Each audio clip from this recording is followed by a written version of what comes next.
At the same time, they presented a paternity test showing Yun Qingwan was Blue Xueheng's daughter, the only heir and orphan of the Blue family. They revealed she was framed and harmed by Song Lin, but did not mention Ming Xilon at all. Anyway, the public didn't know that Blue Xueheng was Shin Manru. Everyone knew Blue Yin was a hero in the war, and Blue Xueheng was also celebrated. After the announcement, people admired the Blue family for having descendants and appreciated the 2 generations of women who contributed to the country and the people. They also felt sympathy and care for Yun Qingwan. Soon after, Fu Yaozhou took Yun Qingwan and buried the remains of Blue Xueheng and Blue Yin in the Martyrs Cemetery in the provincial capital. All factories and government offices in the city took a day off to visit the graves and pay respects. Yun Qingwan, as the only descendant of the Blue family, bowed before the tombstones to honor her ancestors. For a time, the story of 3 generations of women in the Blue family became famous across the country, with newspapers eagerly reporting on their history. Although Shin Manru still carried a stigma in the eyes of outsiders, her original name, Blue Xueheng, shone brightly on the land she once protected. The resources behind this glory belonged solely to Yun Qingwan and had nothing to do with the Ming family. Fu Yaozhou had completed all his work here and needed to return to the capital to report. Before leaving, he borrowed all the cloth, meat, sugar, oil, and grain tickets from his sister, nephew, and friends. He personally bought 6 bolts of cloth, 100 jin of rice, 100 jin of flour, 2 large hams, 6 roasted ducks, 6 dried chickens, 10 jin of peanut oil, and 20 jin of brown sugar. He also bought high-quality chocolates, royal jelly, dried silver fungus, milk candies, mooncakes, and peach cookies to bring Yun Qingwan back to the Yun family. He didn't tell her in advance about returning home, and Yun Qingwan hadn't prepared either, so she could only take out some food from her space, including her homemade donkey hide gelatin. They also took the 2 bicycles in the yard, one for men and one for women, ridden by Wei Shaoi and Wei Jinyao. The bikes were somewhat old but still rideable, and in the mountain village, no one paid attention or checked where they came from. Fu Yaozhou drove a military truck carrying Yun Qingwan, and they traveled for over an hour to reach their hometown county. Over a month ago, the newly appointed county mayor went to visit rural areas. He suddenly experienced a severe back pain that made him fall to the ground. Just then, Grandpa Yun was nearby visiting a farm. He gave the mayor some acupuncture, which temporarily eased the pain. The next day, the mayor returned with gifts to thank Grandpa Yun and asked for medical help. After checking his pulse, Grandpa Yun found it was not a serious illness. He gave him some herbal plasters and treated him with acupuncture for 7 days. His back soon got better. The mayor was very grateful to Grandpa Yun. He made him his godfather and even arranged for Grandpa Yun to work at the county government gate.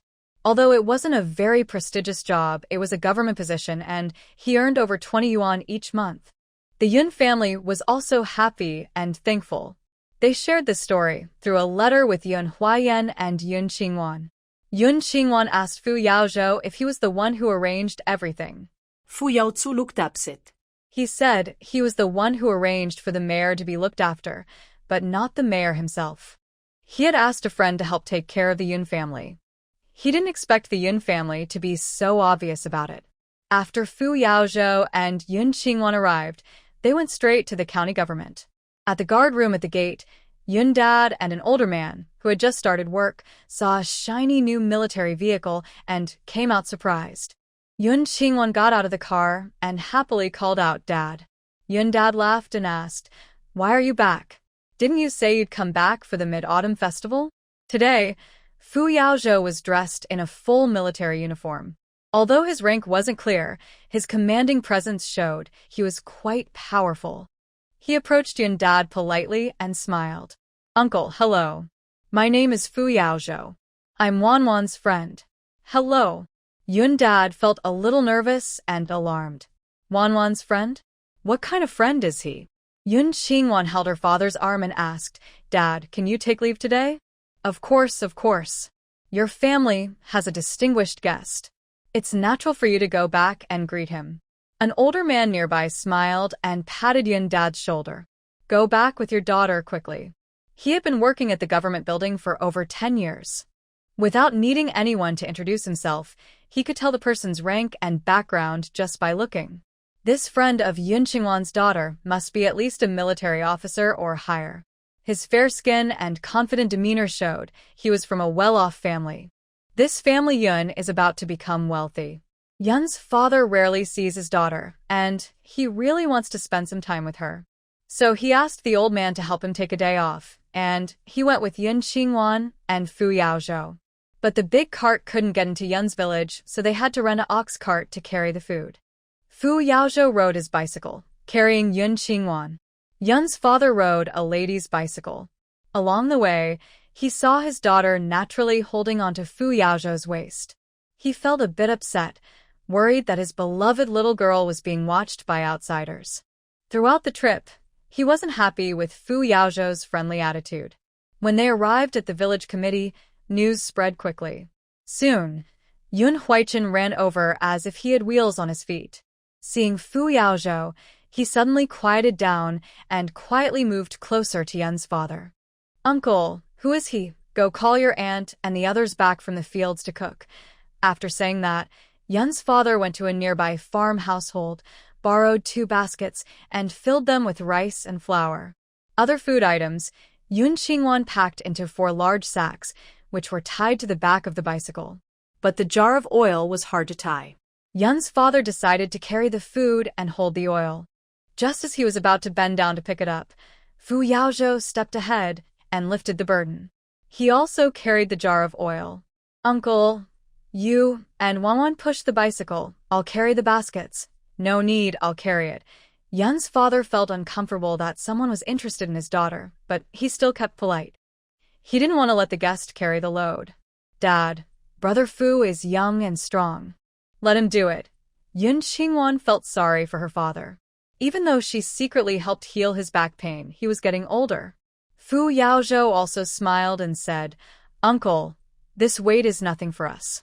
Let's go." "Thank you so much." Yun's father pushed the bicycle ahead. Fu Yaozhou was in the middle and Yun Qingwan followed behind. Watching him carry such a heavy load with a straight back, Yun Qingwan secretly admired him. Halfway there, Yun's mother and second aunt came to meet them. They took the bicycle from Yun Qingwan. They exchanged a few words and continued heading home. When they reached the village, everyone was surprised to see Fu Yaozhou, so young and handsome, and carrying so many things. It is definitely Yun Qingwan's choice of partner. Some lively people even jokingly asked Yun's mother to send out wedding candies. Yun's mother smiled awkwardly. Her son and daughter had just returned from the provincial city a few days ago, and they hadn't mentioned anything about finding a partner. This boy was definitely not her daughter's choice. After a few more minutes, they finally arrived at their home on the hillside. Grandpa Yun didn't have any appointments today. He was already waiting at the door with Grandma Yun and the children who couldn't go out to work. It took over half an hour to walk from the village office to the Yun family home. Fu Yaozhou didn't rest once, not even changing his shoulder position. Seeing this, Yun's father and mother, along with second aunt, secretly nodded. The young man had good stamina. If he really was Wanwan's partner, he would be a good match. When Yun Qingwan saw her grandparents, she greeted them warmly and said that Fu Yaozhou had come specially to visit them today. She also mentioned that all the food was bought by him. After the Yun family members were surprised, they welcomed Fu Yaozhou inside and sat in the living room. The things he brought were moved to the room where Grandpa and Grandma Yun lived by Yun's mother and second aunt. All the children in the Yun family stayed obediently in the room where second aunt lived, not running around. Yun Qingwan brought 2 cups of tea brewed with spiritual spring water. She gave one to her grandfather and the other to Fu Yaozhou to help him regain strength. Carrying 200 jin of supplies and walking for half an hour without rest, she truly admired him. "Thank you. Please give this to Uncle first. I'm not in a hurry." Fu Yaozhou was always polite and friendly on the way here. Whatever Yun Qingwan asked him to do, he did. The Yun family secretly praised him for being very courteous.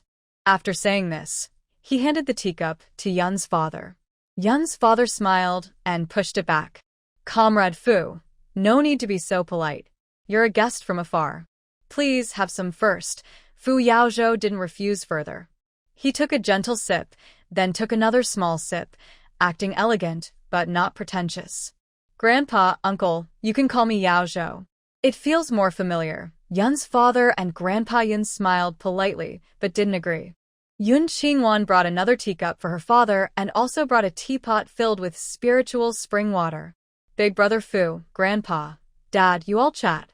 I'll go see Grandma. Yes, your grandma talks about you every day. Go keep her company. Grandpa Yun nodded kindly. After Yun Qingwan went out in the evening, she went to the room where her grandmother was sleeping. Yun's mother and second aunt were waiting for her. When she entered, the three of them held her hands and asked eagerly, "Who is that young man?" Today, Fu Yaozhou came to the Yun family to thank them for saving his life years ago, so there was no need to hide his identity. Yun Qingwan simply said, "He is the soldier I saved from the cliff that year. He is Fu Lao's youngest son." Grandma Yun was surprised. He is so young. Last time her granddaughter mentioned him, she thought he was in his 30s, but she didn't expect him to be such a young man. Looking at the way he looked at Wanwan, she suspected that his visit was not just about gratitude this time. Yun Qingwan nodded with a smile. He is 25 years old and is a company commander in the military district of the capital. The straightforward second aunt didn't know who Fu Lao was. Hearing his age, she disagreed. That's too old. He's not a good match for Wanwan. What are you saying? Go and prepare the meal. Grandma Yun glared at her second daughter-in-law. I want to talk to Wanwan alone. Yun's mother, who hadn't spoken much, lovingly patted her daughter's head and left with her second sister-in-law. Yun Qingwan still had a lot of food brought that evening. The meat was gone, so she killed an old hen and went to the village to buy a duck. She also asked Huai-Chen to go catch a couple of fish. They steamed a piece of ham Wanwan brought. The two of them discussed how to prepare lunch in the kitchen. In Grandma Yun's room, Yun Qingwan took out a bag of snacks filled with watches, 100 in total. These were ordinary mechanical watches, picked up during the apocalypse, not worth much. 50 men's watches and 50 women's watches. When Fu Yaozhou returned to the capital, the Yun families would soon leave as well. Her mother, second aunt, third aunt, and the relatives of her little uncle were still here. They would definitely feel sad if they suddenly left. Giving them some things was both a gesture of friendship and a way to make up for it. Yun Qingwan also took out 1,000 yuan and a large bag of universal tickets from her bag, placing them on her grandmother's bed. Grandma, this money and the watches, please share them with Mom, second aunt, and third aunt. Let them take them back to their families and give some to their parents and brothers. We might not meet again for 3 or 5 years. There are also some relatives on your aunt's husband's side. If they have other wishes, please write to me, and I will bring back things for them when I return during the Mid-Autumn Festival. Why did you suddenly buy so many watches? Did the money come from the Fu family? Grandma Yun picked up 2 watches, peeled off the wrapping paper, and examined them carefully. They were all brand new, high-quality items that ordinary people couldn't afford. They're from the Wei family. I secretly hid them before Wei's family had trouble. But these were bought with money that Wei's family greedily took from my ancestors. Yun Qingwan hugged her grandma and leaned on her shoulder.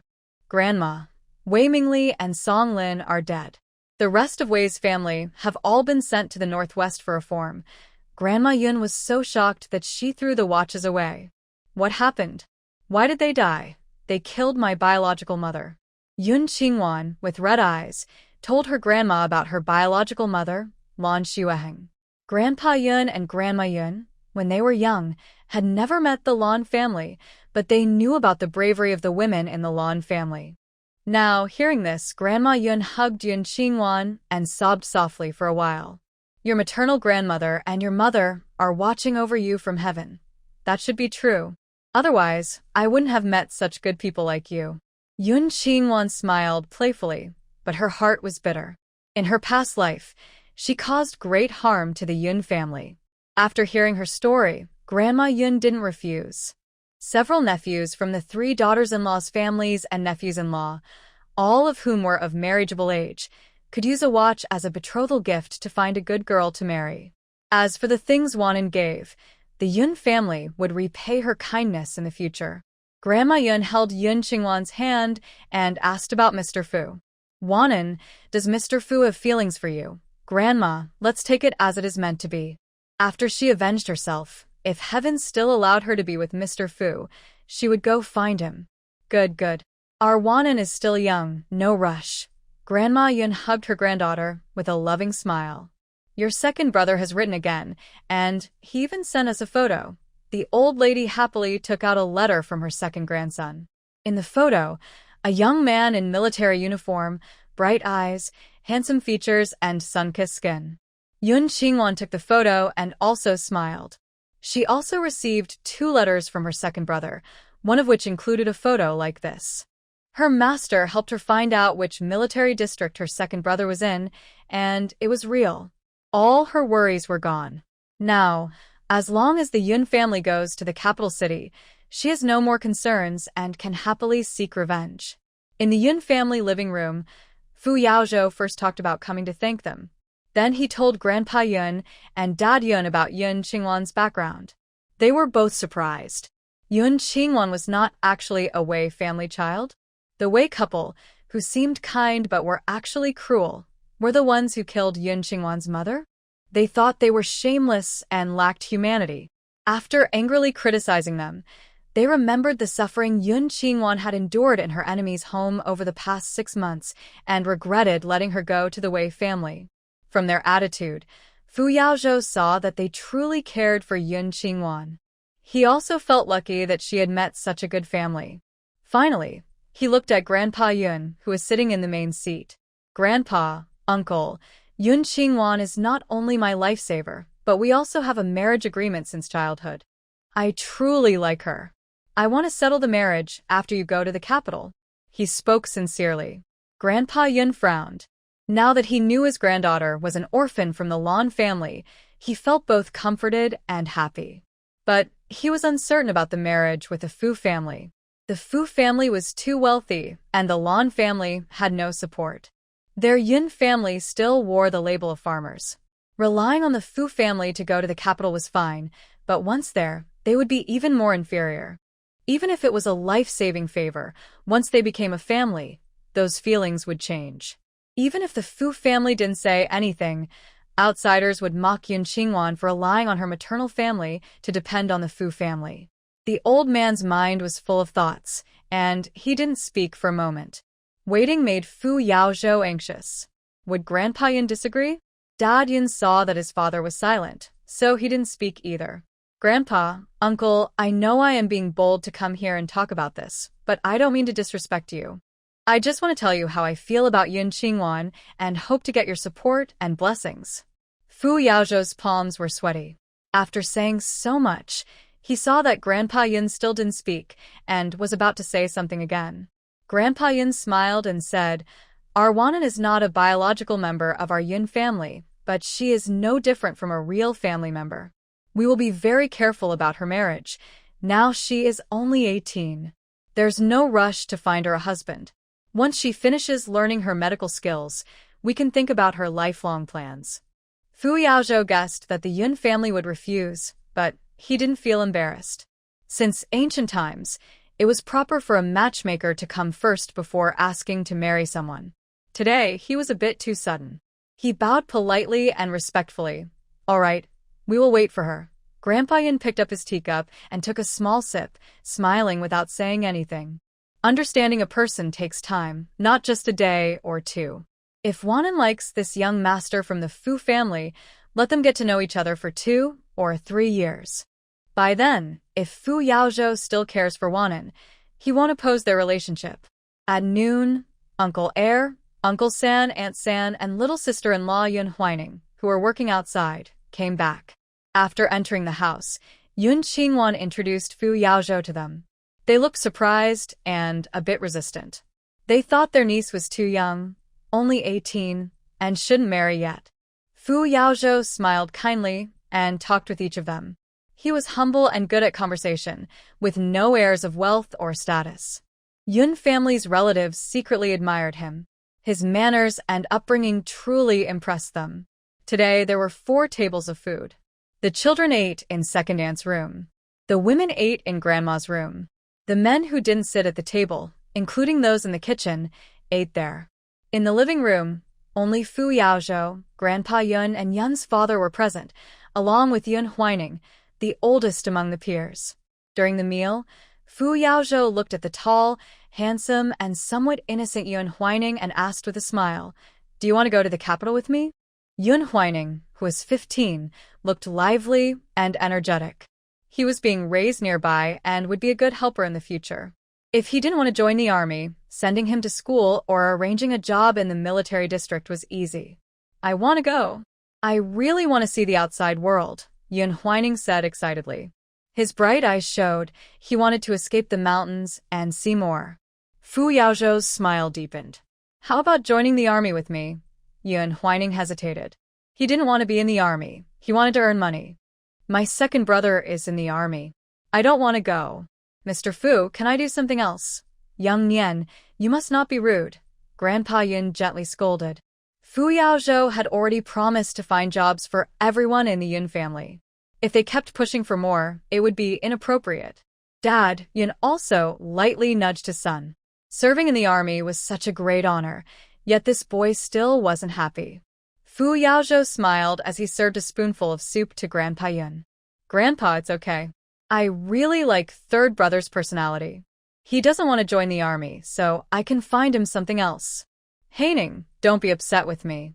You can call me Brother Fu or Brother Zhou. What do you want to do?" Hearing someone support him made Yun Haining happily smile. "Brother Fu, I want to work at the department store." This idea surprised Fu Yaozhou. "You like doing business?" "Yes, I think selling things is very interesting, especially the part where you count money after selling something. That's really exciting." Fu Yaozhou nodded with a smile. "Do you speak foreign languages?" "If you can communicate with foreigners, I can arrange for you to work at the friendship store in the capital." His sister-in-law's younger brother was the manager of the friendship store in the capital, so hiring an apprentice wouldn't be difficult. And it was very safe inside, so Wuan wouldn't have to worry about his safety. "Yes, I do. My foreign language skills are pretty good. I won't embarrass you." Before this, Yun Haining's biggest wish was to work as a clerk in the city department store. Now, he felt like a gift from heaven had fallen on him. He had learned some foreign languages from his grandparents. Not perfect, but he was smart and could learn quickly. Fu Yaozhou looked at him with admiration. "I believe in you. Hee, Brother Fu, I won't let you down." Yun Haining happily ate his meal, then immediately ran to the kitchen to share this great news. His younger brother Yun Huichen, who was 2 years younger, watched with envy and thought his third brother was too naive. Serving in the army was so good, like second brother playing with guns and cannons every day. How exciting! But unfortunately, he was too young. If Brother Fu was willing to take him, he would want to be a cannon soldier and conquer the world. In the afternoon, Dad Yun and Uncle Yun took gifts and went to the military office to get a recommendation letter for Yun Haining to leave home. The matter of transferring the household registration will be handled once Yun Huining is settled in the capital city. When this news spread, it made a large group of people very jealous. Big Brother Yun is now receiving government support, and his 3 sons are all doing very well. The adopted daughter is also talented. She found a military officer who is an official. This kind of good fortune is truly rare in the world. In the afternoon, the women of the Yun family stayed at home, not working outside, and spent time chatting with Yun Qingwan. Around 4 o'clock, the 3 of them returned to the provincial city. After sending his sister and brother to the small courtyard, Fu Yaozhou went to the base to arrange for their return to the capital. Yun Huining looked around the house with surprise and a little nervousness, excitedly asking, "Big sister, do you and big brother live here?" Yun Qingwan took a bottle of soda from the fridge for her younger brother, led him to the study where her older brother stayed, turned on the air conditioner, and said, "Take a rest. I'll go buy you some clothes. I'll be back in 10 minutes. Okay, thank you, big sister." "Is this the cold air machine city people use?" Yun Huining held the cold soda and stood under the air outlet. "Sister, this is so cool. This is called an air conditioner. Don't face the wind directly, or you might catch a cold." Yun Qingwan took out a measuring tape, measured her younger brother, and asked about his shoe size. "Huining, what size shoes do you wear?" "Size 42, big sister. When I earn money, I'll buy you some too, Yun Huining smiled shyly. Besides himself, his clothes, and his ID for going out, he hadn't brought anything else. Yun Qingwan happily pinched her younger brother's face. In her previous life, this kid loved doing business. When he earned money, he was reluctant to spend it on himself. He didn't even use it for his family or to give back to his hometown, but instead wanted everyone there to prosper together. It was this big love of his that gave Xia Yuanjing a way to deal with him. In this life, she hoped he would be safe and smooth and become a true entrepreneur.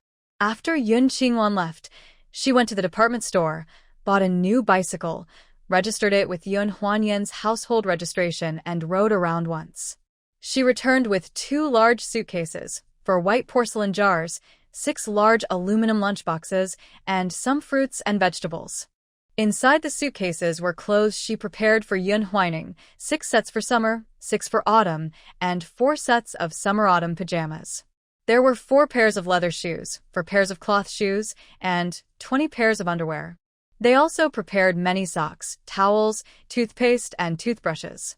In a white porcelain jar, she had taken out from the space some dishes: soybean stewed with pork knuckles, carrots with beef, chicken stewed with Chinese yam, and old duck stewed with kelp. 6 aluminum lunch boxes held stir-fried meat and vegetables. She handed clothes to Yun Huining, telling him to take a shower and change. Meanwhile, she cooked rice in the kitchen, steamed a large plate of ham, prepared a plate of marinated duck legs, and made a bowl of minced chicken with eggs. On the way back, Fu Yaozhou said he would invite his eldest sister's family, along with Su Feng and Fu Zhaoya, to come for dinner tonight. Since there would be many people, she knew she had to prepare more dishes. Yun Huining finished changing and put on a new shirt, trousers, and leather shoes. His appearance changed completely.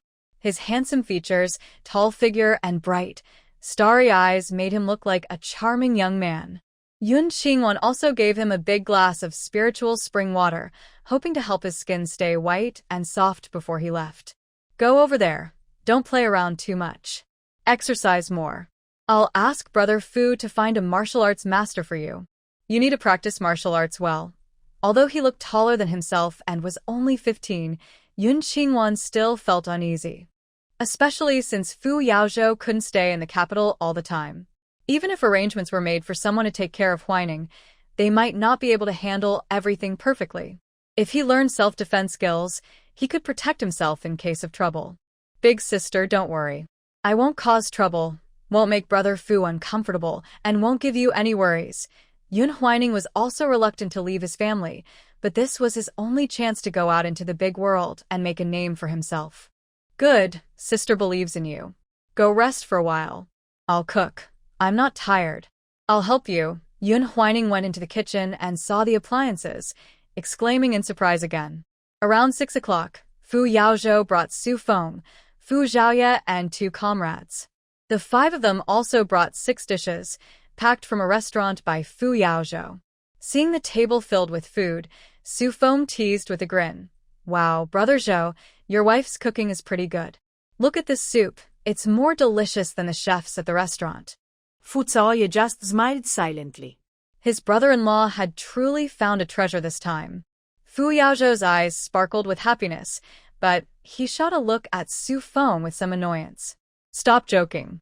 Hurry up and help set the bowls and chopsticks. After speaking, he looked toward the kitchen where Yun Qingwan was busy cooking, but she didn't react. He felt a little disappointed and brought over a table, combining it with a dining table to make a big one. He placed all the dishes he bought on it. There was braised pig's trotters, yam stew with black chicken, cherry pork, lotus root stir-fried with wood ear mushrooms and sliced meat, braised ribs, and tomato beef stew. All these dishes were ones he had taken Yun Qingwan to eat before and were her favorites. Soon, Fu Shiyi's family of 4 arrived with Yun Huaiyan. Fu Shiyi's 2 children, her 5-year-old son Chu Heng and 3-year-old daughter Chu Yu, both inherited their good looks from their parents. They wore the pure cotton summer clothes Yun Qingwan had given them, looking as beautiful as fairy children. Yun Qingwan had seen them twice at the hospital. Today, she specially prepared fresh watermelon juice, corn pudding, orange juice, caramelized apples, and baked chicken wings for them. When the children came in, they hugged Yun Xingwan, calling her sister, and hugged Fu Yaozhou, calling him uncle, making everyone in the room laugh happily. Today, Fu Shiyi brought a net bag full of fruit and nutritional supplements. After setting them down, she looked at the full table of dishes with admiration. Wanwan, I've spent a lot today, all bought by Brother Fu. Master, you and Commander Chu, please sit down. It's time to eat. Yun Qingwan smiled as she spoke. Everyone sat down happily and ate until after 9 o'clock. Fu Shui hugged her little daughter and called Yun Qingwan upstairs to her bedroom. Inside, the air conditioning was on, making it very comfortable. Yun Qingwan took some delicate snacks and 2 fluffy cloth dolls from the cabinet for Chi to play with. After she finished, Fu Shui took her hand, wanting to persuade her brother once more. Wanwan, my brother truly likes you. It's not about saving your life or an arranged marriage. He genuinely likes you as a person. Why not go to the capital with him to see around? Yun Qingwan looked at her with clear eyes. Master, I understand Brother Fu's feelings, but I still have 2 wishes. First, my adoptive parents and family's safety. Once Brother Fu takes them to the capital for protection, I will fulfill my second wish. When I complete my second wish, and if Brother Fu's feelings haven't changed, I will marry him. Hearing this, Fu Shui was happy. What's your second wish? Let my brother help you achieve it. He's a grown man with many connections, and he can do things more easily than you. I'm sorry, Master. I can't tell you. This matter must be done by me personally to be finished. Xia Yuanjing is her inner demon. She cannot kill him herself, and in every lifetime, she will never find peace. Fu Shui was puzzled by this. She sighed and said, Usually, I feel like you have many things in your heart that you don't want to share. I won't force you, but remember, Zhou, and I will always be your support. Whenever you need us, we will do everything we can to help. Thank you, Master.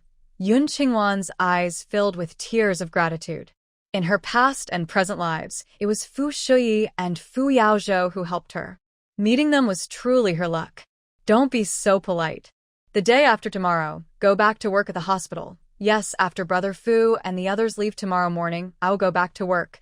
After their chat, Yun Qingwan took out 2 small boxes from the cabinet. Inside were 2 pairs of children's gold bracelets, which she brought from the end of world.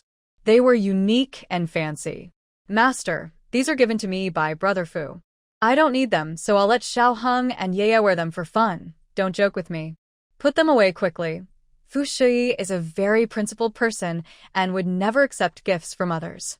Even if she has a good relationship with someone, she still wouldn't accept gifts. Yun Qingwan knew her personality well.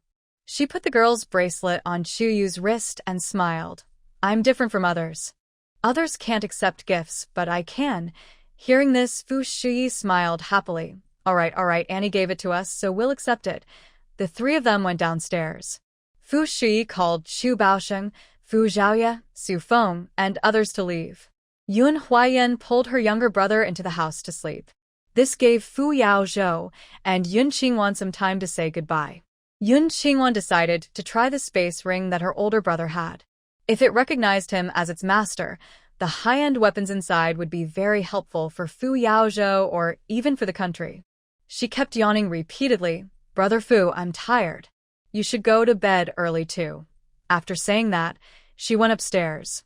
Fu Yaozhou, who had many things to talk to her about, could only go back to his room to sleep. Yun Qingwan dressed up as Jean and in her bedroom, took out a robot disguised as herself, and placed it in the room to sleep.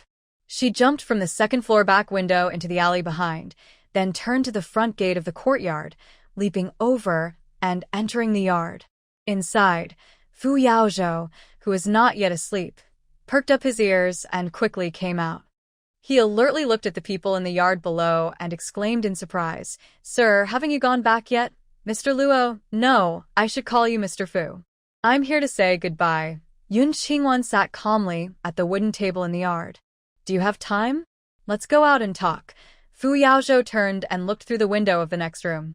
Seeing that the person inside was sleeping soundly without suspicion, he went back inside to change into a shirt and trousers, then took his car keys and went downstairs. Do you want to meet Wanwan? No, we have no real relationship. I was just asked by a friend to check on her. After saying this, Yun Qingwan grabbed Fu Yaozhou's arm and jumped out of the yard directly.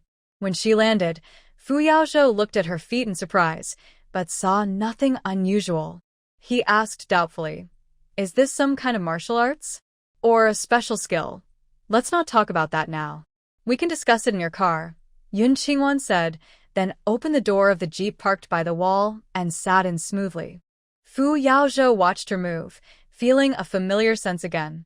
But his Wanwan was sleeping inside the house now. After he got in the car, Yun Qingwan took out a ring belonging to her older brother. "Mr. Fu, this is a treasure from our world. Try wearing it on your little finger of the left hand. If it recognizes you as its owner, I will give it to you." Fu Yaozhou was not afraid. He took the ring, looked at it from all sides, but felt nothing special. He put it on his little finger of the left hand. In an instant, the ring flashed with a golden light, merged into his flesh, leaving a faint black line outside. In his mind, a magical world appeared. It was vast and boundless. There was a region filled with all kinds of weapons, each type in huge quantities. If used, it could easily dominate the world. There was also a separate area with thousands of strange-looking machines. Another region had several beautiful houses, inside which were the belongings of men and women. He could clearly see the objects inside the houses, including one called a laboratory. In various sizes of glass bottles, there are stones of different colors and green gel-like marbles. As he looked at all this, sudden flashes of unfamiliar images appeared in his mind. He saw a disfigured young boy and a little girl hiding in a ruined world. The images were blurry. He couldn't see the boys' or the girls' faces clearly. But he had a strange feeling that he was the disfigured boy. He looked at Yun Qingwan urgently. "Sir, I saw a big place with many kinds of guns, big houses, colorful stones, and green pills. There were also some items that Fu Yaozhou couldn't name, but he could tell they were weapons." When Yun Qingwan heard about the green pills, she was very excited. She remembered that her space still had some energy gel marbles for saving lives. Focus on those green pills and think about taking them out. Yun Qingwan didn't expect this ring to really recognize Fu Yaozhou as its owner. That meant she could give him the unused warships, aircraft carriers, and fighters stored in her space. She wasn't worried that Fu Yaozhou would change his attitude after getting these weapons. The space in this ring can only store dead objects, not living things. If he dares to misuse the supplies in the space to do wrong, she can always use her own space to take back this storage ring. Following her instructions, Fu Yaozhou concentrated on the green pills in the space laboratory, thinking about taking them out. Suddenly, 3 bottles of different sizes appeared in his hand. From left to right, the largest bottle contained light green, water-like gel marbles about the size of mung beans, with over 100. The middle bottle had about 50 to 60 gel marbles about the size of soybeans, yellow-green, clear and shiny, very beautiful. The small bottle held only 13 gel marbles about the size of peanuts, dark green, like royal emerald carved into gems, simple yet dazzling. Yun Qingwan happily explained, "Mr. Fu, the lightest colored gel marbles can quickly restore energy when you're exhausted. The light green ones are for severe injuries with no medicine left. And these dark green gel marbles are the miracle cure we used last time to save you. They can remove all poisons, heal flesh and bones, and even bring people back from the dead. Use them carefully, as they are limited in number." Fu Yaozhou picked up the bottle containing dark green gel beads and gratefully looked at Yun Qingwan. "Was the pill that Wan took out to save me the one you gave her?" Actually, he had this idea since the day he saw Jean, and Yun Qingwan nodded. "It was originally for her to save her life. I didn't expect her to give it to you. So, the one who saved you is still her." "No, I thank both of you." Fu Yaozhou glanced toward the second floor, his eyes more tender. No matter what purpose Yun Qingwan had for saving him, her kindness was undeniable. Otherwise, 3 years ago, she wouldn't have risked her life to save him. Yun Qingwan then introduced the space. "The ring I gave you is called a storage space. Besides living creatures, anything else can be stored inside and taken out. The items stored inside are weapons from our world 100 years later and the daily necessities of the original owner of this ring. Although they are all rare and valuable, if they appear in your world, it would be very dangerous. When you use them, be sure to stay safe. After speaking, she took out a laptop from her space and turned on the screen. All the instructions for using everything in your storage space are saved on this computer. Take your time to study it. Is this a computer? Fu Yaozhou's eyes widened in shock. He knew that foreign computers were also called computers. Compared to the one in front of him, they were worlds apart. Yes, here is the power switch. This shows the battery level. When it's out of power, you need to charge it. You can also use it while charging. After Yun Qingwan explained the basic operation of the computer, Fu Yaozhou quickly understood.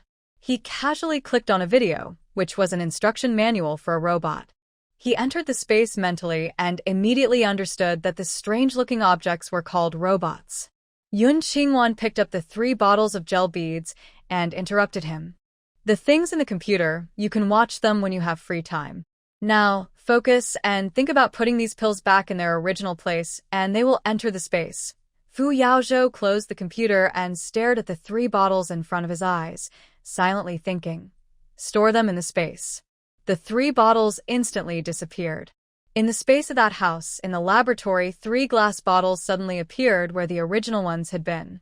He secretly marveled at how impressive people 100 years from now were.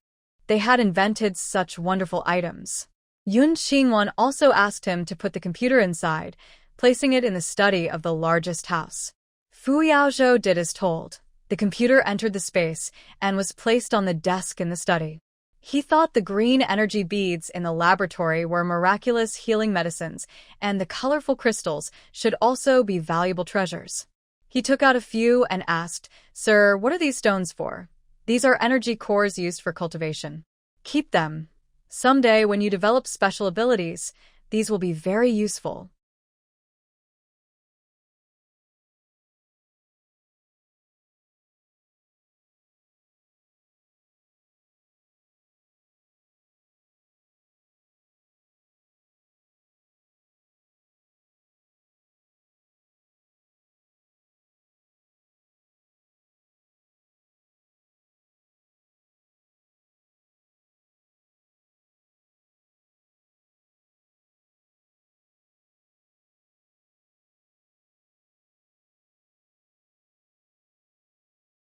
Could the future world really be so interesting?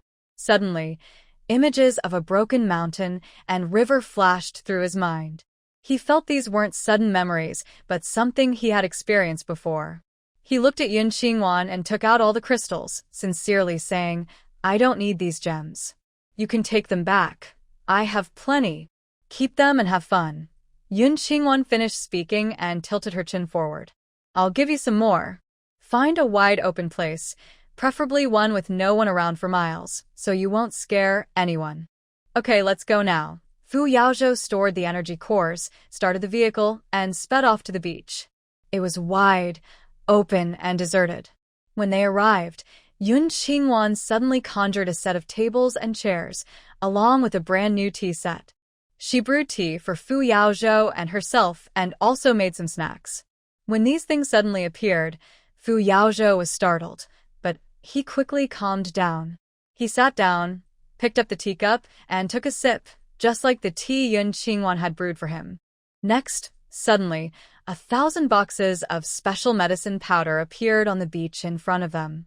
Yun Qingwan looked at him. "You are watching them, thinking about putting them into your space." Fu Yaozhou nodded. After staring at the boxes for a second, all 1,000 large boxes disappeared. In his mysterious large space, there were now 1,000 big boxes. Yun Qingwan then took out 10,000 pairs of laser glasses that could see the medicine powder and 10,000 pairs of thermal imaging glasses. She also took out 10,000 high-tech listening devices, tiny cameras, storage cards, and USB drives. She picked up 10,000 computers and 10,000 mobile phones. She didn't delete the pre-installed apps on the phones. Fu Yaozhou already knew these items came from the future. Whatever was on them could be understood as future products. But she still told Fu Yaozhou how to delete them himself. She then took out a computer and showed him how to watch videos on it. Fu Yaozhou watched with excitement. Sir, are there any books about how to make these things?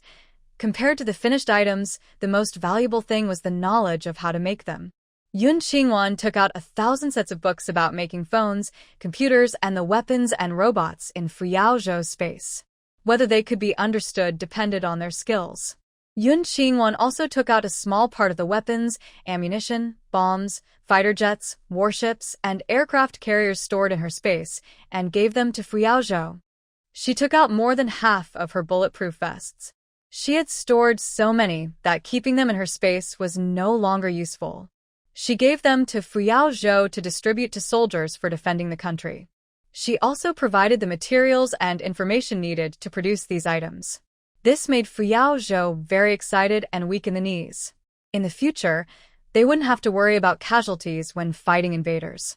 Yun Qingwan also took out some of the advanced large machines and materials used to produce these weapons. Other manufacturing machines, like those for robots, cars, medicines, various electronics, satellites, rockets, and the materials for making rockets and satellites. She took out many of these as well. Additionally, for other everyday machines needed in this world, medical equipment, household appliances, cars, clothes, she selected the most common ones, similar to this era, and gave 10,000 pieces of each to Fu Yaozhou. Otherwise, she felt that Fu Yaozhou could make use of these items, or rather, that the people around him could. She gave him some of her supplies. She took out all the vaccines and some of the medicines. In short, for her, whether now or in the future, she was willing to share the items she couldn't use with Fu Yaozhou. As for disturbing the course of this world, Yun Qingwan believed that Fu Yaozhou didn't have the courage, nor dared he openly use these things. Mr. Fu, these items are enough for you to build hundreds of large factories. I hope you can fulfill my wish, help my family get jobs in the Imperial Military District, and protect their safety. Fu Yaozhou wasn't surprised that she knew about these. Suddenly, he thought of Xia Yuanjing and his incredible abilities. Could there be someone like Jean and a future person behind him? Are there other people like you who have traveled here in this world? Yun Qingwan truly didn't know. During the apocalypse, she had read some stories about rebirth and crossing over, but she thought they were just fiction. Now that she had been reborn herself, she couldn't be sure if there were other reborn travelers. I don't know. There are many talented people in that world. It's not impossible that other travelers have come. Hearing this, Fu Yaozhou's heart sank. The skills Xia Yuanjing knew, abilities others wouldn't have, must have been learned from someone else, not something he could think of himself. On this trip back, he planned to investigate him personally. Please rest assured, sir. Within 3 months, I will move all the Yun family members to the Imperial City. Good. I believe you won't break your promise. Finally, Yun Qingwan took out a square glass jar, about 10 cubic meters in size. It was filled with spiritual spring water. Mr. Fu, this is holy water from our world. Drinking it regularly can strengthen the body and prevent illnesses. Don't waste it. Okay, thank you. Fu Yaozhou, tonight, had seen many amazing things from 100 years in the future. He was no longer surprised by this holy water. The rest of the items, I don't have much to give you. You can go now. The two took a car back along the same route, chatting about the future world along the way. At the door, Fu Yaozhou asked, "Can you give me a set of history books from the future?" About the whole world. He wants to know the future of his country and the overall situation of the world. Once the space ring recognizes you as the master, the history of this world will be rewritten by you. The future development history will no longer matter. After Yun Qingwan finished speaking, she took out 2 sets of history books from around the world. The future I come from is not in the same time and space as this world. The history is similar but not the same. Use these as a reference, but don't take them too seriously. Fu Yaozhou has no intention of peeking into the future or trying to change anything. He just wants to understand the direction of human development to better plan for his homeland. Sir, these are too valuable. How can I thank you? No need to thank me. Taking good care of Yun Qingwan and her family is the best thanks. I'm leaving now. After saying that, Yun Qingwan took out a machine that could create swirling light and shadow, placed it in a dark corner, and cast colorful light and shadow in the alley outside the door. She stepped into the light and shadow, used a jumping robot, and disappeared instantly. The light-shadow machine also immediately entered her space. She reappeared in the back alley and then quickly returned to her second-floor bedroom. Fu Yaozhou did not go looking for her and truly believed that everything he had just seen was real. He thought that Jean and had traveled back 100 years. He went upstairs, looked through the window of Yun Qingwan's room, and saw that the people inside were sleeping soundly. A gentle smile appeared in his eyes. He went back to his room, turned on the air conditioner, took out his phone, and turned it on. He saw many strange apps on it.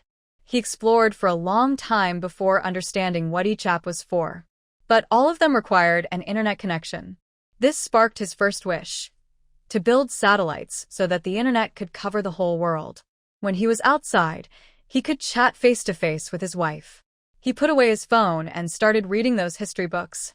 The more he read, the more he felt that Xia Yuanjing was just like him, someone who had encountered a traveler from 100 years in the future.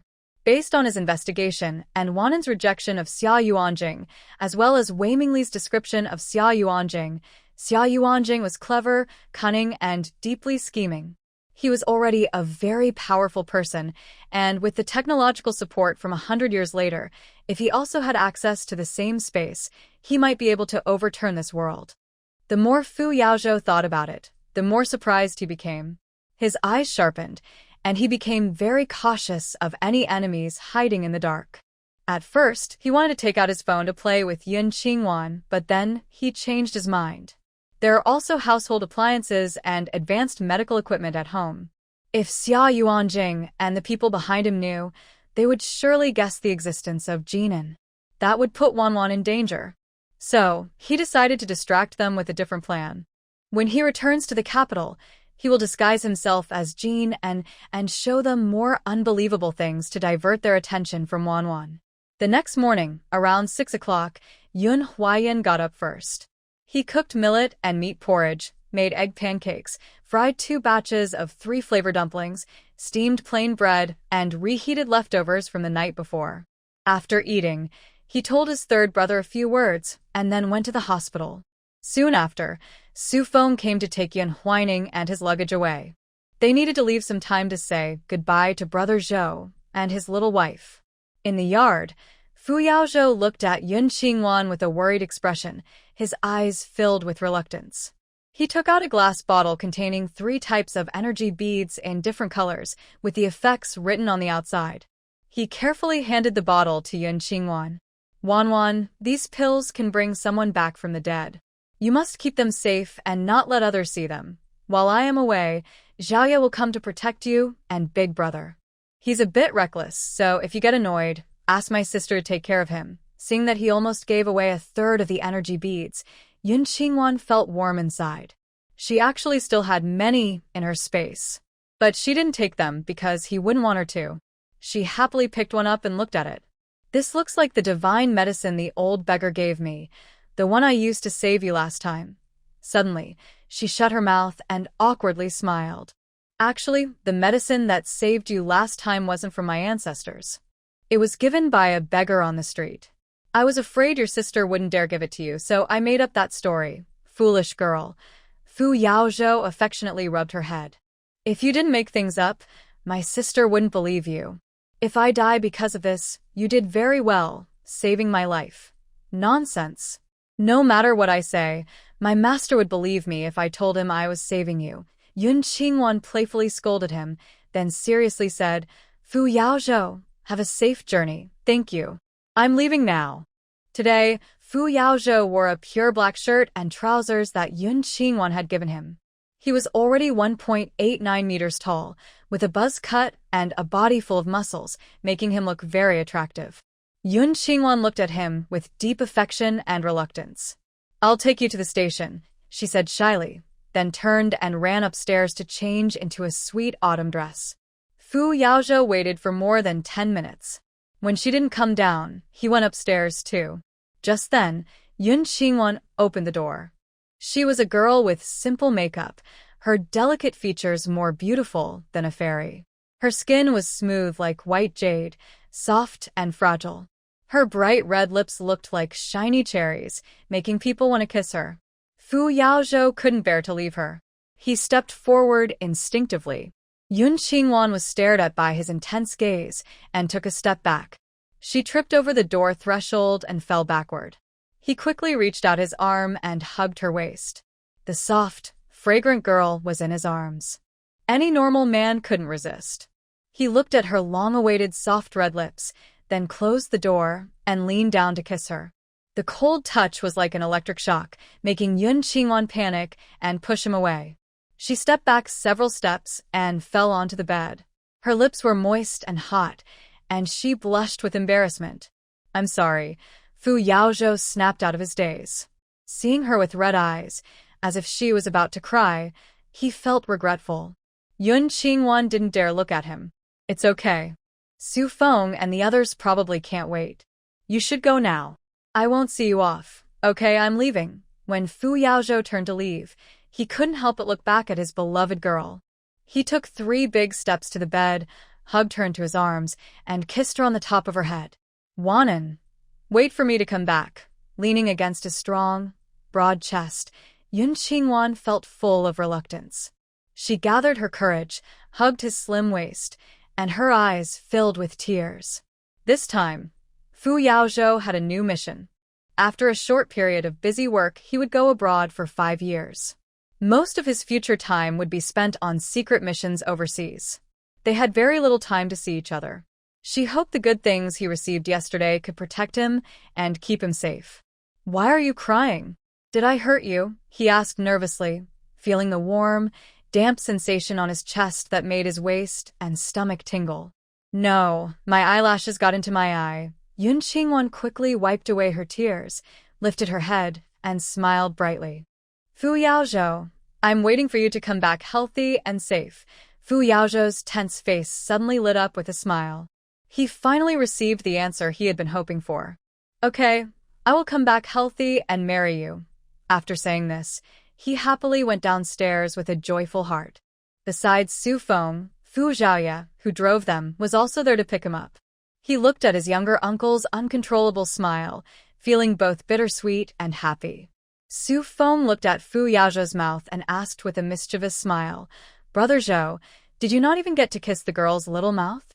He hadn't come down for a long time, and he thought they were still inside, unable to part, but their lips didn't look like they had been bitten. Could it be that they did something else? "Shut up. You always talk nonsense," Fu Yaozhou coldly snapped, feeling guilty as he glanced at his younger brother Yun Huaining, who said he didn't kiss her. Just now, he had touched her. That feeling was sweet, soft, and tender, like electricity. Yun Huaining didn't dare to be angry, but he glared angrily at Su Feng. Seeing this, Su Feng also felt embarrassed to joke around. After they left, Yun Qingwan returned to the hospital for work. Because of her status as the orphan of the Lan family, she received more attention. Especially Director Yu, who had come to the critical care ward at mealtime, calling Yun Qingwan to eat together. Through him, Yun Qingwan learned many stories about the Lan family. When she wasn't working overtime at night, she took out her computer and started organizing the Lan family's history. Meanwhile, Director Yu, nourished by Yun Qingwan's spiritual spring water, gradually recovered from his many illnesses. Time passed quickly, and it was the Mid-Autumn Festival. The siblings went back to their old family home for one night. After returning, Yun Huayan and Chu Nan, along with Wei Guo, Fan Yunjie, Su Yui, Ling Qiu, and others, officially moved to the Vaccine Research Institute to start their vaccine research. All 6 of them were talented medical students carefully chosen by Fu Shi. With Yun Qingwan's vaccine research books and equipment, their experiments went very smoothly. The vaccines, after verification during this period, were officially put into use. Yun Qingwan didn't join their vaccine research, but continued practicing medicine with Wang Hui in the critical care ward. During this time, she also performed 7 surgeries with Fu Shi. In one minor surgery, Fu Shi guided her, and she operated herself, completing it very well. This helped her gradually show her true skills. Not long after, news came from Fu Yaozhou's side. His request was approved to build a pharmaceutical factory near the military district to research and produce new medicines that combine traditional Chinese herbs and Western drugs. They first needed to build the factory.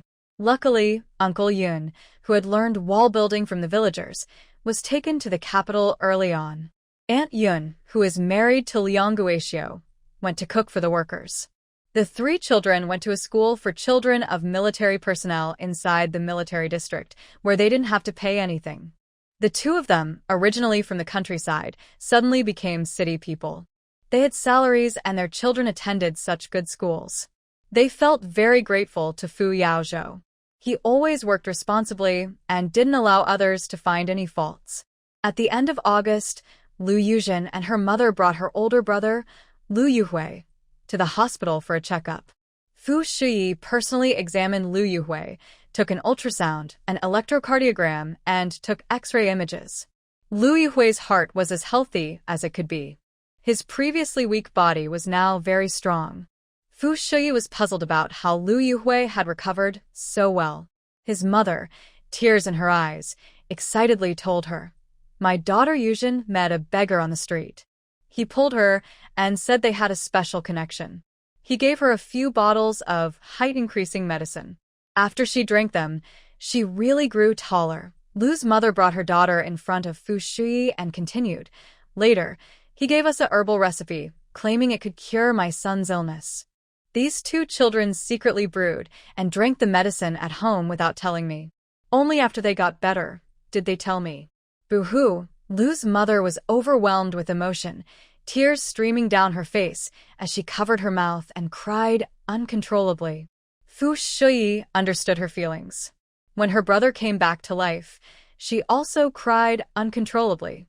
She looked at Yuzhen, who had suddenly grown much taller, and believed her a little more. Yuzhen and Yuhui exchanged a glance, their eyes hiding a guilty smile. That day, after Yun Qingwan left, they thought for a long time before coming up with this plan. The herbal medicine they brewed was from an old clinic outside, a recipe for strengthening the body.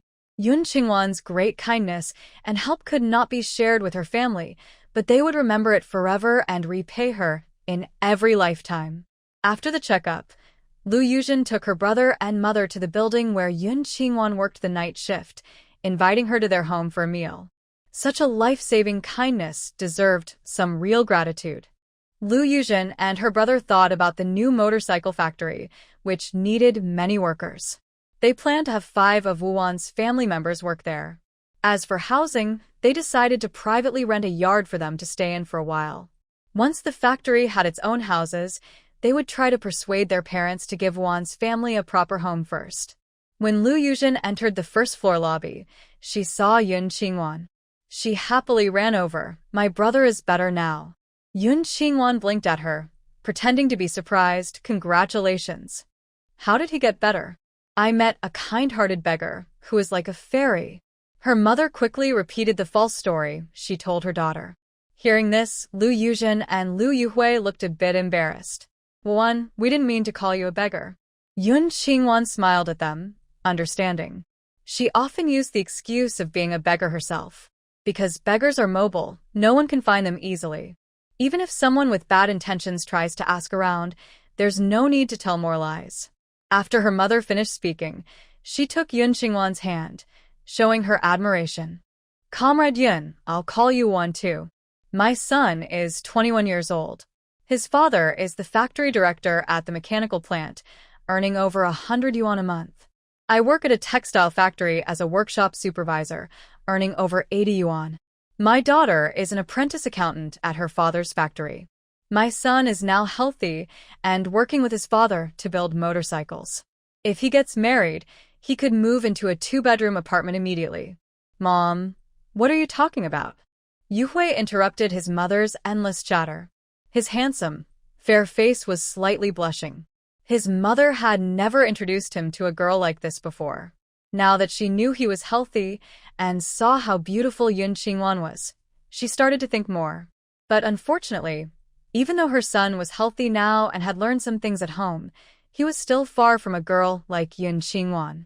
Moreover, Yun Qingwan was his lifesaver and a descendant of the Lan family. He couldn't afford to disrespect her. Lu Yuzhen also realized what was happening and shyly pulled her mother aside. "Mom, please don't cause trouble. I came today to invite Wanwan to my house as a guest. Don't scare her." Okay, I was too abrupt. You should go invite her now." Lu's mother looked at Yun Qingwan's calm, gentle, and beautiful face and liked her more and more. "Comrade Yun, I'm sorry. My mother is outgoing and didn't mean anything bad." Lu Yuhui apologized first. Lu Yuzhen also came over and held Yun Qingwan's arm. "Wanwan, don't misunderstand. We mean no harm. It's fine. Auntie is very nice. I didn't think much about it." "Big brother Lu, congratulations," Yun Qingwan said confidently with a smile. Lu Yuhui felt very grateful and could only use those 2 words to express it. Lu Yuzhen took Yun Qingwan to a quiet corner, her eyes full of admiration and concern. "Wanwan, no wonder Grandma Mo mistook you that day. I didn't expect you to be the only descendant of the Lan family. The crazy people from the Wei family really deserve to be punished severely." She learned this from the newspaper. She even showed it to Grandma Mo that day, which made her very happy. "The Wei family caused my mother's death and tricked me into thinking I was foolish. Thinking about it, I was so stupid to call them Mom and Dad for half a year." When she mentioned the Wei family, Yun Qingwan's hatred surged again. Fortunately, Wei Mingli, Song Lin, and Li Fushan are all dead. The rest of the Wei family was sent to the northwest. It's unlikely they'll come back alive. Lu Yuzhen gently hugged her with pity. "It's all in the past. You still have me, your sister. I'll protect you in the future. The motorcycle factory's production workshop will start recruiting next month. I got you 5 spots." Yun Qingwan was surprised and widened her eyes. 5? Won't that be against the rules? My dad is the factory director. It's a big deal. But the workers should be young and literate. That way they'll do a good job and no one can say my dad is biased. Yes, I understand. Bringing in those not very smart to the city would only cause me trouble. Then come to my house for dinner this weekend. Let my dad meet you. I'll say I was moved by your foster parents and want them to come to the city to keep you company. Okay, see you on Sunday." The 2 agreed. Lu Yuzhen and her older brother, along with their mother, went back home. Yun Qingwan returned to her hospital room, thinking about which 5 people would be the best to invite.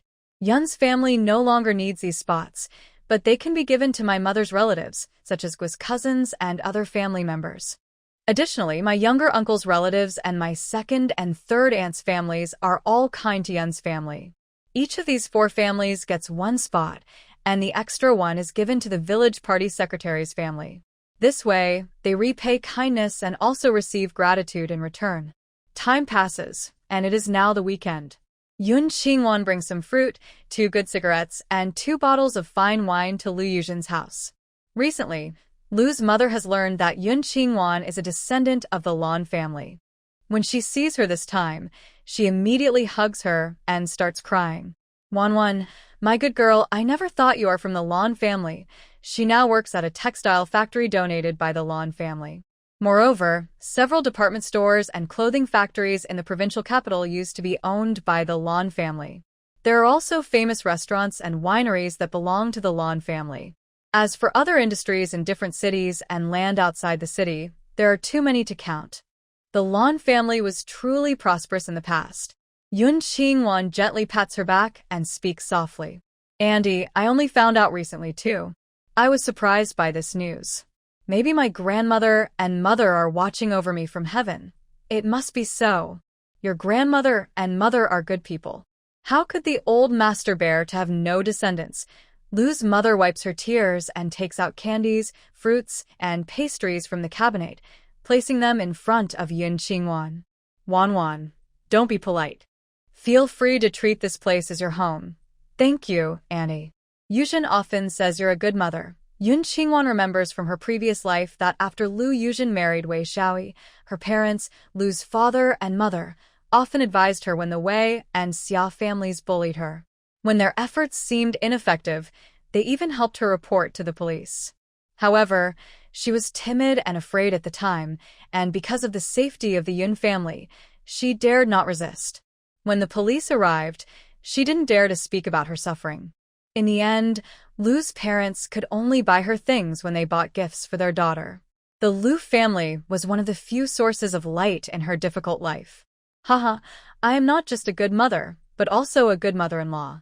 Wanwan, you're welcome to visit our home often. After saying this, Lu's mother felt a bit guilty. Her son married a girl from the Lan family. She definitely married up. But she truly liked Wanwan.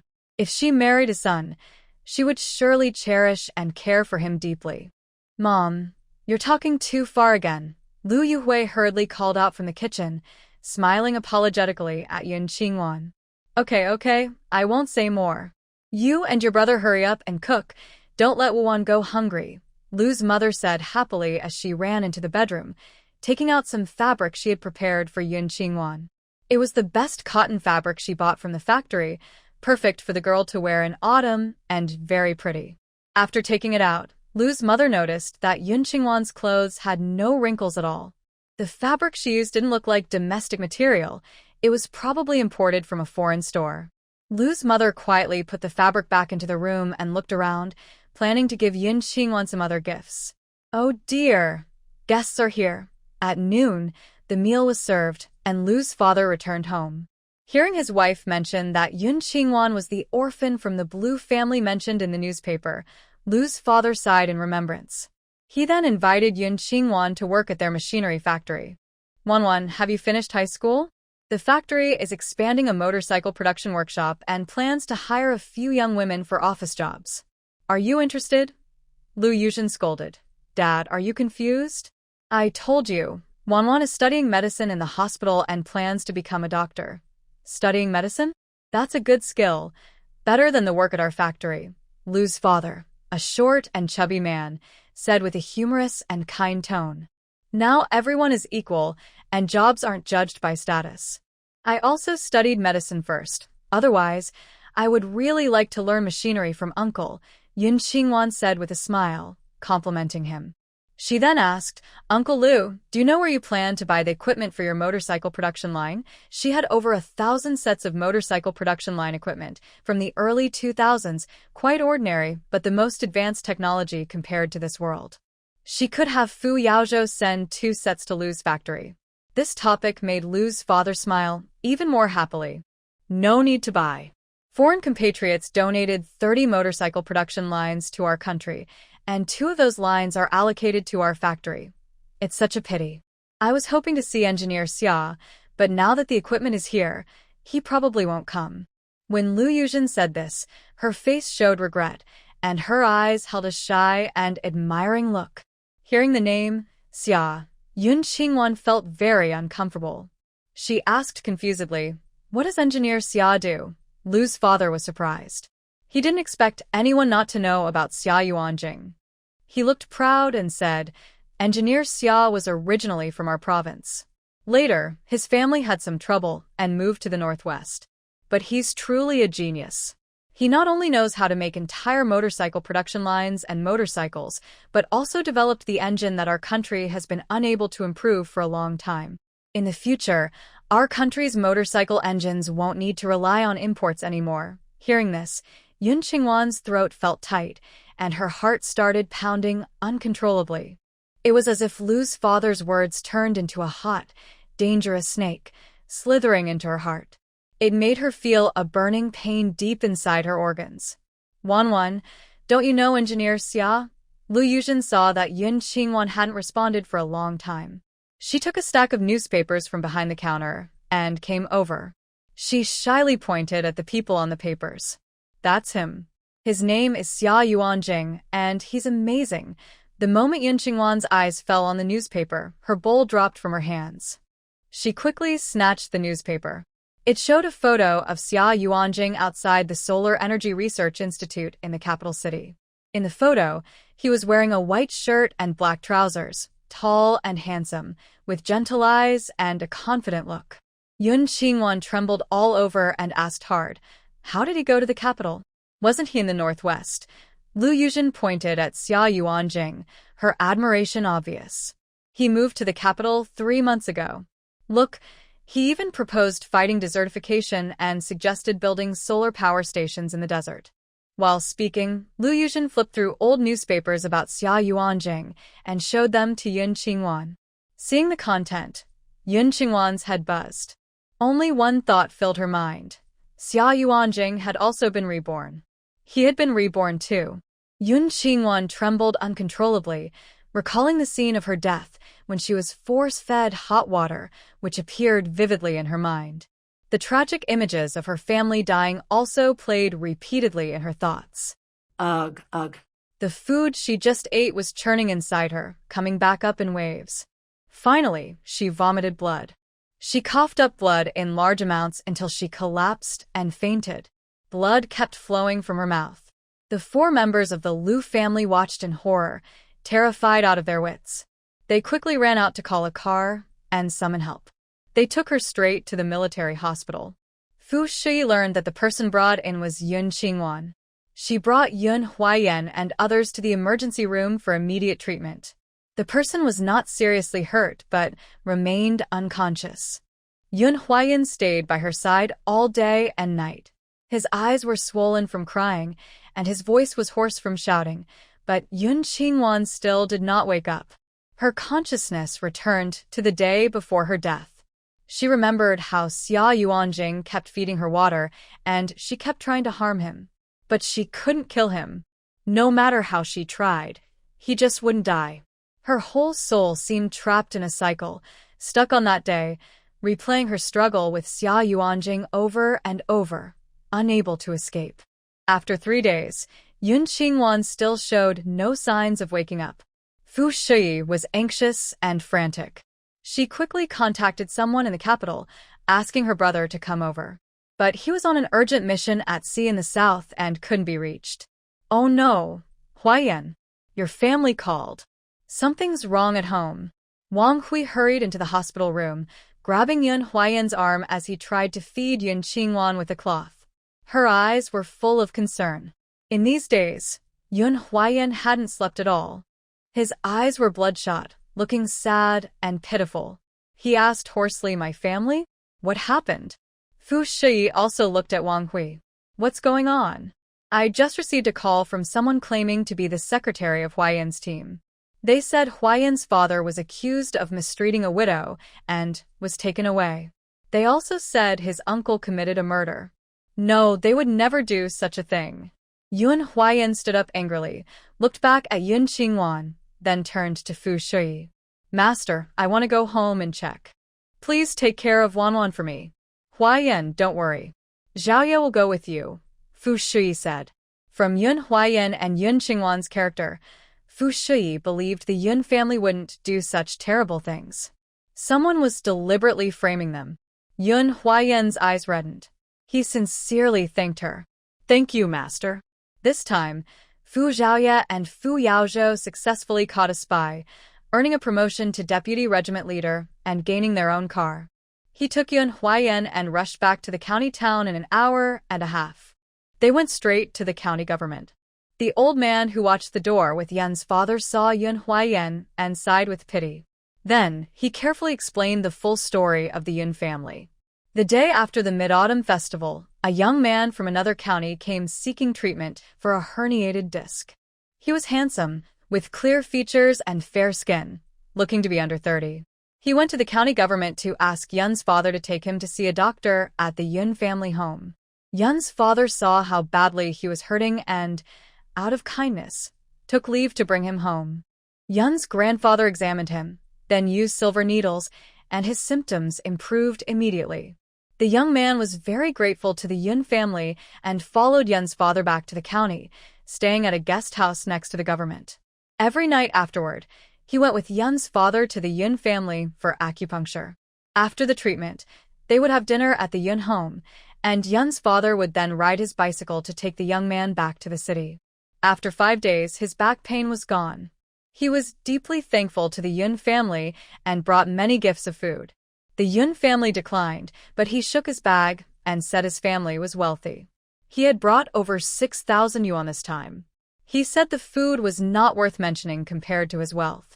2 days later, during his last acupuncture session, the young man brought chickens, ducks, fish, meat, and wine, saying it was a thank you gift for Yun grandfather's life-saving help and a farewell. The Yun family felt guilty and prepared a more lavish meal than usual. During the meal, the men of the Yun family even shared a few drinks with the young man. As night fell, the young man stayed overnight at the Yun home. Since Yun's third uncle's house was empty, they arranged for him to stay there. But the next morning, he woke up to find himself transformed into a young, charming widow, with Yun's father sleeping beside her without clothes.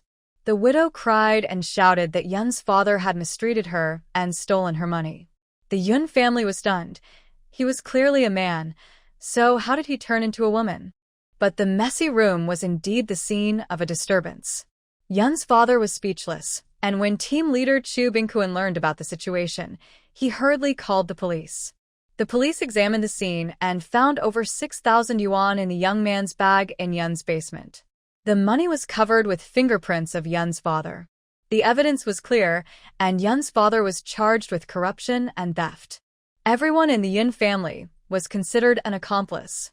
Even though the county mayor guaranteed Yun's family, the facts proved otherwise, and his words had no effect. Yun's grandfather, who personally treated the young man, could tell the difference between men and women. The young man staying at his house was definitely a man, not a woman. However, the young widow insisted she was a woman and claimed Yun's father knew she was a woman, which was why he helped take care of her. Yun's grandfather, who had lived most of his life, could see that someone was setting a trap to harm their family. But this trap was impossible to break. Meanwhile, Yun's younger brother-in-law, Mei Lidong, who didn't live at Yun's house, also got into trouble. He was involved in the black market and stabbed to death the widower from the Chu family who had once tried to forcefully marry Yun's younger sister. In front of many witnesses, he stabbed the man in the heart. Mei Lidong repeatedly explained that he didn't do it.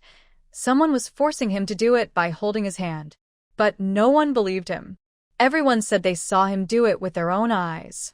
After the police took Mei Lidong away, Chu Bingkuan and his relatives demanded strict punishment for him.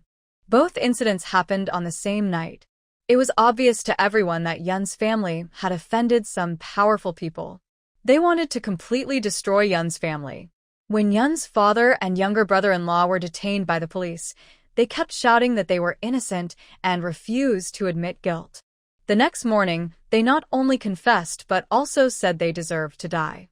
Even the county mayor personally questioned them, but they firmly insisted they should be punished. Because they confessed, Yun's grandfather, grandmother, mother, and younger uncle and aunt also became considered accomplices. The young widow said Yun's grandfather, a doctor with decades of experience, would surely recognize her gender. She believed Yun's family deliberately kept her at home to scheme for her money. She also claimed that Yun's mother was too old to care for her husband, and when she came to seek medical help, they deliberately gave her medicine to humiliate her. Yun's second uncle and aunt didn't physically harm the young widow, but knowing their family was at fault and not stopping it showed they were also after the money. As for Yun's younger brother-in-law, Mei Lidong, the Chu family wouldn't let him go and demanded he pay with his life. The old man sighed again at the end and said, Yun family's children, your father and your little uncle, probably can't be saved. No, I believe my father and my little uncle wouldn't do such things. They are innocent and wrongly accused. After speaking, Yun Huayan looked at Fu Zhaoya who had come with him and begged, Captain Fu, please help my father and my little uncle. Go home and check first. I will go inside and ask. Fu Zhaoya looked serious and entered the government building. He found the county head, learned the situation, and frowned deeply. The young widow returned home, feeling ashamed and angry, and took her own life. Her family, including her brother-in-law and sister-in-law, were also well-known local figures. They went to the city to demand justice for Yun's father. Coincidentally, the people handling these matters were from the Bai family, who had a grudge against the Fu family. No matter how much evidence the Fu family presented, they only believed the existing proof. They said they would report it and severely punish the Yun family. Later, they went to the police station and successfully met Yun's family. Yun's father and little uncle looked very pale and refused to say anything. only admitting they had made mistakes and apologized to their family. Fu Xiaoye couldn't find any useful information. After some negotiation, he brought out Yun's grandparents. They were overwhelmed with tears, knowing that their situation was hopeless, and even Fu Lao couldn't change it. It was true that the woman and the eldest son stayed together for a night. It was also true that the son-in-law, in front of everyone, stabbed and killed the widower who had once fought over a woman with him. Both admitted their guilt. Even if the Fu family could suppress the case, it would only delay the punishment, not change the outcome. The punishment for the eldest son and the son-in-law was unavoidable. After learning Fu Xiaoye's identity, they didn't ask him to help save Yun's father and little uncle. They only asked if he could save Yun's second uncle, second aunt, and Yun's mother. Fu Xiaoye nodded. Old master, old madam, don't worry. We will do our best to save them. Those in the dark were deliberately taking advantage of his little uncle's inability to contact him to harm the Yun family. Now that the evidence was clear, the only way to lessen the punishment was to offer more compensation. He personally took the two back to the Yun family. Yun Huaiyan, Yun's little aunt, and the 7 children of the Yun family all gathered around when they saw their grandparents return. Yun Huaiyan looked at Fu Xiaoye with a serious expression, knowing that the situation was so bad that even the Fu family couldn't save them. In an instant, his face turned pale, and his mood sank to the lowest point. Grandpa Yun quickly grabbed his hand. As a man of the Yun family, you can't give up when faced with setbacks. Get yourself together. Yun Huaiyan's eyes turned red, tears welling up but not falling. Fu Xiaoye patted his shoulder. Dr. Yun, you stay home and rest for a few days. I'll go back and discuss with my aunt and others to find a way. Okay, thank you, Fu. Yun Huaiyan only trusted the Fu family the most. Now, he could only rely on them. Fu Xiaoye, on his way back, told his aunt and uncle about the Yun family's situation. They frowned deeply. This time, Ajo pulled out so many hidden nails. They have nowhere to vent their anger, so they're just picking on the Yun family, the easiest target. After speaking, Chu Bushing slammed the table hard. The Yun family's trouble seemed to be caused by the Bai family on the surface, but in reality, it was the secret agents in the shadows retaliating against Fu Yaozhou. Otherwise, they wouldn't have been so careful, leaving no evidence behind. Fu Shui felt the most ashamed. She had confidently promised to protect the Yun family, but now not only did she fail, she also caused them to suffer such a big disaster. And Wawen, who was still unconscious and unknown whether she would live or die. When her brother found out, how could she explain herself? I will call my older brother and ask him to think of a way in the capital. No matter what, we must save Wawen's father and her uncle's life. Chu Bushing agreed. That's all we can do now. First, protect their lives. The case can wait until Ajo returns to investigate. Ajo's team had special privileges, and their investigation was unrestricted, making their actions faster and more efficient. Fu Xiaoye, with worry clouding his face, had a deep look in his eyes. He thought of someone. Maybe she could help. Thinking this, Fu Xiaoye stood up and left for a phone booth, calling a friend in the capital. Meanwhile, inside, Fu Shui kept calling relatives and friends in the capital, asking them to help talk to the Bai family and give the Yun family a chance to survive. Thanks to their efforts, Yun Dad was sentenced to 30 years of hard labor at a desert farm in the northwest. Yun Mom was sent to plant trees in the northwest for 7 years, and her second uncle and aunt went to plant trees for 3 years. Yun Grandpa and Grandma, both elderly and once renowned doctors who had saved many lives, were also involved. A compensation of 2,000 yuan was paid to the victims, which allowed them to avoid criminal punishment. The younger uncle was found guilty of murder and sentenced to death. However, Chu Bingkuan, the younger brother-in-law, has a disabled son. He proposed that if the Yun family paid him 10,000 yuan, he would sign a forgiveness letter to avoid the death penalty. The Yun family used all their savings, and when that was not enough, Fu Shuyi and Chu Bushing contributed. After paying Chu's family, the younger uncle's sentence was reduced to 20 years, and he was sent to a desert farm in the northwest for re-education through labor, along with Yun's father. But due to interference from certain people, right after the verdict was announced, Yun's father, mother, second uncle, second aunt, and the younger uncle were all sent to the northwest. The once lively and thriving Yun family suddenly lost all their workers. The villagers were saddened and secretly blamed Chu Bingquan's family. They believed Chu's family deliberately set up a trap to harm Mei Lidong, because they heard that Chu Bingquan's younger brother-in-law had cancer and didn't have long to live. They thought Chu's family was intentionally risking lives to harm Mei Lidong. In the hospital, Yiling Qiu, Suyu, Sherweigua, Chu Nan, and Fan Yunjie came to see Yun Qingwan. Seeing her body so thin that only skin remained, everyone felt very sad. Sherweigua leaned close to Yun Qingwan's ear and loudly said, "Yun Qingwan, your family has a problem. If you don't wake up now, you won't see your parents again." This was a method he secretly learned from an old shaman who lived nearby last night. The shaman said that when someone is determined to die or trapped in a nightmare and can't wake up, you can say that someone they care about is in trouble to shock them. If they still don't wake up, then you have to invite their soul back.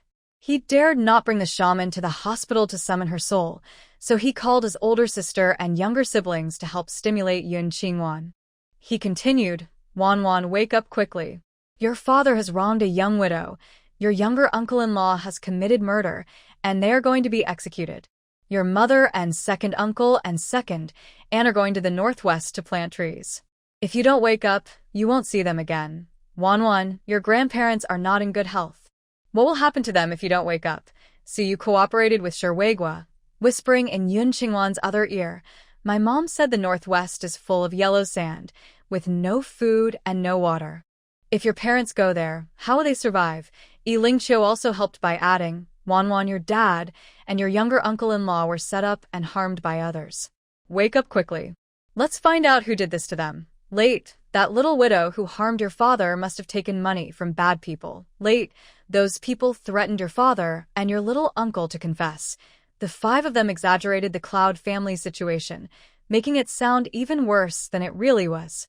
They talked for over an hour, but Yun Qingwan still didn't react.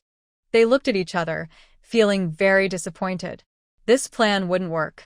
However, as Yun Qingwan was sleeping, she finally broke free from her fear of rebirth after hearing their repeated stories.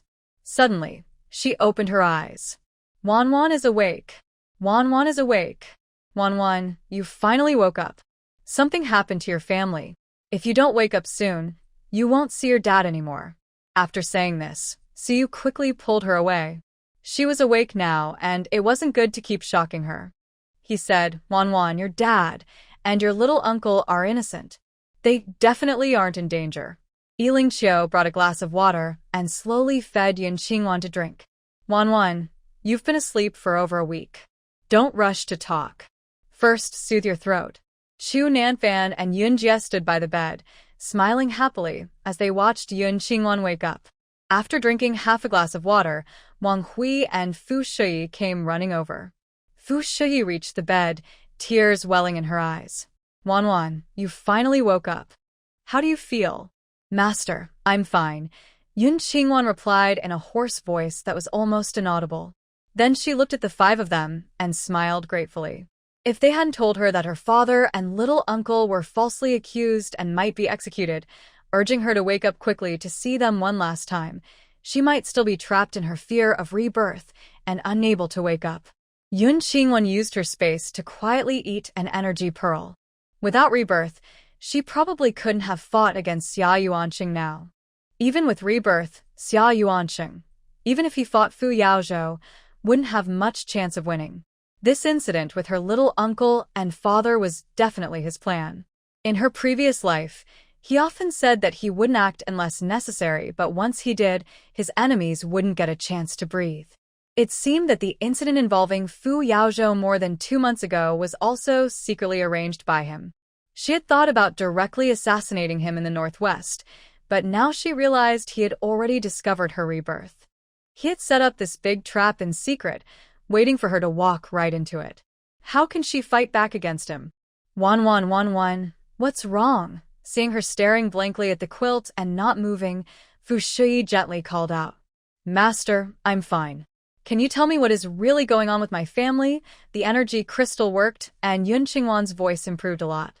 Wan, weren't you asleep? How do you know something happened at home? Wang Hui didn't know about Sherweigua and the others provoking Yun Qingwan, so she was surprised by her words. Yun Qingwan gratefully looked at Sherweigua and the others. It's my senior brothers and sisters. If they hadn't told me to wake up quickly to see my father's last moments, I might still be trapped in a nightmare. The 5 of them smiled when they heard that. We just happened to do the right thing by accident. If we had known earlier, we would have used this trick to scare you, and you would have woken up sooner. Today, we also invented a new way to help people. Fu Shui looked at her young apprentices with affection. All right, go back to work now. Don't disturb Wan's rest. The 5 apprentices immediately fell silent, waved goodbye to Yun Qingwan, and quickly left. Only Yun Qingwan was left in the room. Fu Shui carefully explained the Yun family situation and finally said with regret, Wan, don't worry. Your brother-in-law has already arranged for someone to investigate secretly. Even if your father and brother-in-law are sentenced, the injustice can be cleared. Master, thank you. Don't blame yourself.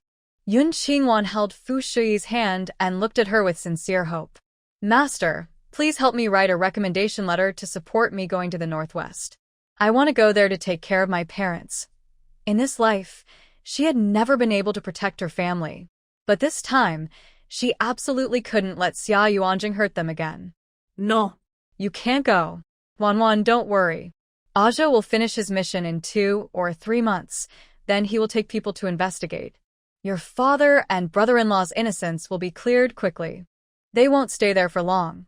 Fu Shui's attitude was firm, and she couldn't understand why Yun Qingwan wanted to go to the Northwest. That place was not suitable for ordinary people, especially a delicate girl like Wan. She couldn't handle the hardships of the desert. Master, it's too late. If I don't go, my family will die there. Yun Qingwan struggled to get up, kneeling on the bed with tears in her eyes. Master, I must go to the Northwest to protect my parents, uncle, aunt, and little sister-in-law. Please write a recommendation letter for me so I can go as a supporting doctor. She had planned to visit the Northwest, and now, with this situation, even if it means facing danger, she was determined to go. Fu Shui quickly helped Yun Qingwan up, frowning as she continued to persuade her. Wan, why are you so stubborn? Your parents will be back in about half a year. Yun Qingwan said seriously, Master, when the Yun family had problems, you must have thought of many ways, right? But even your Fu family couldn't interfere with these wrongful cases or stop the sentencing from being delayed. It shows how powerful those forces are that set up the trap against my father and little brother-in-law. They won't let Brother Fu easily overturn the case, especially since she had brought so many rare items from another world, and with Xia Yuanjing's intelligence, he would surely guess she had been reborn and brought a lot of supplies. He would be even more desperate to imprison her. If she didn't go to the Northwest, one of her family members, her parents, or little brother-in-law, would surely die. Fu Shui looked full of guilt. You're right. If we investigate your case carefully, we can find many problems. But your father and little brother-in-law insisted on their innocence. Plus, the Bai family from the capital pressured the court, which is why the case was quickly decided. The Bai family? The top family in the capital, Bai Yaoding. Yes, the Bai family is also a powerful business family with many talented descendants. They control key industries, and even if they are arrogant, the authorities have to respect them. Since the moment her brother wanted to marry Yun Qingwan, Fu Shui never saw her as an outsider. She also told her about some past conflicts with the Bai family. Years ago, my father led troops into the capital.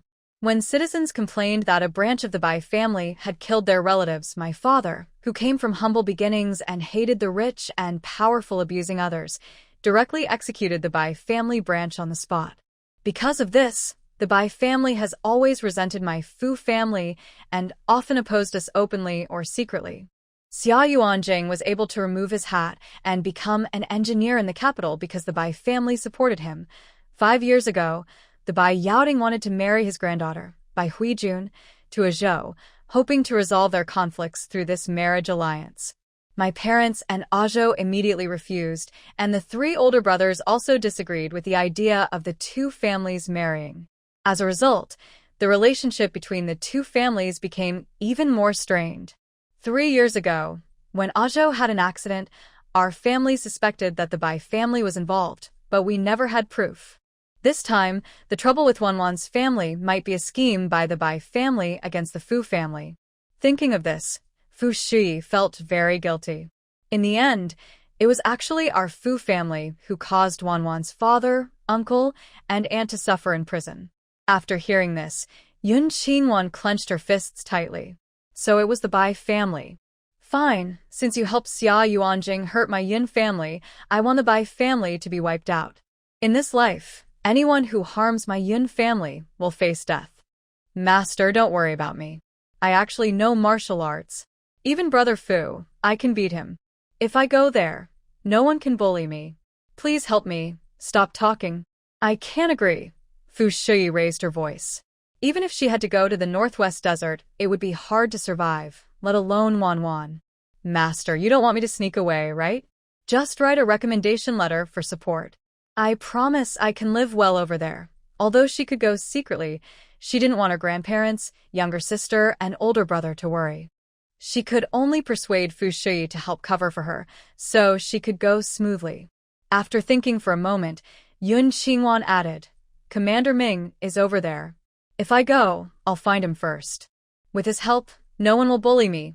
Fu Shi was speechless for a moment. She saw how much Wanwan loved her family. Now, with the current situation, she couldn't stop her from sneaking away.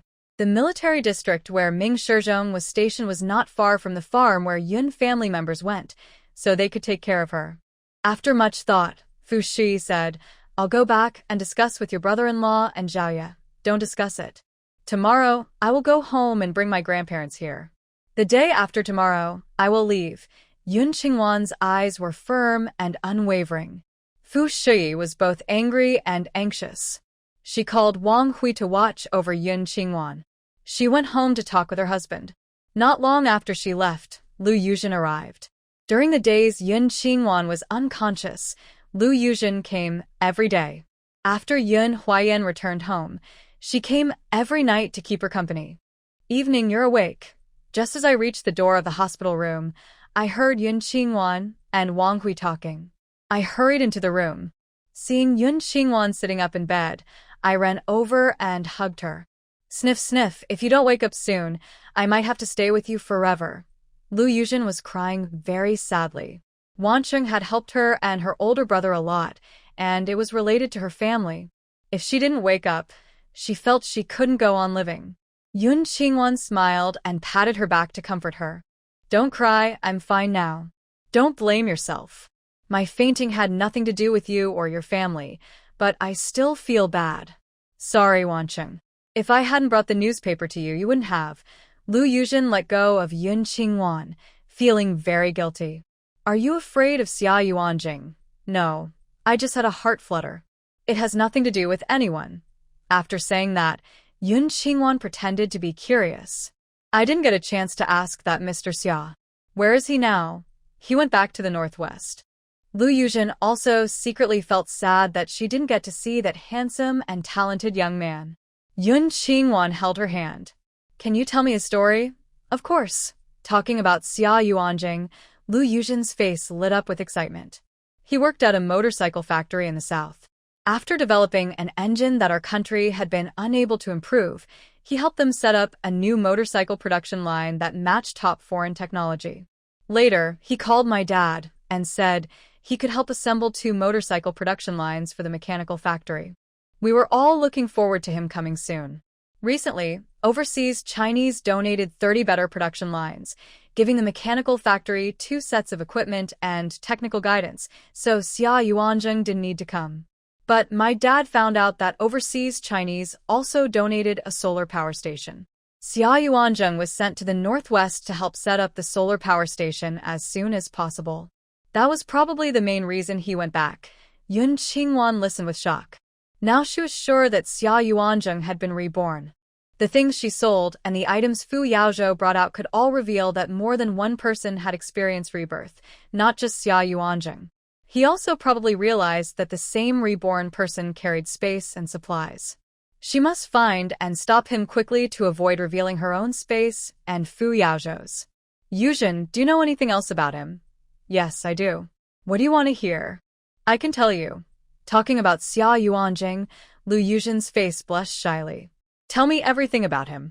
Yun Qingwan's eyes were deep, but she quickly masked her feelings with a smile.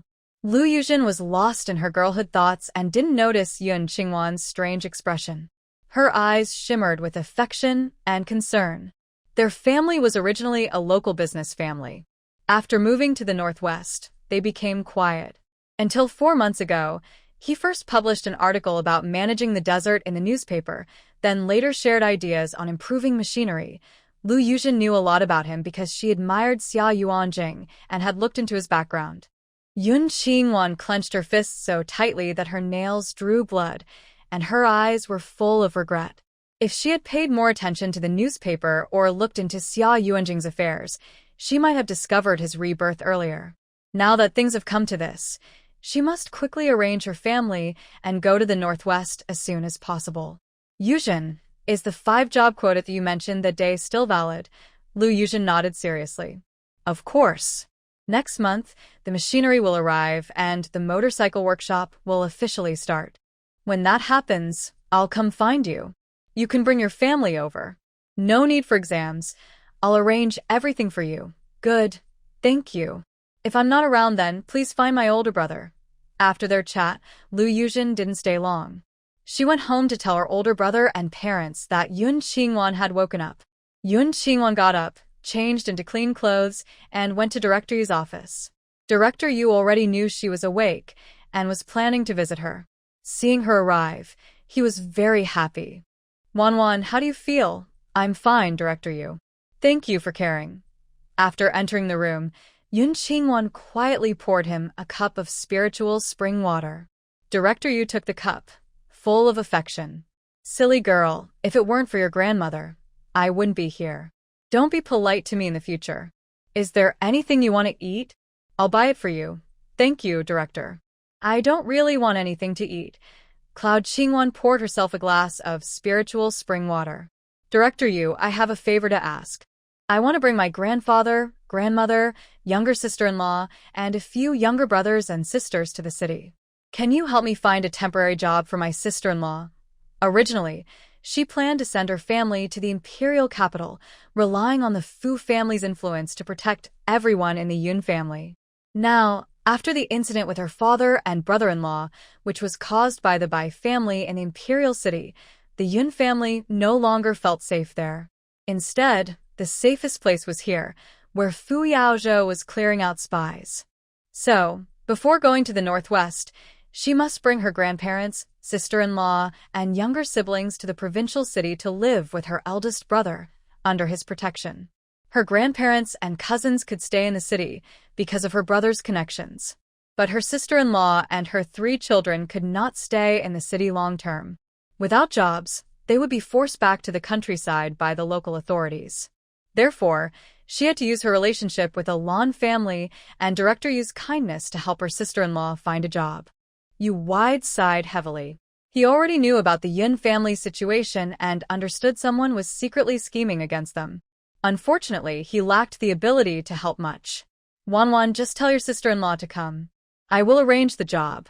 Your grandfather is a senior doctor and can also come to our hospital for consultations. Since Cui Yin left, he hadn't found a replacement for the old herbal doctor, so her grandfather could try working at their hospital. Starting as a temporary worker, if he did well, he could become a permanent staff member. Thank you, Director Yu. I will remember your great kindness and repay you someday. Cloud Qingwan was full of gratitude. Heaven was fair. It had given her suffering but also benefactors. After leaving Director Yu's place, she returned to her small courtyard, took a shower, changed into black clothes, and took out 2 steamed buns from her space to eat. She left 1 robot to pretend to sleep in the house and quickly left again. She moved to a secluded, uninhabited area, took out a green Jeep. The exterior was ordinary, but inside, it was powerful and very fast. She headed to the train station. She took out a MO and a printer, making a fake household registration and travel permit for a 40-year-old man. Using this identity, she approached the ticket counter and bought a train ticket to a neighboring province.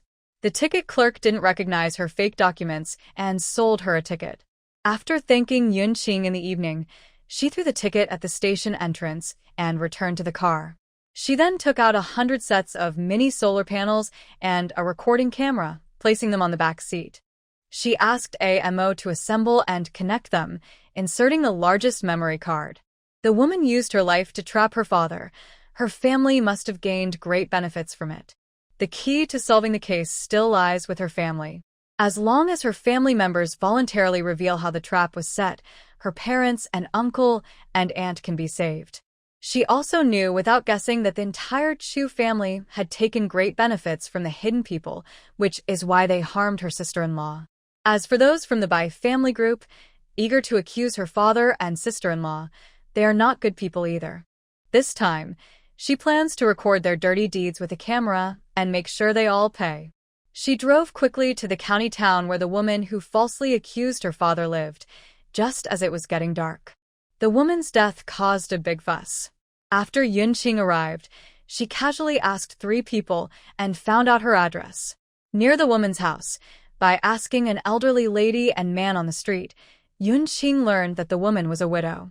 After her husband died, she returned to her brother-in-law's house with her son and daughter, but was not welcomed.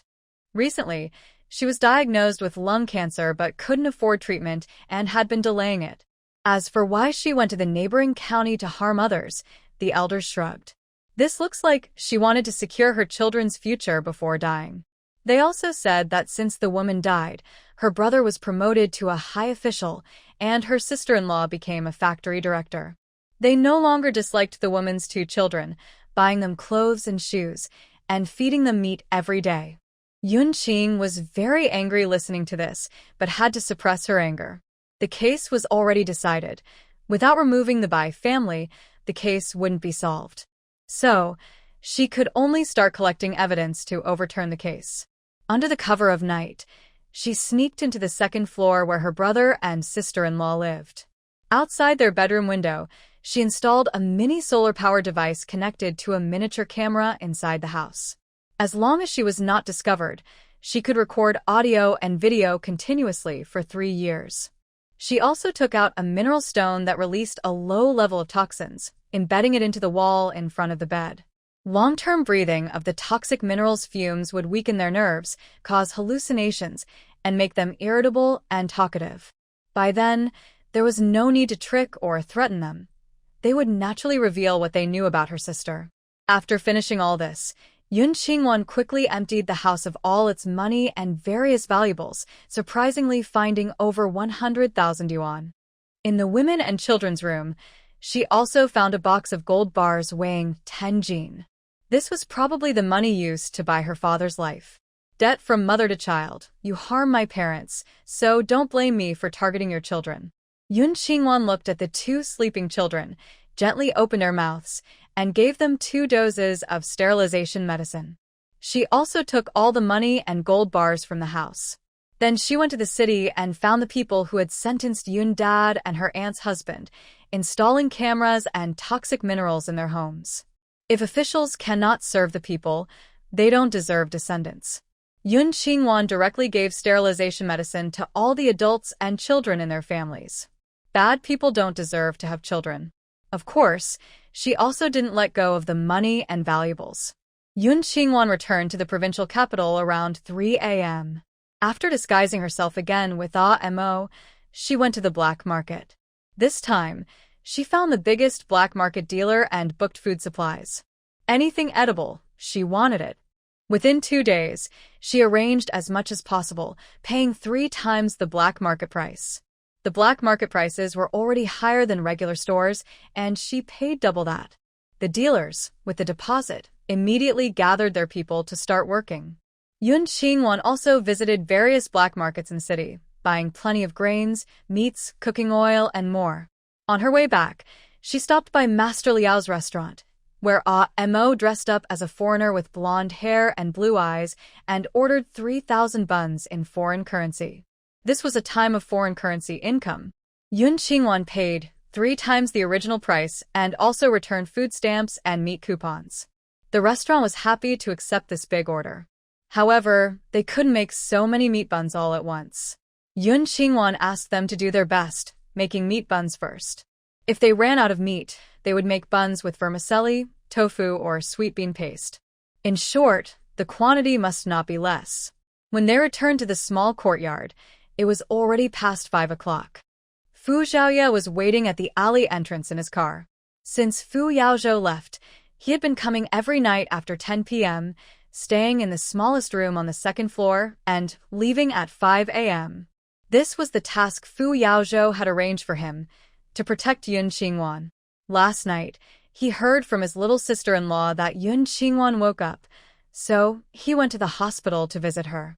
Wang Hui said she had returned to the small courtyard. He came back here and saw that Yun Qingwan was already asleep. He stood outside the door to comfort her a few words. Inside, the person was crying and saying she just wanted to sleep peacefully. He didn't go in to disturb her. Thinking she would definitely want to return to the Yun family this morning, he waited early at the door. Yun Qingwan thought about herself inside the house. She quickly went around to the back, climbed up to the second floor from behind, entered the room, and put away the smart robot on the bed. She washed up, changed into a simple set of autumn clothes, and packed all her belongings. She planned to give this room to her little sister-in-law, Mei Shuang, her cousin Qing Wu, and her second aunt's 2 daughters, Qing Shu and Qing Shu. After gathering her things, she took 4 sets of autumn clothes for her little sister-in-law and 3 younger sisters, each set suitable for now. She also took 10 pairs of shoes and socks. She took out about 10 skincare products for girls and placed them on the dressing table. Then, she carried her bag to the bedroom next door belonging to Fu Yaozhou. This room needed to be cleared out for Huai Qian, and the twin cousins from her little sister-in-law's family to stay. Fortunately, there were 2 beds inside, so no problem there. She took out a folding bed from the space, placed it opposite the big bed, and covered it with thick quilts and clean sheets. From the space, she also took autumn clothes and shoes for Huai Qian, and the twin cousins. She didn't move the small room next door, leaving it for Fu Xiaoye to stay in. In the study downstairs, she added clothes, shoes, and daily necessities for her grandparents. As for her eldest brother, she told him to move to the dormitory. After finishing everything, she opened the door and gave a gentle smile to the people in the car. "Thank you for your trouble. It's no trouble. Come up." Since Fu Xiaoye stopped liking Yun Qingwan, his attitude had become much more distant. In front of Yun Qingwan, he was no longer as casual and talkative as before. He seemed colder and more reserved. After Yun Qingwan finished her car ride in the evening, he handed her a glass of warm milk and 2 large buns. "Thank you. Have you eaten?" Yun Qingwan asked as she took the items. Fu Xiaoye took out an empty oil paper bag from his side, showed it to Yun Qingwan, then put it back. On the quiet morning road, there were few people, and Fu Xiaoye drove very fast. "Did your little sister-in-law say you're going to the northwest?" she asked after drinking the milk and eating a bun, feeling full. She nodded and said, "Yes, I need to stay with my parents until Brother Fu clears up the case and proves their innocence." She could investigate the case alone and find out the truth about her father and her uncle-in-law. But with the demon Xia Yuanjing in the northwest, if she didn't go there quickly, her parents, uncle-in-law, and second uncle and aunt's lives would be in danger. Only Brother Fu Yaozhou can handle the case. She must go to the northwest to protect her family. "My younger uncle will be back soon. Why can't you wait a little longer?" Fu Xiaoye's tone was not very friendly. He couldn't understand why Yun Qingwan went to the northwest. Going there as a small doctor, how could she protect the Yun family? Although the Ming family lived nearby, they were still over 100 miles from the labor reform farm. How could Ming Shizhong always watch over her? Moreover, Ming Shizhong didn't particularly like Yun Qingwan. Yun Qingwan didn't answer. "When we get off the car, let's have a fight. If I win, you can't stop me from going to the northwest." Fu Xiaoye sneered. "You know how to fight. Brother Fu taught me." Yun Qingwan wasn't lying. Her big brother from the end of world was the one who taught her, but it wasn't Fu Yaozhou. She didn't have this feeling before, but now she always thinks of her big brother and Fu Yaozhou as the same person. When she heard he was her little uncle, Fu Zhaoya's elegant and rebellious look appeared. Fine, if you lose, you can't go to the northwest. The car drove for an hour and a half, arriving at their hometown county. Yun Qingwan got out of the car and immediately threw a punch at Fu Zhaoya's chest. Fu Zhaoya, once you say something, it's hard to take back.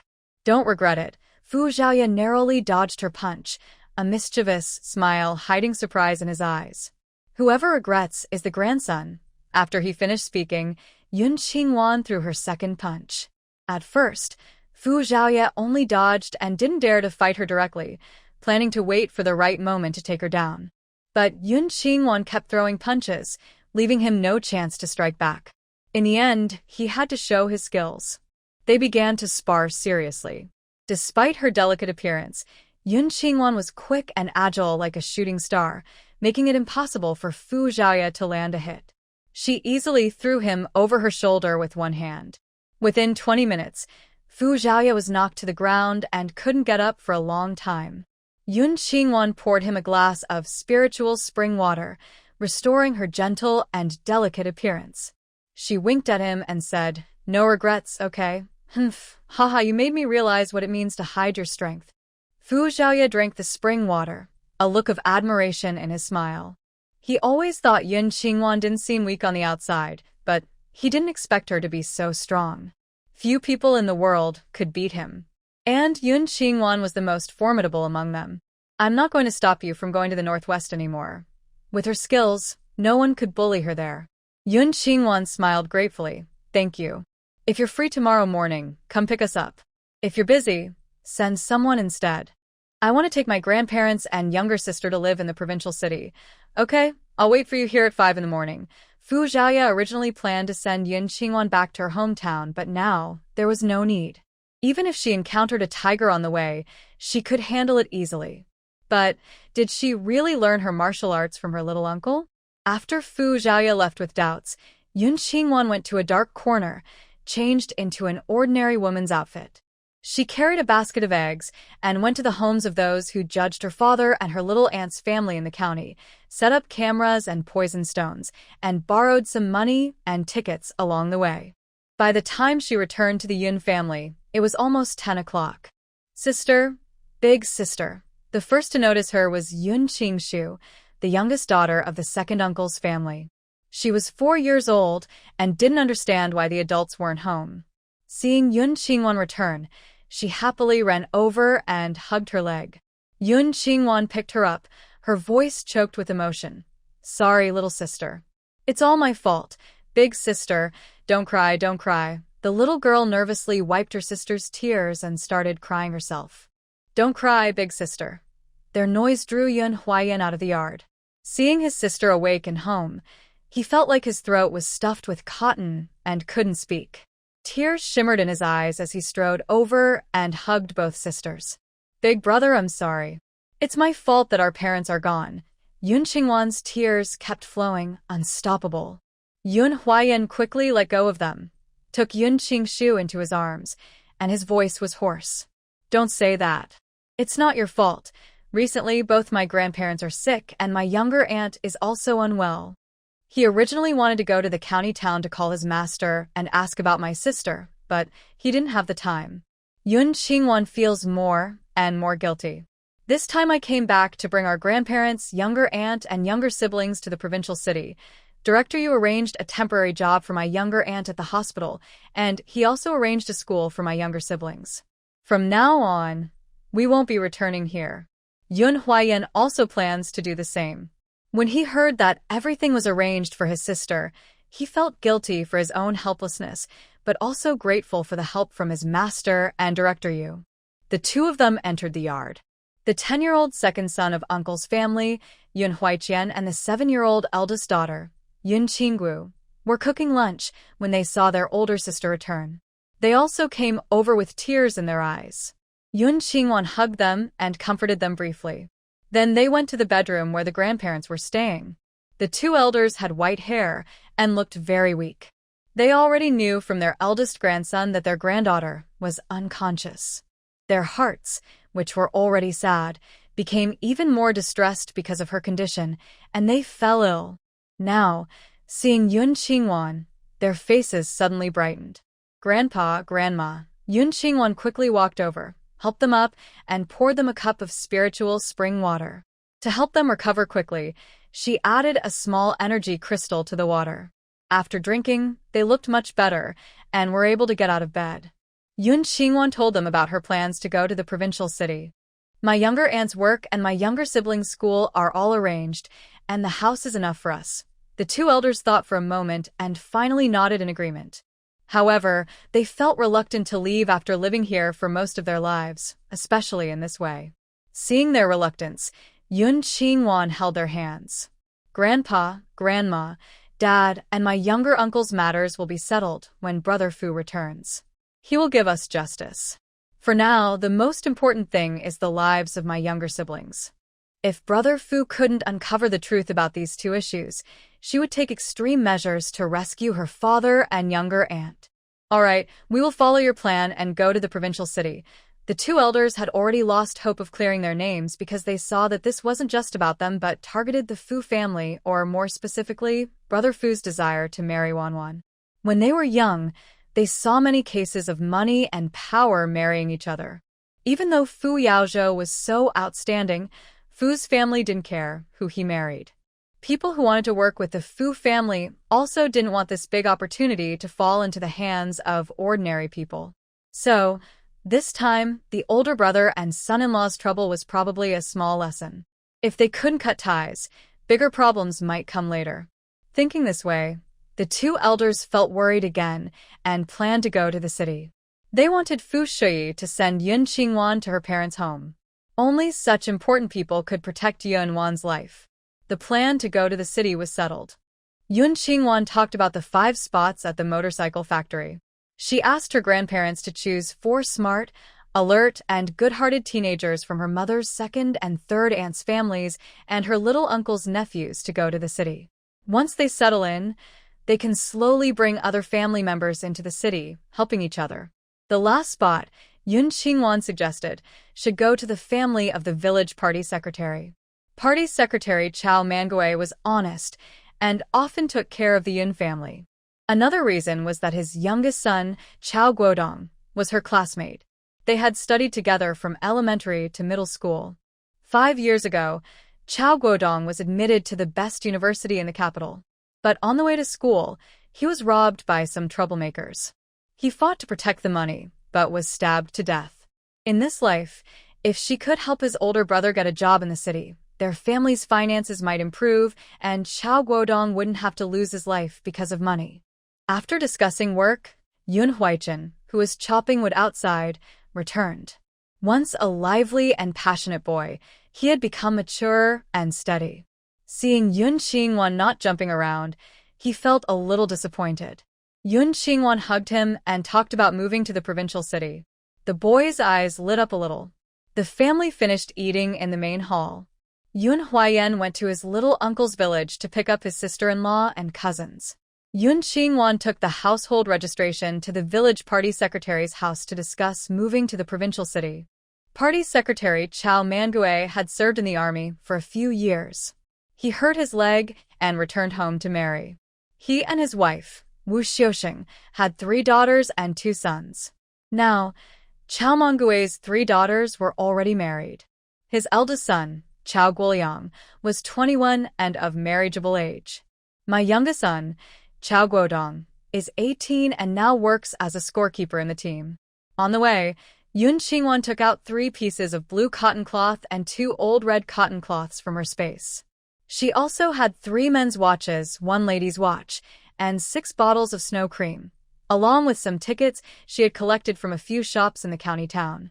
She didn't give money because she knew the Chao family wouldn't accept it. These items were wrapped in cloth and packed in a mesh bag. From the outside, only 5 pieces of cloth could be seen. Additionally, she brought a complete set of materials for the college entrance exam for Chao Guodong. When he was in school, Chao Guodong was very smart, especially in math. While others struggled to count on their fingers, he could answer with a glance.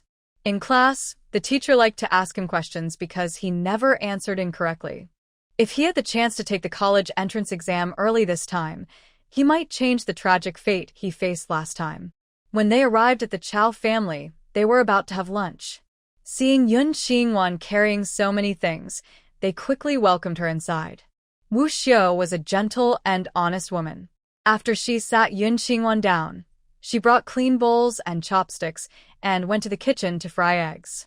The two young men of the Chow family used to follow Yun Xingwan when they were little. Now grown up, they looked shy and couldn't speak when they saw their beautiful old friend. After Yun Xingwan sat down, she looked at them and smiled, asking, "Why don't you sit down? Do you not welcome me? How could that be?" Chow Guoyang, like his mother, was honest and simple. When he sat down, his face turned bright red.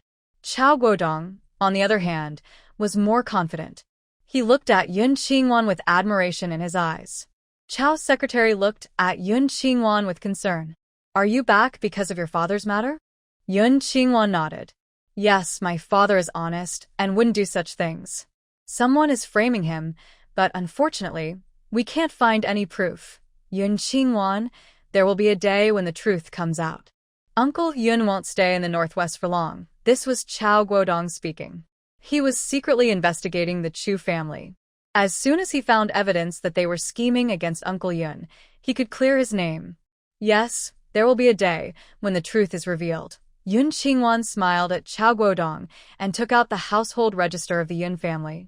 "Chow's secretary, my grandparents are old, and because of my father and my younger uncle's issues, they are bedridden and can't get up. My younger brothers and sisters are too young for me to take care of, and my older brother and I cannot return to look after them. I plan to take them to the provincial city. Please help me write a few introduction letters." Secretary Chow was not surprised by her words, but he felt sorry for old Master Yun's excellent medical skills. "Our area is quite remote, and doctors from outside rarely come here to treat patients." Old Master Yun never refused any patient, no matter how far away they lived. He would go see them whenever they asked for help. He not only treated people but also looked after cattle, sheep, pigs, and chickens. Now that he has left, it will be hard for everyone to get medical help. But with such a big thing happening in his family, he couldn't stay behind. He stood up, picked up the things Yun Xingwan brought, and returned them to her. "The last time you came back with things, your parents sent quite a few to our house. You can take these back, I don't need them. I'll write the introduction letter tonight and send it to your family." On the way, he also planned to visit the Yin family to see the two elders. "Uncle Chow, I've been eating at your house since I was young, especially with Aunt Wu, who often gave me eggs. I brought these small gifts not for any other reason, but to thank you for taking care of me back then." The Chow family lives near the brigade headquarters. When she was in elementary school, she didn't understand much, and often went to Chow Guodong's house to eat. When she went to the commune middle school for junior high, she and Yun Huayan would pass by Chow's house every morning on their way to school. When she called out to Chow Guodong, Wu Xiu would quietly put an egg in her pocket. She has always remembered this kindness. Hearing this, Secretary Chow no longer refused. "All right, we'll accept it. When you leave, I'll ask Guoyang and Guodong to take you to the county." Yun Xingwan didn't mention work, as it hadn't been fully settled yet. After talking about leaving, she called Chow Guodong outside. The two walked to a place with no one around and discussed the college entrance exam. In 2 years, the country will relax the college entrance exam. At that time, everyone, men, women, old, and young, will have a chance to go to university. I brought you some review materials. Study hard. Getting into university had always been Chow Guodong's dream. He didn't doubt Yun Xingwan's words. After all, she worked at the provincial military hospital and knew important people like the Fu family. Her information was definitely reliable. But even if it was false, he had self-studied for 2 years and didn't lose anything. "Okay, I will definitely not let you down." Chow Guodong said this with a shy look. "Is medical skills hard to learn? When I go to university, I want to study medicine. Don't study medicine. Just take the best university in our country, then become an official, help the people, and make your name famous forever." This was Chow Guodong's childhood dream. Yun Qingwan joked about it, making his face turn even redder. Okay, I will become an official. At that time, he wanted to be an official so he could find Yun Qingwan's biological parents and give them a good scolding. Now, if he became an official, he could help Yun Qingwan rescue her father and her little uncle. But I just told you these things. You can't tell anyone else. This is secret information. If it gets out, we could both be in trouble. Yun Qingwan deliberately scared him. Chao Guodong suddenly raised his hand and swore, I swear. No, no, no. Just promise me you won't say anything. I'm leaving now. Yun Qingwan waved her hand and quickly left. In the Chao family house, Wu Xiao happily opened the cloths, seeing the watches and tickets inside. Her eyes widened in surprise. Oh my goodness, how are there so many watches? The three men in the Chao family looked and saw 3 watches, 2 men's and 1 women's. The 2 men's watches looked very fashionable. They knew without thinking that Yun Qingwan bought these especially for them. They couldn't return them now. They could only keep this kindness in their hearts. Chao Guodong carried the big bag of documents into his bedroom and eagerly started studying them. Yun Qingwan returned home. Grandma Yun, with her grandchildren, had already taken out old clothes, bedding, and other items to air out. The small courtyard in the provincial city had everything. Yun Qingwan didn't want these old things anymore. Grandma, don't air them out anymore.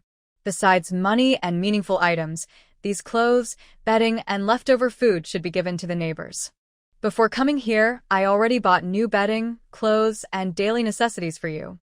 You don't need these old things. Grandma Yun, who was once a wealthy girl, listened to her granddaughter and didn't hesitate. She picked up what she wanted to take, then piled the rest in the doorway and the room, planning to give them to the neighbors later. In the evening, Yun Huayan came with his little aunt and 3 cousins. Also arriving were May's little uncle's brothers and nephews. She took all the clothes, quilts, pots, pans, and utensils from her sister-in-law's house, along with some dried food and grains. Yun Qingwan gently pushed her forehead and pulled her sister-in-law aside. We're going to the provincial city this trip, and we won't bring anything. You should have them carry everything back. Wanwan, those are the new clothes and quilts you bought us for the Mid-Autumn Festival. We can still use them if we take them. Her sister-in-law was reluctant. Many of the clothes and shoes given by her eldest niece had never been worn, and she didn't want to throw them away. Sister-in-law, I bought new ones for you over there. Each person has 4 sets of clothes. If we take these old ones, the neighbors might look down on us. Yun Qingwan glanced at her space. If her small yard wasn't so tiny, she would have brought out 100 sets of clothes for everyone. Hearing about being looked down upon, Yun Xingzi stopped arguing. We'll bring the food ourselves. No need, Yun Qingwan said. Food is easier to buy in the provincial city. You can have them bring some back for your father-in-law and mother-in-law. Sister-in-law, just listen to me. Don't bring anything. After Yun Qingwan finished speaking, Grandma Yun also advised, Shengzi, just listen to Wanwan. Take some of our grains back for your parents-in-law. Later, send some to your eldest and second sisters-in-law's families. It's our Yun family's way of making amends to their daughters. All right, I'll have them bring some back. Yun Xingzi could only arrange for her uncles and cousins to take back everything she brought and distribute it. As for the grains from her family, she accompanied her eldest and 4th brothers to deliver some to their eldest and second sisters-in-law's homes. The 3rd sister-in-law's family also received a visit. The families of the 3 daughters-in-law in the Yun family were all good people. When they heard the Yun family was moving to the provincial city, they all took out their savings and sent them over. Grandpa Yun and Grandma Yun didn't accept the money, but asked them to take some of the newer quilts, clothes, farming tools, and kitchenware back home. The remaining items were shared among friendly neighbors. That night, after a quick dinner, Secretary Chao arrived with a letter of introduction. He talked with Grandpa Yun for a long time before leaving. Later, everyone was asleep. Yun Qingwan left the Yun family and went to the house of Chu Bingkuan's late widowed uncle. She left behind solar panels and cameras and also gave his disabled son poison that could cause lung cancer. The son of the villain was just a bad seed. Living was a disaster. She then found where he had hidden his money. She compensated him with 10,000 yuan, but now only 5,000 remained.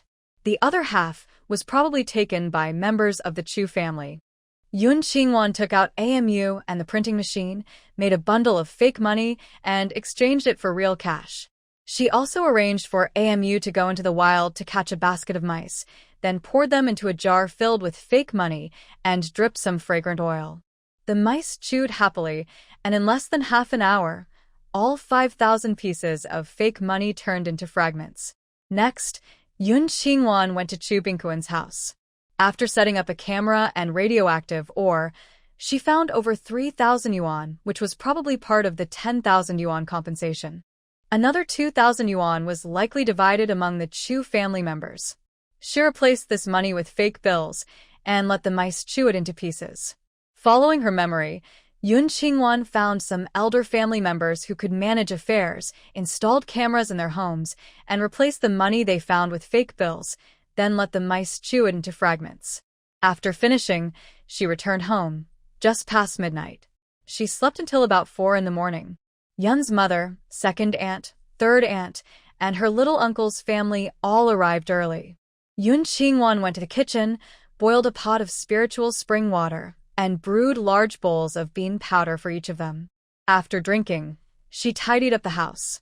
Yun Grandpa and Yun Grandma looked deeply at the place they had lived for decades, wiped their tears, and left with their family. Some villagers who had good relations also got up early and waited at the village entrance to see them off. Secretary Chow, with his 2 sons, drove 2 ox carts loaded with Yun family's belongings and 6 children who couldn't walk, and sent them out of the mountains. The 4 relatives and their children followed the ox carts and Yun family all the way to the county town. Fu Zhaoye had already arrived, bringing a large truck and 2 comrades. Watching the group sending Yun family away, they secretly admired. If Yun family members had bad characters, they wouldn't receive such a warm farewell. After Yun Grandpa and Yun Grandma got on the vehicle, they waved reluctantly, telling everyone to go back quickly. The hardest to bear were May's father and mother, whose son had gone so far away, and their daughter-in-law and grandchildren had also left. They didn't know when they would see each other again. Seeing their tears, Yun's little aunt and her children also covered their mouths and cried. They couldn't understand how good days had turned into this. Looking at them, Yun Qingwan felt the deepest pain. In her previous life, she failed to protect her family. She didn't expect that in this life, she still couldn't protect them. Back at the small city courtyard, Yun Xiaogu looked around at everything inside and felt very excited. Yun Huichen and his younger siblings also looked around curiously. Mei Shuang was holding her twin brothers and had wide eyes. She often heard her father say that city people live better than those in the mountains. This was simply wonderful. Yun Qingwan led them on a tour of the rooms. Afterward, she asked Yun Huayan to stay inside to watch the children. She took her savings book and rode her bicycle out. The money in Yun Qingwan's account was sent to the northwest, but there was nowhere to spend it. She took out 100,000 yuan and put it into her older brother's savings book for their future life. She also took out all the food, meat, oil, and other supplies she bought the night before. When she returned with her bicycle, Director Yu was in the living room talking with Grandpa Yun. Their conversation was about medical skills. They kept nodding and praising each other's medical abilities. Yun Qingwan smiled and greeted them, then carried the food and supplies into the kitchen. Her younger sister and Grandma Yun were listening carefully as Yun Huayan explained how to use the appliances. They were more and more amazed. They kept saying that foreigners' brains are really clever. Wanwan, this pot is so interesting. How much did it cost? When your brother-in-law comes back, I want to buy one too. Yun Xingzi's happy voice suddenly stopped, and tears streamed down her face. Yun Qingwan hugged her and said softly, "Little sister, I will definitely save your brother-in-law. When that happens, I'll buy you a better pot. Yeah, don't think too much. Your brother-in-law's matter has nothing to do with you. We don't miss him. Let's focus on cooking." Yun Xiaogu pinched her palm hard, reminding herself not to cry in front of Wanwan, so she wouldn't make her feel guilty. Yun Qingwan was not foolish. She knew that her grandparents and sister saw that her father and brother-in-law's troubles came from her. But they didn't blame her at all. To prevent her from feeling guilty, they suppressed their own sadness and didn't show it in front of her. She pushed down her guilt, showed a faint smile, and helped them cook. When the meal was ready, Fu Shui, Chu Bushing, and Fu Zhaoya arrived. They brought 100 jin of flour, 50 jin of rice, 50 jin of millet, and some dried goods. They also brought plenty of items like boiling water bottles, wash basins, towels, and soap. The Yun family welcomed them into the house. After sitting down and chatting briefly, they started eating. After the meal, Director Yu took Yun Xingzi to the hospital to handle her temporary employment. She was assigned to work under Yang Guanghua, assisting nurses with cleaning and tidying the wards. Her salary was only a little over 10 yuan for now, but if she performed well, she could become a permanent employee later. As for Grandpa Yun, he would have to wait 2 days before he could start working. Fu Shui and the other two took Yun Qingwan away to Fu Shui's home. Chu Boxheng once again advised her, "Once Ajo returns, your father and your little uncle's wrongful accusations will be cleared. They will only be punished for at most half a year. Why are you so stubborn?" Yun Qingwan was very firm. "Chief Chu, none of you should try to persuade me. I will leave early tomorrow morning. When I do, just tell my grandparents, my little uncle, and my older brother that you sent me to the capital for protection so they won't worry about me." Seeing that he couldn't persuade her, Chu Boxheng could only hand over a letter of recommendation and a letter he wrote to Ming Shizhong and some acquaintances there. He specifically took out one thicker letter and solemnly explained, "This is from Commander Liu Chongfeng, Ajo's master. He is now at the Northwest Shell Research Base. You must deliver this letter to him personally. Tell him you are Shui's apprentice, and he will look after you." While saying this, he glanced at Fu Shui, and the jealousy and resentment in his eyes were obvious. Yun Qingwan curiously looked back and forth between Chu Boxheng and Fu Shui, feeling like there was a story behind it. Fu Shui glared at Chu Boxheng with annoyance, then took Yun Qingwan's hand and said generously, "Wan, Liu Chongfeng once pursued me. If you go to the Northwest and someone bullies you, go find him. If he refuses to help, just mention me, and he won't dare to ignore you." Yun Qingwan's eyes sparkled. Her master was impressive, and she even had a close confidant outside. "Okay, I'll listen to my master." Yun Qingwan placed the letter from Liu Chongfeng at the very bottom of her bag. Fu Shui gently tidied her hair and said, "Let Zhao Yi take you there." "No need. When I bought my train ticket, I met a friend going to support the Northwest. She's quite capable, and she can protect me on the way." Yun Qingwan planned to go to the capital, eliminate the Bai family, and then head to the Northwest. Naturally, she couldn't bring Fu Zhaoya with her. What kind of friend? Male or female? Fu Shui asked anxiously. Can she compare to Zhaoya's skills? Give it a try. Yun Qingwan looked at Fu Zhaoya. She is better than me. Do you want to try? Fu Zhaoya naturally understood her meaning and turned away proudly. No need to try. I won't go with you either. Safe travels, and when you arrive, write us a letter. Humph. Her friend is just herself. Okay, master. Please, give this to Big Brother Fu. Yun Qingwan took out a glass box containing a small round ball. Inside the ball was a memory card with her message to Fu Yaozhou about Xia Yuanjing. Fu Shui thought the small ball was a gift from a young girl to her lover. She took it and put it in the tea cabinet. On the way back, Yun Qingwan also brought several packs of winter down jackets for the Yun family, for sets for each person. She also brought warm underwear, thick socks, and other winter clothes. To ensure electrical safety, she asked AMO to appear as an electrician and replaced all the wires and power strips in the small courtyard. After finishing, she went out again and brought back 10 thick quilts. Only Grandma Yun was in the house. Seeing her busy granddaughter, she guessed that Fu Shui wanted to send Yun Qingwan away. She felt reluctant but couldn't stop her. Her eyes stayed red. As it was getting dark, Yun Huayan, Yun Zhao's wife, and Grandpa Yun returned with the children. They had just taken their younger siblings to the military hospital school for enrollment. The youngest, Yun Qingshu, could now go to school too. The little girl was kind and hugged her older sister, talking about how beautiful the kindergarten was. Yun Qingwan kissed her and also touched Yun Qingwu and Mei Shuang, secretly thinking, "Big sister will definitely bring your parents back." That evening, after dinner, the family sat in the living room. Yun Qingwan talked about her trip to the imperial capital. At first, the family was happy, but then they all fell silent. Grandpa Yun, who originally wanted to send her away, smiled kindly. Since your third uncle's family and your third brother are over there, you should go. You can look out for each other. We trust you. Yun Xingzi also agreed, saying, Yes, Wanwan. If you go there, stay with your third uncle's family. Let them take care of you. We are at ease. Don't go to your third uncle's place, Wanwan. When you get there, stay close to Yaozhou's parents. Only they can take good care of you. Grandma Yun was worried she might misunderstand her granddaughter's words, so she directly expressed her thoughts. Wanwan, the Fu family lives in the military compound. It's heavily guarded, so no one can hurt you. Yun Qingwan didn't want her family to worry, so she replied obediently, Grandma, I understand. I'll go and find Fu Yaozhou's mother. If I stay by her side, no one will dare to touch me.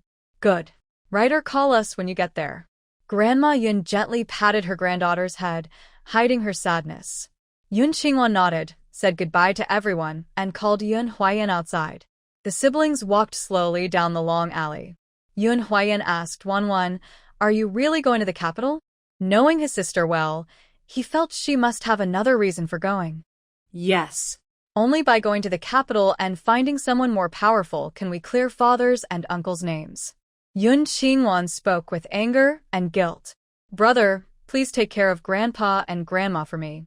Her words eased Yun Huayan's doubts. They're my grandparents too. It's no trouble. Just be careful over there. Don't worry. I'll come back safely.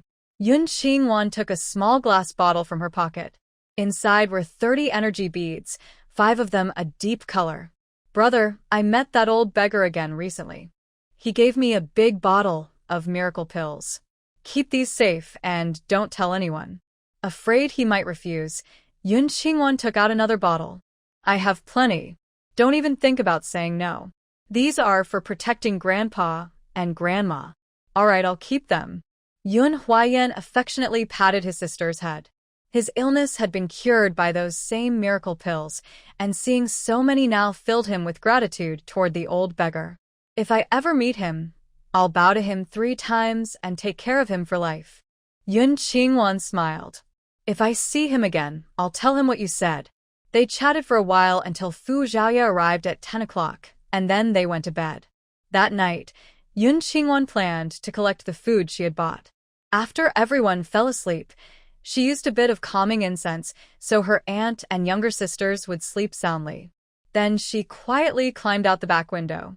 She drove a large truck to the black market and found the biggest dealer there.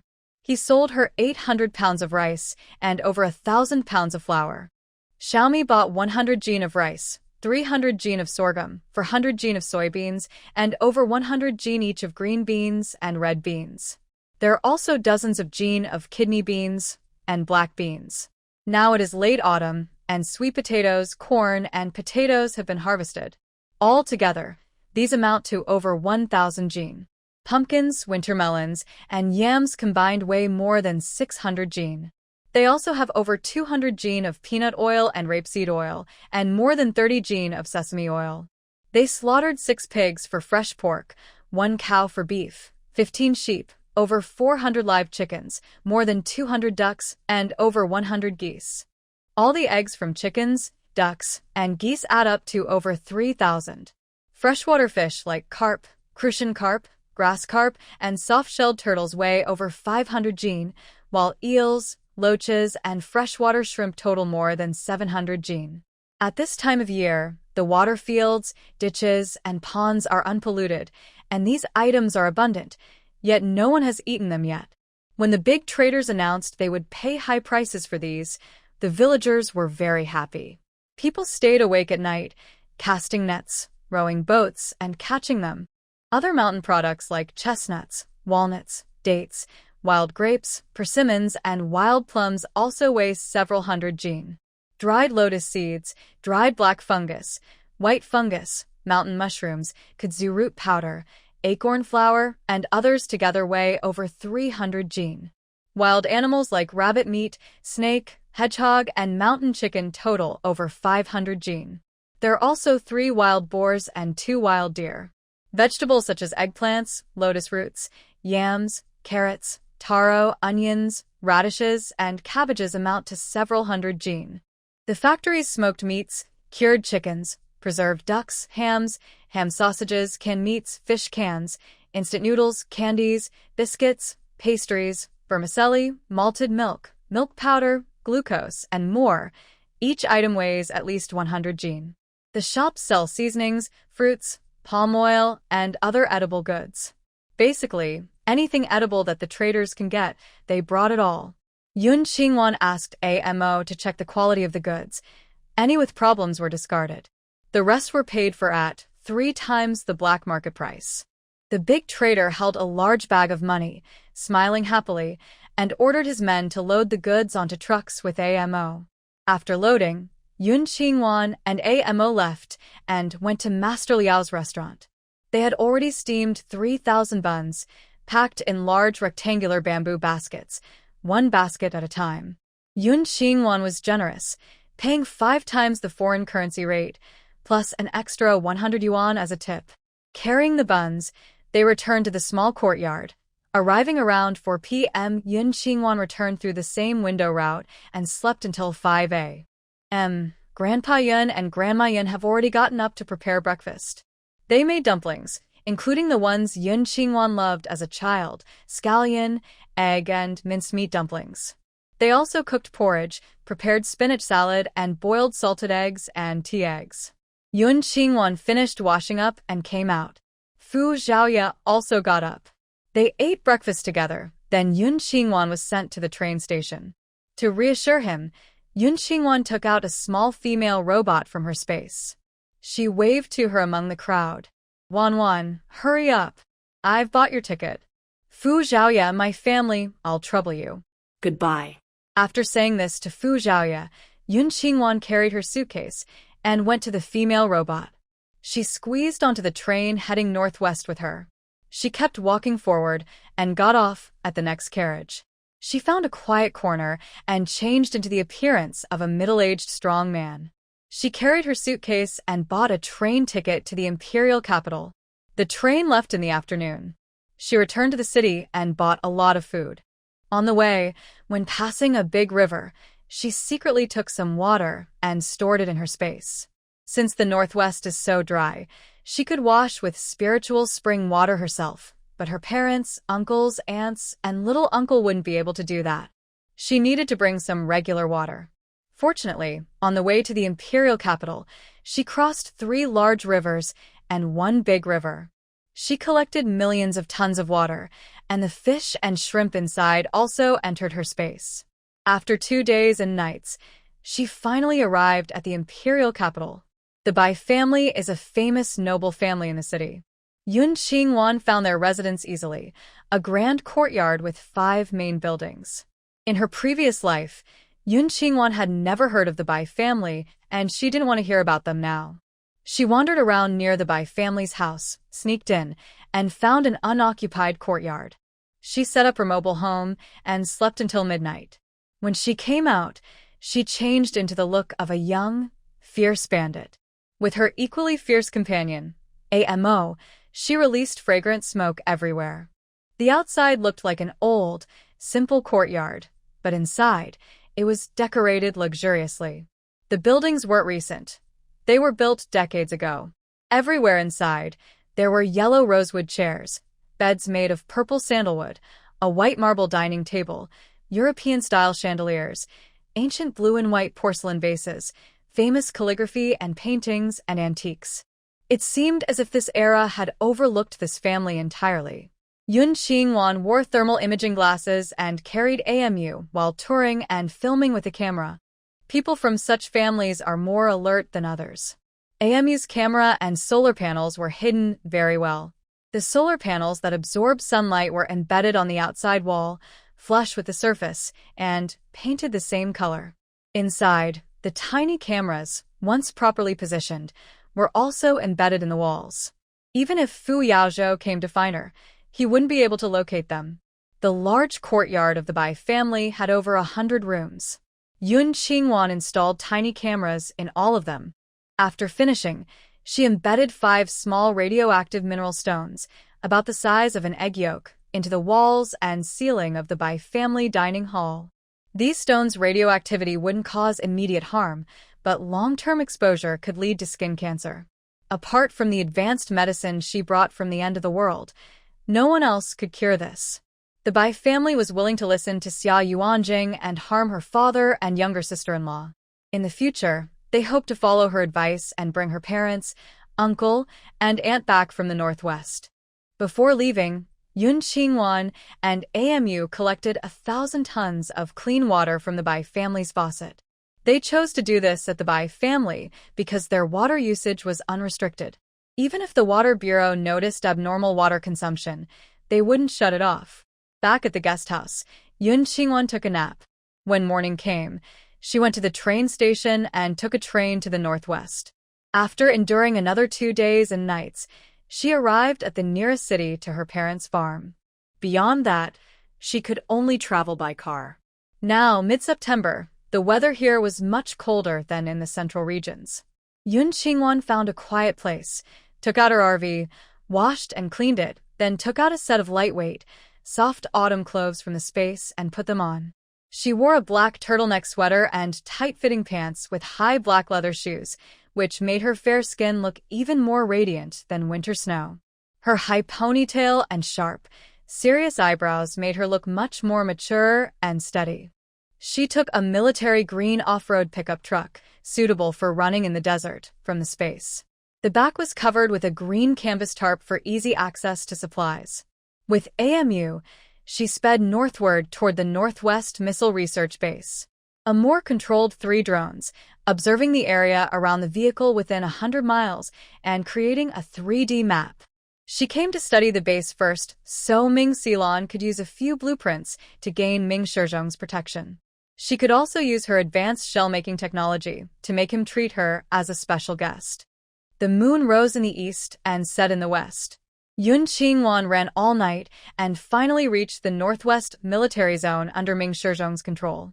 She remembered from her past life that the soldiers here not only farmed and raised animals to survive but also planted trees, managed grasslands, and worked on desert reclamation, road and railway construction, mining, oil extraction, factory building, and housing. Instead of taking the dusty road to the labor camp, she took out a map and drove along the railway line she remembered, so she could reach the research base faster. After a long drive, she arrived in a completely sandy desert area. Seeing the endless desert again, Yun Qingwan's dislike only grew stronger. She took out icy spring water from her space and drank a big gulp, then continued forward. The weather in the desert wasn't always hot. Now it was daytime, but the nights were cold. At night, the low temperature could freeze the sand into blocks. After another half-day of travel, all she saw was endless yellow sand, as if she was standing still. "Master, there are people over there," Amor said, pointing at 2 green dots on the computer, which slowly enlarged into 2 men wearing green coats. They carried more than 20 water bottles and had collapsed in the desert. Yun Qingwan turned the vehicle toward the men and sped over. When she arrived, Amor got out to check. The younger man, who looked to be in his 20s, had fainted from exhaustion. The other man, middle-aged, was barely alive, clearly unconscious from severe dehydration. Yun Qingwan got out, helped the 2 men into the vehicle, gave each a sip of spring water, and injected the middle-aged man with a stimulant. Then she put Amor into her space. Soon after, the young man woke up. Weakly, he checked the pulse of his middle-aged companion's neck, found he was still alive, and expressed deep gratitude to Yun Qingwan. "Thank you for saving us." "You're welcome," Yun Qingwan replied, turning to look at his collar. "Are you soldiers?" "Yes, we are from the Northwest Military District. My name is Tang Bin." "You don't look like someone from the Northwest, do you?" Tang Bin looked at Yun Qingwan's fair, delicate features and her car. He couldn't help but feel a bit cautious and alert. Yun Qingwan took out her recommendation letter, introduction letter, and household registration book for support in the Northwest. I am a doctor sent to support the construction at the South Farm in the Northwest. Tangbin took them and checked. The red stamps on the documents were real, so he relaxed a little. This isn't the direction to the South Farm. How did you end up here? I don't know. Once I entered the desert, I lost my way. Yun Xingwan pretended to look upset. How did you all faint here? We were exploring the route with our leader when a strong sandstorm hit. The car flipped over, and we ran out of water. Chun and I went to find water but couldn't find any. Tang Bin's eyes turned red, and his voice choked with emotion, full of guilt. Leader? Officer?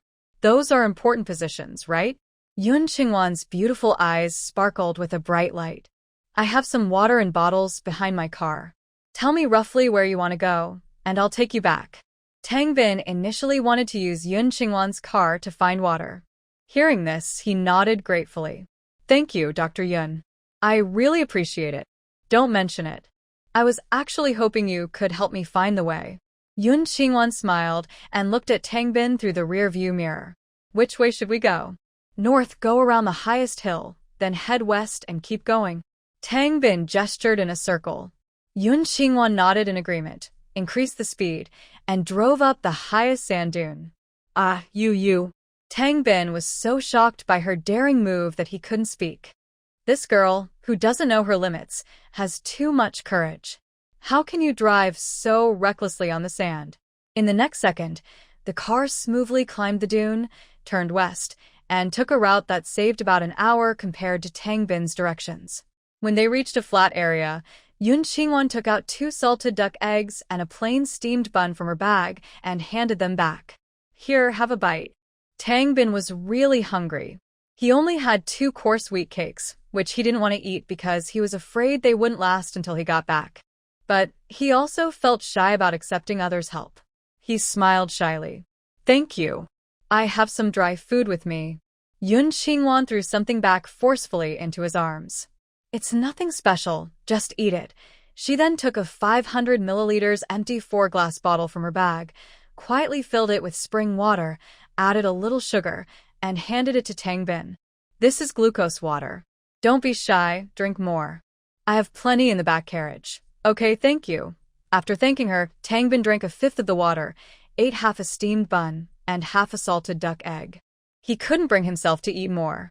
The vehicle continued to move forward for over an hour before the middle-aged man woke up.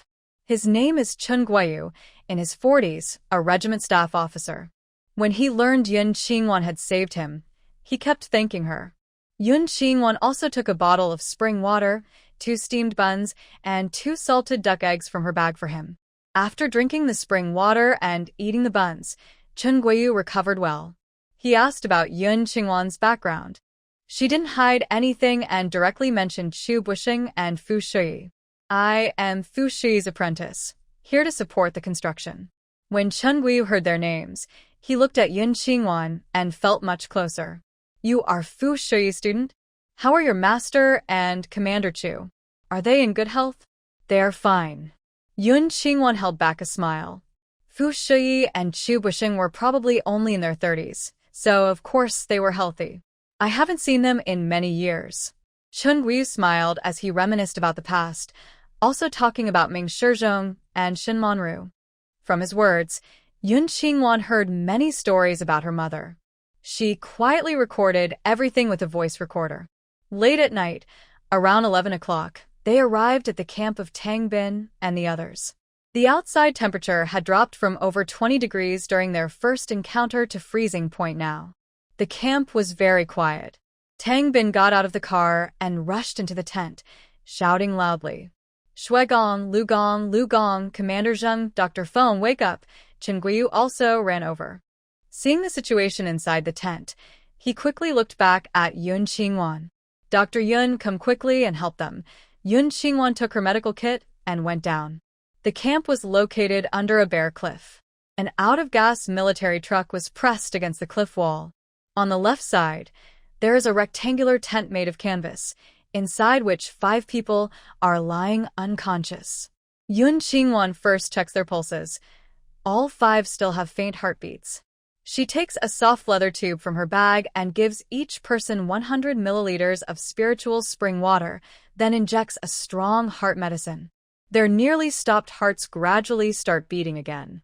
Tang Bin feels their neck pulses and happily wipes away tears. Dr. Yun, they're alive. Yun Qingwan smiles and walks to the back of the military truck to look inside. It contains only half a bag of coarse flour cakes, 6 barrels of gasoline, some books, survey equipment, and materials. She goes to her own car and takes out some charcoal, a bottle of alcohol, a small rake for digging soil, a lighter, and other fire-starting tools. She looks around and walks to a stone hollow at the bottom of the cliff. Using the small rake, she digs a small hole, puts in a few pieces of charcoal, sprinkles alcohol, and ignites it with a lighter. Soon, the charcoal begins to glow with fire. Yun Qingwan then takes out a large aluminum pot from the car, along with a pack of dried vegetables, a pack of millet, a pack of chopped ham, and a large 30-liter white bucket filled with plain water. She waves to call Tang Bin. Put these together and cook porridge to help them regain strength. Tang Bin sees the meat and water and is deeply moved. Dr. Yun, thank you. When we get back to the military district, I will make sure the leaders give you a big reward. Yun Qingwan smiles and responds. She also takes out 2 thick cotton blankets from the car and asks Chen Guiyu to help carry the 5 people onto the blankets. He and Tang Bin have been drinking spiritual spring water all the way, and their bodies have already recovered. Just as they move the 5 people onto the blankets, Commander Zheng wakes up first. Seeing that Tang Bin and Chen Guiyu are fine, he shows a relieved smile. I'm glad you're okay, Commander Zheng. What about the leaders? Chen Guiyu asks eagerly. They set out with 30 people, 20 soldiers, 3 geological survey engineers, 5 road construction engineers, 2 accompanying doctors, 3 military trucks, and a large amount of supplies. Half a month after departure, 2 of the road engineers suddenly fell ill, and the leaders sent someone to take them back. The others continued forward, testing soil and terrain from south to north, east to west, searching for the best route for building the road. Unexpectedly, they encountered a strong sandstorm and one vehicle overturned, with no water left. When they left to find water, there were still 6 engineers and 12 soldiers here. Now, only 5 of them remain. Engineer Zhao, Engineer Han, and Engineer Qin couldn't hold on any longer. The leader asked Captain Fong to take them back. He himself went east with 2 others to look for water. Commander Zheng spoke weakly. When they left, they didn't take any water. I wonder if they can reach the water source? Tang Bin, the leader's personal guard, became anxious after hearing this. There's no water nearby. What should we do? The leader and the others definitely can't hold on. Next to him, Yun Qingwan stepped forward again. I'll drive to look for water. Hearing this, Tang Bin happily ran to the car. Dr. Yun, I'll go with you. Chen Gui looked a bit embarrassed. Dr. Yun, is there enough fuel in your car? I have a spare tank. It's enough. After saying that, Yun Qingwan took out 5 glass infusion bottles from the trunk, filled with spiritual spring water. She handed them to Chen Guiyu. Drink 100 milliliters every 2 hours. Don't hold back. Only by restoring your strength can you leave here. Okay. I'll remember. Thank you, Dr. Yun. Chen Guiyu didn't know how to fully express his gratitude. He silently kept this life-saving favor in his heart. Yun Qingwan then took a handful of milk candies from her pocket. No need to save food for me. I still have steamed buns. After speaking, she got into the car but didn't take Tang Bin with her. You better not take up space. Tang Bin looked at the back seat. It's a bit crowded, but Yun Qingwan cut him off. One more person means more fuel consumption. Tang Bin still got out of the car. Yun Qingwan stepped on the gas and sped away. She took out AMO and 4 high-intelligence robots, controlling 10 drones to search for people everywhere. After more than 5 hours of searching, they finally saw 3 men in ragged clothes being attacked by a pack of desert wolves. The camera zoomed in. 2 young men among them were exhausted and sitting on the ground. The other man was tall, strong, with sharp features and a determined look. His pants on the left thigh were gone, and a large piece of flesh was bitten from his calf by the wolves. Blood stained the sand beneath him. He stood in front of the 2 young men, eyes cold and focused, watching the approaching wolf pack. The person with the machete swung it around to keep the wild wolves away. Behind the wolf pack, there were more than 10 wolf bodies lying scattered. Yun Qingwan quickly recalled AMO and the drones in the sky, bringing them back to her space. She sped up and rushed toward the 3 people. The wolves were scattered by the bright headlights, but they didn't go far. The car stopped. Yun Qingwan got out and asked, "Who are you?" In her haste, she forgot to ask the names of Tang Bin and the others. "Do you know Tang Bin and Chen Guiyu?" she asked. "Yes, I know." "Who are you?" The old man's pupils trembled, and his lips moved silently, saying, "Man Ru." It seemed like this girl was Man Ru. Yun Qingwan didn't like how greedily they looked at her face. She turned away coldly and headed toward the car. "I'm here to find Leader Tang Bin. If you're not him, I'll leave." One of the 2 young men hurriedly said, Yes, we are with Tang Bin. This is our old leader. Are you here to find us because Tang Bin asked you?" "Yes. They were injured while crossing the water, and I rescued them. I took him and Officer Chen back to that cliff." The 3 engineers, along with Commander Zheng and Dr. Feng, were almost done for. "Luckily, I had medicine and saved them." Yun Qingwan explained her achievements while taking out a medical kit and 3 bottles of spiritual spring water from the car, handing them to the men. "This is glucose water. Drink it to restore your strength." The old leader, Ming Shizhong, took it first. He looked at Yun Qingwan carefully before opening the lid and drinking. The sweet water went down his throat, and his exhausted body suddenly felt energized. He drank about a third, but didn't want to continue. Yun Qingwan was laying out a medical blanket. Seeing this, she coldly said, "The wolves haven't gone yet. If you don't recover quickly, how will you have the strength to fight them?" Ming Shizhong hesitated, thinking they had collected quite a bit of water this time. He opened the lid again and tilted his head to drink the spiritual spring water, while coldly watching the wolves waiting on the distant sand dunes for the right moment. The 2 young men finished all the spiritual spring water, leaving nothing behind.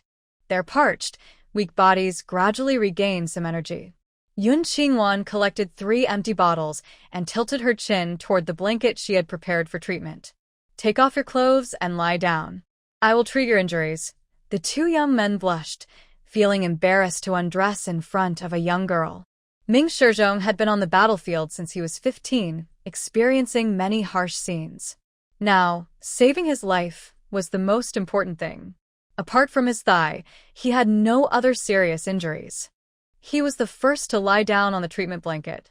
He asked, "What is your surname?" "I am Yun." "My name is Yun Qingwan. I am a doctor from Zhongzhou, here to support the construction in the northwest." While speaking, Yun Qingwan took out alcohol, quickly cleaned his wound, scraped away broken flesh, and vaccinated him against tetanus and rabies before applying medicine and bandaging. Throughout the process, Ming Shizhong did not make a sound or even breathe heavily. Yun Qingwan secretly admired him. An experienced soldier is truly exceptional. After bandaging his leg, Ming Shizhong stood up and looked into the distance. The wolves were gone. He asked the 2 young soldiers, when did they leave? They had been shyly pulling at their torn clothes and hadn't noticed his question.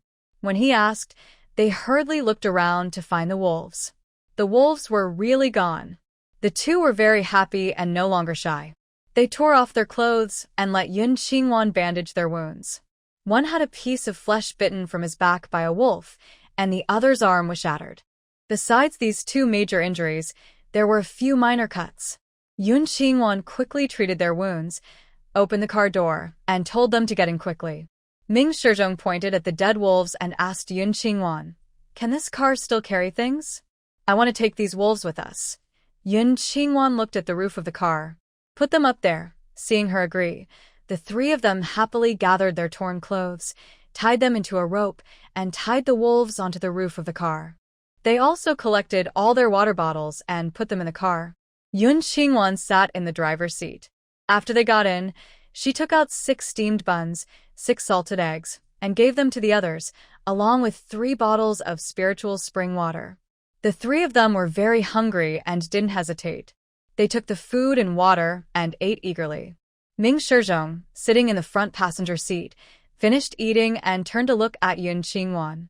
Dr. Yun, thank you for saving us.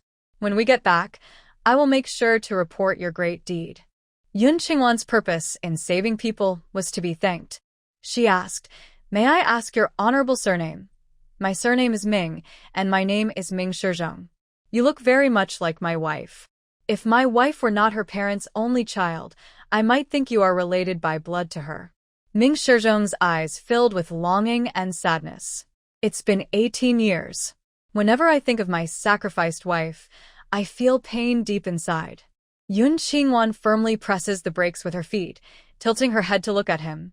Is this the father who refuses to acknowledge her and doesn't want to see her mother's remains? Dr. Yin, what's wrong? Why are you stopping? The young soldier in the back seat looks confused, wondering what their leader is staring at. Ming Shizhong also looks puzzled, noticing the sudden anger and resentment in Yun Qingwan's eyes. He asks, Dr. Yun, is the car out of fuel? Where were you 2 months ago? Yun Qingwan remembers Tang Bin saying they had been out for a long time. Maybe Ming Shizhong never received the telegram from his master. 2 months ago, I was with them at the oil mine in the northern desert. We stayed there for over half a month. Then we circled around the desert's edge, exploring as we went. We've been back for more than 3 months now. After he finishes, Yun Qingwan notices that the resentment in her eyes has lessened. He asks, what were you doing 2 months ago? Yun Qingwan responds vaguely. Do you know that your daughter Ming Xilan came to the research base? Isn't she in the imperial capital? Why did she come here? Talking about his daughter, Ming Shizhong's eyes show tenderness. I was just about to make her a pair of wolfskin shoes. The weather here is dry, and her delicate skin wouldn't hold up. I need to use wolf oil to make her a face moisturizer to prevent frostbite. Listening to his endless chatter, Yun Qingwan starts the car again, feeling both wronged and comforted. She feels wronged because his delicate love was given to that imposter. She feels comforted because he is not a bad father like Wei Mingli. After he finishes speaking, Ming Shizhong can't help but look at Yun Qingwan again. Her face looks very much like his wife's before she was disfigured. Dr. Yun, you look quite young. How could your parents let you come here? My parents were falsely accused and brought here to work. I came to take care of them. Yun Qingwan briefly explains the case of her father Yun and her uncle-in-law. Hearing this, Ming Shizhong frowns. If what you say is true, then the people who set the trap to harm your family are not ordinary. How did your family get involved with such people? Yun Qingwan's dark eyes showed a cold, killing intent. I don't know. Someone as bad as Xia Yuanjing, who harms others, never cares about the reasons. He only cares whether he can get what he wants. Ming Shizhong could tell she knew the truth but didn't want to say, so he didn't press further. Since you seem so filial, I will ask someone to help you investigate when I go back. They chatted casually, and Yun Qingwan also learned why they appeared in the desert. It was Xia Yuanjing who said there was a large oil field in the north of the desert and suggested Ming Shizhong start building the road. Building a main asphalt road through the desert was also Ming Shizhong's long-held wish since coming to the northwest. Now that they found the oil mine, he began to work on it. Yun Qingwan's brow furrowed tightly. Xia Yuanjing always thinks long-term when doing things. Before he left the northwest, he had already brought Ming Shizhong into his network of contacts. There's also the Bai family and the textile and steel families from the south. Every factory he visited is likely to develop into a major force in the future. Unfortunately, in her past life, she didn't even understand her own life well, so she didn't pay attention to his network or social circle. Now, she couldn't know how many people Xia Yuanjing had met. As dawn approached, Yun Qingwan took them to the edge of a cliff. When Tang Bin and the others saw that Yun Qingwan really brought the people back, they all gathered around to thank her. That night passed, and thanks to the spiritual spring water, the bodies of the 5 members of Zheng's team recovered. Captain Fong, who had sent the other engineers away, arrived with supplies in his car. Ming Shizhong decided to keep moving forward and finish surveying the remaining section of the road. As for Yun Qingwan, he asked Tang Bin to accompany her back and also bring the 2 young soldiers who had been bitten by wolves last night to the base. Hearing that he wouldn't return, Yun Qingwan didn't hesitate and directly asked Ming Shizhong for a favor. Should I consider myself your lifesaver? Yes, of course. Chun Guiyu was the first to speak. Without this girl, Tang Bin and I would definitely have died. That's good to hear. Yun Qingwan took out a stack of letter paper from her bag and handed it to Ming Shizhong. Write me a letter of praise so that the farm can give me a big courtyard. I want my parents, second uncle, second aunt, and little sister-in-law to move in with me. Also, ask the manager there to arrange the easiest job for them. This isn't a big problem, but it isn't proper either. Ming Shizhong didn't take paper or a pen. He just looked at her face and thought about when he first met his wife. She was young and innocent, but also bright, confident, and brave. Every time she went on a mission, she completed it successfully. Only the last time, something went wrong, and they never saw each other again. That became a lifelong pain for him. If only he had died back then, she could have grown up with Ceylon. As for the house, I can arrange that. Whether your parents and relatives are innocent or not, since they are here, they should follow the rules, work hard, learn well, and try to leave early. He couldn't give special favors to anyone. After saying this, Ming Shizhong looked at Tang Bin. This place isn't far from the research base. Take her to fill up the car with fuel, then send her to the southern farm. Have Hyung arrange a private place for her and let her second uncle, second aunt, and mother stay with her. Her father and little sister-in-law, as the main suspects, must not leave Bay Farm until the case is clear. Tang Bin knew this was the biggest concession the leader could make. Yun Qingwan also knew that getting such treatment was already very good. She didn't say anything more. She took out 2 large white buckets from her car, filled with spiritual spring water. There were also 2 big packs of medicine for external injuries and anti-inflammatory drugs. These waters have glucose added. Don't waste them. Since Ming Shizhong didn't know about her and her mother's situation, she chose not to argue with him. Besides, their group, who risked their lives to measure and open the desert, was admirable. Helping them was also a good deed. Comrade Yun, you're really kind. Thank you so much. Chun Guiyu found that the water Yun Qingwan brought from outside was not only tasty, but also helped them recover quickly. With these waters, the road ahead would be easier. Ming Shizhong stared at Yun Qingwan for a long time before finally turning to Tang Bin. Protect her well on the way. Make sure she gets safely to the southern farm. Tang Bin packed his things, along with 2 injured comrades, and got into Yun Qingwan's car, heading north. On the way, Yun Qingwan subtly asked about the Ming family members. Tang Bin told her that Ming Shizhong's wife, Shen Monru, had been killed by secret agents 18 years ago. Now only his adopted son, Ming Haoyang, and his only daughter, Ming Ceylon, lived at home. There was also his younger sister, Ming Furong, who could not have children. She had stayed with the Ming family to take care of her nephew and niece and never married. Ming Haoyang was 26 years old. His wife, Ban Jia, was the daughter of the Ban family from the capital. Their eldest son, Ming Jia, was 3, and their younger son, Ming Bo, was 1. The 2 children lived with their mother near the main military district, cared for by Ming Furong. Ming Haoyang worked as a battalion commander at the research base, mainly responsible for the safety of the staff. Yun Qingwan remembered what Fu Yaozhou had said about Song Lin's last words, that when Aunt Li called Ming Shizhong's home years ago, the person who answered claimed not to know her mother. If the one who answered wasn't Ming Shizhong, could it have been Ming Furong? As the sun leaned westward, their car left the desert and entered a vast grassland. Tang Bin pointed excitedly to the east.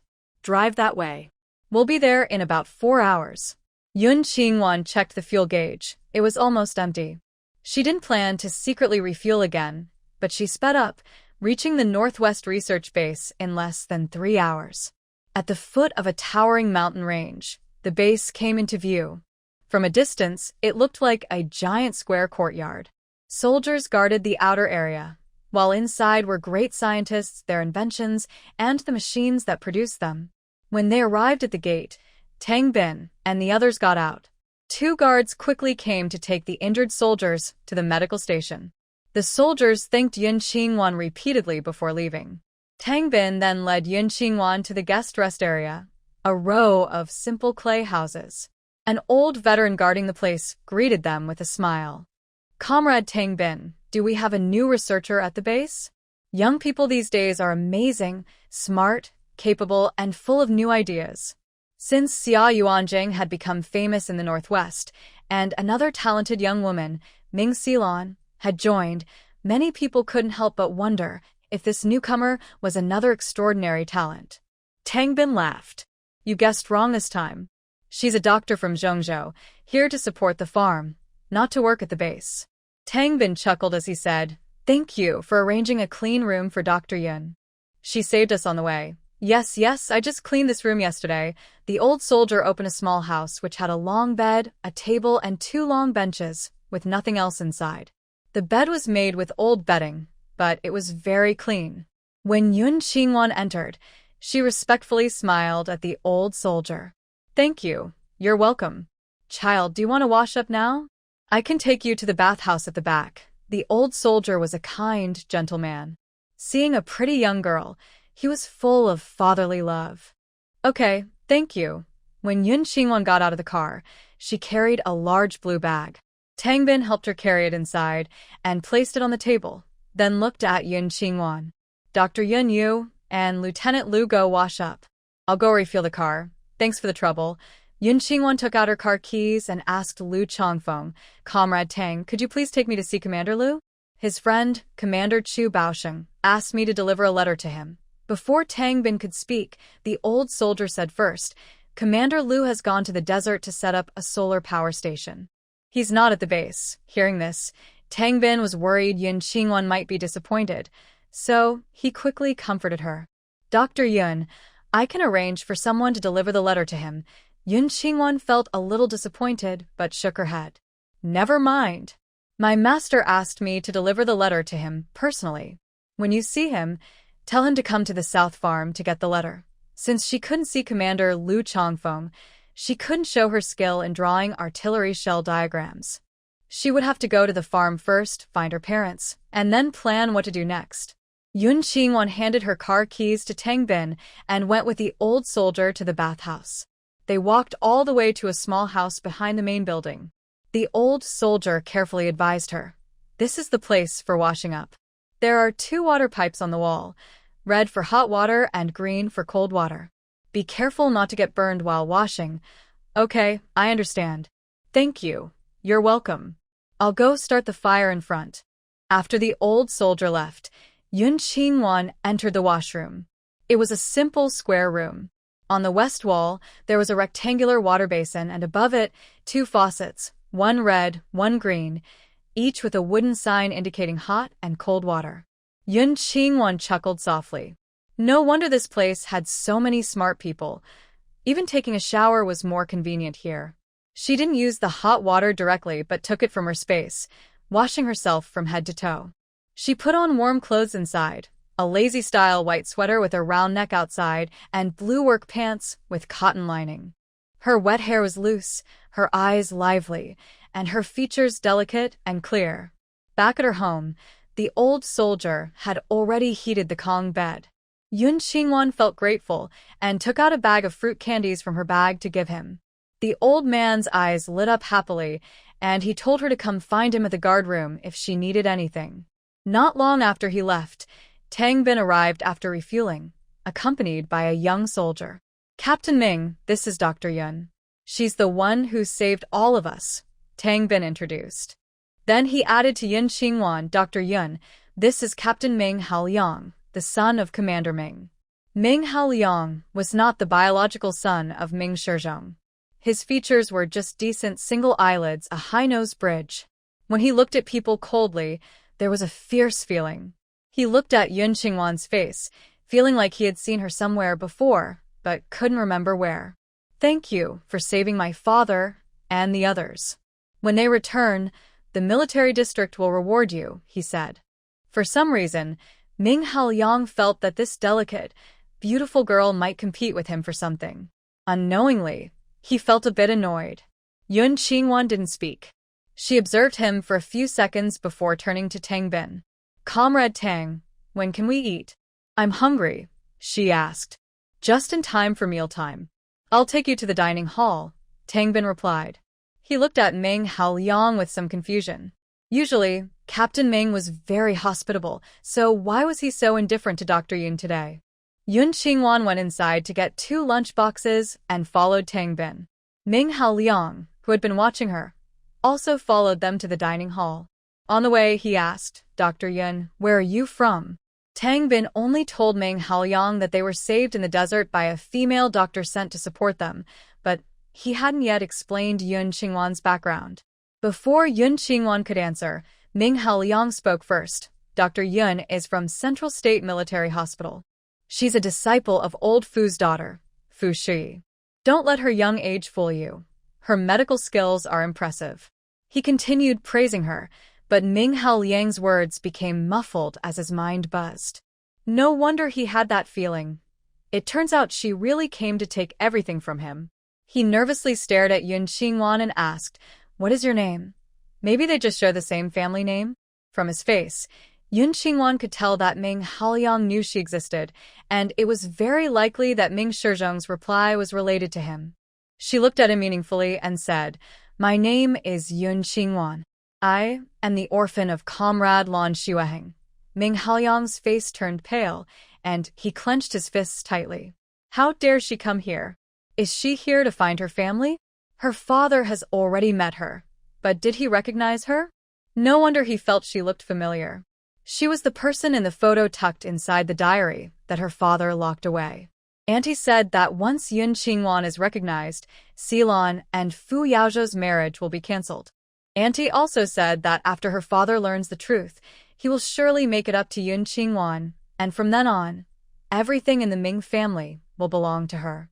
Silan also begged him to keep it a secret from their father and everyone else until she marries Fu Yaozhou. But why did Yun Qingwan come here?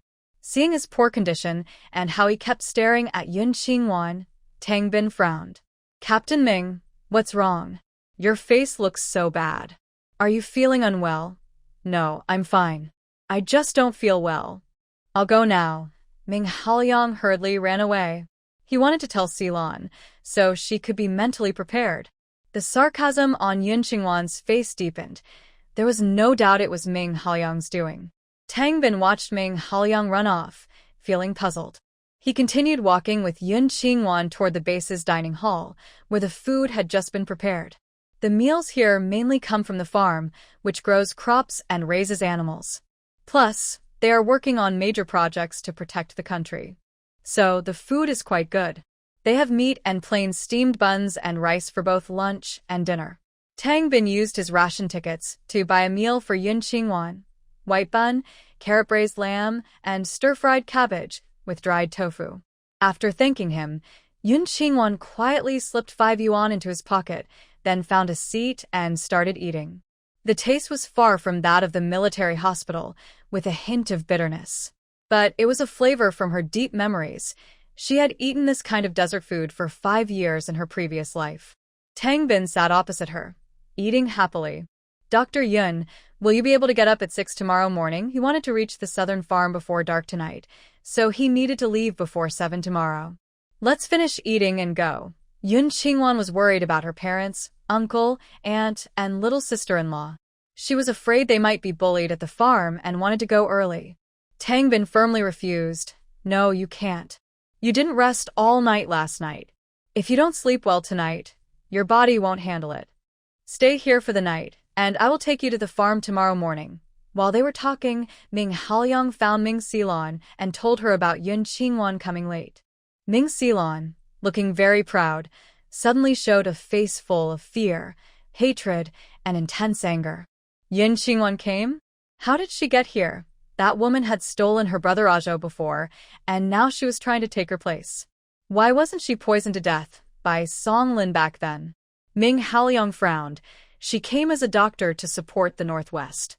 She got lost on the way and already met Dad. It seems she didn't reveal her identity. If she had already shown her identity, Tangbin wouldn't keep it a secret. She didn't reveal her identity? Then what is she doing here? Just supporting? She hasn't studied medicine for half a year, can't even recognize all the medicines. How can she support? Ming Silan looked disdainful and contemptuous. Tang Bin said she was going to support the farm's construction. I didn't ask for details. What do you plan to do? The fact that your identities are switched can't be hidden forever. Ming Haoyang didn't particularly like his only younger sister or any of the children competing for his affection. But his little sister liked Ming Xilan, and their father trusted her. If he treated Ming Xilan badly, she would secretly punish him.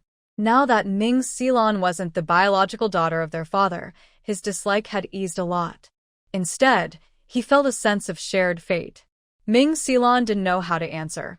She was afraid Yun Qingwan would expose her true background. She was afraid of losing her status as the eldest daughter of the Ming family and of her father sending her back to the Wei family, turning her into a labor camp inmate. No, she absolutely couldn't be driven away by her father. Xia Yuanjing was right. Better to rely on herself, work hard, become a great scientist, and never depend on the Ming family again. The papers he gave her helped her establish herself here and gain attention. As long as she presents a few more good designs, she can be promoted to senior scientist. Thinking of this, Ming Xilan's eyes suddenly became firm, and her pride returned. Just tell him directly. I was just a newborn back then and couldn't do much. Now Song Lin and Wei Mingli have even risked their lives for this. That matter from before is now settled. If he is willing to accept me, I will treat him like family, just like you. If he doesn't accept me, I won't blame him. We can go our separate ways. After saying this, Ming Xilan lifted her head confidently and walked away, though her heart still carried some resentment. Yun Qingwan thought, I worked so hard to send you here, but you avoided me. Now that you come on your own, don't blame me for being ruthless. Ming Haoyang was stunned for a moment, then sneered indifferently, as if he didn't care, and turned to leave. After dinner, Yun Qingwan closed the door and went to bed. Around 1 a.m., the window made a soft noise, and then a puff of white smoke was blown inside. Yun Qingwan sneered, took out an antidote to swallow, and took out her phone to turn on the camera, aiming at the door. Soon, the door was pried open, and a tall, dark figure slipped in, with his face and head covered, wearing leather gloves. He approached Yun Qingwan's handbag, opened it, and took out all the clothes inside, then found a pair of thick-soled cotton shoes. Using a thin knife, he cut a slit in the soles of both shoes, creating a finger-length hole. Then he took 2 paper tubes from his pocket, inserting one into each shoe. Finally, he glued the soles back together and put everything back in the bag, including the clothes. After the figure left, Yun Qingwan sat up and checked the recorded video.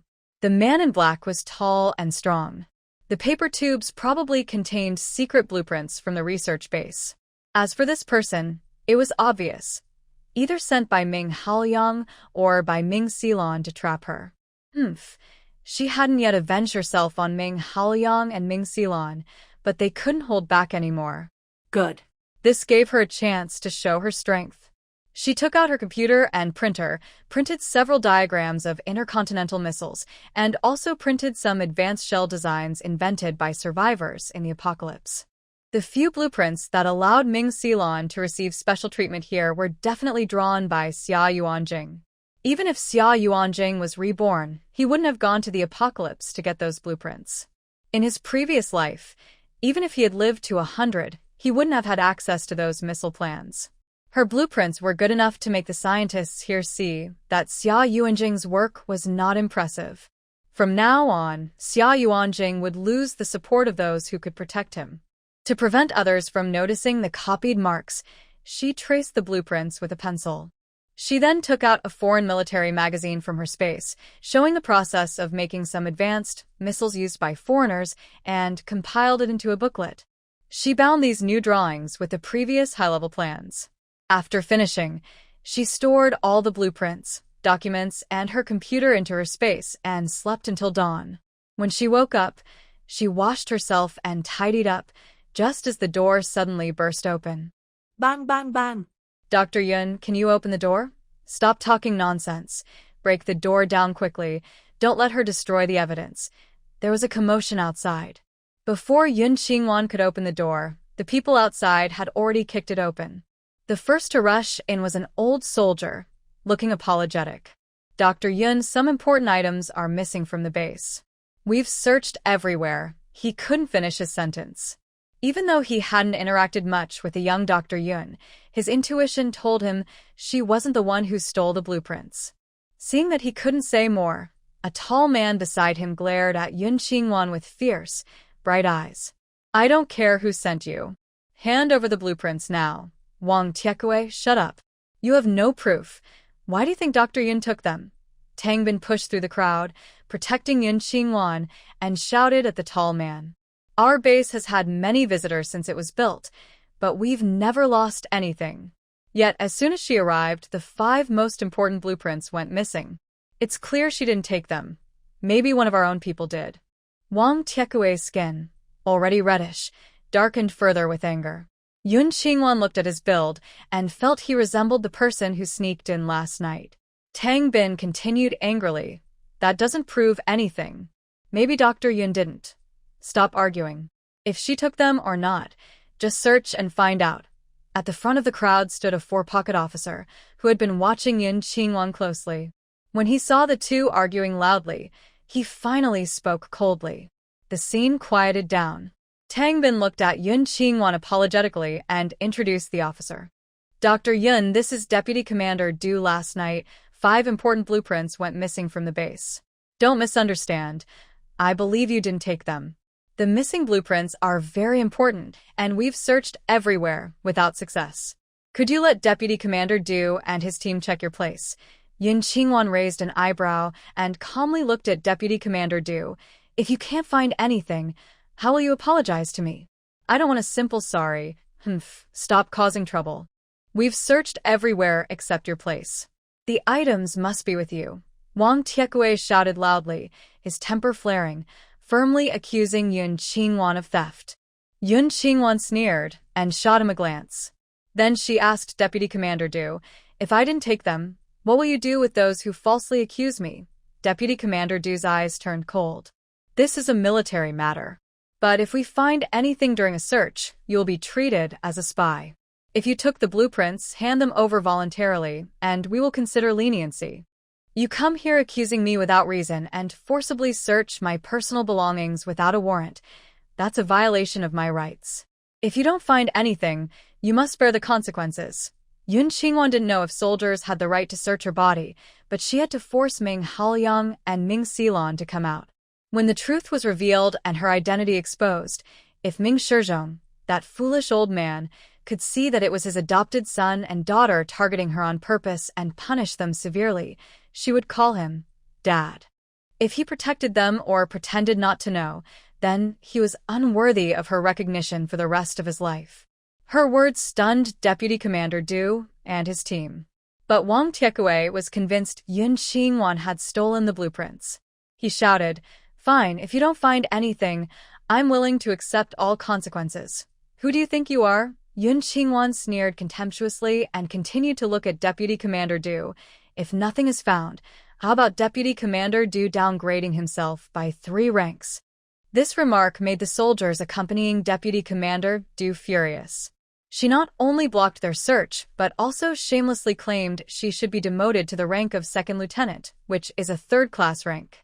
Does this young girl understand that each of these ranks is earned through hard work and military achievements? Deputy Commander Du's face darkened even more, but he couldn't agree with her words, and the situation quickly became tense. In the end, you're just refusing the search. At this moment, a young man wearing glasses and a long down jacket with plain features stepped out from the crowd. He approached Yun Qingwan with a look of hostility in his eyes.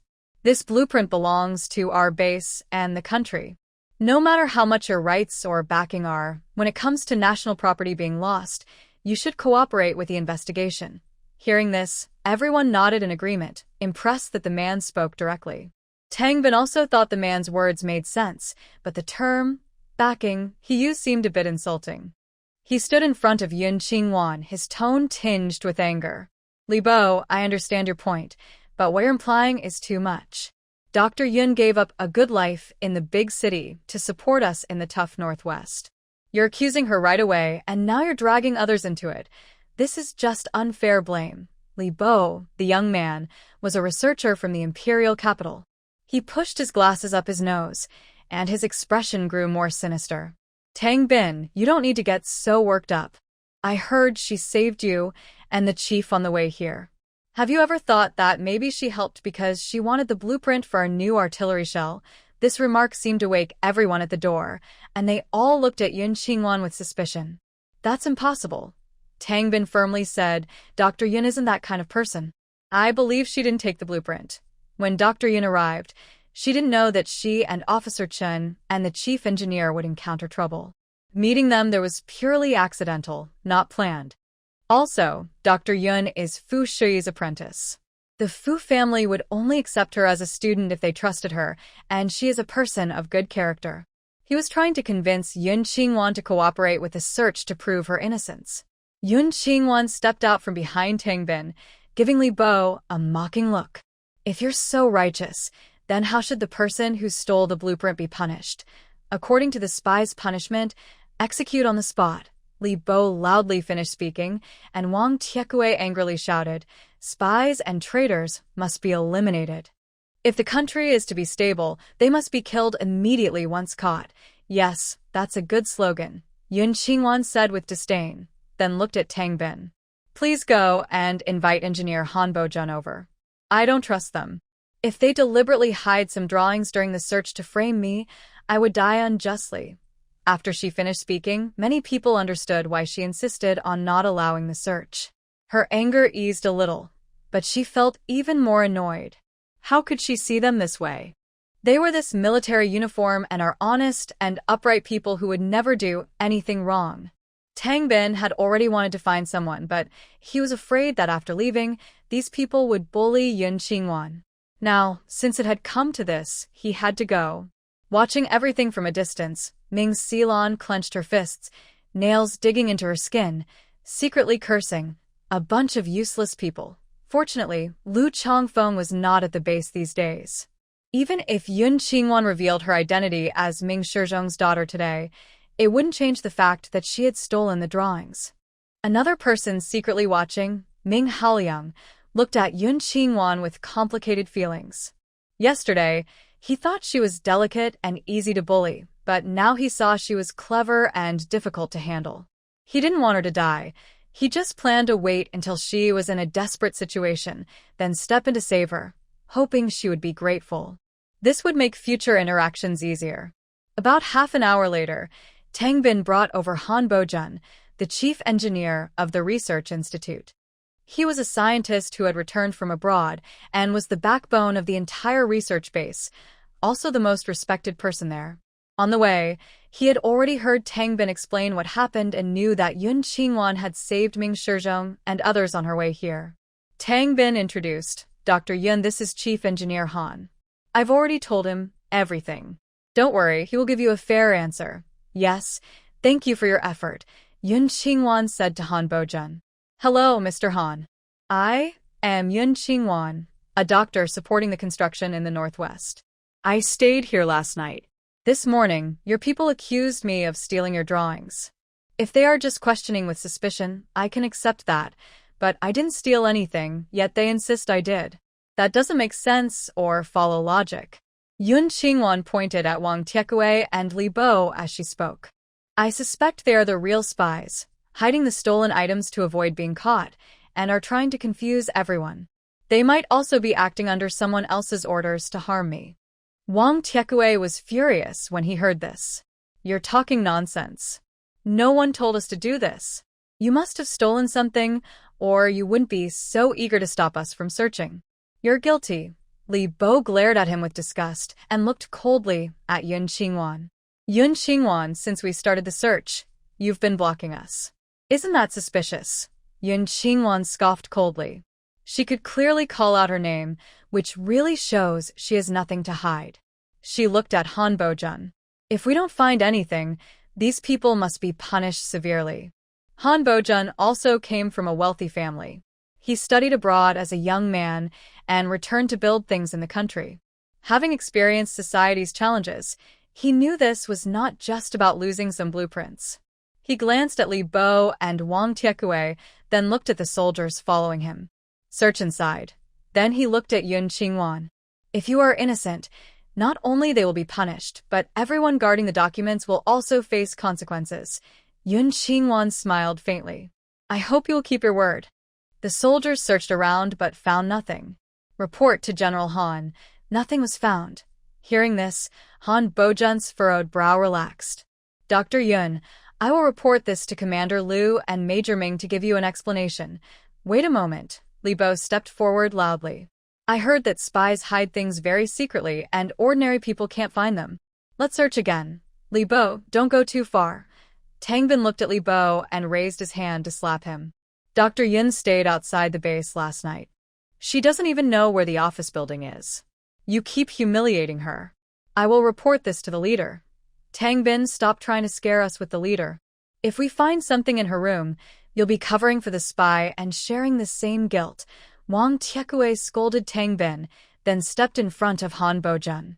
Chief Engineer Han, I request a research. Han Bojun's gaze fell on Yun Qingwan's calm face. He believed the guards he brought had checked thoroughly. But there must be a result. He looked apologetic at Yun Qingwan. Dr. Yun, sorry for the trouble. If we can't find anything this time, I will treat both of them as spies. Not just them.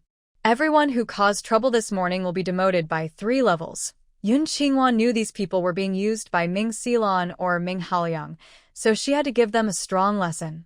Han Boyun hesitated. He couldn't fulfill her request. Yun Qingwan also understood. It's okay. Just be a witness for me. I will speak to Commander Liu personally today. Hearing this, Deputy Captain Du and others felt uneasy. Her words sounded so casual. Could she be close to Commander Liu? However, Wang Tiekue and Li Bo knew the drawings were with Yun Qingwan. After hearing her words, they went to Han Bojun and solemnly promised. Chief Engineer Han, if we don't find anything today, I will leave it to Commander Liu to handle. If we find evidence in this room, please don't stop us from dealing with a spy. Yun Qingwan smirked mockingly. Chief Engineer Han, then please be our witness. If we don't find anything today, those 2 will pay with their lives and ruin my reputation. Fine, I will pay. But are you afraid I won't? After shouting, Wang Tiekue went into Yun Qingwan's room first, followed by Li Bo. Tang Bin, Han Bojun, and Deputy Captain Du also entered. 2 guards followed Wang Tiekue and Li Bo, watching as they searched Yun Qingwan's bag and personal belongings again. Finally, they took out all the cotton from her padded jacket. They also cut open her handbag to check the inner compartments. Han Bojun's face darkened like he could drip water. Wang Tiekue, Li Bo, I will honestly report everything to Commander Liu. These shoes are suspicious. Li Bo picked up Yun Qingwan's shoes and shouted loudly. Everyone's eyes turned to her thick-soled leather shoes. Wang Tiekue snatched the shoes, examined them carefully, then forcefully broke them apart. The sole cracked open, and a rolled-up paper tube inside fell out. Deputy Commander Du quickly picked up the unfolded paper and exclaimed, "It's the lost blueprint." He brought it over to Han Bojun, his tone full of excitement he couldn't hide. Chief Engineer Han, look, this is indeed the new blueprint lost near the research building. If it were easy to find, everyone might suspect Yun Qingwan was wrongly accused. But since it was hidden so well, outsiders probably couldn't do it. Soon, Li Bo found another roll of blueprint in a different shoe. Together, they matched the 5 missing sheets. This made Han Bojun also start to doubt Yun Qingwan. He looked at her and asked, "Do you have anything to say?" "This is someone framing me." Yun Qingwan's face was calm. She looked around in the distance, secretly regretting she couldn't force Ming Haoyang and Ming Xilan to come out. You're still trying to argue."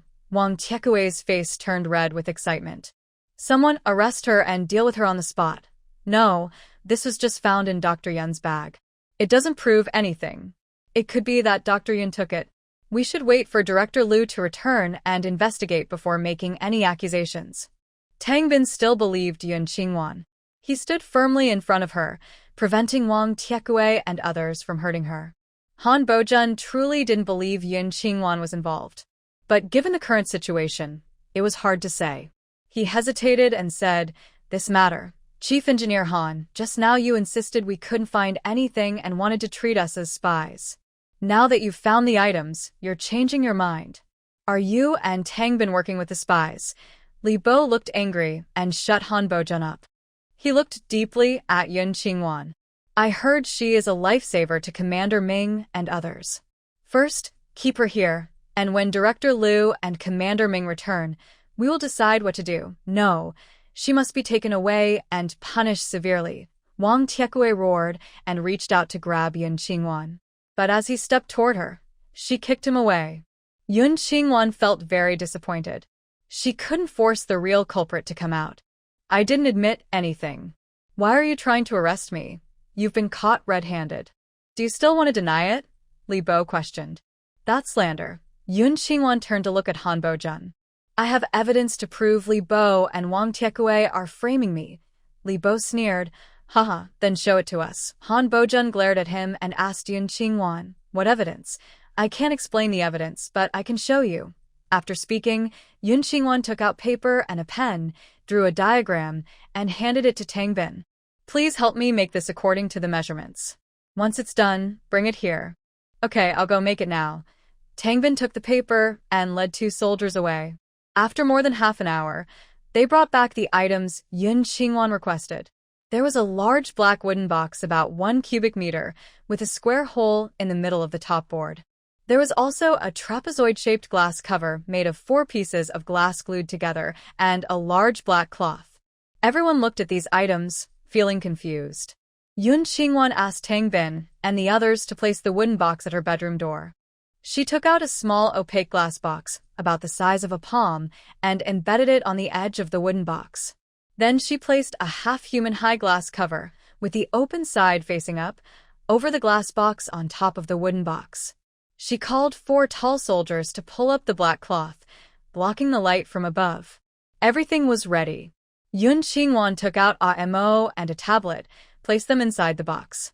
Soon, the scene of the black-clad person hiding a paper tube in the house last night appeared inside the glass cover.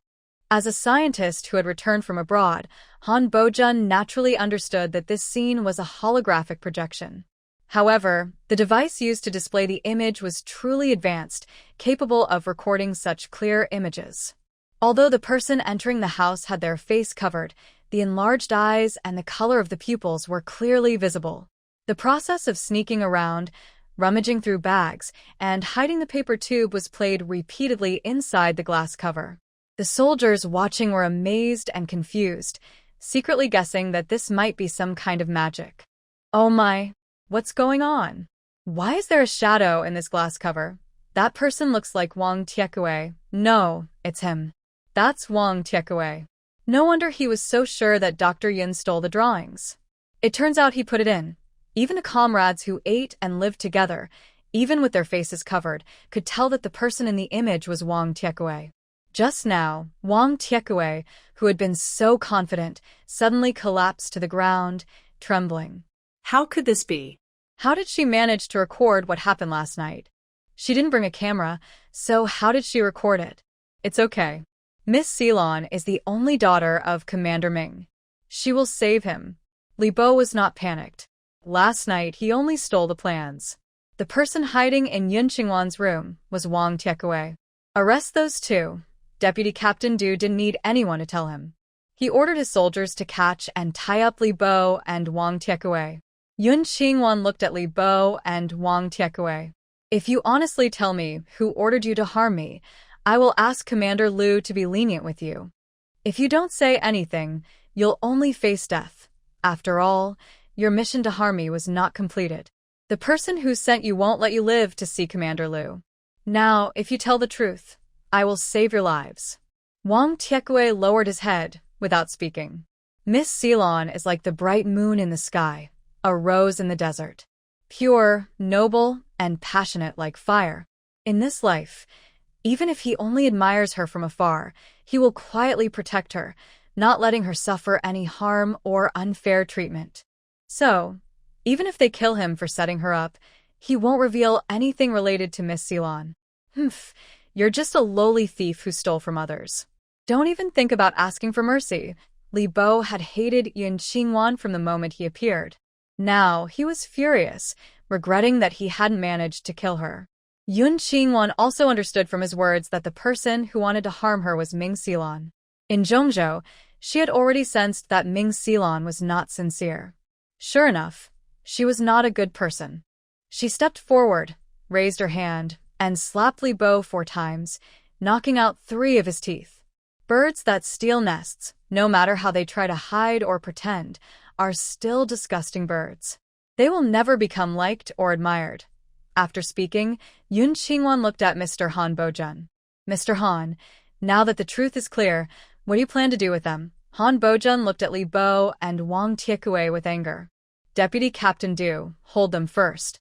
When Commander Liu returns, he will decide what to do. Yes, Deputy Captain Du took the 2 away. He then felt ashamed and said to Yun Qingwan, Dr. Yun, I'm really sorry. When Commander Liu and Commander Ming return, I will make sure these people are properly disciplined. Yes, they need to be disciplined. Compared to the soldiers led by Commander Chu Baosheng, they are far inferior. After finishing her sarcastic remark, Yun Qingwan put away a more and the computer inside the box. The video on the glass cover also stopped playing. The soldiers who had been watching these rare scenes felt ashamed and left after Yun Qingwan's words.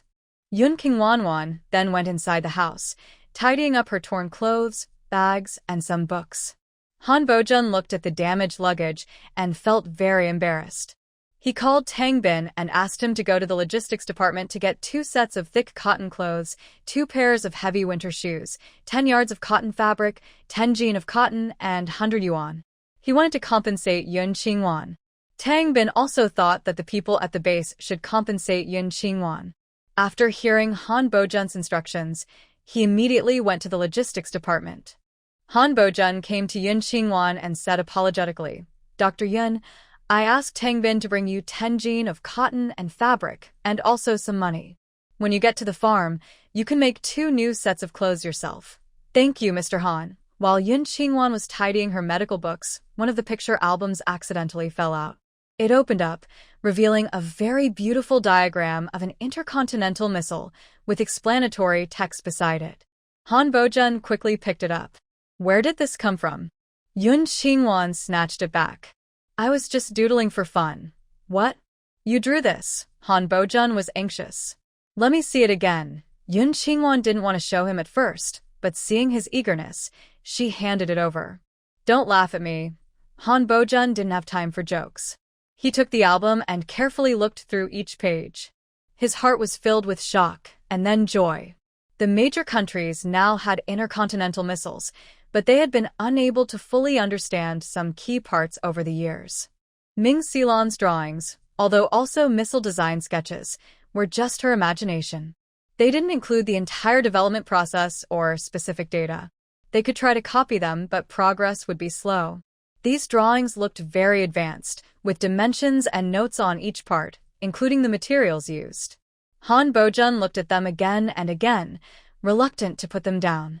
Dr. Yun, how did you draw this? Is it very difficult? Yun Qingwan, pretending to be confused, took out a foreign magazine from her bag. This is a magazine included with supplies donated by overseas Chinese. I liked the pictures on it, so I decided to draw them. Han Bojun looked up and saw it was a military magazine from abroad, featuring photos of missiles. This wasn't unusual. Their research base had many such magazines. But no one could look at a missile picture and then draw a detailed diagram of its internal structure just from that. He doubted her and patted the album. Did you come up with this on your own? Of course. If you don't believe me, I can draw one for you right now. Yun Qingwan said stubbornly. All right, you draw one for me. When you're done, I'll ask the higher-ups to keep you working at our base. Your salary will be twice what a doctor makes. If she truly came up with these drawings herself, she would be a rare genius in missile design. Even if they paid her 5 times more, they would keep her. I don't want a salary increase. If you can get my parents, uncle, aunt, and brother-in-law from the farm to work here, I'll draw the diagrams for you. Yun Qingwan took out a large sheet of white paper, an eraser, a pencil, and a ruler. She looked at the magazine and tilted her chin. Pick a picture and I'll draw it. Seeing her so serious, Han Bojun was surprised. She really could draw. He flipped through the magazine, looked at it carefully from front to back, and chose a new type of intercontinental missile from abroad, praised as the most powerful offensive weapon. Yun Qingwan studied the magazine carefully for a while, then began sketching the missile shell, the warhead structure, the internal mechanisms, and the fuel tank at the back. Of course, she had a ready-made diagram in space as a model, otherwise, she wouldn't be able to draw it from nothing. After more than an hour of work, she finished the drawing. Han Bojun's eyes were so dry he almost couldn't see. His heart was filled with joy. He had truly found a genius this time. How are you so sure about its internal structure? Yun Qingwan smiled in surprise. I deduced it based on the missile size. Isn't that simple? With your explanation, if we knew how to do that, we wouldn't let foreigners look so proud, Han Bojun muttered to himself, increasingly convinced that Yun Qingwan was a genius. Dr. Yun, you shouldn't go to the farm. Stay here at our base. Your salary will be the same as mine, 300 a month, all expenses covered. Mr. Han, sorry, I just said I need to go to the farm to take care of my parents. It's getting late. I should leave now. Yun Qingwan took her sketchbook, magazine, and some clothes, tying them together. She looked at the drawing on the paper and raised her chin. This is just a rough sketch. Please throw it away, sir. Who said it's a rough sketch? This is a treasure. Mr. Han rolled up the drawing and put it in his pocket, eyeing Yun Qingwan's sketchbook longingly. That was the real treasure. Haha, stop joking. It's just a quick doodle. Don't go around saying I drew it. That would be embarrassing. Yun Qingwan playfully finished and carried her things away. Just then, Tang Bin arrived, bringing 2 new green quilts for yards of colorful cotton fabric and 10 jean of cotton. He also brought 2 pairs of sturdy leather cotton shoes, 2 sets of thick winter cotton clothes, a green coat, and a fluffy hat. All these were wrapped in 3 printed bed sheets and 2 military green large bags. There was also 200 yuan and some ration and meat coupons stored in a green shoulder bag. Additionally, there was a mesh bag containing 2 cans of glucose powder and 2 jean of brown sugar. Tang Bin pointed to the bedding, clothes, money, and coupons. This is compensation from the logistics department. The glucose and brown sugar are from Mingho Liang, thanking you for saving Commander Ming. Yun Qingwan only took the compensation from the logistics department and didn't want the glucose and brown sugar. Commander Ming has already promised to thank me, so there's no need for Mingho Liang, an outsider, to do extra. This statement was double-edged. Listening from the corner, Mingho Liang's heart tightened. He secretly regretted allowing Ming Xilan to bully Yun Qingwan. If her father returned and knew what had happened today, and that Yun Qingwan was actually his biological daughter, he would definitely be angry for neglecting Yun Qingwan. Tang Bin didn't force Yun Qingwan to accept the items. Instead, he handed them to Mr. Han to return to Mingho Liang. Mr. Han was reluctant to see Yun Qingwan leave, but she clearly said she would stay only if her parents came here. He hurried to ask, why did your parents, uncle, aunt, and brother come to this farm? They were set up by others. One accidentally killed someone, another indirectly caused a death, and the rest were falsely accused and protected. Yun Qingwan finished speaking and smiled. Mr. Han, perhaps we will meet again someday. Han Bojun finally understood that the album was deliberately dropped for him to see. Waiting for Ming Shizhong and Lu Chongfeng to return is still the best time to discuss recruiting talented people. After leaving the base, the car sped across the grassland for most of the day, once again entering a sandy area. Fortunately, there was a dirt road made by the car, so the journey wasn't too slow. On the way, Yun Qingwan handed a newspaper reporting Blue Xueheng's story to Tang Bin and explained why she went to the farm to care for her family. My mother was killed by Song Lin. She even swapped her own daughter with me, then abandoned me in the mountains. If the Yun family hadn't saved me, I would have died when I was 5. The newspaper didn't mention the Ming family or Shinmanru at all. After reading it, Tang Bin listened to Yun Qingwan's past and felt angry. Song Lin is so bold. She dared to replace a hero's child. That's terrible. Who is Blue Xueheng's husband? Why didn't he bring you home? Yun Qingwan smirked lightly.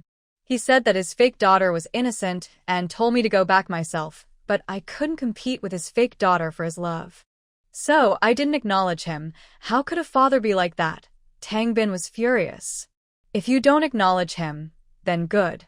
That father of yours, he's dead and rotten. Don't even look at him. Taha, Tangbin, I agree. I will never acknowledge him. Yun Qingwan laughed, imagining the day her identity was revealed.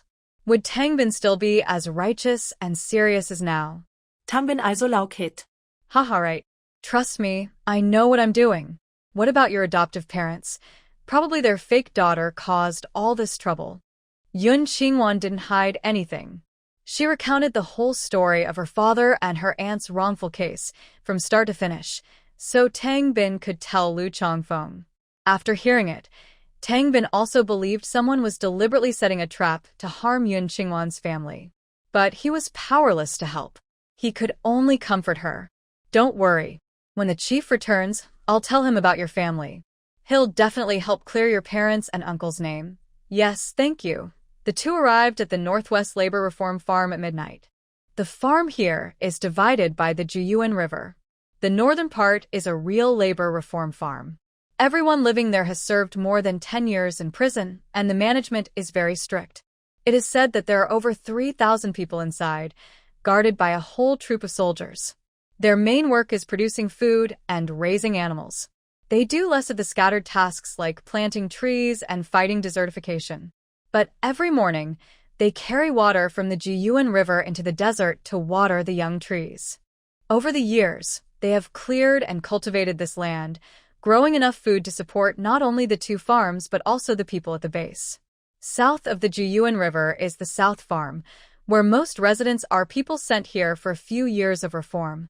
Some are also here to support the development of the Northwest. There is also a troop of soldiers protecting everyone at the South Farm. These soldiers and the farm workers built many simple houses out of dirt, sand, and wild grass in this barren desert. Around the houses, there are large fields of crops, and beyond that, the desert.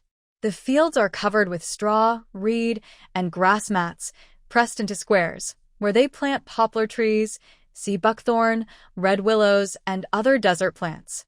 Outside these grass squares is the desert. Every morning, people carry water, with shovels, hose, dry grass, and food for lunch, heading into the desert to press more grass squares and plant trees. Day after day, year after year, the desert turns into an oasis. The entire South Farm is divided into 4 areas. The first area is where He Yang and his group are stationed, with houses built from mud, sand, and wild grass called rammed earth houses. In front and behind the houses, they plant poplar trees, red willows, vegetables, and flowers. The second area is for local herders from the Northwest, whose houses are built on the upstream part of the Jiyuan River on a small grassland. Their children go to school at the military district here, living and eating at the school. When the river water is low, they move to another place to graze, and the children are taken back when the water returns. This is a special benefit from the government. They can send their children to school for free, including food and accommodation. The third area is where the workers who have been sent for reform live in farm housing. It is next to the military settlement. The old houses in front are still partly made of sand and mud. Behind them are new rammed earth houses built in recent years. Surrounding the entire farm housing area is a wall to prevent people from escaping. The fourth area is between the military settlement and the local residents' homes. It is a well-organized group of individual courtyards. People living here include doctors, teachers, farm managers, and military families. These courtyards were built with their own money, some made of mud and dirt, others with red bricks bought from the main military district. Inside and outside the courtyards, they grow fruits and vegetables. From above, it looks like a beautiful rural landscape painting. In front of these courtyards, along the roadside, there is a 2-story health station.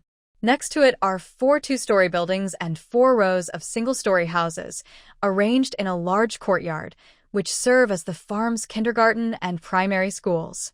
Next to the school, there is a small 2-room house used as a sales office, with an attic on top for storing goods. The Juyuan River used to be fed by water from the grasslands and snow-capped mountains. But as the weather worsened and the area of yellow sand increased, the river sometimes runs dry in summer. When there is no water, the residents rely on soldiers to bring water from outside to survive. Fortunately, now in autumn, the water in Jiyuan River can last until next summer. People living along both sides of the river go there daily to wash, do laundry, water their vegetables, and cook. In her previous life, after she followed Xia Yuanjing here, she took care of his family, working day and night, her shoulders growing thick calluses from the effort. However, the Xia family members never appreciated the water, nor did they thank her. Tang Bin, who brought her here, sensed her frustration. He thought she was upset because she was about to see her family, overwhelmed by excitement and sadness. He took her to the guard post of the southern farm, where he found the squad leader, Hyong. Hyong is a tall, strong middle-aged officer. After Tang Bin introduced Yun Qingwan's name and background, Hyong was surprised and happy. He took a letter from his office cabinet. "You are Yuanjing's fiancé, right? We've finally found you. This is a letter from him. He wants you to stay in his house for now. He's busy these days, but will come to see you once he's free." His excited tone was like a big, bloodthirsty mouth, making Yun Qingwan feel cold all over and almost lose her balance. She bit her lip hard, trying to stay awake. Slowly, she took the envelope, which contained 2 photos and a note. One photo showed Xia Yuanjing and Yun Huiyan together.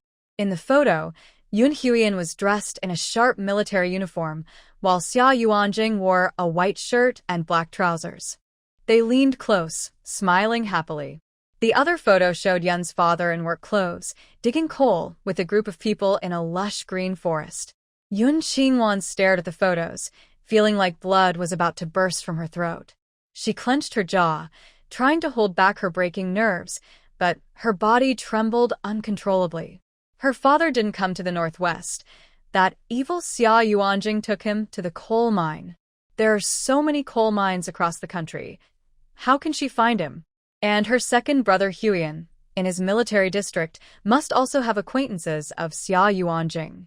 When her second brother joined the army, Xia Yuanjing probably used him as a to control her. She was so stupid. Why didn't she think of asking Fu Yaozhou to bring her second brother to protect her? Yun Qingwan felt she was about to lose control. She hurriedly took an energy crystal from her bag and swallowed it. Her murderous feelings gradually calmed down. She pulled out the note, which had only one simple sentence. "My dear Wanwan, welcome to the Northwest. Dr. Yun, are you really Comrade Xia's fiancé?" Seeing Yun Qingwan silent and not denying, Tang Bin was surprised and praised. "You two are like the perfect match in the stories. So compatible. Xia Yuanjing's talent is probably unmatched nationwide. Dr. Yun is not only beautiful and skilled in medicine but also can project movies with glass, no less impressive than Xia Yuanjing. They are about to get married. It's truly a match made in heaven." Yun Qingwan knew these 2 photos were forced out of her by Xia Yuanjing to make her admit she was his fiancé. She put the photos and note into the envelope and stored it in her bag. Then she took out another piece of paper from her bag, with the names of Yun's father, mother, second uncle, second aunt, and little aunt. She handed it to Hyong. "Captain He, these are my family members. They were wrongfully accused and came to your farm. Could you help them?" Hyong took the note, looked at it carefully, and frowned. "Yun Xingming didn't come to our farm. Mei Lidong sent him 5 days ago. He's now at the North Farm. Yun Xingqin, Huang Chuanfang, and Guishuefan also arrived 5 days ago and are still resting at the South Farm. I will take you to see them tomorrow morning. Why didn't my dad come? I heard from Zhongzhou that he followed my mom and my little uncle to the northwest. How come he isn't here?" When Yun Qingwan saw the photo, she immediately knew her father wasn't here. But she couldn't help but ask angrily. "Dr. Yun, don't worry." Tang Bin hurriedly comforted her. "Maybe something happened on the way here, and your dad was taken to another farm. When I get back to the military district, I'll ask someone to find out for you." Hyong was not angry at her sudden anger. "Dr. Yun, don't worry. No matter which farm your dad is on, he will be fine. When Yuan Jing returns, ask him to help you find out where your dad is." Yun Qingwan clenched her fists tightly, trying to hold back the raging storm in her heart. Her usually lively peach blossom eyes were now filled with a dark, murderous look. But she felt powerless. Just like in her past life, She was controlled by Xia Yuanjing and had no way to fight back. After a long pause, she took out 100 yuan and a house plan and handed them to Hyung. Captain He, please help me build a small yard. I want to move my mom, second uncle, and second aunt out to live alone. People working on the farm for reform need to learn and work together in the mornings and evenings. To make management easier, farm officials do not allow those in reform to leave the farm compound and live outside alone. But the living conditions inside the farm are very poor. The old underground cell was better, with less space and fewer people. The new large houses are crowded, with hundreds sleeping inside. The smell is bad, and the food is poor. She really didn't want her mom, second uncle, and second aunt to suffer like that. Hyung looked at the small yard made of mud and sand on her paper and instinctively refused. I already arranged a house for you, at the garrison. Building a yard is not necessary. Even if I build one for you, your relatives can't live with you. That's against the rules. The Su family has moved to the main military area. If Yun Qingwan marries Xia Yuanjing, she will also have to move there. Why bother building a house here? Tang Bin quickly advised, Captain He, Dr. Yun's family is innocent. The top leader already knows and has approved their move to live with her. Don't worry, just build a small courtyard for Dr. Yun. Hyung heard that the top leader agreed, took the house plans which showed 3 main rooms, 2 small cottages, and a surrounding wall, forming a neat little courtyard. Now that water is plentiful and they have enough workers, it will only take a few days to finish. But if they open this door, others might follow, and problems could arise. From his hesitant expression, Yun Qingwan guessed what he was worried about. Captain He, you can tell others that it's a reward from the leader for saving my life. If they want a house, they should ask the leader. Tang Bin suddenly understood and said, or you can say it's a wedding gift for Comrade Xia and Dr. Yun. I believe no one will argue with Xia. All right, when you move your mother, aunt, and uncle from the farm to stay, just say they are coming out to help prepare your wedding. Hyung finally agreed after looking at the plans. This mud house doesn't need many materials, so don't worry about the money. Yun Qingwan felt a chill again. From Tang Bin and Hyang's tone, Xia Yuanjing was very popular here. If she didn't go along with them, building the house would be difficult. Her mother, second uncle, and second aunt couldn't move out of the farm either. Feeling restrained was truly suffocating. Yun Qingwan avoided replying and handed over the money. This is for my own residence. I don't want to take advantage of the farm. Please accept this money. The sooner the house is built, the better. I want to bring my mother and second aunt and uncle out quickly. Hyung thought Yun Qingwan was eager to marry Xia Yuanjing. Indeed, such a handsome and talented young man, if not seized now, might be lost. Most girls on the farm, 9 out of 10, wanted to marry Xia Yuanjing. He took the money, planning to build Yun Qingwan a nicer house. Yun Qingwan staying here meant Xia Yuanjing would stay too. His skills could bring great achievements to the entire farm. Dr. Yun, in at most half a month, I will arrange for you and Yuanjing to move into a new house. Yun Qingwan felt that half a month was too slow, but she could only accept it. No need to be polite. Come on, I'll take you to Yuanjing's place. Hyung took Yun Qingwan and Tang Bin to the entrance of the garrison, next to the office of the propaganda department. Inside, the space was over 20 square meters, with new tables, chairs, benches, and cabinets. On a 1.5-meter bed, there were clean pink sheets and blankets. A week ago, Xia Yuanjing sent 2 letters to Hyung. One asked Hyung to give it to Yun Qingwan when she arrived. The other said that Yun Qingwan was his fiancé and was coming to marry him. He asked Hyung to help renovate the house he used to live in, turning it into their wedding home. Hyung was surprised for a long time. When did Xia Yuanjing have a fiancé? He had never heard him mention it before, nor his family. But Xia Yuanjing was a reliable person. Everything he said he would do, he always did. So, Hyung asked when she, his wife, to arrange for someone to repaint the house Xia Yuanjing used to live in. They replaced the bed, cabinets, tables, and chairs, and even painted it red. It was only finished the day before yesterday, and Xia Yuanjing's fiancé arrived. She was very beautiful. That boy is lucky. When Yun Qingwan entered the house and saw the new furnishings, she felt very uncomfortable. But now she was here, and she had no choice. She could only wait until Fu Yaozhou finished his mission, cleared her father's and her aunt's injustices, and found her father and second brother. Only then could she eliminate Xia Yuanjing and bring her mother, uncle, and herself back home. If she caused trouble or resisted now, her father and second brother would be in danger. Even her grandparents, older brother, little aunt, little uncle, and third brother's family might suffer. So, to protect her family, she had to accept Xia Yuanjing's status as her fiancé. He was truly a cunning devil. Dr. Yun, you can stay here peacefully. If you need anything, just contact Captain He, or you can write us a letter.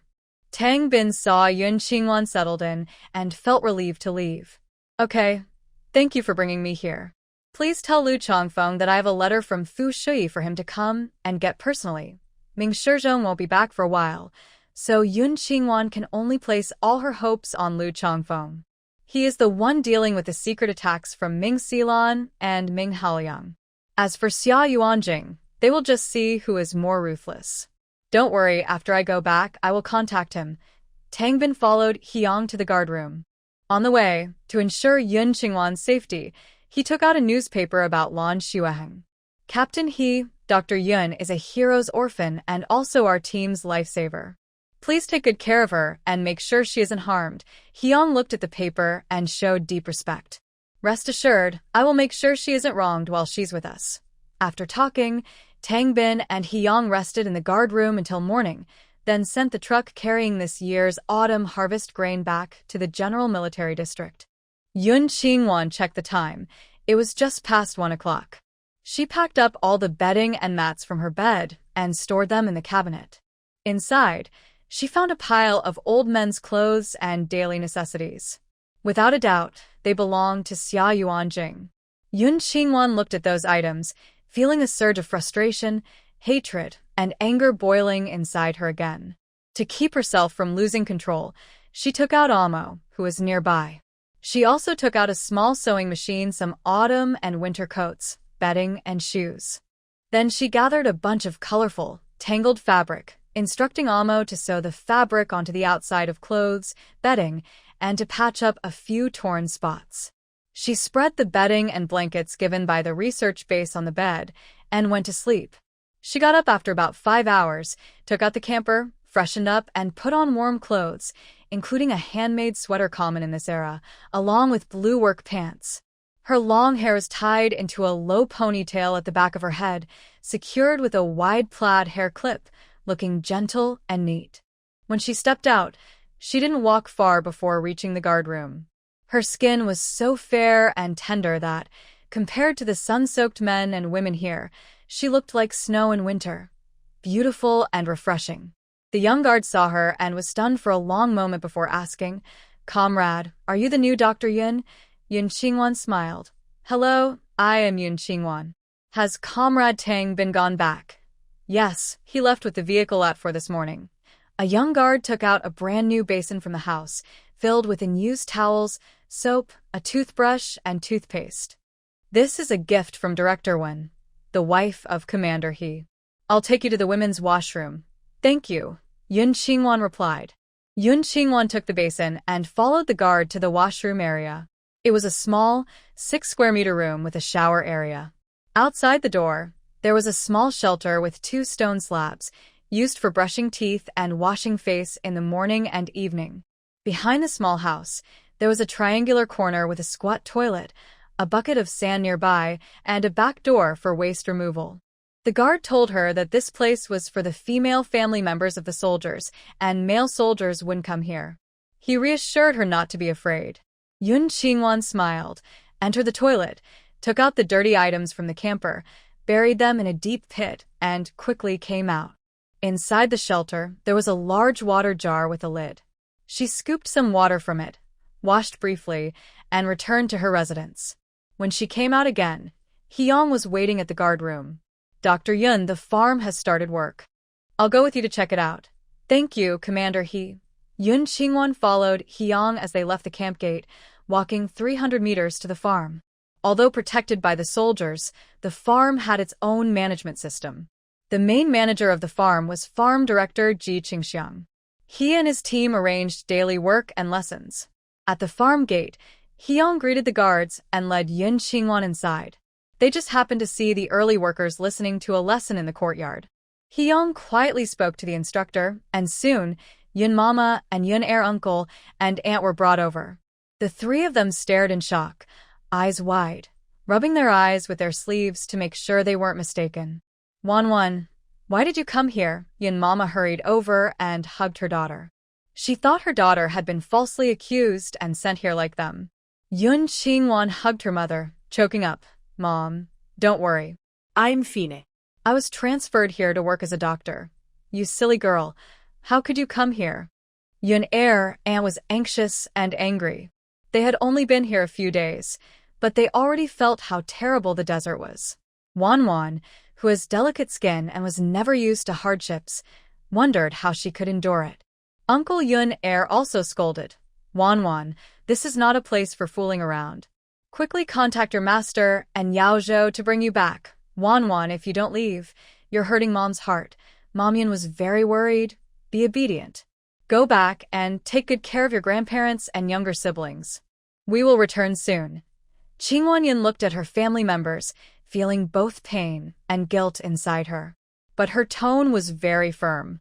Mom, uncle, aunt, my older brother, and I have already taken the grandparents, younger siblings, and my little aunt to the provincial city.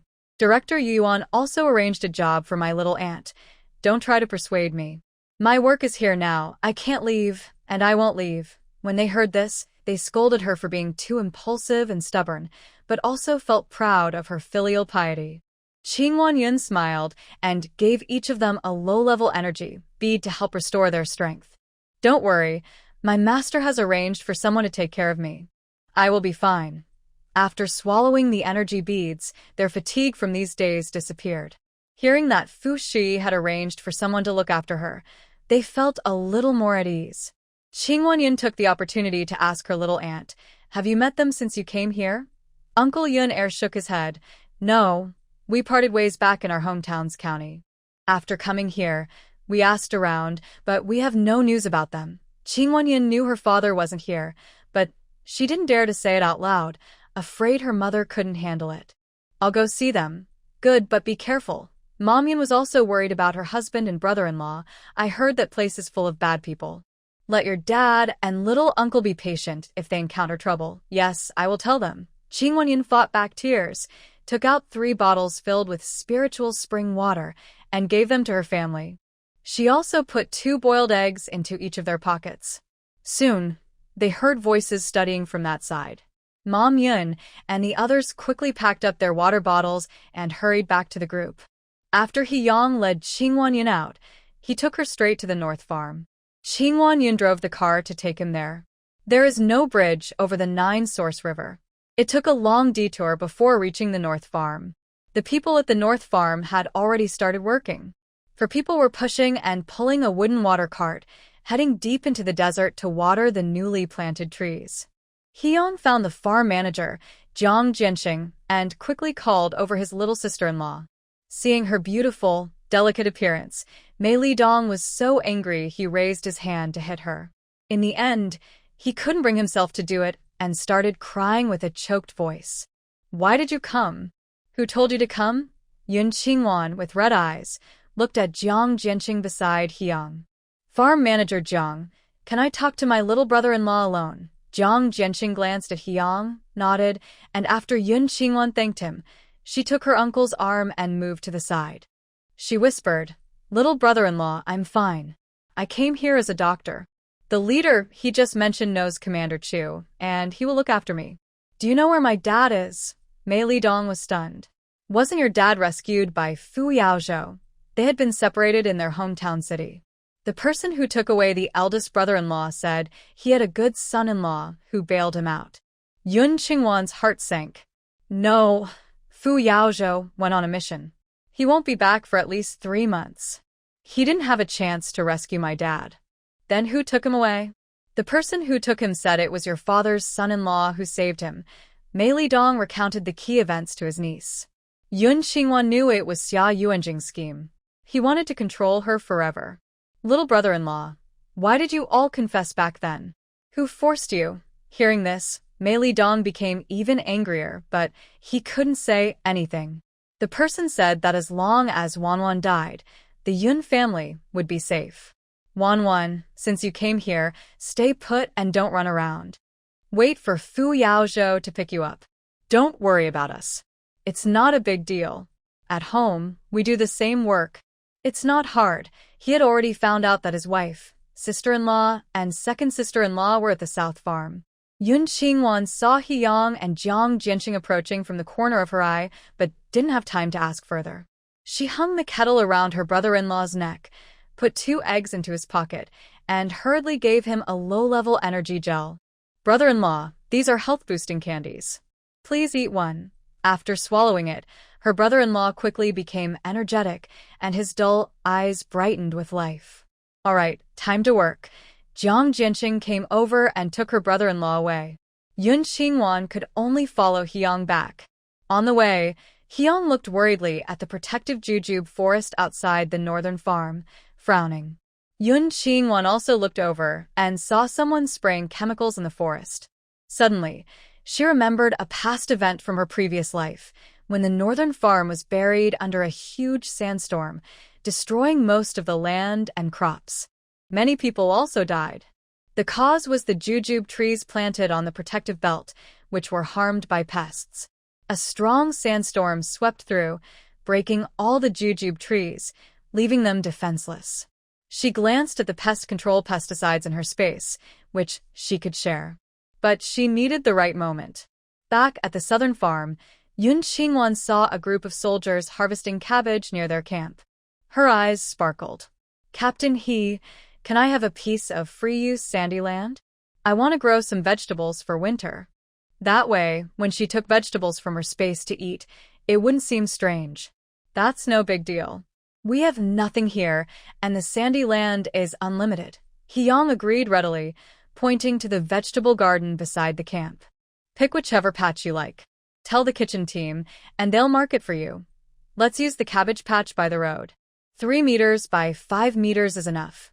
Between the camp and the farm buildings, there's a flat 300-meter-wide space, which is the Army's vegetable garden and also the farm's. Now, in early autumn, the sparse radishes, greens, and leeks for cold resistance are not growing very well. For convenience, Yun Qingwan chose a rectangular patch near the road, where the cabbage had just been harvested. Hiyang called the cooks working nearby to level the ground. They would follow Yun Qingwan's instructions on how to plant. She didn't mind and told them to divide the 200-square-meter plot into small squares, 2 meters wide and 5 meters long. She dug deeper trenches and sowed the seeds herself. Arranged everything. Now it's time for breakfast. Hiyang took Yun Qingwan to the dining hall and told her the meal times for the station. If she missed the meal, she could ask the cooks. They usually kept some food for those who arrived late. Yun Qingwan nodded with a smile and followed him to the food window. She saw pickled cabbage, coarse bread, and sorghum porridge. She ordered a bread and a spoonful of pickled cabbage, eating it with a clear throat, but she felt no discomfort. In her past life, she had eaten even worse food for 5 years. After eating, on the way out she whispered, "Captain He, can you please not tell outsiders about my relationship with Xia Yuanjing? I'm worried it might cause unnecessary trouble." Hiyang paused and looked back at her. "Do you not want to stay here and marry Yuanjing?" Since Yun Qingwan saw the letter from Xia Yuanjing last night, she hadn't mentioned him once. She didn't show the shy girl-like feelings she had when she wanted to meet her lover. Now, if she's hiding something, there must be a reason. Before finding her father, Yun Qingwan couldn't explain herself. She smiled bitterly. "This is my personal privacy. Please forgive me. I can't tell you. Just please don't reveal my relationship with Yuanjing." Yang's face darkened. He thought Xia Yuanjing was impressive and handsome, yet this girl didn't like him. Forget it. Young people's affairs. He wouldn't understand or interfere. "Fine, I won't say anything, but everyone on the farm knows Yuanjing has a fiancé coming. This won't stay a secret for long." All the girls on the farm liked Yuanjing. If they found out Yun Qingwan was his fiancé, they might exclude her. Better not to tell anyone. Yun Qingwan covered her eyes with a look of hatred. It's okay. Better to keep it a secret for now. She wasn't afraid of others knowing. She just felt disgusted by Yuan Jing. They left the station and walked right for a minute to the health station. The health station had 2 floors. The first floor had 5 rooms divided into 2 large rooms and 1 small room. The main entrance was in the middle of the large room, which was the outpatient hall where patients saw the doctor. The small room on the left was the pharmacy, where patients paid and picked up medicine through a window above the wall. In the large room next door, there is a medical station's operating room and equipment room. Inside, there are basic surgical tools, a surgical bed, examination lights, and infusion racks. Above, there are 5 single rooms used for patients with serious illnesses or injuries. This health station has a station chief, 2 doctors, and an apprentice. There is also an accountant named Ji Yuhong, who handles medication and payments. She is the daughter of the farm manager, Ji Qingxiang. After finishing middle school, she came here to work. She has pretty features and fair skin, making her one of the most valuable girls on the farm. The station chief is named Hu Fangqin.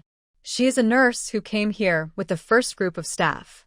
Over the years, she has gained enough medical experience to become the only doctor here. She mainly treats injuries. When it comes to internal illnesses that need careful diagnosis, she is only somewhat skilled.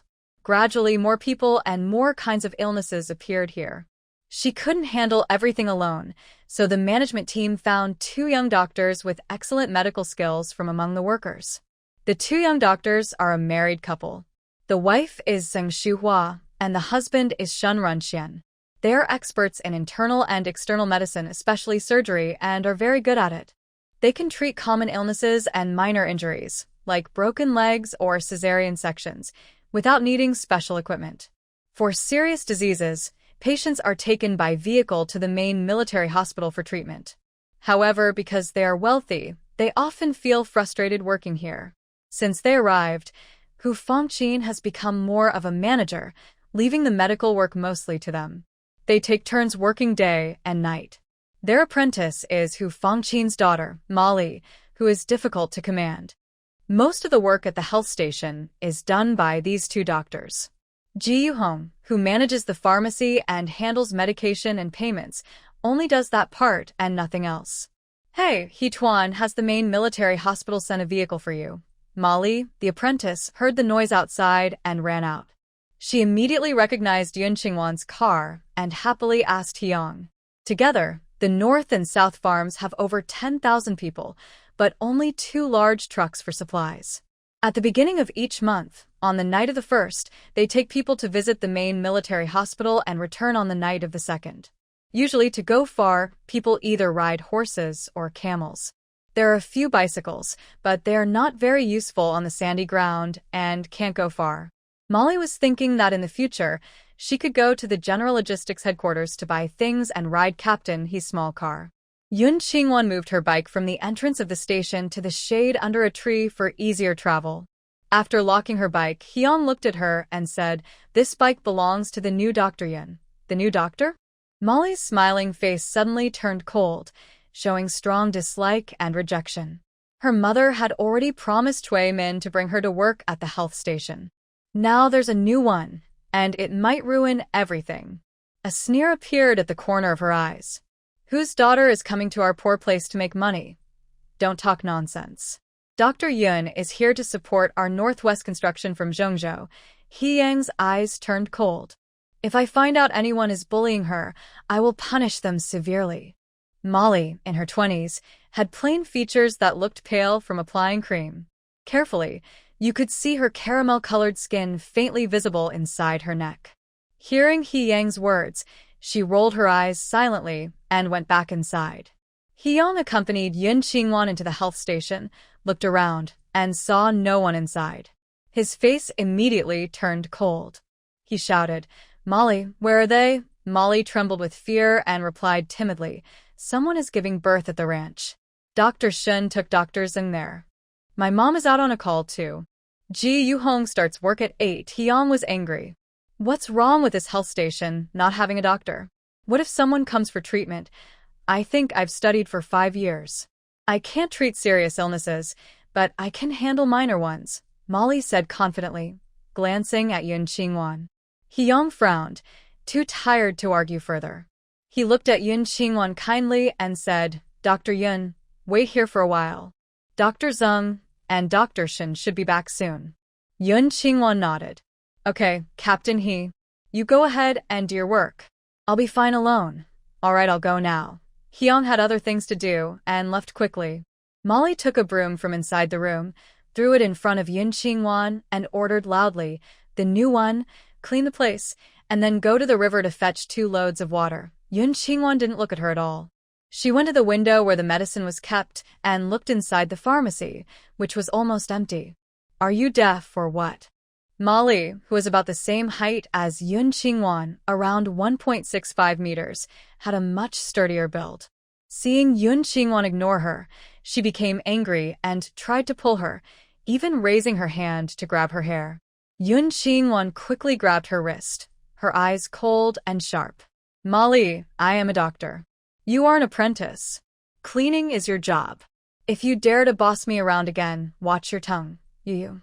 Molly felt a chill down her spine from her gaze. She hesitated for a moment, but didn't say anything more.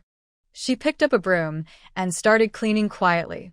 Hey, where are Dr. Shen and Dr. Zin? At this moment, a young woman holding a 10-year-old boy rushed in, looking around anxiously for the doctors. She was a teacher at the nearby school. Not long after class started, her student was clutching his stomach and crying in pain. They're not here. I'll come to see them. Molly saw someone arriving and immediately lost her fear of Yun Qingwan. She picked up a stethoscope and carefully listened to the boy's stomach. It's nothing serious. He has worms in his stomach. I'll give him 6 pieces of sugar to help get rid of them. Having worms was quite common among children in this era. But Yun Qingwan looked at the boy pressing his stomach, which seemed more like appendicitis. She stepped forward and asked, Little friend, can you tell me where it hurts? The boy pointed to his lower right abdomen, sweating and saying, Sister, it hurts so much I think I might die. Yun Qingwan lifted his shirt and pressed gently on different spots in his lower right abdomen. One spot caused the boy to scream loudly. It hurts.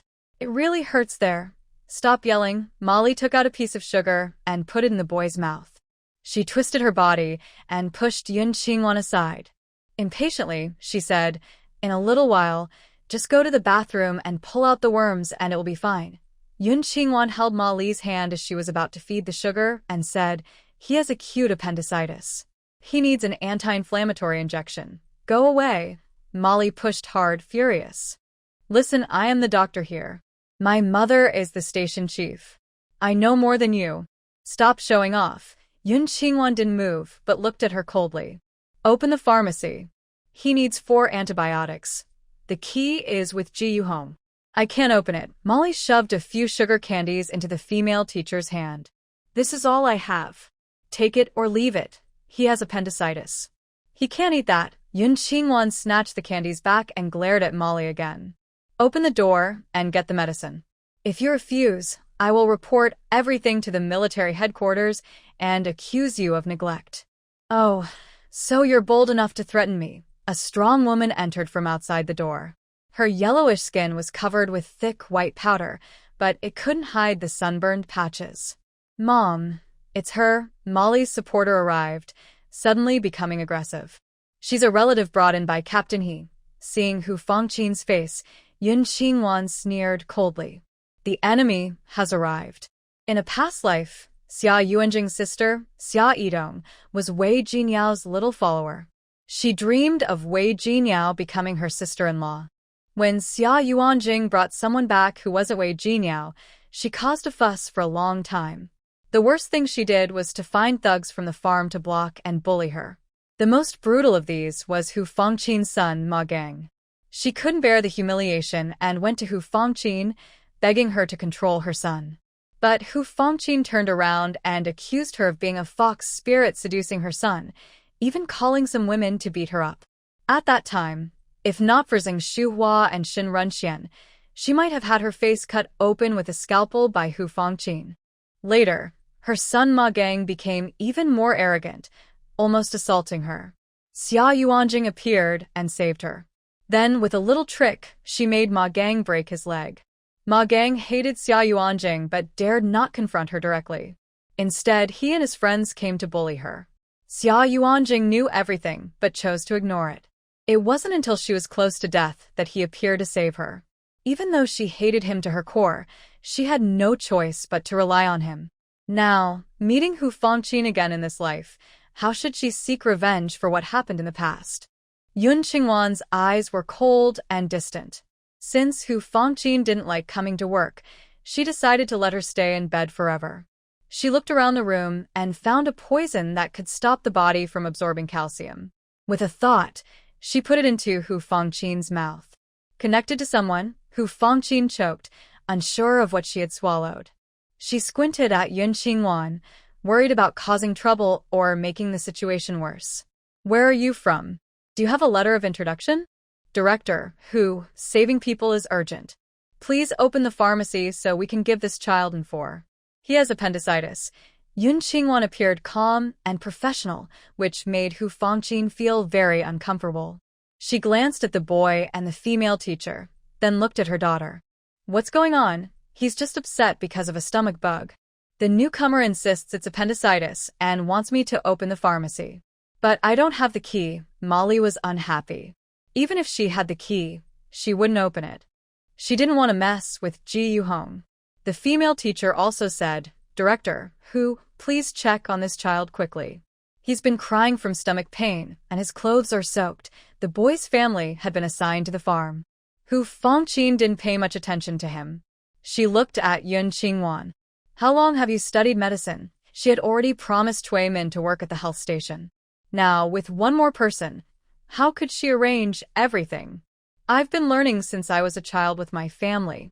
Yun Qingwan knew Hu Fangqin was not a good person, but she didn't expect her to ignore life itself. Director, Hu, please open the pharmacy and get medicine for this child. If we delay any longer, it could be dangerous. The female teacher hurriedly said, Director, Hu, this child has been in pain for hours. Please give him an injection quickly. Hu Fangqin didn't have the key to the pharmacy either. She looked outside the door, showing impatience. Yu Hong usually came late, so why was she not here by 9 o'clock today? Sniff, sniff, teacher, I hurt so much. I can't take it. The boy started crying softly. Seeing this, Yun Qingwan didn't want to waste more words. She kicked open the pharmacy door, took out some anti-inflammatory medicine, and gave it to the boy for an injection. To reduce his pain, she quietly took a cup of spiritual spring water and let the boy drink it. Hu Fangqin and Molly didn't say much. They just looked secretly happy. Ji Yuhong is usually proud and hates being ignored. The new person kicked the pharmacy door, which meant she was neglecting her duties. With her small temper, Ji Yuhong definitely wouldn't let this go. Half an hour later, the boy's stomach stopped hurting and his pale face turned pink again. The female teacher kept thanking, and the little boy smiled and said thank you. Wow, Yuhong, you're finally here. The health station is like a bandit. She kicked the pharmacy door. Check if anything is missing. Ji Yuhong just arrived at the door when Molly happily ran over to complain. She kicked the pharmacy door? Who did it? Ji Yuhong is in her 20s, with pretty features and tall stature. She wears a white turtleneck sweater inside, black pants below, and a long blue coat outside, with a look of cold pride in her eyes. It's her. Molly pointed at Yun Qingwan. She stayed in the pharmacy for a long time. Go check if anything's missing. Ji Yuhong's gaze fell on Yun Qingwan's face, and she paused slightly. How could someone have such a beautiful face? And her skin, so white. A strong feeling of jealousy rose in Ji Yuhong's heart, spreading through her limbs, making her burn with envy. But she quickly controlled her emotions. Why did she kick the pharmacy door? This kid had a stomach ache. She insisted it was appendicitis and needed an injection. She also said she would report you for being late to work at the military headquarters. Molly described everything just now, real and fake, making Ji Yuhong clench her fists. However, she didn't get angry or question. Instead, she showed a faint sense of guilt. This morning I got my period and stained my clothes, so I was delayed a little. The new doctor only kicked the door to save someone. I think she did nothing wrong. In fact, she should be rewarded. She wasn't stupid. She wouldn't let Hu Fangqin and Molly use her as a. Ji Yuhong walked over to Yun Qingwan and politely smiled. Hello, my name is Ji Yuhong. Welcome to our farm. Hello, I am Yun Qingwan. I come from Zhongzhou. Yun Qingwan had no previous connection with Ji Yuhong in her past life. She only knew she had cold, proud eyes. Hello, Dr. Yun. Welcome. If you have any questions, feel free to ask me. Ji Yuhong looked at Yun Qingwan's watch, a plum blossom design, and sensed she was someone important. Her tone became gentler. Yun Qingwan smiled faintly. Thank you. Ji Yuhong also smiled and went into her pharmacy. She looked at the broken wood pieces near the door lock, showing her strong dislike. Noticing that Hu Fangqin, who hadn't seen the show, was pacing inside, she turned around with her hands behind her back and left. Molly took a handful of sunflower seeds from her pocket and sat in the corner, cracking them loudly. Half an hour later, the boy's fore finished dripping. His stomach no longer hurt, and he looked more energetic. His family, who came from outside, lived on a farm. They couldn't take him home now. The female teacher had to carry him back to school. Yun Qingwan told them to come back in a day or two for another injection. After they left, Molly jumped out and said, "You should pay for the door. You broke it, so you have to pay." Yun Qingwan looked at Ji Yuhong. She saw her lowering her head, as if she hadn't heard, and she sneered slightly. "I don't have money to pay. I'll tell Leader He at noon, and he can fix it." Ji Yuhong's ears twitched. It turned out she was familiar with Leader He. For now, she would let her go. She smiled lightly and said, "Leader He is busy, so no need to trouble him. I'll ask my second brother to come fix it at noon." Yun Qingwan nodded. "All right, then I'll trouble your second brother." Ji Yuhong hesitated for a moment, then gritted her teeth and sneered silently, saying nothing more. Around 10 o'clock, Shen Runxian rode his bicycle with his wife, Zheng Shuhua, arriving. When they reached here, Shen was injured. Now in his 30s, they still had no children. Both came from medical families, handsome and elegant, with gentle temperaments. Inside, they saw Yun Qingwan and were surprised. Molly first introduced her, newly assigned to Baojin. Her sarcastic tone made both of them frown. "Hello, I am Yun Qingwan from Central State." Yun Qingwan handed over her recommendation letter. The signature was from Fu Shi. Their eyes flickered. Zheng Shuhua looked at Yun Qingwan with pity. Such a beautiful young girl. Why would she come here to suffer? Shen Runxian was also confused. "Are you really the one who volunteered to help?" No young doctor had ever been willing to come to the Northwest to suffer. This was the first time someone actively offered to help. Yun Qingwan smiled faintly. "It's not exactly volunteering. My family came to this farm, and I mainly came to take care of them.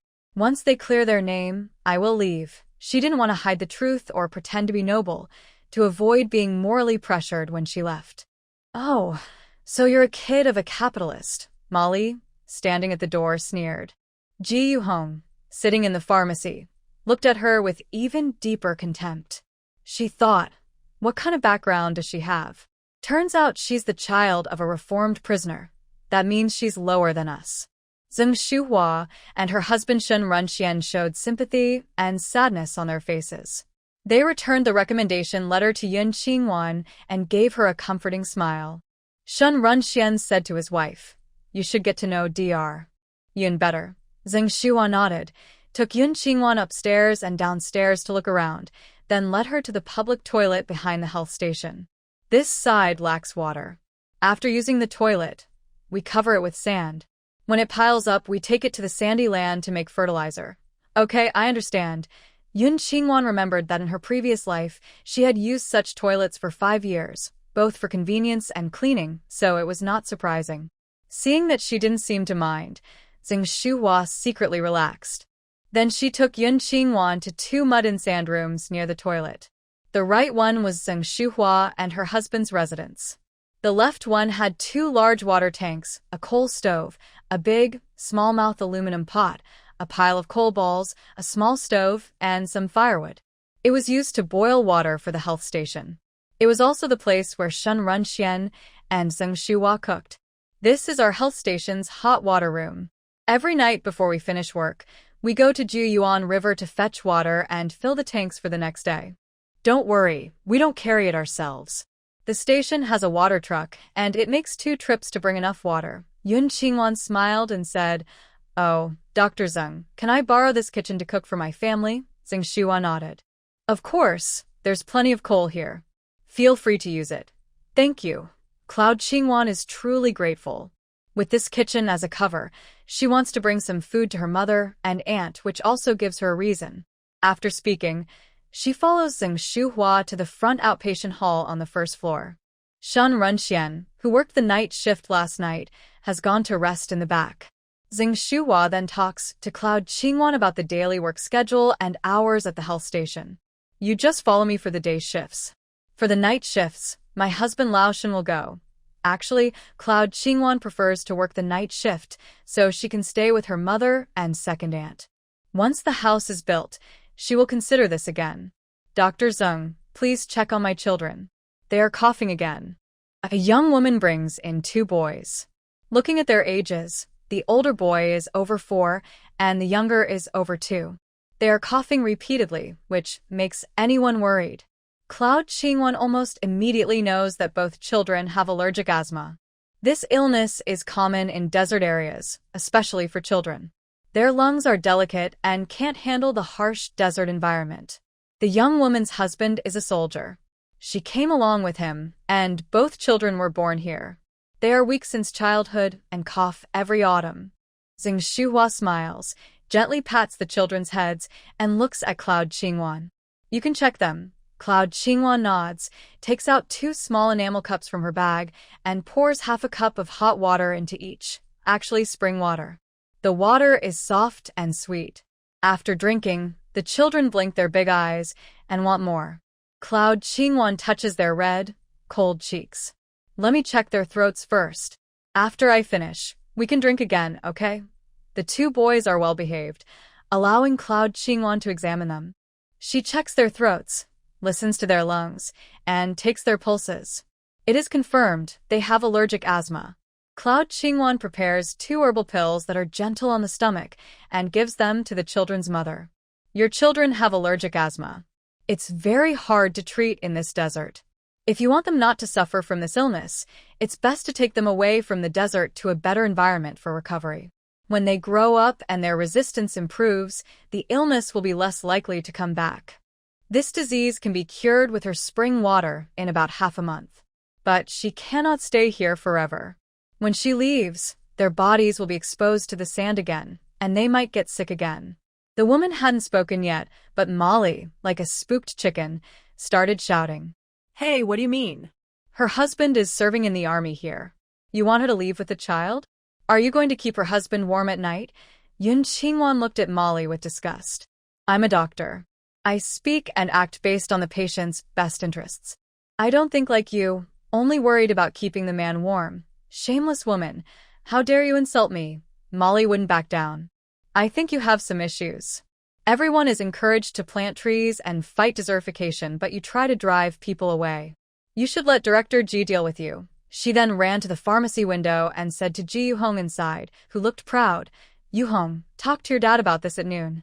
We can't let such troublemakers join our health station." Ji Yuhong looked coldly at Yun Qingwan but didn't reply. She continued organizing her pharmacy. Zeng Shuhua, worried things would get worse, quickly tried to calm everyone down. "All right, stop arguing." Dr. Yun only suggested. She didn't force anyone to leave. Whether they stay or go depends on them. "Dr. Zeng, Dr. Yun, thank you. I'll go talk to my husband." The young woman looked guilty. Her in-laws kept writing letters asking her to bring the child back. But she wanted to stay with her husband, so she kept delaying. Now, for her child's health, she had to leave. Yun Qingwan gave the 2 children half a glass of spiritual spring water, and their coughs clearly lessened.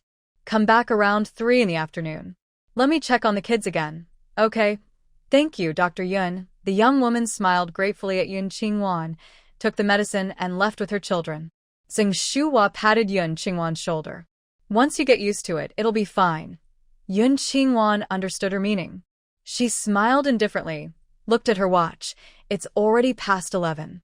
Dr. Zeng, I need to go out. I'll be back at 1:30. Zheng Shuhua thought she was going back to the base for a meal. Go ahead, no rush to return. After Yun Qingwan left, she drove straight away. Molly looked envious. Humph. We don't have a gas station here. When she runs out of fuel, let's see how she wastes it. Ji Yuhong secretly planned in the pharmacy to ask her father to look into Yun Qingwan's background. It is now autumn, the time when the grass, wheat, reed, and straw turn yellow and dry. Every day, a large amount of grass is brought here. Then it is divided into small bundles, and the farm workers carry them away. They use wooden shovels to press the grass into the sand. Cloud Qingwan left the cloud-clearing area and went to the desert outside the farm, to the place where the grass is pressed into squares. It was just the time when they stopped to rest and eat dry food. Cloud Qingwan parked her cart far away.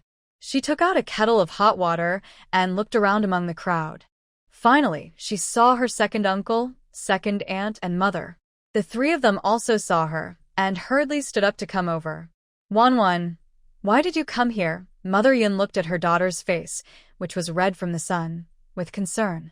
Don't worry about us.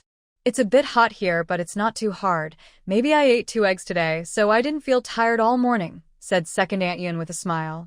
Cloud Qingwan looked at the three of them with guilt and sat on a small sand hill not far from the crowd. She took the water bottles from them and filled them with spring water. Second uncle, second aunt, Mom, people are working steadily. Don't overexert yourselves.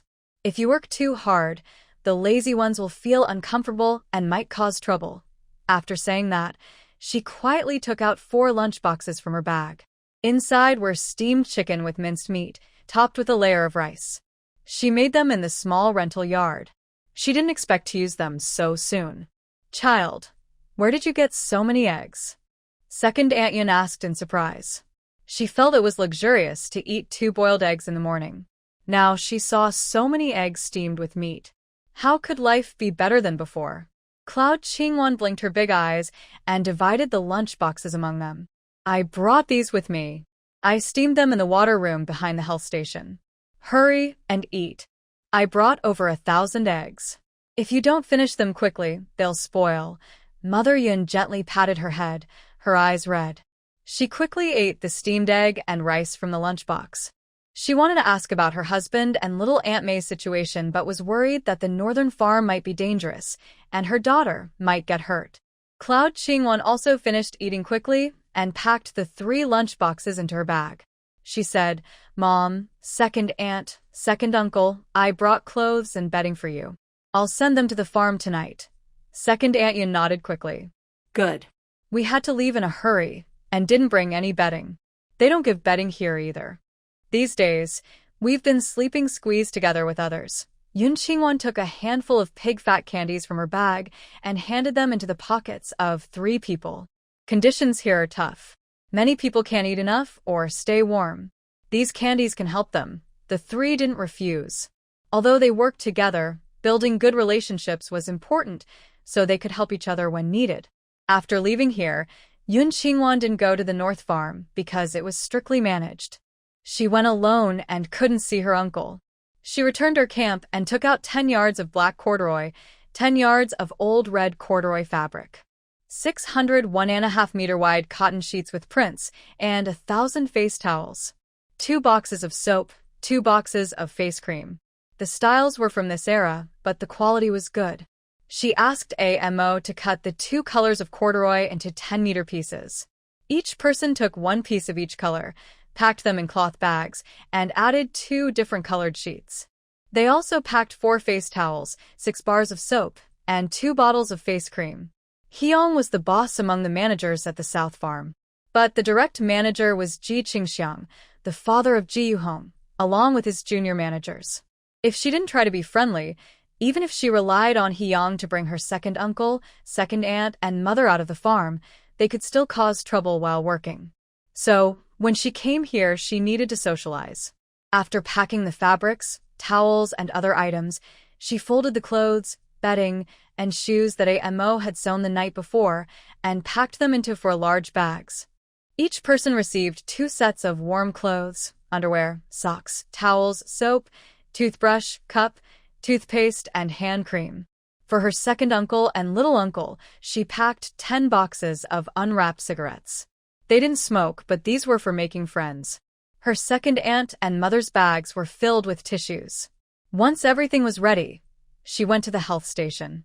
Only Zheng Shuhua and Ji Yuhong were inside. Yun Qingwan took out 2 bottles of perfume, each in a red velvet box, and gave one to each woman. Zheng Shuhua was a bit surprised and looked at the foreign writing on the perfume bottles, knowing they were expensive. She pushed them back and said, "No, this is too expensive. I can't accept it." Ji Yuhong held the perfume and no longer looked so proud. Her eyes showed her fondness clearly. When she heard Zheng Shuhua's words, Yu Guang flashed a sharp, cold look. "How should I accept this? This is a special gift I brought for everyone. I didn't spend much money. If you don't accept it, it means you don't like me."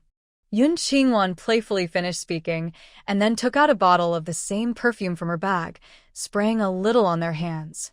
"It's jasmine scent, it smells really nice." Zheng Shuhua and Ji Yuhong, having known her for a long time, understood her character well. Seeing her secretly glare at her, they didn't refuse anymore. She held Yun Qingwan's hand gently and said, "Thank you, Dr. Yun. I like it very much." Ji Yuhong also smiled and asked, "Dr. Yun, this doesn't look like something from our country. How did you get it?" "My friend works at the friendship store. She helped me buy it."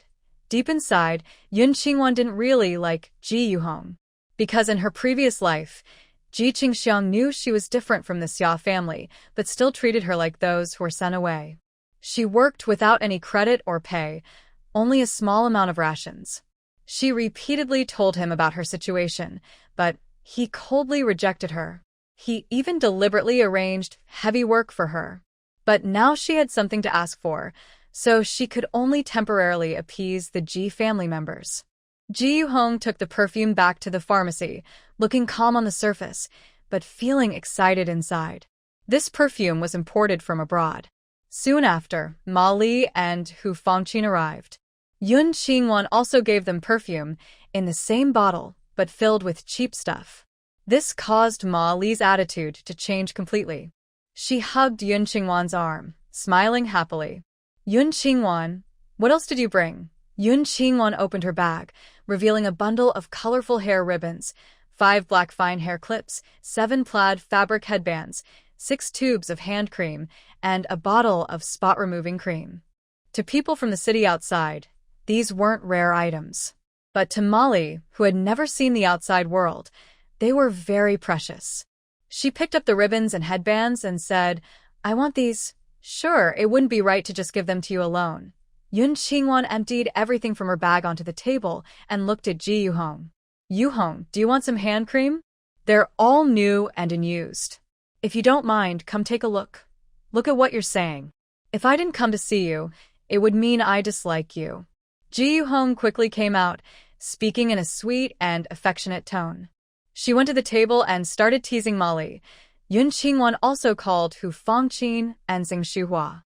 The former arrived quickly, and the latter smiled. "I don't need any of those things. I don't want them. Don't be polite. You can have this hand cream and the spot-removing cream. They work very well." Yun Qingwan picked up a hand cream and the only spot-removing cream, then handed them to Zheng Shuhua. "Anyone who stays here for 3 years will develop spots." Zheng Shuhua's face and hands were full of spots. The spot-removing cream was given to her to help hide them. Privately, she used spiritual spring water to help her body recover. When she becomes young and beautiful again, it won't seem strange. The only bottle of spot-removing cream belonged to Zheng Shuhua. Hu Fangqin and Ji Yuhong felt uncomfortable. Fortunately, they managed to get other things. In the end, only 3 ribbons and a cloth headband remained on the table. Ma Li's eyes flickered, and she took the last headband as well. Yun Qingwan pretended not to see and happily asked about the Wei family. Ma Li, who had received some benefits, talked nonstop all afternoon. Yun Qingwan also learned about the current situation of everyone in the Wei family. Wei Shaoyi died shortly after arriving in the northwest. Wei Shaoqian and Yu Kexing's child also passed away. Wei Jiniao and Wei Shaoqian, who were a bit crazy, were working with everyone when a strong sandstorm hit. They ran in the wrong direction and were buried in the sand. When they were found, they had already passed away. Only Wei Xiaocheng, Cui Min, Yu Kexing, and Wei Xiaocheng's 2 sons remained in the family. They're now attending school next door. Wei Xiaocheng was taken by Xia Yuanjing to work on a solar power station in the desert near the military headquarters. Yu Kexing, Cui Min, and their relatives mostly work on farms, women on the southern farm, men on the northern farm. Cui Min's father, Cui Yin, died of illness a few days ago. As for Xia Yuanjing's family, they have all been cleared of any suspicion and moved to the military headquarters. Xia Yuanjing's father and brother-in-law are building a solar power station with him. Xia Yuanjing's mother is taking care of her eldest daughter at the military headquarters. His older sister and younger sister also have decent jobs, and the family is living very comfortably. Yun Qingwan's dark eyes grew cold. She came, and her enemies ran away. It's okay. She will not give in easily to the Xia family. At 6 p.m., Shen Runxian arrived. Xing Shuhua told Yun Qingwan to go home late for dinner and come to work at 7:30 the next morning. Molly pouted, unhappy. Dr. Zeng, the water hasn't been delivered yet. If she leaves, I won't go fetch water either. There were 5 people at the health station. Hu Fangqin rarely came, and Ji Yuhong definitely wouldn't go to fetch water. Every day, Shen Runxian and Xing Shuhua went to the river to get water, using a wooden cart with water containers. Sometimes Molly would help push the cart, but she couldn't stand Yun Qingwan not fetching water. She enjoyed not working, while others had to. Yun Qingwan just smiled casually and followed Shen Runxian and Xing Shuhua to the water station by the river. The so-called water cart was a 2-wheeled wooden frame with 2 large wooden buckets and 2 small buckets for fetching water. They arrived at a stone platform by the river, specially used for drawing water. Shen Runxian and Xing Shuhua asked Yun Qingwan to hold the wooden frame while they carried small buckets to the river to fill the large buckets. Dr. Zeng, let me fetch the water. Yun Qingwan took the small bucket from Xing Shuhua and easily lifted a bucket of water, pouring it into the large buckets on the wooden frame. I'm very strong. I could punch a cow to death. In a past life, Shen Runxian and Xing Shuhua left here after 3 years and returned to the imperial city. But because they were already weak, they didn't live many more years. These stories were told by Xia Yuanjing. When she heard about their deaths, she was very sad for a long time, because they protected her life here. Hearing her playful words, both of them smiled happily. After Yun Qingwan fetched water 3 times, Xing Shuhua took the buckets back. The girl was delicate and tender. They couldn't bear to tire her out. Yun Qingwan couldn't refuse, so she just went along. After she fetched 2 buckets, she carried the buckets back. After filling 4 large buckets of water, the 3 of them returned to the health station. Already past 7 p.m., Xing Shuhua told Yun Qingwan to hurry back so she wouldn't miss dinner at the camp. Yun Qingwan didn't stay long and drove to the North Farm, where they were still cleaning the sheep manure from the breeding grounds. She found the manager supervising the work and quietly slipped him a pack of cigarettes, successfully meeting her uncle. She gave her brother-in-law a jar of spring water, packed 3 boiled eggs, and quietly said, "Brother-in-law, just say I learned a special remedy for skin cancer from an old beggar." Mei Lidong looked confused and asked, "Why are you telling me this?" "Cheng Yanzhong's wife has skin cancer." "Cheng Yanzhong?" Mei Lidong paused for a moment. He remembered that Cheng Yanzhong was the name of the commander near the northern farm. Can you really cure skin cancer? He hadn't heard that Commander Cheng's wife had skin cancer. If Yun Qingwan could truly cure her, he would feel more at ease here. Yun Qingwan nodded confidently. My medical skills haven't been wasted these past 6 months. Just spread the word, and I will handle the rest. Mei Lidong knew his niece was doing this to help him, so he accepted it. Yun Qingwan handed him her bag. I brought a lot of cigarettes this time. You don't need to save them. I'll give you more tomorrow night. She had collected many cigarettes and plenty of alcohol during the end times, though none of it was her favorite. She wouldn't mind giving it away to others. Her brother-in-law mentioned the bag and patted Yun Qingwan's head. Don't always think about us. You need to take good care of yourself too. Yes, I will. Yun Qingwan waved goodbye and returned to the southern farm. Meanwhile, her mother Yun and her second uncle and aunt were already having dinner. This time, Yun Qingwan didn't sneak in but went directly to Ji Yuhong's house. Their home was a brick house behind the health station. Ji Yuhong had two older brothers. The eldest, Ji Weidong, was married, but the second, Ji Weinan, was still single. When Yun Qingwan arrived, the Ji family had finished dinner and was getting ready to sleep. She knocked on the door for a long time before Ji Weinan finally opened it. When he saw Yun Qingwan's face, he froze in surprise for a long moment. Yun Qingwan smiled brightly. "Hello, my name is Yun Qingwan. I am the new doctor at the health station. I came specially to visit Director Ji." "Oh, hello. Ji Weinan stepped aside. "Come in." Yun Qingwan carried her net bag inside.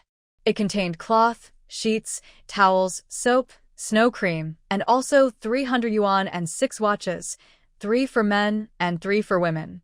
There was nothing edible inside, mainly because she was afraid of being set up and also because she was reluctant to part with food. After experiencing the hardships of the end times, food was more precious to her than anything else. Unless absolutely necessary, she would not give food to untrustworthy people. The Ji family already knew about Yun Qingwan from Ji Yuhong, and Ji Qingxiang also learned from Hiyang that Yun Qingwan had saved Ming Shizhong. They also knew she was an orphan from the Blue family of Zhongzhou. Before coming here, they had heard of the Blue family, a very wealthy household. Even if all their assets were handed over, the money the country provided to the Blue family was more than ordinary people could earn in a lifetime. So, when Yun Qingwan entered, the Ji family members greeted her politely and invited her to sit in the living room. Ji Yuhong's mother poured tea for Yun Qingwan. "Dr. Yun, is there something urgent that brought you here so late?" "Hello, Auntie. I brought some fabric from Zhongzhou. Please accept it." When Yun Qingwan handed over the fabric, she also subtly showed a towel-wrapped item containing 300 yuan and a watch, which was faintly visible. Ji's mother saw so many watches and couldn't help but smile happily. "No, we can't accept this. It would go against the rules. Auntie, I'm friends with Yuhong. Visiting you is just a friendly call, nothing against the rules." Yun Qingwan smiled as she picked up her teacup and took a sip. At the same time, she thought to herself, inserting a nail into the corner of the main hall's wall, then hanging a small recording and camera ball with a rope loop on the nail. Ji Qingxiang was not a good person. Giving him gifts wouldn't protect her mother, uncle, and aunt, but might instead turn the Ji family into greedy wolves. Only by obtaining evidence of his illegal activities could she make him behave. Next to her, Ji Yuhong's eyes were fixed on the watches. After hearing Yun Qingwan's words, she quickly agreed. "Mom, these are all things Yunwan brought us from Zhongzhou. Don't be so dismissive." Yun Qingwan quickly added, "Yes, Auntie, you really shouldn't refuse me." "Oh, I wouldn't refuse. I'll accept it then." Ji's mother happily accepted Yun Qingwan's gift without any hesitation. Yun Qingwan smiled and stood up. "Chief Ji, Auntie Yuhong, it's getting late. I need to visit my mother, uncle, and aunt. I won't stay any longer." Ji Qingxiang, who had been silent, looked at his second son, Ji Weinan. "It's already dark. You should go with Dr. Yun." Ji Weinan happily followed Yun Qingwan out. With his company, Yun Qingwan carried 3 bags and smoothly entered the farm, where she found her mother, second aunt, still studying. The two took the bags and first went back to their home. Later, Yun Qingwan found second uncle and also successfully handed him the package. Afterward, Yun Qingwan took out a black velvet box from her bag, which contained 2 beautiful hero-style pens.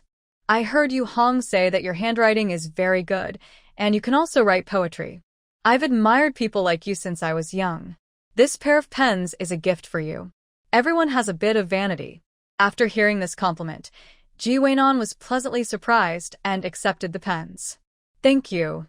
Thank you so much." "You're welcome. I'll head back now." Yun Qingwan smiled sweetly and turned to leave.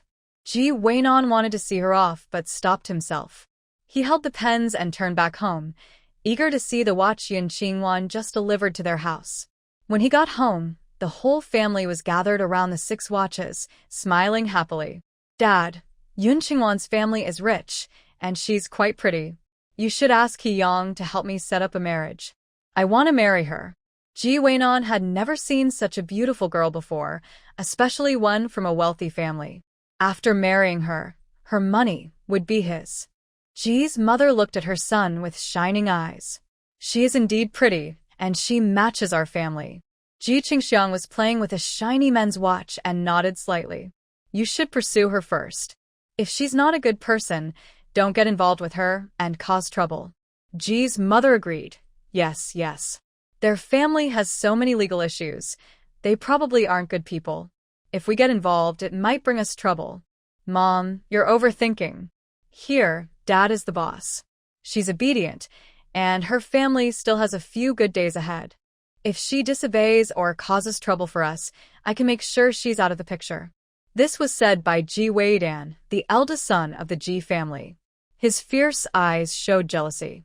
Such a beautiful, wealthy woman, and the second son got involved with her. It's really frustrating. What nonsense are you talking about? Ji Qingxiang glared at his older son. If you can't speak properly, just be silent, fool. He was always honest and never acted arrogantly or domineering. Ji Weidan immediately behaved himself, but didn't really believe him. Words can be spoken, but actions speak louder. He had plenty of those. Oh, Dad, don't be angry. Let's discuss how to win over Dr. Yun. Ji Weinan, being more tactful than his older brother, was loved by his parents. He cheerfully calmed them down. He just couldn't marry Yun Qingwan. Sleeping with her would be too enjoyable. Ji Qingxiang looked at him deeply. Don't mess around. She's a martyr's orphan. You can't mess with her. Ji Weinan nonchalantly pouted.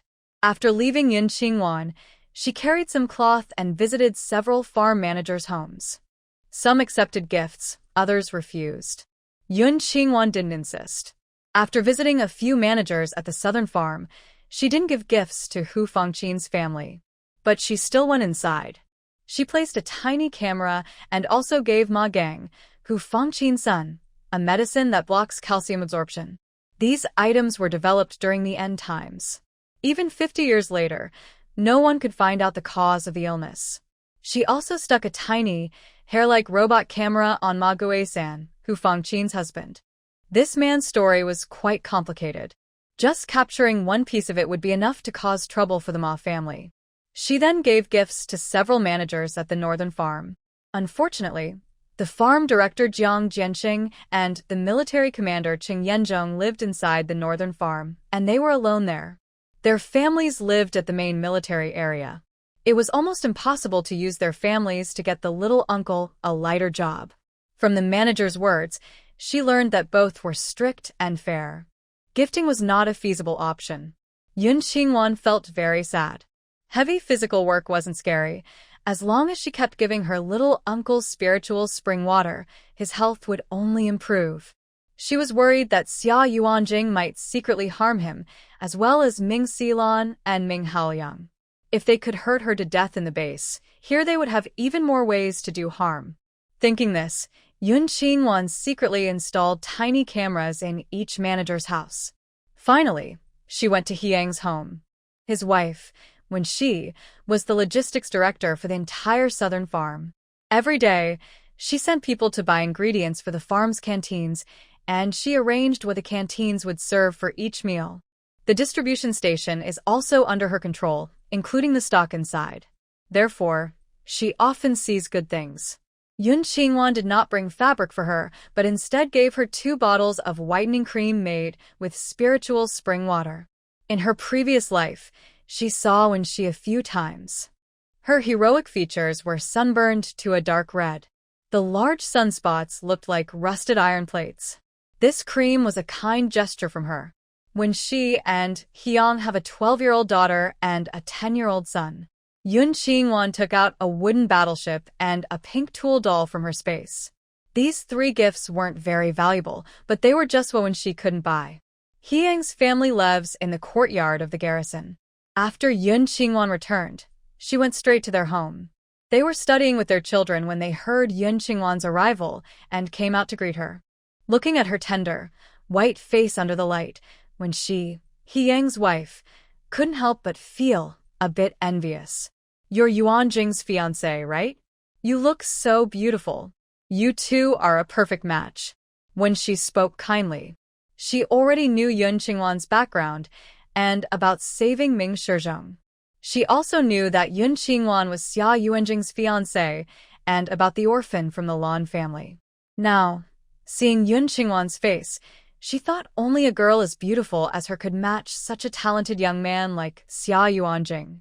Yun Qingwan didn't know when she well. She smiled warmly and greeted her as sister-in-law, then handed the wooden battleship and doll to the children, finally giving her the whitening and spot-removing cream. "Sister-in-law, I just arrived and may have caused some trouble for you and Captain He. This is an old recipe passed down in my family for whitening cream. It's not worth much." Please don't dislike it. If it were something bought with money, when she probably wouldn't want it. But since it was handmade by Yun Qingwan, especially a whitening cream, she was tempted. No matter where she went, she was respected and called Director Wen. But at home, Hyung didn't pay much attention to her. Especially in bed, he showed no interest in her. He often asked her to buy some good creams to apply to her face. Why hadn't she used any? Maybe those creams didn't work. At first, the spots were small, but later they spread out, making her afraid to look in the mirror. "Thank you. Since you just arrived here, if you have any questions, feel free to ask me. I have already arranged workers for your and Yuan Jing's wedding house. Once the stones and bricks arrive, we will start construction. Thank you, sister-in-law, for your trouble. It's getting late, so I will go back to rest." Yun Qingwan quietly left a camera and then left quietly. Let me see you off. Wensi saw her to the road and quickly returned home. The two children, holding their gifts, went back to their rooms to play.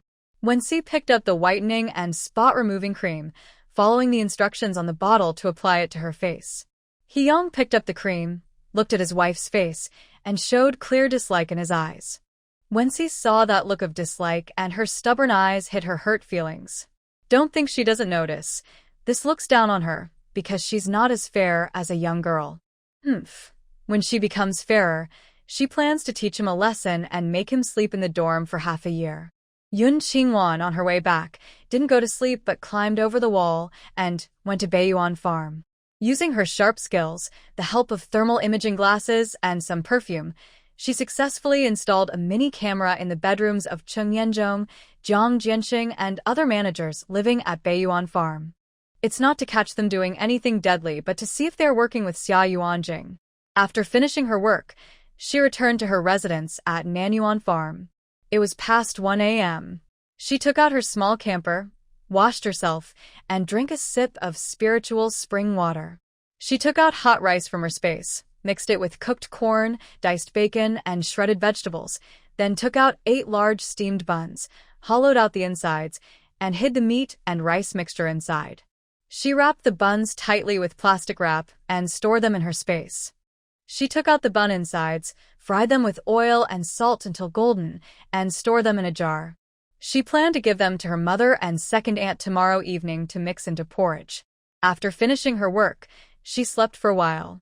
She got up around 5, changed into sportswear, and followed soldiers who were doing morning exercises to Baiyuan Farm. She just happened to see her brother-in-law and others coming out to fetch water to water the trees in the desert. Last night, she had given out many gifts.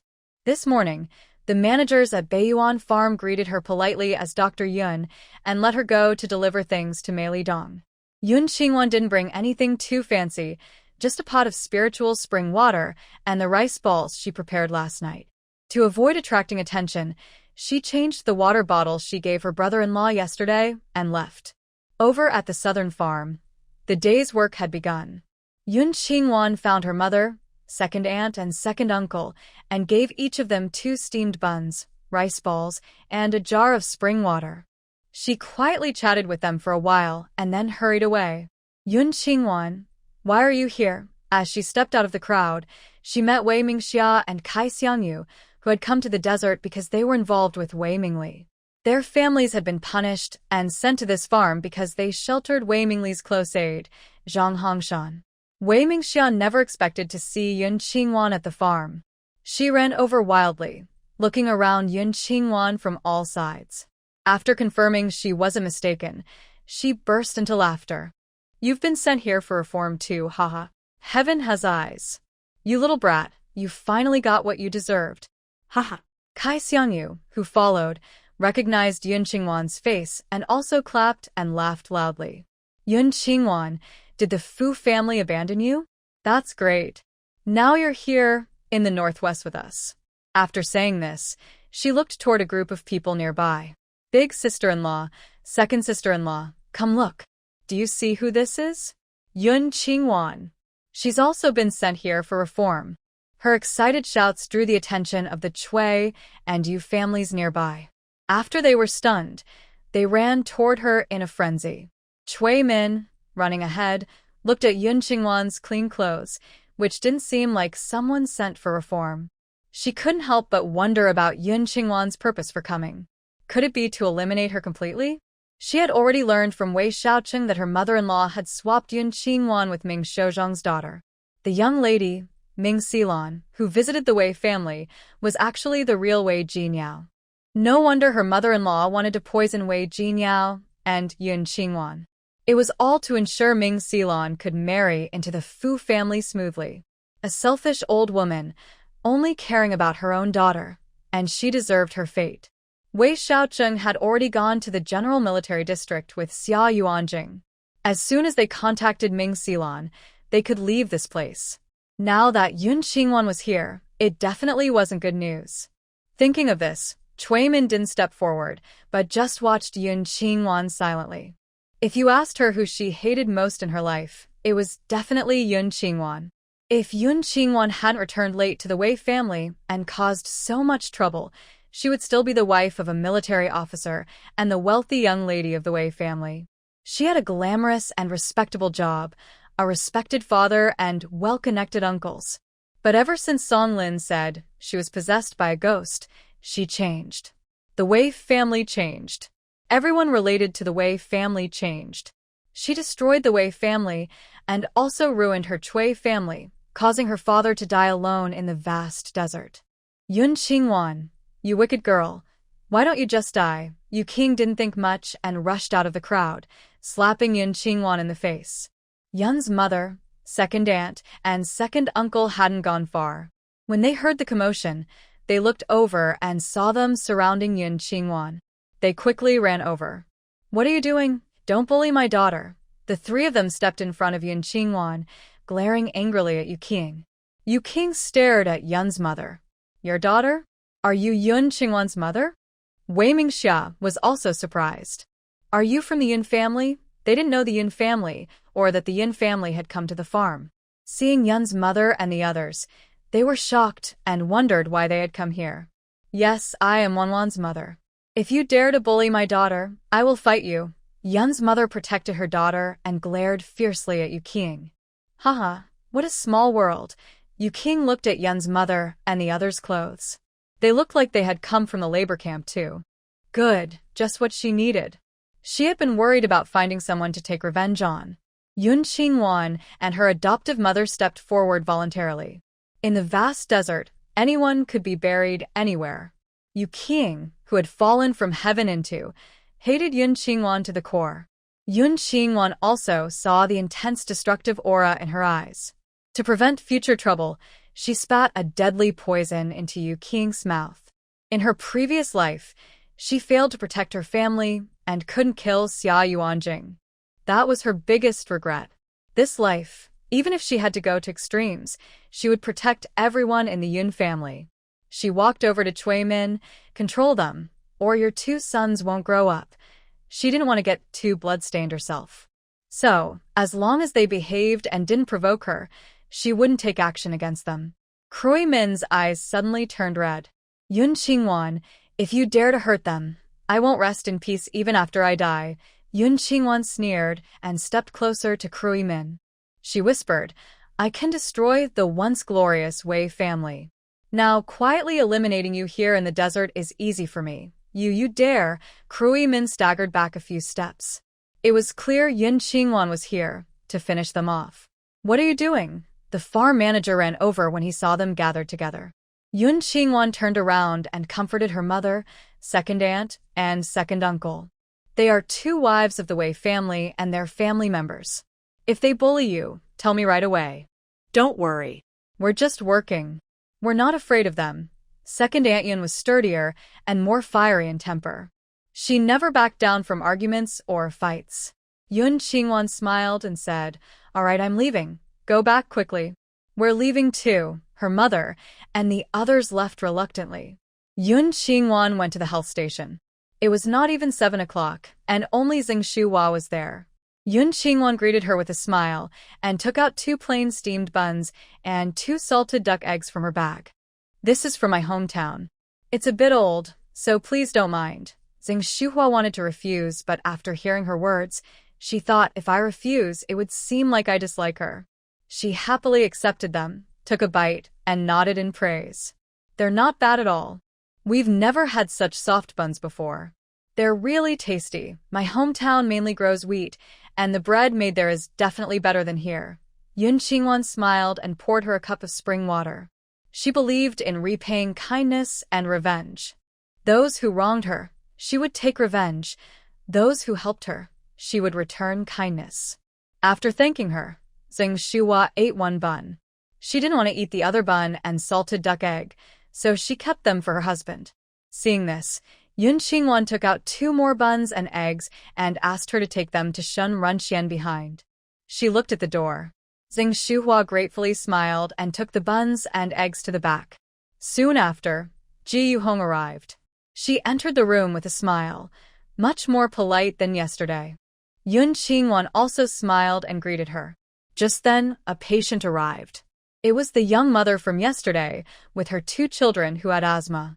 Yesterday afternoon, the 2 children drank half a glass of spiritual spring water, and they didn't cough much last night. Tonight, Yun Qingwan poured another half glass of spring water for the children. After they finished drinking, she listened to their lungs, and they felt much better. Take the medicine on time and come back at 3 in the afternoon. As long as they drink the spring water for half a month, the children's asthma will be cured. Okay, thank you, Dr. Yun. The woman didn't know about the spring water's special properties. She only thought Yun Qingwan's medical skills were better than those of Xing Shuhua and Shin Runxian, which is why her children got better. So, she was very grateful. After she left with her children, 2 more patients with coughs came in. It was because the weather turned cold and caused colds. Yun Qingwan kindly poured them a glass of spring water and gave them medicine. Soon after, Xing Shuhua arrived. When Yun Qingwan, who was free, had a few words with her, Molly also came. She even brought her brother, Ma Gang. They circled Yun Qingwan's car and looked at it for a long time before coming inside. When Ma Gang saw Yun Qingwan, his eyes widened. "Is she a fairy?" "Ma Gang, if you're fine, go outside. This is a clinic, not a place for playing." Xing Shuhua, knowing Ma Gang's nature, quickly stepped in front of Yun Qingwan to scold him. Ma Gang pushed past Xing Shuhua and went to Yun Qingwan. "Yun's sister, are you a fairy fallen from the sky? You're so beautiful. In this vast desert, the rules aren't as strict as outside. Men saying a few silly words to women doesn't make them criminals. Wan, this is my older brother. He's not married yet. You two should date." Molly pushed Ma Gang toward Yun Qingwan like a treasure. Last night, her parents said Yun Qingwan was extraordinary, saved the old leader, and was the daughter of a wealthy outsider, with mountains of gold and silver at home. Marrying her would mean endless wealth for their family. And her little car is also from the Ma family. Ma Gang, sharing the same surname, has a horse face. His features are uneven, and everything about him is strangely ugly. Yun Qingwan looked at them with a sneer on her lips. "Molly, I'm not bragging. Even Commander Ming Shizhong from the military district wouldn't dare come to me and suggest I date his son. Where do you get the nerve?" Molly's smile froze, then quickly turned angry. "Yun Qingwan, you're too arrogant. Your foster parents are prisoners and your family are capitalists. We are true members of the working class, much nobler than you." Ma Gang rubbed his hands, smiling in a lewd way. "Yun's sister, if you date me, I promise you'll walk freely on the farm. Anyone who dares to bully you, I'll break their heads. Come on, let's go out for a drive. Ma Gang's confidence comes from Hu Fongqin and his father, Ma Guishan. They were among the first to come here, to build things. Since they have seniority, they get special treatment. This also gave their child the confidence to act arrogantly. Yun Qingwan sneered coldly at him. Dreaming in broad daylight, and still dreaming of finding death. After saying that, she nonchalantly fed Ma Gang a cartilage medicine that blocks calcium absorption. In 3 days, he wouldn't be able to stand. By then, his bones would be soft like noodles, and he wouldn't even have the strength to crawl. Yun Qingwan's words made Ma Gang, who was used to being arrogant, furious. Stinky woman, you dare curse me? I date you, because I respect you. Don't show your face if you're ungrateful. He reached out to grab Yun Qingwan's bag. Hand over the car keys. Zheng Shihua saw this and pushed him away, protecting Yun Qingwan behind her. Ma Gang, if you keep causing trouble, I will call leader He.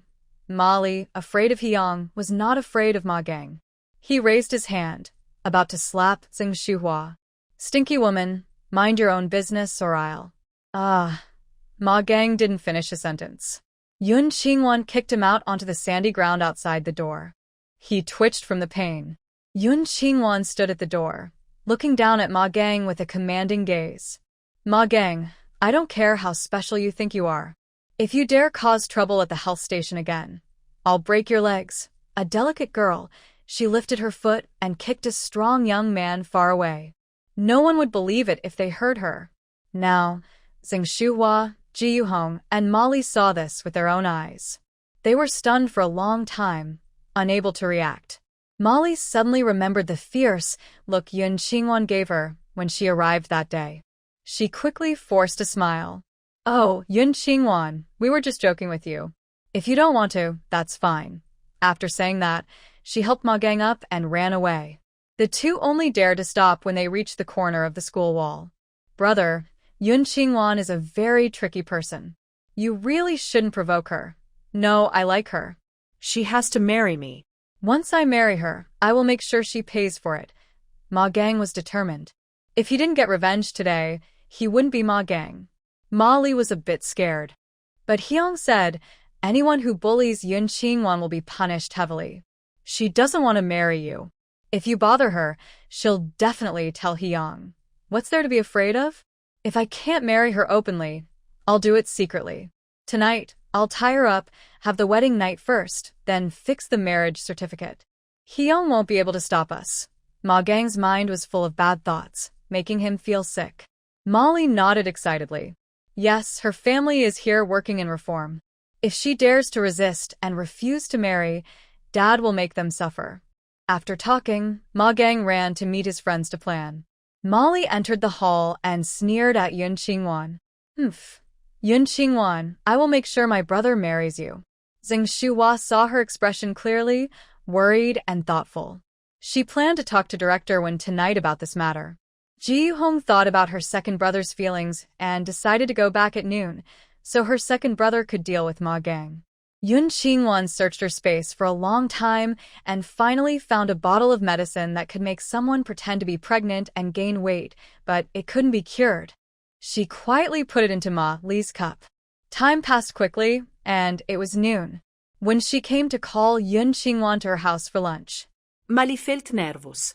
Yun Qingwan had a good relationship with Captain He's family, so they probably wouldn't agree to her brother dating Yun Qingwan. Ji Yuhong was also surprised by Wen Shi's attitude toward Yun Qingwan. That meant her second brother was even more likely to marry Yun Qingwan. Someone with such strong backing, it would be a shame not to take advantage of it. Zheng Shihua hesitated several times, but finally decided to secretly tell Wen Shi about Ma Gang and Molly tonight. Yun Qingwan followed Wen Shi halfway, but didn't go back with her. She took out 2 water bottles from her bag. Thank you, Director Wen. I can't go to your house today. I need to deliver water to my mom, second uncle, and second aunt.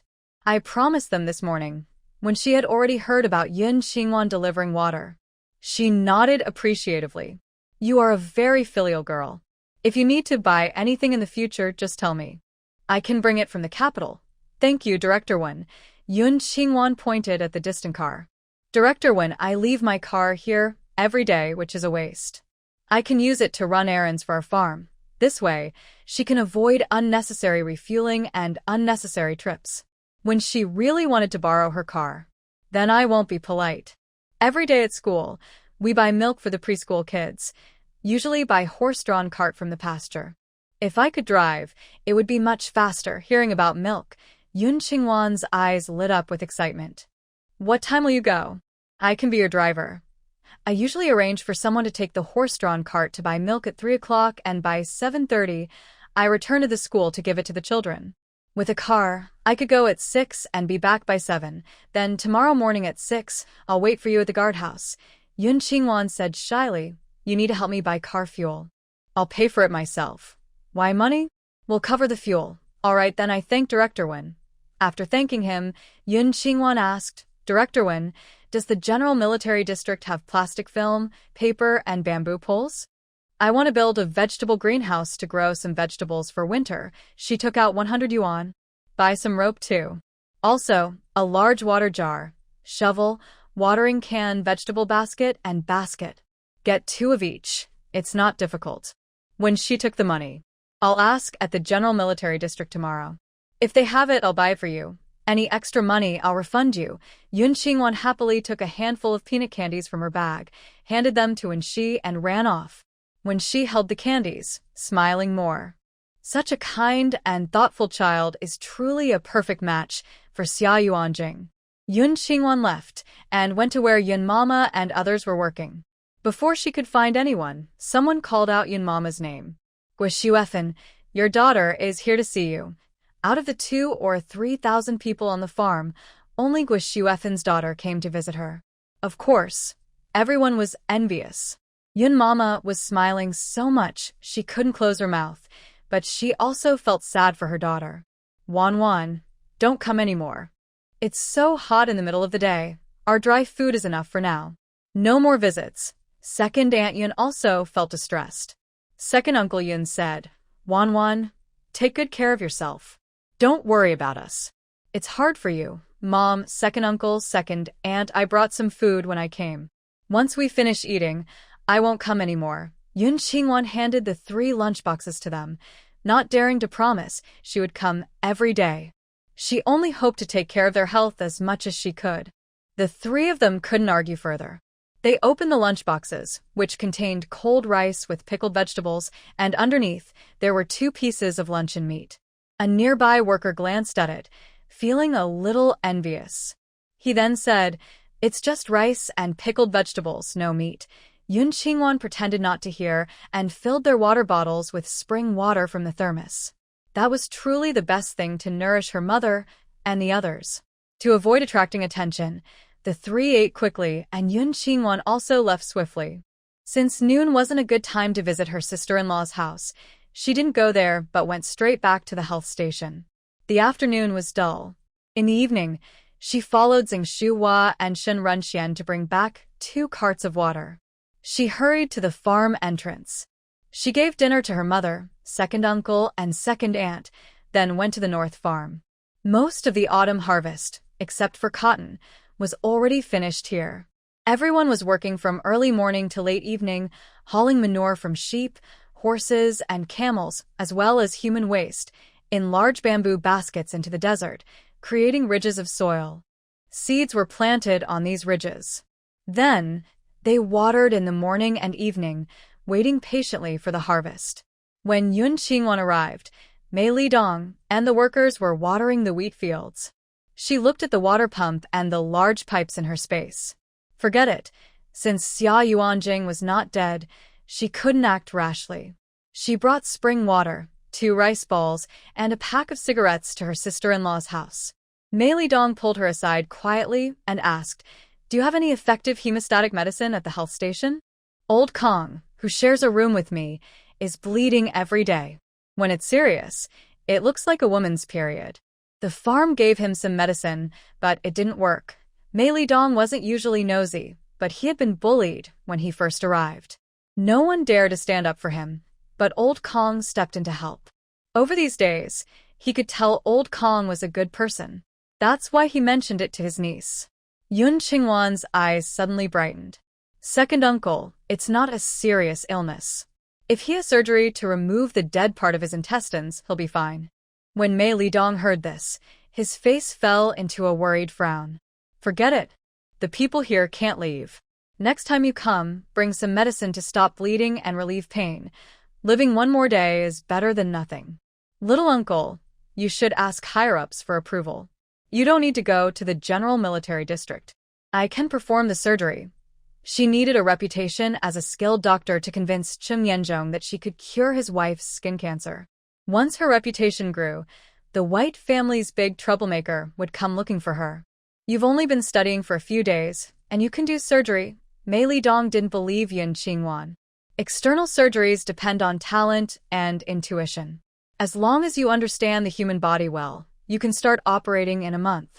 Besides, there are 2 surgeons from the imperial capital at the health station. There's no problem, Yun Qingwan boasted confidently, but Mei Lidong was still doubtful. But if Wanwan didn't help Lao Kong, he would have no choice but to die. Finally, he nodded. All right, I'll talk to Director Jiang.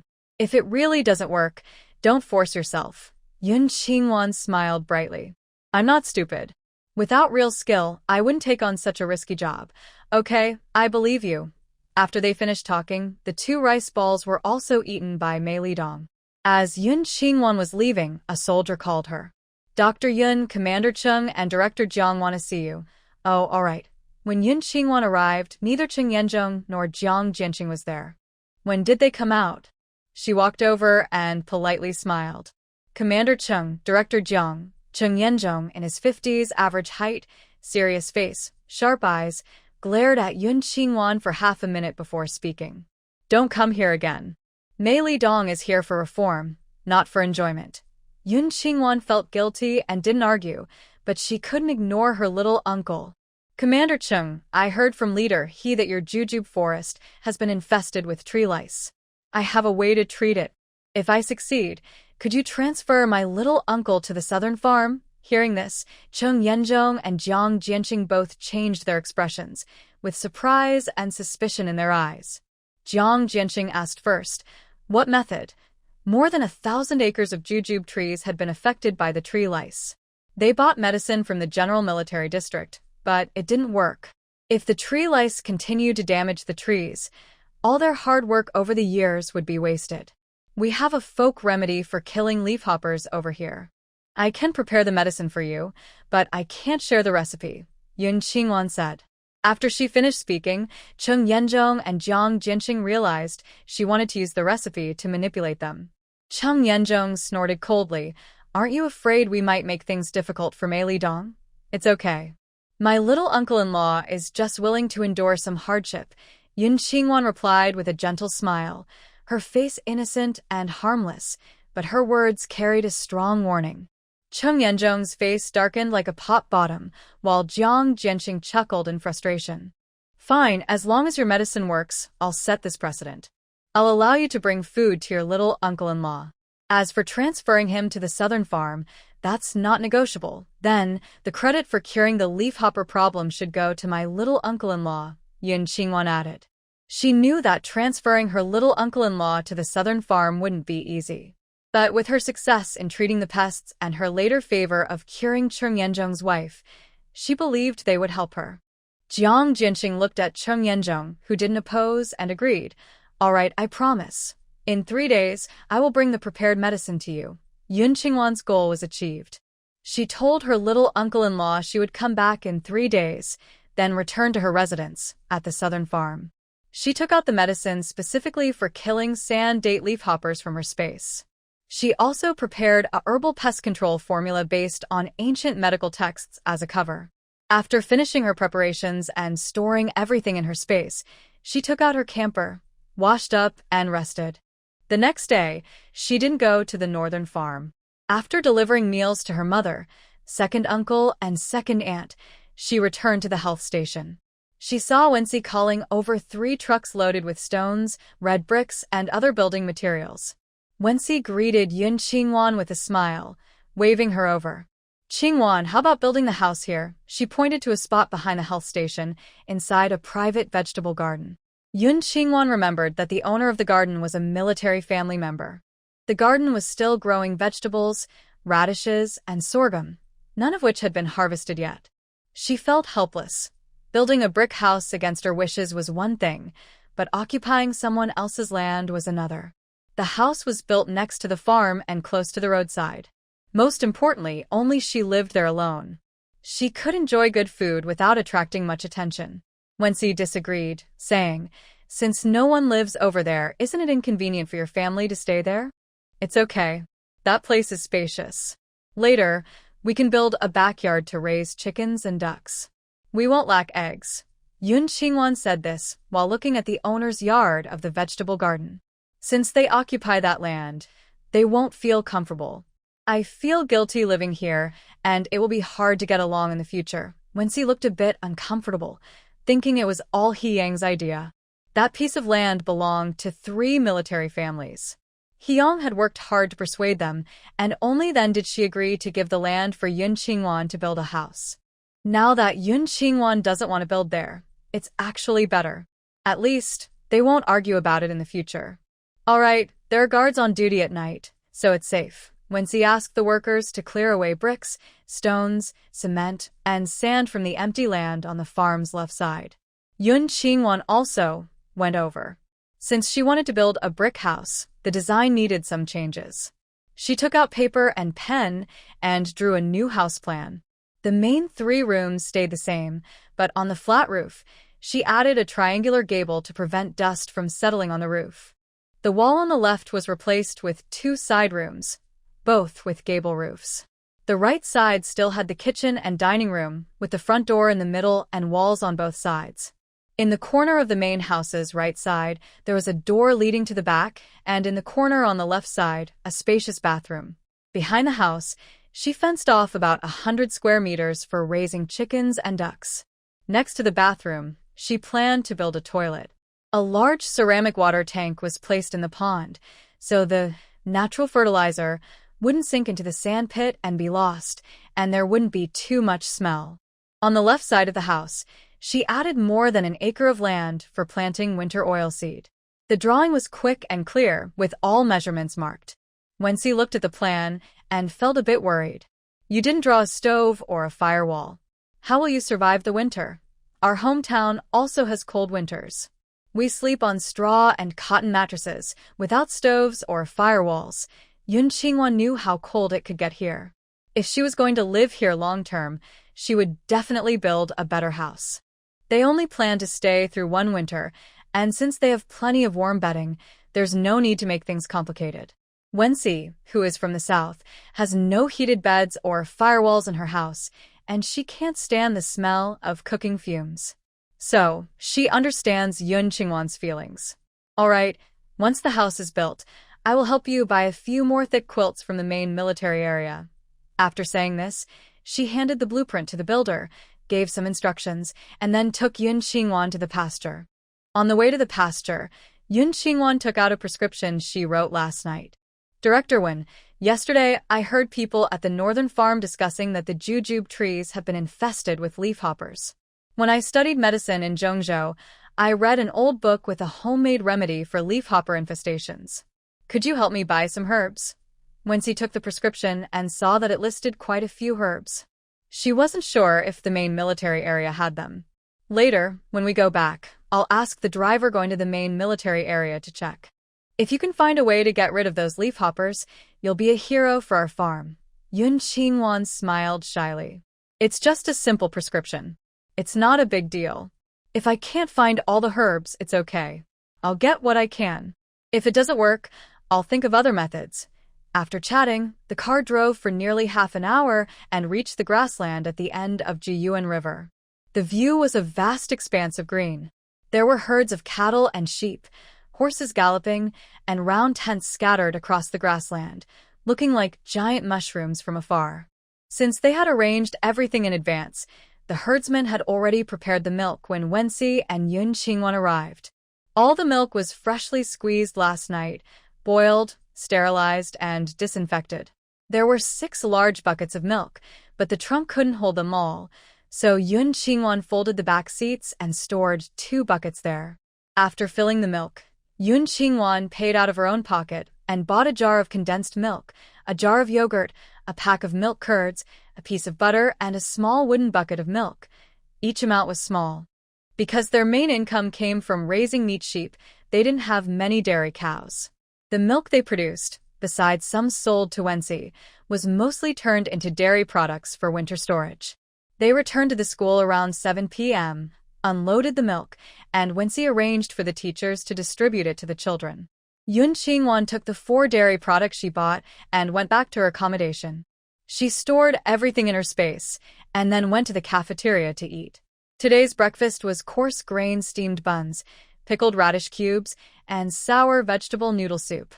As the weather gets colder, fresh vegetables are no longer available. The fresh vegetables stored in the cellar are only enough for lunch. Therefore, the cafeteria mainly serves pickled vegetables for breakfast and dinner. Yun Qingwan only took a steamed bun. She returned to her room, took out a bowl of yam and pork rib soup, and soaked the bun to eat. In her past lives, and this one, she grew up hungry. She never wasted any food, no matter how bad it tasted. After eating, she went to the health station. Inside, only Zheng Shuhua and Ji Yuhong, who had just arrived, were there. Yun Qingwan greeted them. Soon after, a young mother with 2 sons came. The children no longer coughed and looked healthier. Yun Qingwan gently massaged their small hands, rubbed their stomachs, pressed on their spines, tapped their lungs, and finally each drank a cup of spring water. The young mother expressed many thanks before leaving. After that, no more patients came. Molly and Hu Fangqin also didn't come all morning. Zheng Shuhua took Yun Qingwan upstairs to clean and quietly asked about the outside situation. Yun Qingwan knew they were dreaming of leaving. She poured them a cup of spring water and subtly reminded her to be patient, as the day of departure would come. At 11:30 a.m., Yun Qingwan took 3 lunch boxes and went to the desert area outside the farm. The car took 20 minutes to arrive. Today's rice was mixed with chopped boiled duck eggs, topped with hot small green vegetables, and drizzled with soy sauce and minced garlic. Others might look at it with envy, but wouldn't feel any malice. Yun Qingwan waited until her mother, uncle, and aunt finished eating, then filled their cups with spring water before leaving immediately. Back in her single-room residence, she took out milk and a filtering machine, refiltered and sterilized the milk, stored it in a sterile glass jar, added a bowl of yogurt, mixed well, covered it, wrapped it with a clean thick cloth, and placed it in the cabinet. By tomorrow, the milk would turn into yogurt. In the afternoon, Hu Fangqin and Molly still hadn't come. Zheng Shuhua felt something was wrong and asked Ji Yuhong about the 2. Ji Yuhong looked indifferent. How would I know? If you're worried, go check and see for yourself. Last night, her second brother only went to warn Ma Gang a few words and didn't do anything to the Ma family. Zheng Shuhua was scolded and didn't reply. Seeing that no one was around, Yun Qingwan asked her to stay at the health station. She carried A and went to the empty land behind the house to plant some radishes for winter eating. Yun Qingwan took out medical books from her space and copied them. Near the end of her shift, Ji Weinan arrived, carrying a big bag of wild fruits, jujubes, prickly pears, cactus fruits, sea buckthorn berries. He packed them in a basket and arranged them nicely. With a gentle, shy smile in his warm eyes, he handed the basket to Yun Qingwan. Dr. Yun, I specially went to the desert to pick these for you. They are unique to our area, and you can't find them elsewhere. In her past life, to fill her stomach, Yun Qingwan often went with others to pick these wild fruits, getting many cuts on her hands. She looked at Ji Weinan's clean hands and smiled without showing it in her eyes. Thank you, it's just 2 pens. You don't need to give me such a formal gift. This was clearly an attempt to distance herself. Ji Weinan's smile froze, and he couldn't say directly that he was here to pursue her. Don't mention it. Try them, and if you like, I can pick more for you tomorrow. Sure, pick more. Many people come in and out of the health station every day, so these are not enough, especially for the children. They have nothing to play with, don't want injections, and refuse medicine. Now, with these fruits, they'll definitely listen. Ji Weinan's good mood finally couldn't hold. Haha, well, Dr. Yun, you're busy. I'll go now. After leaving, his face suddenly turned cold and fierce. Bah. What is this? I came to flatter you, but you treat me like a free worker. Walking far away, Ji Weinan remembered he hadn't told Yun Qingwan to not be afraid of Ma Gang, that he would protect her in the future. He thought about turning back to tell her, but then decided against it. He would never flatter her again.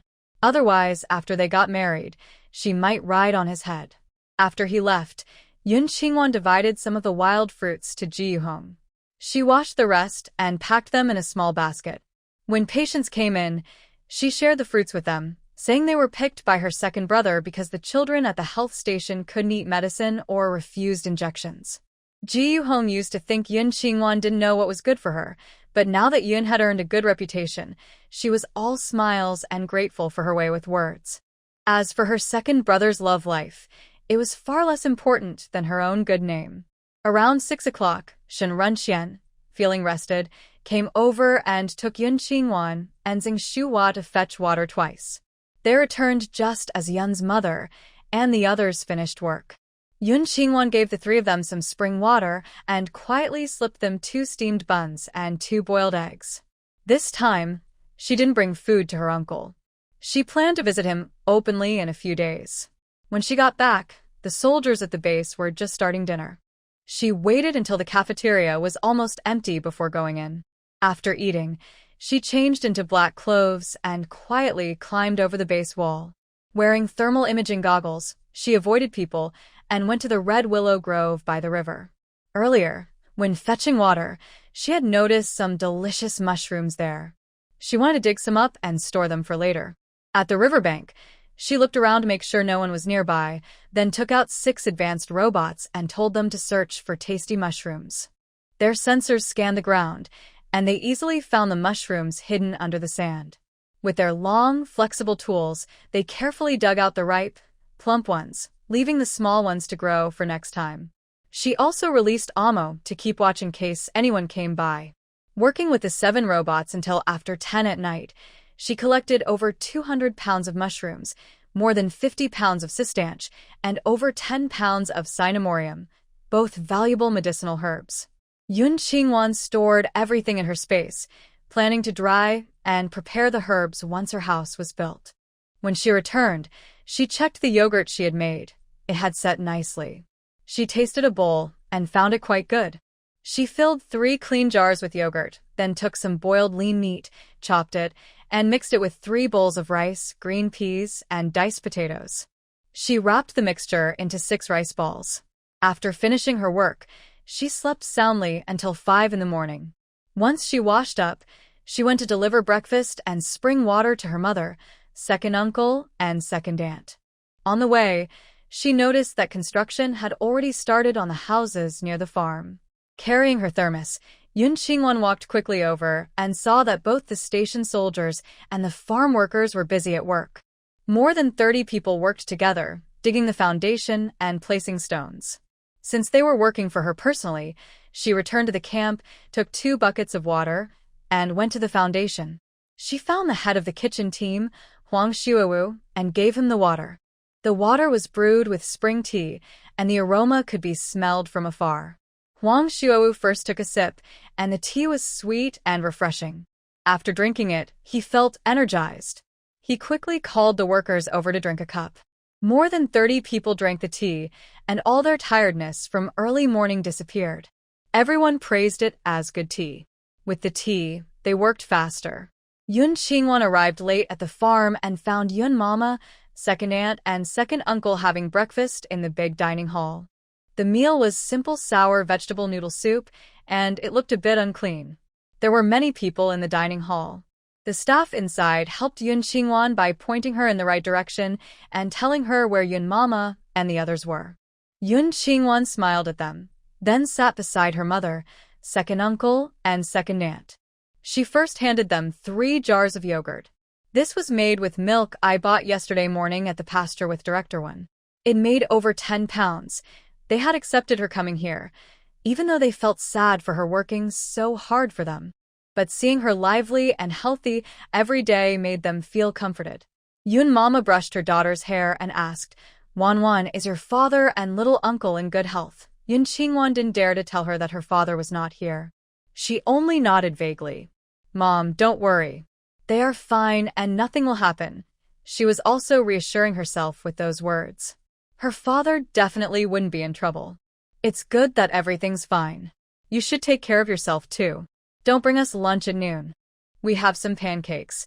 Yun Mama was really worried about her daughter running back and forth, especially in the dangerous desert. If anything happened to her daughter, she wouldn't be able to live. All right, I won't go tomorrow. Yun Qingwan filled their water bottles with spring water and put 2 rice balls and a pack of milk pudding into each of their 3 pockets. From a distance, Yu Kexing watched her, furious and wishing she could bite the porcelain cup in her hand. If it weren't for Yun Qingwan, she wouldn't be in this situation.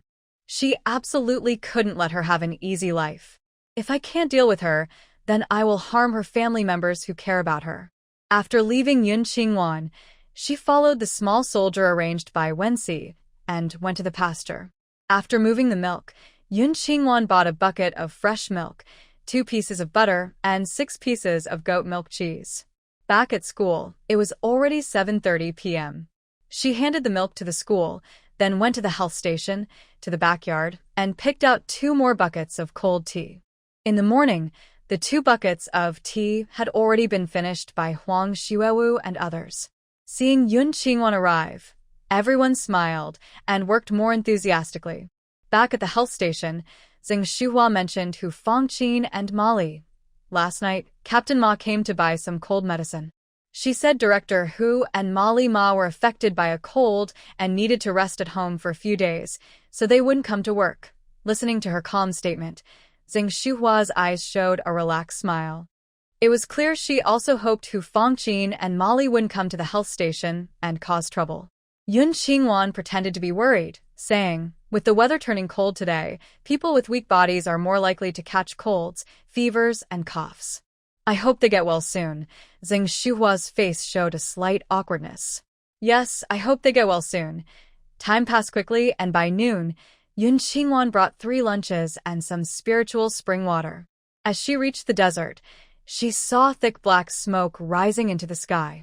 Recently, the military district had been sending 10 carts of fodder daily to cover the grass grid. Seeing the smoke, Yun Qingwan guessed that a haystack was on fire. She quickened her pace and headed toward the fire. Just as she parked her car, a middle-aged woman grabbed her arm and pointed at a crowd nearby. She urgently said, "Oh, Yun family child, hurry up. They say your mother burned the straw and want to tie her up." "Thank you for telling me." Yun Qingwan quickly thanked her, then carried a water bottle and ran toward the crowd. Getting closer, she saw a pile of hay covered in thick smoke, and no one dared to go rescue it.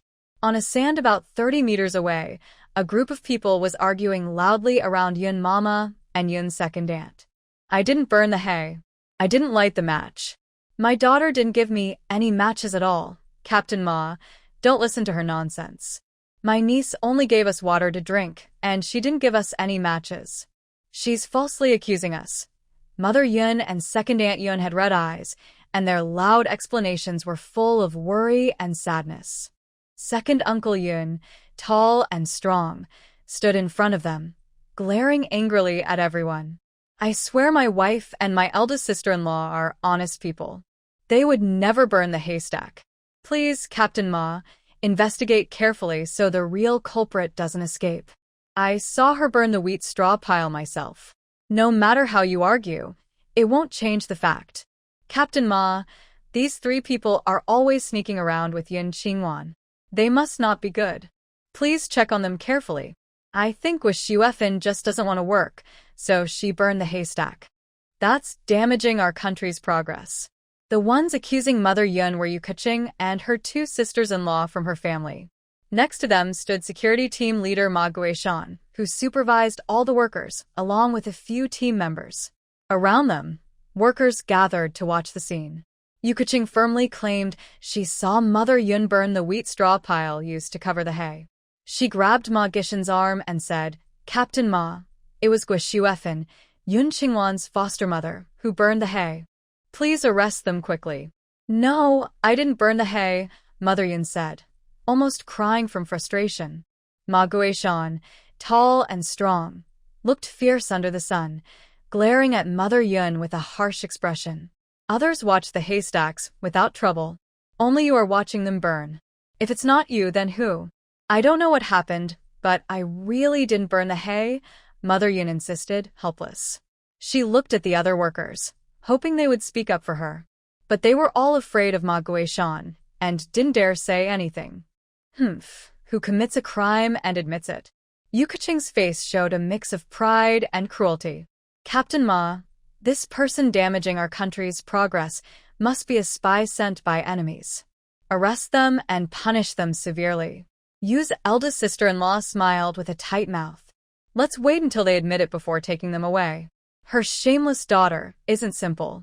She'll probably find someone to protect her. Other members of the Yu family echoed, you're right.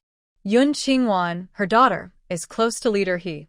If they protect her, it's like letting a tiger go back to the mountain. Now, make her confess and sign a statement. We can't let her cunning daughter get her out through connections. Yu Keqing's relatives, originally just common folks, spoke easily and accused without hesitation. Ma Guishan was already unhappy with the Yun family. After hearing these words, he looked at a few security team members nearby. Arrest these 3 women and make them write confessions. The midday sun was scorching hot. Surrounded and scolded by these people, Yun's mother felt dizzy and lightheaded, but she kept arguing. I didn't do it. I really didn't burn the haystack. Boo-hoo, I didn't burn it. Originally, she and her younger sister-in-law were with their second uncle and other men going into the desert to press hay into squares. Just as they were about to leave, a security team member called them back to tidy up the haystacks. By noon, feeling a bit hungry, they hid behind a haystack where the light was blocked and took out the milk dumplings that Wanwan had given them in the morning to eat. Suddenly, in the blink of an eye, the haystack caught fire. We didn't burn the haystack. We are innocent. We won't write any confession. Yun's second aunt shouted, sweating profusely. Yun's second uncle blocked the security team members trying to arrest his wife and sister-in-law. Seeing this, Ma Guishan's eyes darkened with a cold, sinister look.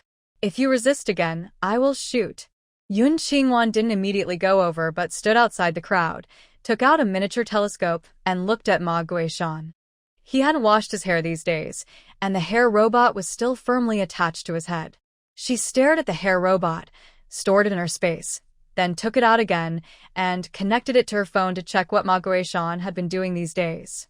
As she suspected, Ma Guishan was a strict manager during the day, but turned into a nightmare for beautiful women on the farm at night. In her previous life, she had heard many scandals about Ma Guishan. That was also why she placed the hair robot on his head. He wouldn't do much at home, but outside, especially at night, he did everything.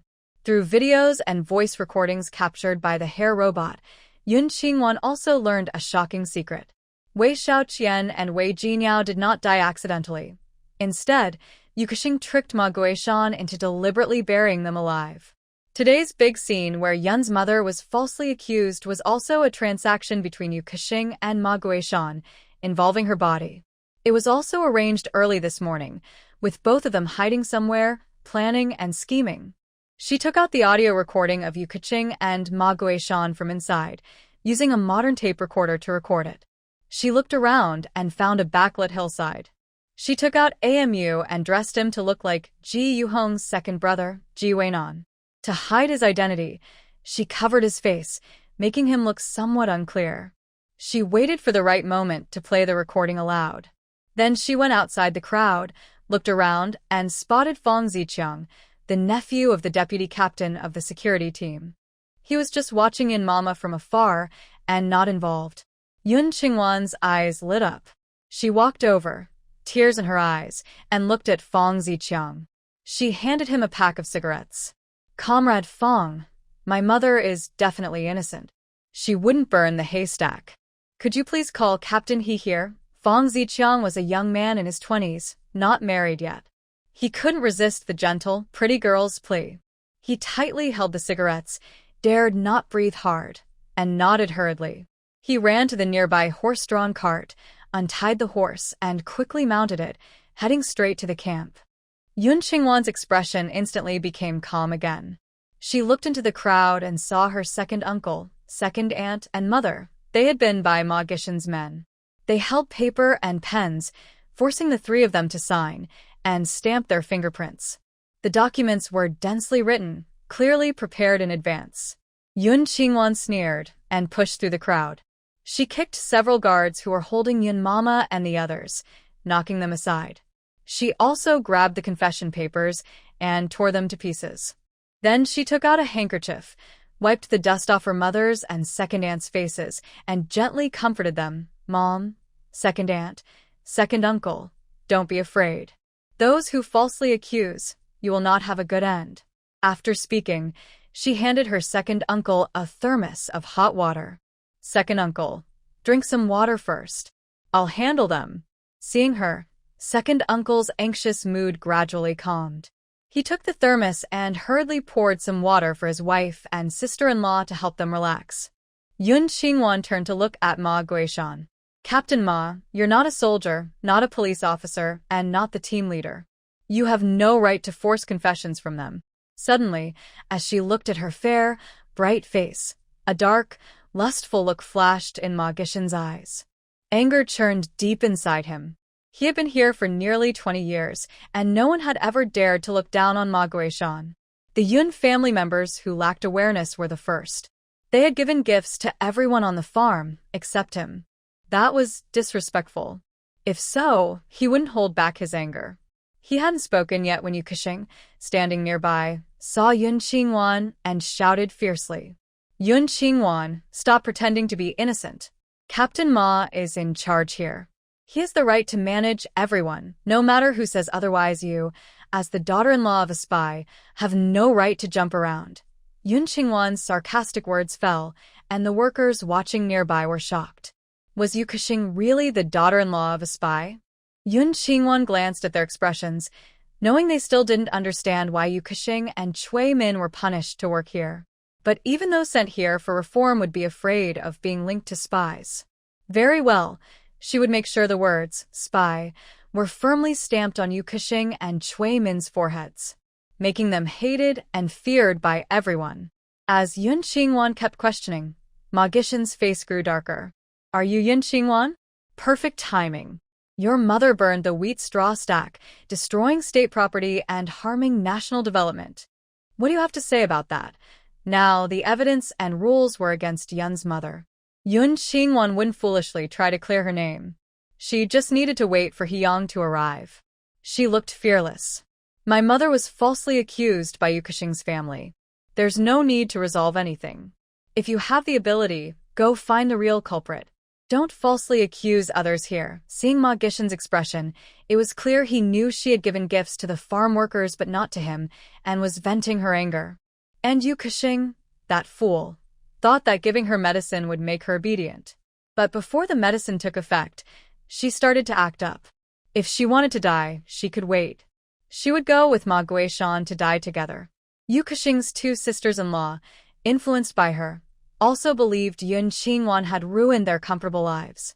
Hearing Yun Qingwan's words, they hurried over excitedly. Hey, we saw your mother burn the straw stack. What more proof do you need? And that box of matches was found in your mother's pocket. Don't try to deny it. Seeing them act so recklessly, Yun Qingwan immediately fed them 2 doses of bitter, stomach-burning poison. Then, Yun Qingwan's gaze shifted to Cui Min, her family, and Wei Mingxia's family. They stood with others watching the scene, acting indifferent, but their eyes held hope. They hoped Yu Kexing and her group would cause Yun Qingwan harm. Yun Qingwan looked away and focused again on Yu Kexing's family. Wei Mingli died. I don't need to tell you how. You are related to the Wei family by marriage. We didn't have to give you a break back then, and we did. So, do you want to keep causing trouble and risk your lives here? After speaking, Yun Qingwan didn't spare Cui Min. They are foolish and forget what happened that day. Have you also forgotten? Or, do you think Ming Xilan can save you? Even if the newspapers didn't report that Lan Xueheng was Shin Manru, anyone present when the Wei family was arrested could tell from Ming Xilan's words that Lan Xueheng was Shin Manru. Fu Yaozhou didn't publish the story just to protect Ming Xilan and the Ming family from taking credit for Lan Xueheng. But smart people could see that Lan Xueheng was Shen Manru. Likewise, if Cui Min knew that Ming Xilan was actually Song Lin's adopted daughter, she would also know who the real Ming Xilan was. The best way to stay safe was not to provoke her or Yun's family. After hearing Yun Qingwan's words, Cui Min trembled and quickly realized the truth. This was the Northwest, Ming Shizhong's territory. No matter what his relationship with Yun Qingwan was, it was not public. Yun Qingwan was Ming Shizhong's biological daughter, without a doubt. If he found out someone was bullying Yun Qingwan or her family, he would likely be furious. Yu Keqing didn't think so much. She just wanted to take revenge on Yun Qingwan quickly. She almost shouted, "Yun Qingwan, stop talking nonsense. I saw with my own eyes that your adoptive mother burned the haystack. Today, she must be punished." After speaking, Yu Keqing grabbed Ma Gishen's arm. "Captain Ma, quickly arrest them. Yun Qingwan is an accomplice of Guo Xuefen. She is the mastermind, definitely the one who ordered her mother to set the fire. She isn't here to build, but to cause trouble. Hurry and arrest them all, and execute them."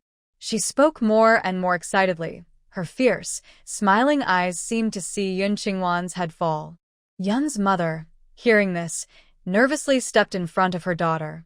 "No, I didn't set the haystack on fire. Don't talk nonsense. This has nothing to do with my daughter. I really shouldn't have been so careless. If I hadn't been eating near the haystack, nothing would have happened." Yun Qingwan saw her mother's deep guilt in her eyes. She hugged her mother's shoulder and looked at Yu Keqing with a murderous look in her eyes.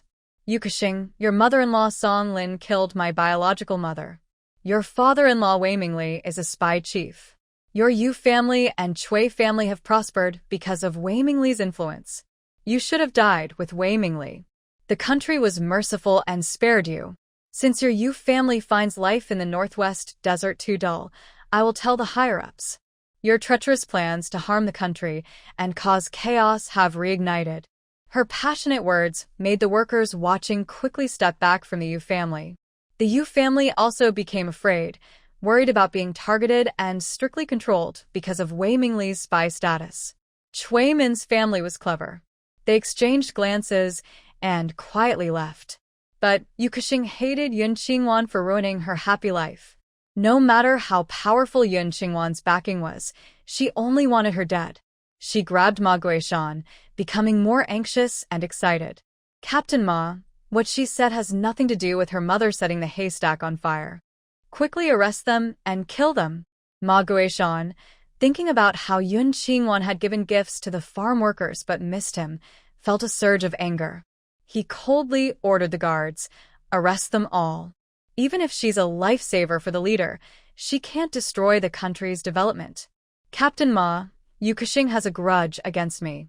You can't trust what she and her family say. If you didn't see my mother set the fire yourself, go find the real culprit. Don't slander us here." Yun Qingwan finished confidently, then looked at Ma Guishan with a sneer. "After all, it's not easy for you to be in this position. Don't waste your life over a woman. What kind of thing are you? What right do you have to talk to me like that?" Today, Ma Guishan was already upset with Yun Qingwan because of personal reasons. Now, being scolded like this, he couldn't keep his composure. He angrily drew his gun from his waist and pointed it at Yun Qingwan's head. Frightened, Uncle Yun and Aunt Yun quickly stepped in front of Yun Qingwan, both angry and scared. Yun Qingwan patted their shoulders, telling them not to worry. She then stepped forward, facing Ma Guishan with her head held high, calmly staring at him. "Go ahead, hit me. Let me see how lawless you all are, how you lie and oppress workers. It's one thing to do that, but now you're shooting at volunteers who came here to help build. Do you think you're the boss here?" This accusation was heavy. Ma Gishan's teammates tried to pull him back, urging him to stay calm. "Captain, Dr. Yun is here to help with the construction, and she's also a lifesaver for our leader. If something happens to her, none of us can take responsibility. Calm down. Her family is working under us. Do you think we can't handle them?" Hearing this, Ma Gishan's anger grew hotter. Yun Qingwan was so bold today. If he backed down now, everyone on the farm might start challenging him. He couldn't allow that. Today, he had to teach Yun Qingwan a lesson and make her kneel and beg. He stared at her gloomily for a long time, then finally pulled the trigger and fired a shot into the ground at her feet. Mama Yun quickly hugged her daughter in fear. Uncle Yun and Aunt Yun were stunned at first, then stepped in front of Yun Qingwan and Mama Yun, glaring at Ma Guishan. "Why did you shoot? You're abusing private punishment." In the distance, 2 gunshots rang out again.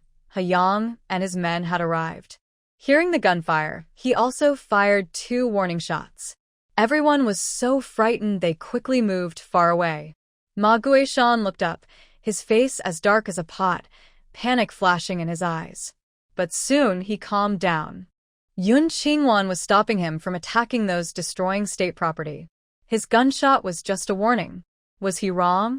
Moreover, he was an elder who had been working here diligently for nearly 20 years. He had contributed and worked hard. Who dared to hurt him? He Yang approached Yun Qingwan and the others, his eyes sharp as he stared at Ma Guishan. "What's going on? How can you shoot randomly?" "He Yang, I didn't just shoot randomly." Ma Guishan pointed at the still-smoking haystack. Yun Qingwan's mother and second aunt burned the haystack and refused to admit it. "They're causing trouble and falsely accusing me. I was forced to give them a warning."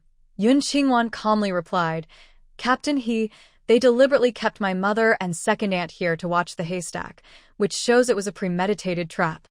I ask you to find the real arsonist and clear my mother and second aunt's names." After speaking, she stepped in front of the ashes of the nearly burned haystack and pointed at the shape of the ashes. She said, "The ashes are evenly burned."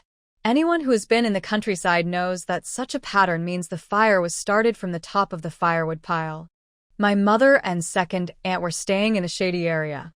If they started the fire, the ashes should be uneven, with one side lighter than the other.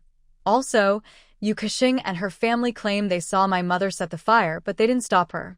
They let the fire destroy our property. This shows that Yu's family was already influenced by Wei Mingli, a spy, and became spies themselves. The fire today was started by these spies to sabotage our country's development.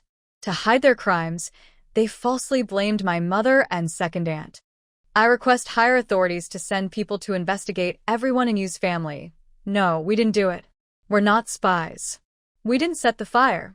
Captain Yun Qingwan is making false accusations. We're not spies. We don't know Wei Mingli, and we have no relation to the Wei family. Yun Qingwan, you little troublemaker. We have no connection to Wei Mingli. We don't even know he's a spy.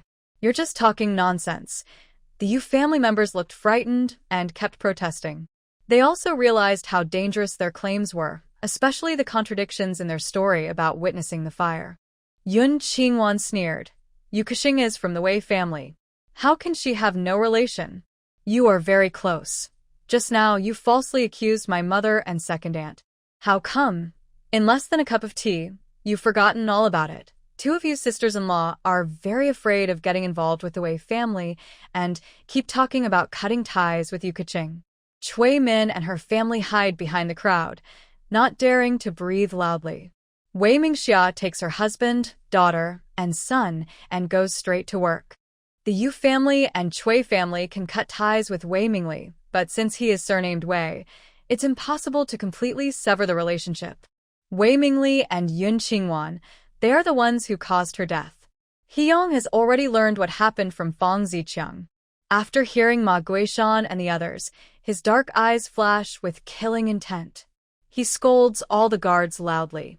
As guards, you should watch over everyone and the supplies. Such serious damage, you are responsible for paying.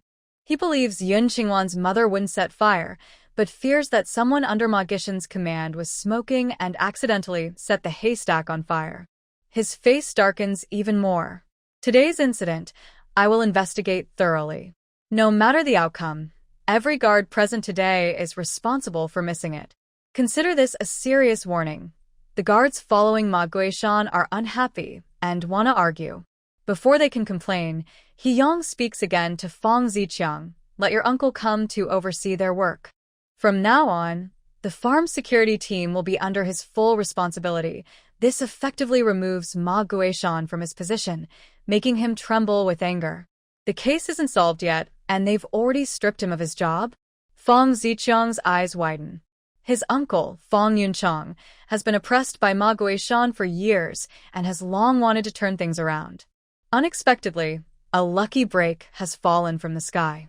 He looks at Yun Qingwan, grateful beyond words. Okay, I'll go call him now. Fong Ziqiang runs happily, and Yun Qingwan smiles faintly. Fong Yunchang is a good person.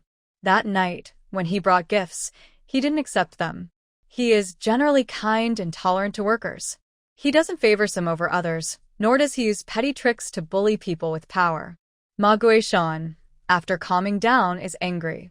Hiyang, why did you remove my position? Hiyang gestures to the soldiers following him, signaling them to take away Ma Guishan and the others' guns. Captain Ma, Deputy Fong is only temporarily replacing you. Once we investigate today's fire, we will make arrangements for you. Ma Guishan isn't stupid. Arrangements is just a polite way of saying he's being dismissed. But he still feels he's right. Hiyang, they burned the haystack. You didn't arrest or question them, but you took my gun and removed me from my position. If you don't give me an explanation, I will have to go to the military headquarters to ask for justice. After speaking, he glared fiercely at Yun Qingwan. Even if she is an orphan of a hero or the savior of the leader, it doesn't mean we can ignore her mother burning national property. I will pursue this matter to the end. Yun's mother hurriedly waved her hands. No, we didn't burn anything, Commander He. We were just sitting by the haystack drinking water, and we didn't set it on fire. Yun Qingwan helped her mother and sneered at Ma Guishan. Captain Ma, I don't know what benefits Yukushing gave you to make you so persistent in slandering my mother, but you're really stupid. Burning the haystack is a crime, but your security team, who didn't watch the wheat properly, also bears responsibility. Being used by Yukushing's family and their spies and not reflecting on it is truly frighteningly foolish. The security team members who had their guns taken seemed to suddenly realize something. They all angrily stared at Yukushing and her family. Ma Guishan also glared coldly at Yukushing, making her step back repeatedly. No, I didn't. Yun Qingwan is lying. I didn't use you. Yun Qingwan added fuel to the fire. Yukushing, aren't you just trying to use them to get rid of me and my family? Come on, admit it. Or are your superiors among the spies telling you to turn the security team members like Ma Guishan against us? Yun Qingwan, you're talking nonsense. Song Lin is right. You're just a vengeful ghost. Yukushing was furious from the accusations and lunged forward. The soldiers brought by Hiyang quickly restrained her. Still, Yukushing was not convinced and kept shouting. Commander He, do you think Yun Qingwan is pretty and that you're protecting her and her family because of that? It was her mother who set the fire. If you don't arrest them, you're covering for your own mother-in-law. Yukushing cursed loudly and harshly, causing everyone to stare in shock, their eyes searching Yun Qingwan and Hiyang for clues. This made Hiyang so angry, he almost drew his gun to shoot. Ma Guishan showed a sneaky smile. Hiyang, don't say we're bullying you because you're young. You ignore military discipline and the law for a woman. Let the arsonists go free and punish those who report it. That really makes people upset. Following Ma Guishan and the other guards who were punished, the security team members also protested. Captain He, if you can't provide solid proof that the woman from the Yun family set the fire, then you should interrogate them first, not punish us. Yes, if you have no evidence, you can't arrest us. This put Hiyang in a difficult position. Finding such evidence was probably hard, and it wouldn't be right to arrest Yun Qingwan's mother for questioning. The scene quickly fell into a deadlock. Everyone was waiting for Hiyang to make a decision, and suddenly, there was silence around. Yun Qingwan looked at the person outside the crowd, Ji Weinan, and nodded slightly. Ji Weinan raised a recorder high. A strange sound came out, followed by intermittent voices of a man and a woman talking. Captain Ma, just help me this time. If everything works out, I promise you'll feel good every time. Little troublemaker, last time I helped you deal with your silly man and sister-in-law. Now you're making me hurt, Guishuefen. Do you have a grudge against her? I have a deadly grudge against her daughter, Yun Qingwan. If I can't kill Yun Qingwan, I'll kill her mother. You city folks are really wild and ruthless. Okay, I can help you, but you can't betray me. Don't worry, I still rely on you in the future. You're sensible. Tonight, bring your sister-in-law to my place. She probably won't talk to you if she hasn't finished her chores. Humph, is there anyone who can escape my grasp? Haha, new mother is really good. Oh, Qingdian. The rest of the conversation was even more explicit, making everyone blush and stare at the woman on the recorder, Yukixing. Oh, so she deliberately harmed Guoxuefeng. My goodness, her man and sister-in-law were killed by them. Her sister-in-law is Cui Min, right? Does she have a relationship with Ma Guishan too? People discussed angrily or excitedly, but mostly with disdain and disgust. Yukixing was trembling and kept saying, "It wasn't me, it wasn't me." An older woman spat and said, "Shameless. That voice is definitely yours. Ji Weinan, you're asking for trouble.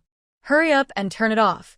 Ma Gishan's eyes turned red as he ran toward Mo, who was disguised as Ji Weinan. "Zhuo Qingxiang, you old. You let your son cause me trouble. Well, don't blame me for exposing your dirty secrets." Before Ma Guishan could reach him, Mo threw the recorder in his hand into He Yang's arms and ran away.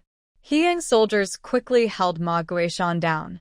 By the time they looked for Mo, he was gone. No one knew where he had gone. Hyung turned to look at Ma Guishan, his eyes full of anger. He couldn't believe that the usually serious and efficient team leader was capable of such things. It's bad enough that a woman was involved in dirty dealings on the farm, but now there's murder. At the same time, he felt deep guilt. Such corrupt activities were happening on the farm. His face darkened as he arrested everyone close to Ma Guishan. Yukixing and her family were taken away on suspicion of espionage. Yun Mama's suspicion was cleared, and Hyung personally apologized to her. He also promised to punish Ma Guishan and Yukixing severely. Yun Mama wiped her tears and showed a relieved smile. "It's good that everything is clear now. Commander He, you don't need to blame yourself. This has nothing to do with you. No, it's my fault. Once everything is over, I will hold a meeting and apologize to everyone." Hyung looked at Yun Qingwan with guilt and said, "Yun Doctor, from now on, I will strictly supervise everyone on the farm." Yun Qingwan nodded, but didn't say much. She only cared whether her family was safe. She whispered a few words with her mother, second aunt, and second uncle, then quickly left in the car. On the way, she found Mo, stored him in her space, and returned to the health station. Just as she arrived at the door, she met Wenxi. Wenxi brought her a bag of raisins and a bag of red dates from the General Military District. Yun Qingwan took them, then took out 5 letters and 5 yuan from her bag. "Director Wen, please help me send these to the Central State Military District. It's been a while since she last wrote." If she didn't send a letter to her master and brother soon, they would be worried. She handed the letters and money to Wenxi, who would take them to the military district and then to the post office. Wenxi took the letter, but did not ask for money. "You still haven't used the money you gave me last time. Don't give me more. If you haven't kept money here, I will ask you for it anyway." All the expenses of the farm are managed by her. Besides the official accounts, she also keeps track of everyone's private accounts clearly. She doesn't take more than her share or be greedy. Yun Qingwan gently took back the money and said, "Director Wen, I want to ask you something. Can you contact Commander Lu Chongfeng? He went south a few days ago.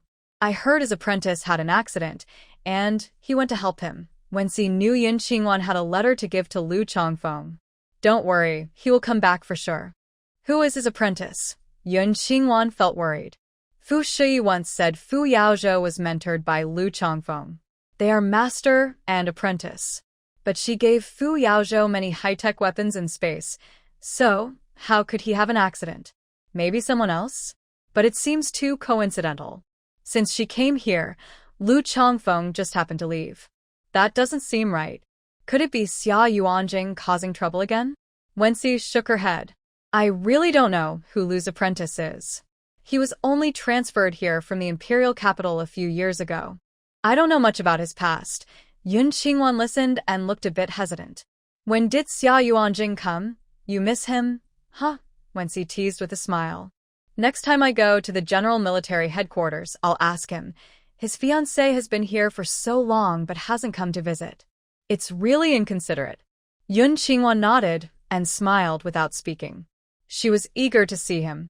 After parting from Wenxi, Yun Qingwan returned to the health station. Before entering, she heard crying and whimpering from inside. There was also the caring voice of Xing Shuhua comforting her. This is your first pregnancy, so it's slow. No need to rush. When you feel no pain, try to walk around more. When Yun Qingwan entered, she saw a young pregnant woman, holding the back of a chair with both hands, biting her lip, tears in her eyes, crying from pain. Xing Shuhua saw Yun Qingwan come in and introduced her to the young woman. Her name is Su Mei, a military family member. Her husband is a squad leader. He went to the general military headquarters with yesterday's convoy and hasn't returned yet. Yun Qingwan knew that the soldiers' families here could stay with the troops, unlike outside where the rules were stricter. Because this place was being built, anyone willing to settle here and help with construction, even new soldiers' families, was accepted. Seeing Su Mei look exhausted, Yun Qingwan poured her a cup of spiritual spring water. Since the spring water in the space wouldn't run out, no matter how much was used, it was safe to use for saving people and earning merit. Su Mei drank the water, and her tired face was instantly comforted. Xing Shuhua kept walking back and forth with her at the door. Soon, 7 people came for medical help. Xing Shuhua was worried Yun Qingwan might not handle it well, so she asked her to watch over Su Mei. When she came to see the patients, the hall quickly became busy. Although Ma Li and Hu Fangqin weren't very helpful, without them, there would be a shortage of staff. Yun Qingwan planned to ask He Yang to pick some young, literate soldiers' family members to learn medical skills with her and Xing Shuhua.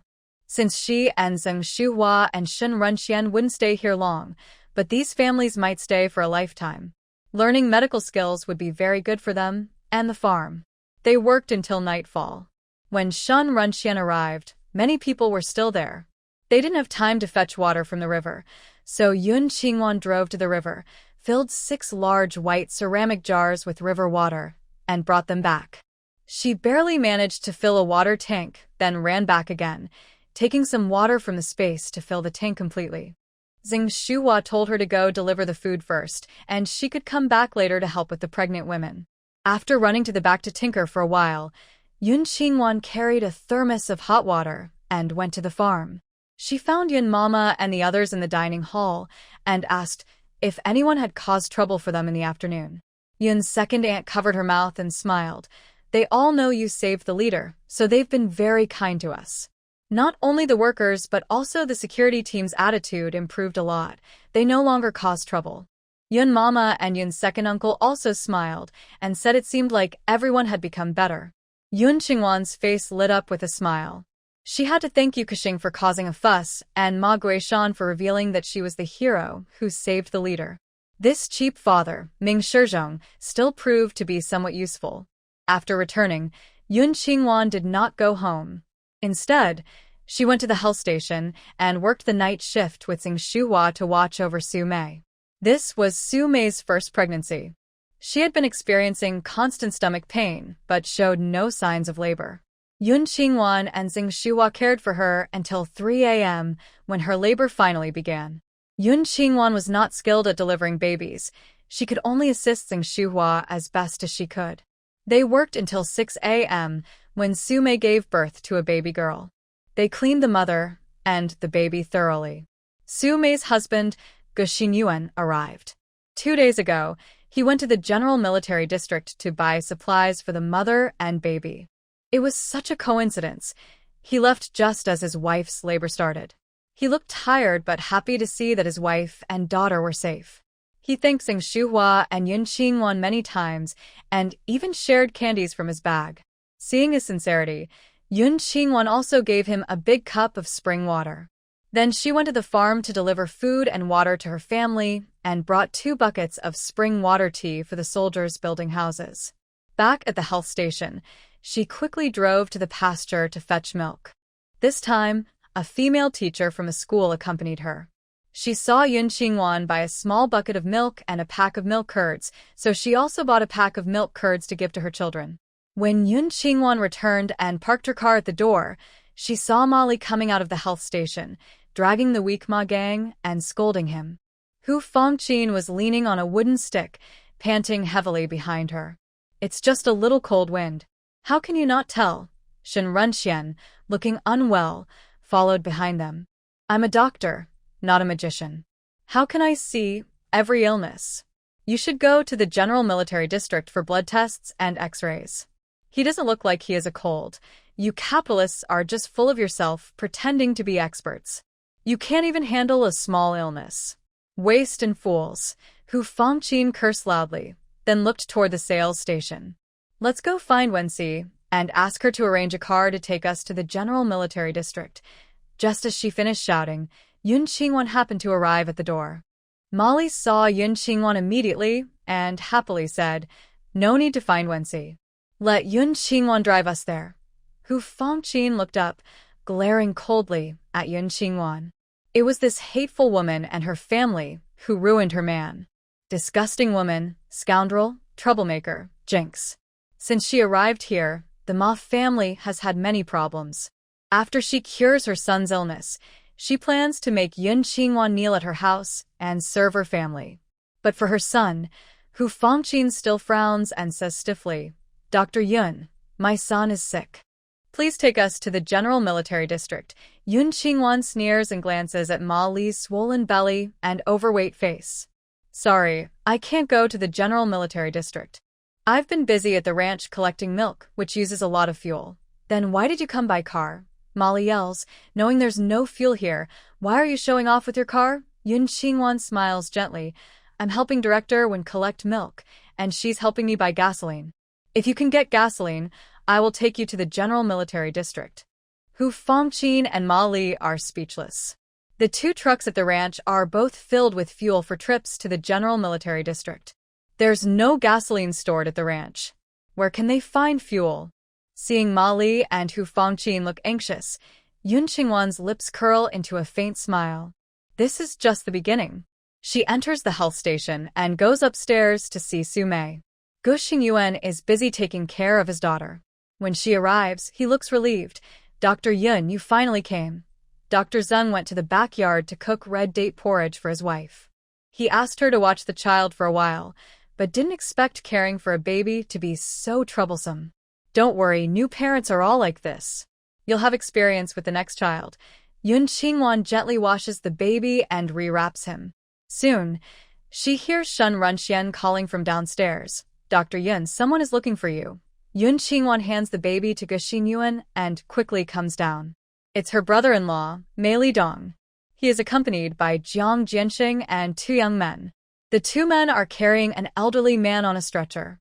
The old man is very thin, almost just bones, with pale skin and no color. There's a strong smell of blood and decay coming from him. Mei Lidong approaches Yun Qingwan and lowers his voice. "Wan, this is the old man Kong I told you about. Do you think you can really cure him?" Shen Runxian has already checked old Kong. His pulse is almost non-existent. He looks like he's about to die. He looks at Yun Qingwan, guessing she didn't see the patient beforehand, which is why she's confident she can treat him. "Dr. Yun, he cannot be cured anymore." Yun Qingwan nodded at him, then smiled reassuringly at her brother-in-law before turning to Jiang Jianxing. "Director Jiang, you brought him too late. Treatment is more difficult now, but it's still possible. Please leave someone to take care of him. I will perform surgery tomorrow." Jiang Jianxing looked at Yun Qingwan, finding it hard to believe she hadn't even examined the patient, but still spoke confidently. If not for Mei Lidong insisting that Yun Qingwan could cure Lao Kong and claiming she could treat skin cancer, he wouldn't have brought anyone here. Now, seeing her seem so unreliable, he truly regretted coming. Also confused was Shen Runxian. "Dr. Yun, this elderly man's symptoms suggest a tumor in his intestines. Even the general hospital can't treat it. Our small clinic can't handle this." Yun Qingwan remained calm. "Dr. Shen, don't worry. It's just a minor surgery. I've performed many surgeries like this in Zhongzhou with my master. Even without advanced equipment, I can find the problem precisely and remove it. How is that possible? Such a serious illness, you haven't examined him. How can you find the problem without checking?" Shen Runxian was skeptical and didn't agree with Yun Qingwan treating the patient so casually. Yun Qingwan poured a glass of spiritual spring water and asked her brother-in-law to give Lao Kong a drink. Open up his abdomen, and we'll find the problem. If we don't try, this elderly man will only have a dead end. Might as well take a chance. Jiang Jianxing immediately looked serious. Dr. Yun, even if they are criminals, they're not your practice targets. If you're not 100% sure, don't agree to this. Director Jiang, I'm not bragging. I'll perform the surgery tomorrow morning. In a week, he'll be healthy and able to go home. Yun Qingwan wasn't naive. Why would Lao Kang's family bring her here personally? They probably wanted to see if she could really cure skin cancer. So, even if it sounded crazy, she agreed to save Lao Kang. Shen Runxian still thought this was risky. Dr. Yun, our clinic's most expensive equipment is the stethoscope. Don't mess around. This is intestinal cancer. Without scans, we can't locate the tumor. It can't be removed without knowing where it is. He believed there was a high chance the patient might die during surgery. Dr. Shen, don't worry. I can make a promise to Captain Jiang that if I don't cure old Kong, I will accept any punishment. Yun Qingwan raised an eyebrow and looked at Jiang Jianxing. If I win, you'll transfer my brother-in-law to work at the southern farm. Jiang Jianxing's face grew even more serious, but he didn't respond. I'll leave old Kong to you. Whatever the outcome, you will be responsible. All right. Our health station is very busy, and we don't have extra staff to take care of him. You should keep someone to look after him. A clever look appeared in Yun Qingwan's eyes. My brother-in-law knows some medical skills, so he can stay and take care of old Kong. How could Jiang Jianxing leave the prisoners on the farm outside alone? He left a guard to look after old Kong and took Mei Lidong away. Old Kong was placed on the second room upstairs. The two of them had to eat, but Zheng Shuhua and Yun Qingwan had no time to cook. Yun Qingwan went to Hyang to ask for Yun's mother to come to the health station to cook and take care of the new mother. The new couple was inexperienced and had no family nearby, so they didn't know how to take care of the baby. Yun's mother had 3 children herself, raised 4, and looked after her nephews and nieces as they grew up. She was very experienced in caring for children. Hyang understood their situation and, after thinking for a moment, agreed to Yun Qingwan's request. He arranged for someone to find Yun's mother to look after Su Mei and the baby for a month. Guxing Yuan was very happy, calling her Auntie repeatedly and even gave her 10 yuan as a red envelope. Yun's mother refused to take it. Taking care of the baby and the new mother was hard work, but it was better than sunbathing in the desert. She was very grateful. After arriving at the health station, she not only looked after Su Mei and the baby, but also kept the upstairs and downstairs clean and cooked. Zheng Shuhua, when she had free time, asked Yun Qingwan about her surgery. We don't have any equipment here. Are you really able to perform surgery on old Kong? Yes. I learned medicine from my family since I was young, and later I studied for a long time at the provincial military hospital with Director Fu. I can do surgery with my eyes closed, Yun Qingwan said confidently. Zheng Shuhua didn't try to persuade her anymore. If Yun Qingwan didn't save old Kong, he would have no other way out. If she managed to cure him, it would be a life saved. She remembered Hu Fengqin's son and asked, Do you see what disease Ma Gang has? Yun Qingwan shook her head and said, No, they went to the main military area. Yes, they left with the coal delivery truck. Zheng Shuhua smiled happily. Not seeing Hu Fengqin's family really made her feel refreshed. Yun Qingwan also felt happy. Around noon, she went to the water room at the back, where Yun's mother was cooking. Yun Qingwan took out 2 large bottles of yogurt from her bag, gave one to her mother, and kept one for herself. Mom, eating this is good for your stomach. You should eat freely. I brought 3,000 yuan when I came, enough for us to use for a long time. Yun's mother had never eaten yogurt before. At first, it felt strange, but she got used to it these past few days. It was cold and a little addictive. She hugged the jar and asked Yun Qingwan, Wan, how is your dad? Is he still healthy? Yun Qingwan knew her father was not here and couldn't hide it, but she didn't want her mother to be sad. She took out a photo from her pocket. Mom, Dad isn't here. Things are better over there than here. The coal mine was very dangerous, definitely not safer than here, but she was too busy to go find anyone in person. And with Xia Yuanjing's temper, she could only stay here quietly. If she did anything to try to rescue people, she might not only fail to save her dad, but also put her mom, uncle heir, aunt heir, and little cousin in danger. She could only wait for Xia Yuanjing to come out himself. Wait for Fu Yaozhou to come back early and hear her message. What?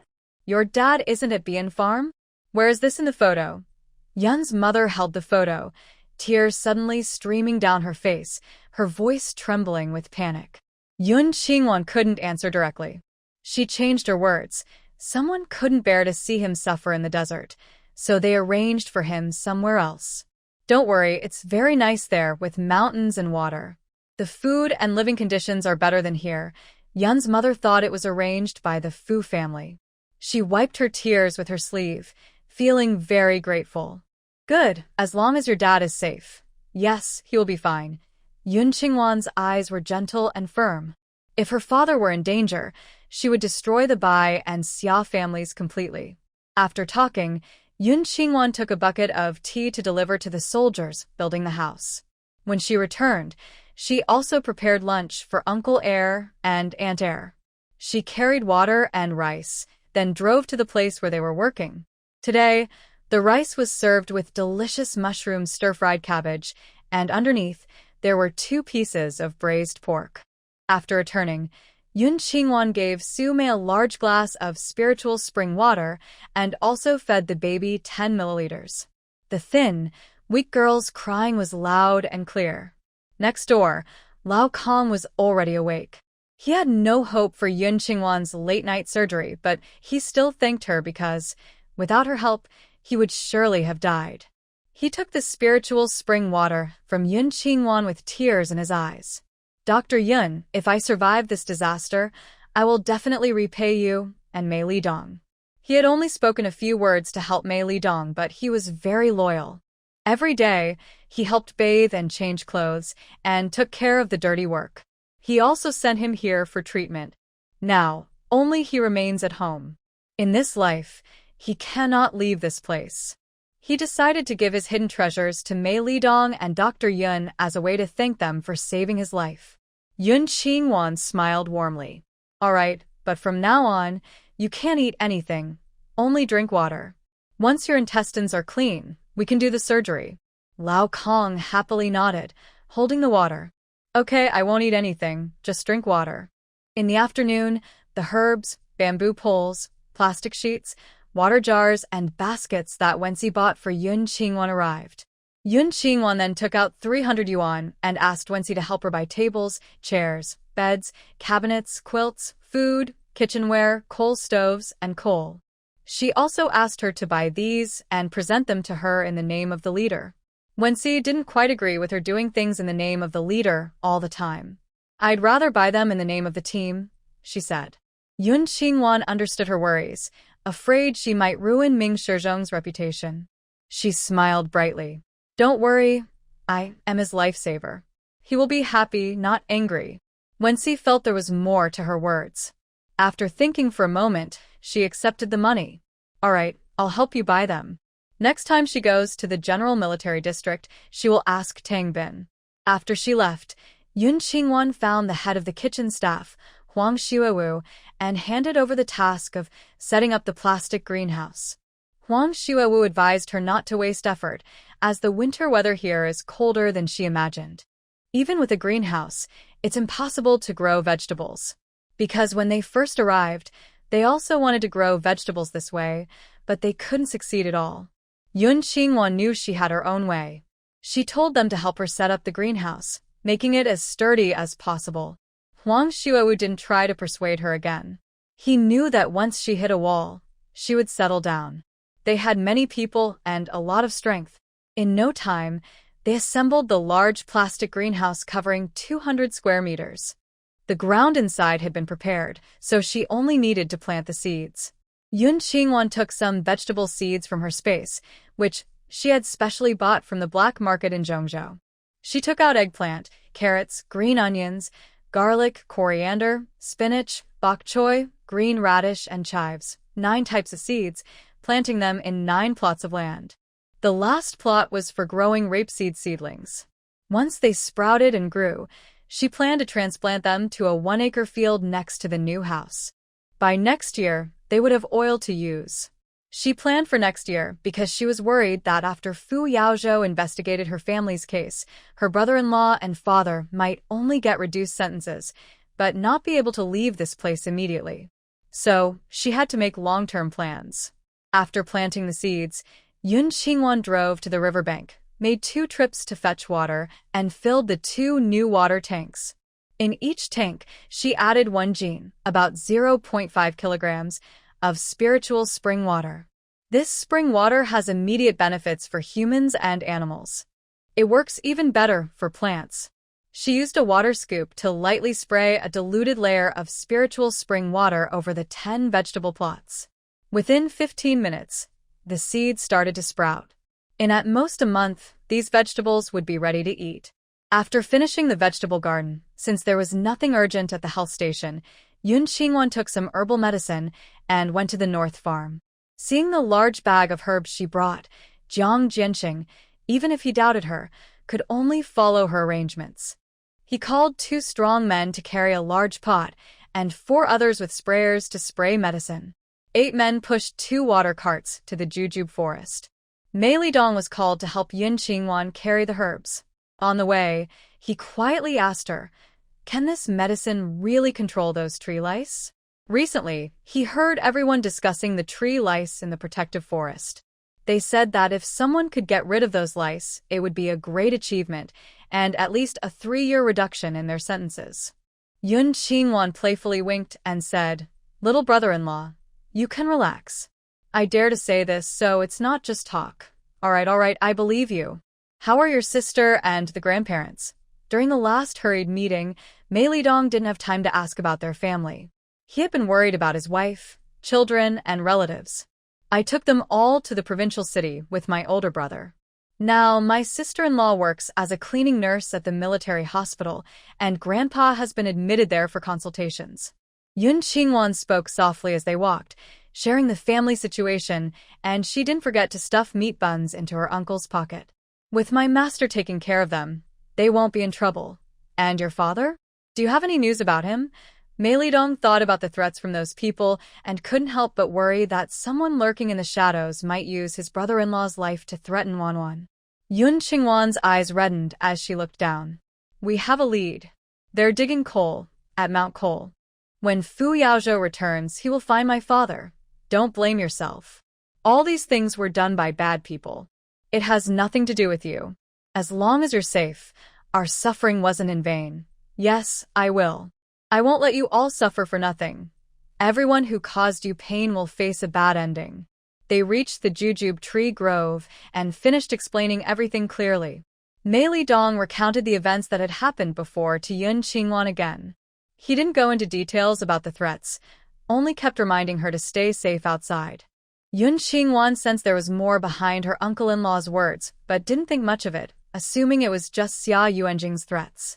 She asked her companions to gather dry branches, light 2 large pots, and pour water into each. She divided the medicinal herbs evenly into the 2 pots and let them boil for half an hour. All the young men present worked quickly. Soon, the 2 large pots of medicinal liquid were ready. Yun Qingwan took a glass bottle from her bag, containing a pound of dark medicinal extract. "Captain Jiang, this is the bait to kill the leafhoppers and the key to pest control. I'm sorry, I can't tell you how to make it." After speaking, she poured half of the medicinal liquid into each of the large pots and stirred. She instructed them to dilute the medicinal liquid in both pots with 10 times the amount of clean water and spray it evenly onto the ground. "Dr. Yun, are you sure about this? Playing jokes with us will get you into trouble." Jiang Jianqing always felt she was acting like a child, very unreliable. "Director Jiang, I didn't charge you for the herbs and I haven't counted the time I spent. But you keep arguing with me. If you don't trust me, then forget it," Yun Qingwan said with a bad attitude, then pulled Mei Lidong to leave. "Little uncle, let's go back. You've always been hot-tempered since you were a child." You can't stand anyone's words, and I wonder how Yao Zhou can tolerate you. Mei Lidong put on a serious face. Director Jiang, now you're at a loss. Trying my niece's method isn't a waste. Why scare her like this? Jiang Jianqing looked even more upset, but couldn't argue back. He looked at the men who came with him, telling them to spray the medicine juice. Yun Qingwan pointed at the ground. Spray on the ground to kill all the eggs, so they have no way to reproduce. They will naturally die out. It sounded very reasonable.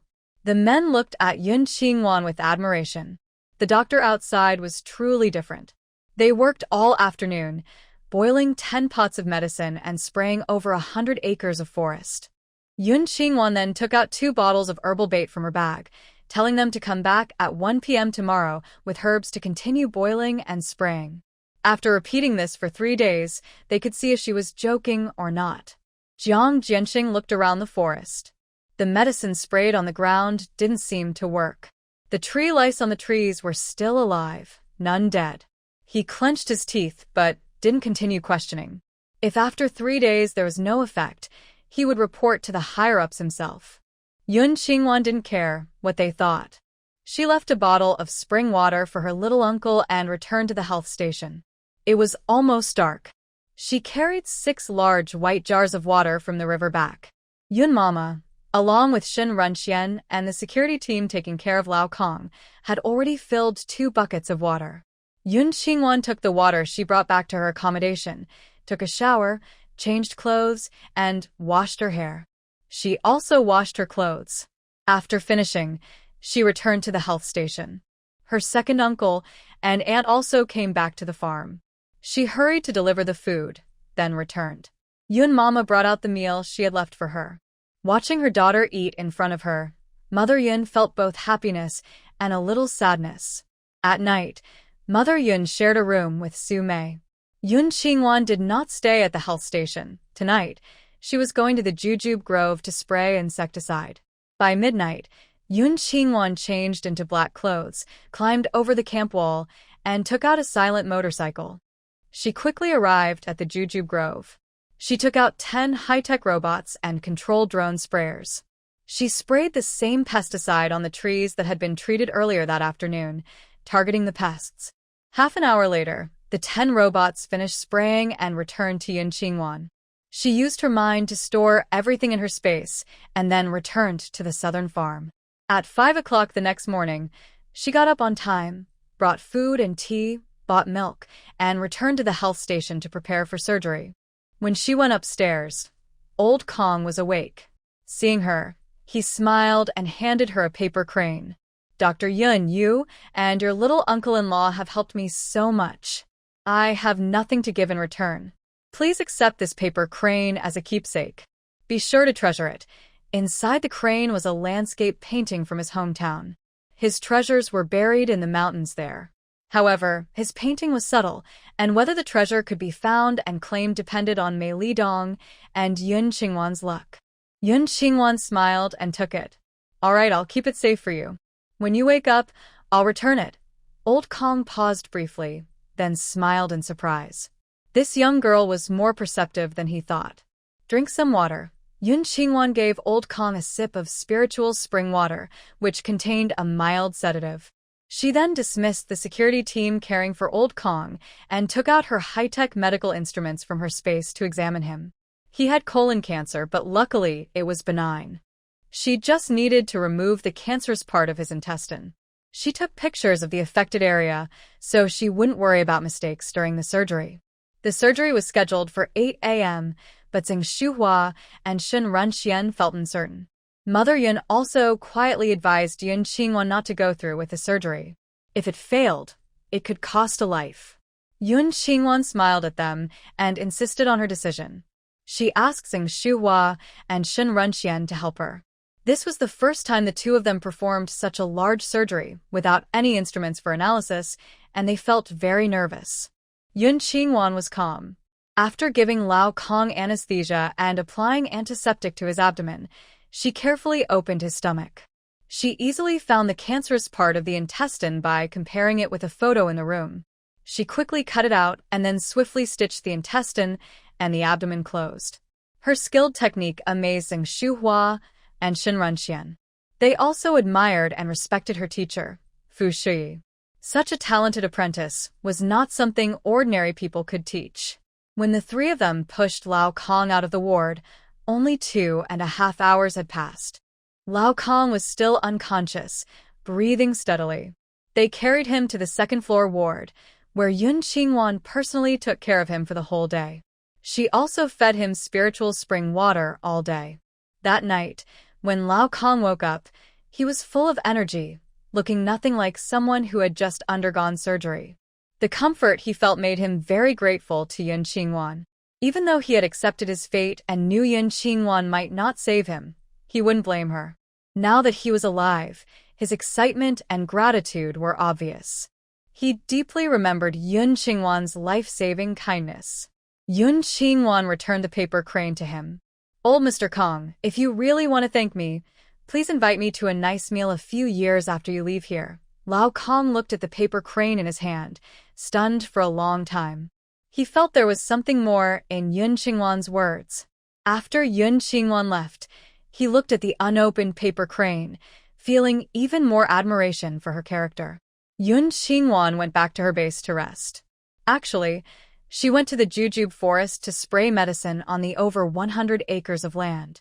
After 3 busy and repetitive days, Su Mei was discharged with her child. Yun Mama took good care of her and the child, and she was really reluctant to leave. She asked Hiyang to let Yun Mama take care of her for a month, offering to pay for her work and meals. Hiyang, understanding that it wasn't easy for a young woman with a child and postpartum recovery, agreed without hesitation. Yun Mama then went back home with Su Mei. The health station was short-staffed again. Yun Qingwan approached Hiyang once more, suggesting that Yun Er's wife come to help. "Captain He, my second aunt's ancestors were cooks. The whole family is very skilled at cooking. If she comes to the health station to cook, the patient staying there will recover faster. No, I will arrange for the kitchen staff to bring you meals." Hiyang did not agree. Using Su Meisheng's childbirth to bring Mother Yun from the farm was already quite irregular. Now, Yun Qingwan wants to bring her second aunt to the health station, which is really too much. Even if he agrees, others won't be happy. Yun Qingwan's charming eyes show a hint of mischief. "Captain He, don't worry. When old Kong leaves the health station, my second aunt will also leave." After much hesitation, Hiyang finally agreed. "All right, let your second aunt come and help for a few days. Thank you." The next morning, second Aunt Yun arrived at the health station. She worked as a temporary nurse, cook, and cleaner. She didn't get paid a single cent, but she worked very hard and kept smiling secretly. This was much better than working in the grass fields. Originally, Ji Yuhong, who usually didn't care about outside matters, was very unhappy about Mother Yun and second Aunt Yun's continuous visits. Or rather, she was unhappy with Yun Qingwan. In this health station, without Hu Fangqin, she should be in charge. Yun Qingwan, being new, had no right to arrange everything. And she was arranging for her relatives who were reformed prisoners. What about Hiyang? Was he confused or blinded by beauty? How could Yun Qingwan be allowed to do whatever she wanted? When she returned home after work that evening, Ji Yuhong told her family about this. Ji Qingxiang looked cold. "I heard Hu Fangqin is also hospitalized. If she doesn't come back soon, the position of station chief might have to be changed." "What do you mean? Do you think Yun Qingwan still wants to be the station chief?" Ji's mother was full of anger. Since Ma Gishan's accident, her family has been having a hard time, poor sleep and bad appetite. Fortunately, Ma Guishan died of illness the night after being sent to the 2nd Military District. Hiyang didn't report Wei Xiaoqian and Wei Jiniao's deaths, so everyone on the farm was spared. But her family still suffered because of Ma Gishan's remaining issues, and she was disciplined and given a major demerit. The higher-ups gave her family half a year to prove themselves. If such incidents happened again, her family's farm director position would be revoked, and she would be held accountable. These troubles were all caused by the Yun family for her old family, the Ji family. Big brother Ji Weidong was very angry. Why should she, a newcomer, be the station manager? Even if Hu Fangqin is gone, it should be Yu Hong's turn. "You're overthinking." Hee-young would never let her be the station manager. Since Hu Fangqin is not here and no one is in charge, Yun Qingwan stepped up to handle things.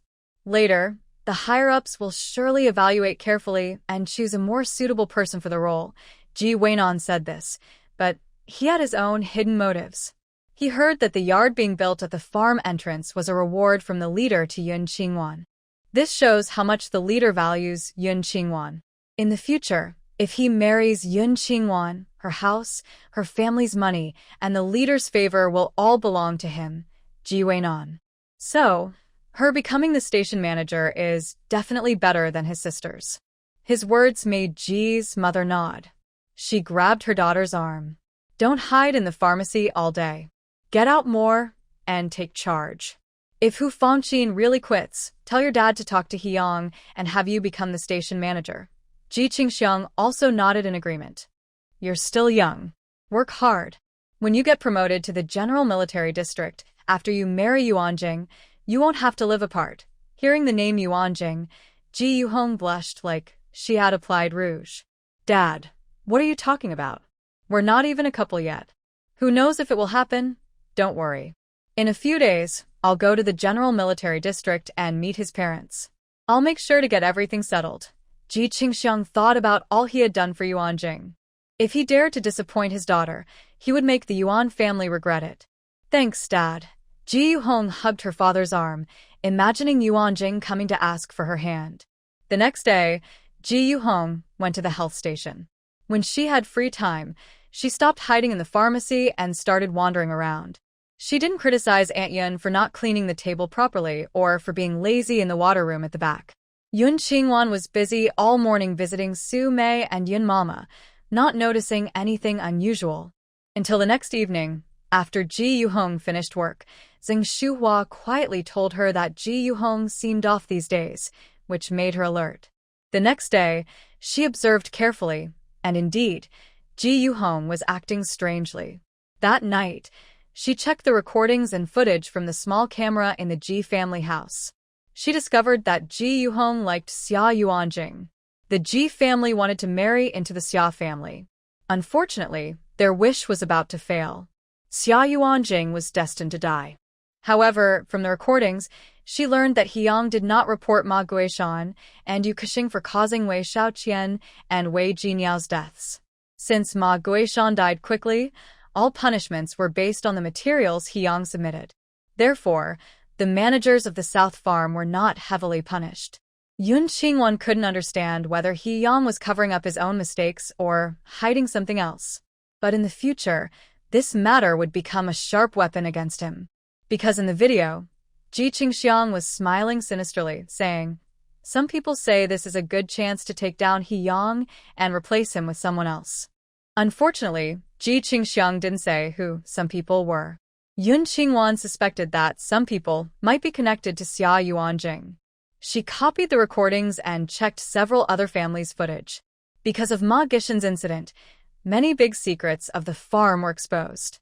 Yun Qingwan stored all these recordings as evidence in her space. Then, she found a hidden spot, took out a small camper, and also took 6 watches identical to those given to Ji family members. She had AMO modify the watches, installing devices that could record audio and video for a long time. This way, whatever the Ji family members said or did, as long as the watches stayed with them, she could hear everything. She returned to the Ji family, swapped the 6 watches with the family members, and then went back to the health station. She found an excuse to distract Shin Runxian and installed more than 10 tiny cameras upstairs and downstairs. 4 cameras were placed inside the pharmacy. This was to prevent Ji Yuhong from causing trouble if she found out about her relationship with Xia Yuanjing. 5 days later, Lao Kong recovered. He looked at least 10 years younger, with less white hair. This became the top news in both the North and South farms. It also earned Yun Qingwan the reputation of a miracle doctor. At the same time, the 100 acres of medicated jujube orchard, infested with pests, was completely free of leafhoppers. Jiang Jianxing personally came to discuss with Yun Qingwan about eliminating all the leafhoppers from the jujube trees. "Dr. Yun, your remedy really worked. Once we kill all the bugs, Who do you think deserves the credit? We will give the credit to whoever it belongs to. Thank you, Director Jiang. Naturally, the credit goes to my little uncle. I have one more request. If I can cure Commander Cheng's wife's skin cancer, I hope you can transfer my little uncle to the southern farm. You should have heard that Commander Ming rewarded me with a house. I want my little uncle to live with us. This was not a small matter. How much power did Jiang Jianxing really have? However, if Yun Qingwan truly could cure Comrade Lin Rong's illness, it was not impossible to find a way. Can you really cure skin cancer? Yun Qingwan nodded confidently. Of course. I once read an old book that had a recipe for treating skin cancer. It said that drinking a special herbal soup for a month could cure it. Have you tested it? No, just like the recipe for treating with lice, I don't know if it works. But in desperate times, you can't choose. Isn't that right? Hearing this, Jiang Jianxing's face darkened. All right, I promise you. Once Commander Cheng's wife is cured, your little uncle can be transferred to the southern farm. Let Commander Cheng's wife stay at the health station. My family is here, and if they don't leave, I won't leave either. Yun Qingwan's expression was firm, leaving no room for negotiation. Jiang Jianxing couldn't bring himself to suggest she go to the military general headquarters for treatment. He hadn't told Cheng Yanzhong about this yet. And based on his understanding of old Cheng, he would definitely oppose bringing Lin Rong from the general hospital here for treatment. Jiang Jianxing's thick, dark eyebrows furrowed tightly as he thought about what to do. Seeing him silent, Yun Qingwan took out a piece of paper. Follow this prescription to buy herbs. When you boil the medicine, send someone to find me, and I will deliver the ingredients. Jiang Jianxing held the paper. All right, prepare 1,000 acres of herbs. I will send people to pick them up the day after tomorrow morning. He had already applied for the herbs from above, and in 3 days, they would arrive. Jiang Jianxing left, taking Lao Kong with him. The health station was no longer busy, so Yun Air Auntie seemed unnecessary. She had nothing to do, so she went to the nearby vegetable garden at the station to take care of Yun Qingwan's vegetables. Inside, the green onions, chives, and vegetables have grown about 1.5 feet tall. The soldiers in the kitchen team are very jealous when they see this. The head of the kitchen team, Huang Xuowu, shares the same surname as Aunt Huang Chuanfong and is 5 years older. He keeps calling Yun Ermiai little sister and asks her how she grows such vegetables. Actually, Aunt Huang Chuanfong also can't figure out how the vegetables survive the cold nights here. But her niece told her that if the kitchen team members ask about her farming skills, she should boast that she has a pair of hands that can make vegetables grow. Any vegetables she plants will grow well, without problems. Following Yun Qingwan's method, Aunt Huang Chuanfong told Huang Xuowu, who believed her completely. She asked Aunt Huang Chuanfong to help them plant vegetables. Und Huang Xuanfang understood Yun Qingwan's intention. She led the kitchen team members to build a greenhouse next to Yun Qingwan's vegetable plot to grow vegetables. This way, they could stay and no longer have to work in the desert. Yun Qingwan's new yard was finished. The neat little yard was painted with white lime inside and out. The side rooms didn't take up space in the yard and didn't block the light from the 3 main rooms. The yard was spacious and bright. At the back, she built a shed about 10 square meters using large wooden planks. It was very convenient for raising poultry or livestock. On one side, she also cleared an acre of land. At noon, Yun Qingwan and Aunt Huang Chuanfong carried the prepared rapeseed seedlings, dug holes with small shovels, and planted the seedlings. Passing soldiers' families couldn't help but offer some advice. Dr. Yun, you can't grow rapeseed here. It's too cold and will freeze. When we came, we also tried, but it didn't survive. Yun Qingwan smiled and replied, my rapeseed seeds are bred in the coldest parts of the Northeast, so they are not afraid of the cold. Hearing this, the families were half convinced and asked Yun Qingwan if she had extra seeds or seedlings, wanting to plant some themselves.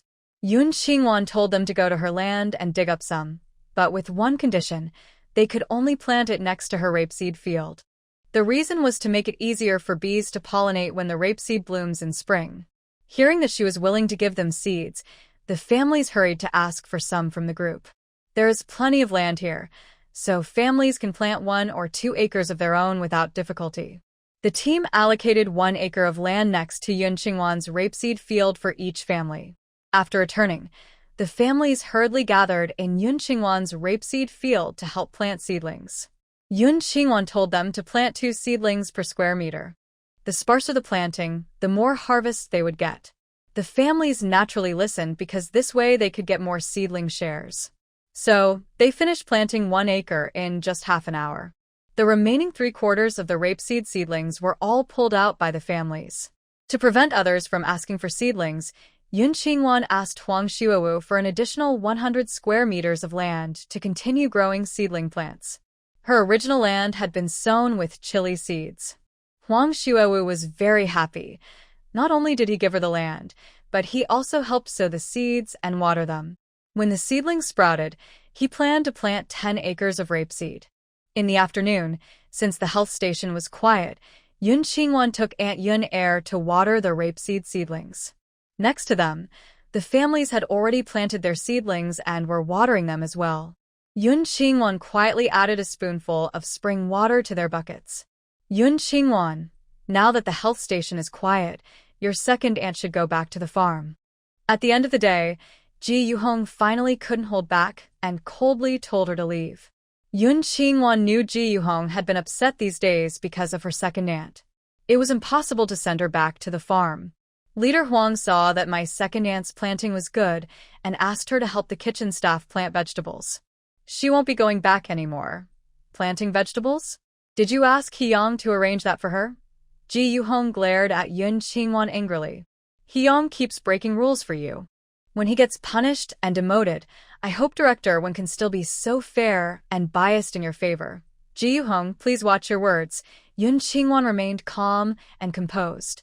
Leader, he did not break any rules, and Director Wen is fair and just. My second aunt came here for the country's development. The fact that she can grow green vegetables in winter with her own hands is just as valuable as those who plant trees in grass-covered fields. Yun Qingwan, you and Hyang are abusing your power and justifying it with lies. You show no respect for rules or discipline. I will definitely report this to the General Military District through my father. After saying this angrily, Ji Yuhong left in a huff. Yuhong, this is a misunderstanding. Zheng Shuhua's face turned pale with fear as she hurried to go speak to Yun Qingwan and plead for her. Yun Qingwan quickly held her back. Dr. Zheng, it's okay. Even if they report to the General Military District, no one will punish me. Oh, Qingwan, that Ji family head isn't easy to deal with. If you offend him, not only you but also your second uncle, second aunt, and mother will be in danger. She and old Shin had been here for 7 or 8 years. They knew very well what kind of people the managers at the southern farm were. I understand. Don't worry, nothing will happen. Yun Qingwan smiled deeply. If the Ji family dared to hurt her or her family, she could make them disappear just like Ma Guishan and his family. She looked at her second aunt with a playful smile. Second aunt, tonight we'll have smoked meat with stir-fried mushrooms. Okay. I'll go prepare in the back. Second Aunt Yun was also worried about her niece, but thought about Hyang's special care. She believed that with the Fu family's protection, nothing serious would happen. 5 more days passed, and it was mid-October according to the lunar calendar. The case of Ma Guishan and Yu Kexing was finally resolved. Yu Kexing had died, and everyone in the Yu family was sent to the northern farm for re-education through labor. Because Ma Guishan died in time and Hyang deliberately covered it up, the General Military District didn't send anyone to investigate. They only gave a few managers at the farm a serious warning and demoted them. Hyang held a meeting, scolded the negligent managers one by one, and then apologized to Yun Mama and second Aunt Yun. That was the end of the matter. Although Yun Qingwan strongly disagreed with Hyang's approach of covering up the problem like a pus-filled wound, she was relieved that his actions were minor and not too disruptive. If Ma Guishan's killing of Wei Xiaoqian and Wei Jinyao had caused a big fuss, the farm managers, including Hyang, would have faced punishment, demotion, or even dismissal. At that point, new managers would be appointed, and the gifts she had previously given and the relationships she had built would all be wasted. Moreover, the new managers would likely be eager to make a strong start, and her mother and second aunt would have to return to work on the farm again. It doesn't matter if it's rotten or not, as long as her family is safe and well. Moreover, she actually hopes Wei Jinyao and Wei Xiaoqian will die because she doesn't want their deaths to cause her trouble. In the past few days, Huang Xuewu led the soldiers of the cooking team to set up a 10-acre greenhouse. Aunt Yun-er led them to plant more than 10 types of vegetables suitable for autumn and winter in the greenhouse. Yun Qingwan often went to check on them, adding a pound of spiritual spring water to the water tank they used for watering the plants. The lush green vegetable field looked very promising. At the North Farm, they also bought a large amount of medicinal herbs. Jiang Jinxing took people to stay in the jujube forest to prepare and spray medicine. Every afternoon, Yun Qingwan delivered 10 bottles of medicinal starter. Every night, she went to spray pest control and insecticide. After 5 days, half of the pests in the jujube forest were gone. In the first 100 acres of forest where the medicine was sprayed, the leaves grew lush and green, as if spring had arrived.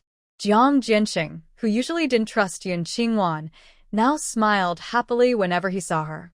He even gave her a jar of jujube blossom honey, a lamb leg, and 2 pieces of tan sheepskin. The sheepskin was snow-white, soft, and beautiful. Yun Qingwan didn't refuse. She accepted the honey, lamb leg, and sheepskin, and even paid him to buy 10 more pieces. All the property on the farm belonged to the state, so private sales were not allowed. The 2 pieces of sheepskin Jiang Jinxing gave her were secretly obtained by him. Now she openly wanted to buy 10 pieces. He didn't dare to sell them. But thinking about how much Yun Qingwan had helped them, he decided to take a risk and give her 6 more pieces. Yun Qingwan looked at the pile of various furs in her space, smiled, and paid for the 6 pieces.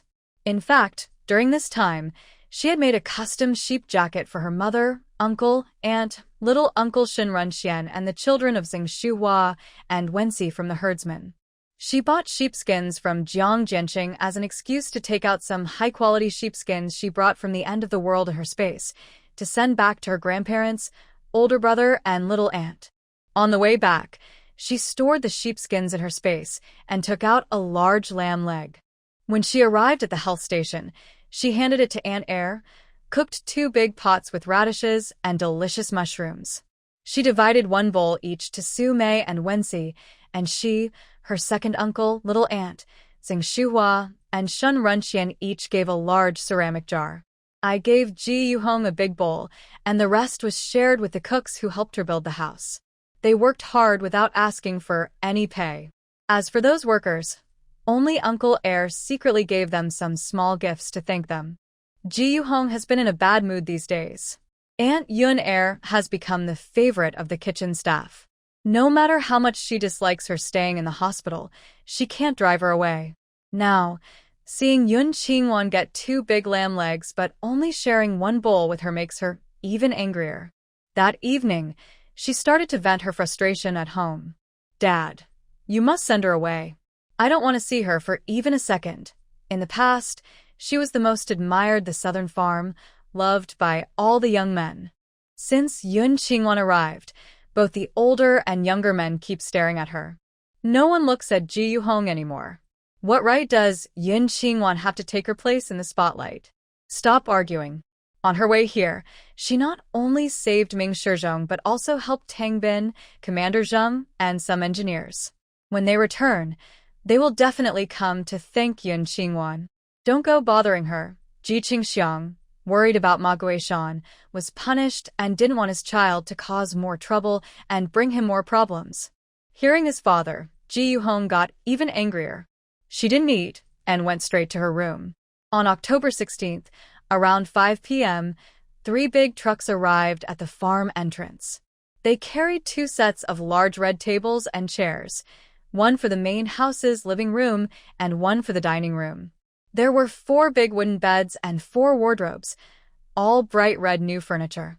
Along with the trucks, a military green jeep also arrived. After the vehicle stopped, when she got out first from the passenger side, she looked around and saw Aunt Yun Air carrying so she quickly waved her over. Aunt Yun Air, go call Dr. Yun and ask her to come back. Aunt Yun Air smiled happily and ran back. With the furniture here, her husband could move out and live there. She hurried to the health station, leaning on the door frame and gasping for breath. Yen, the furniture is here. Finally, Yun Qingwan said happily, standing up. She turned to Zhang Shuhua and said she would drive to fetch water tonight, then followed Aunt Yunair. Wenxi saw Yang Qingwan arrive and smiled as she went to greet her.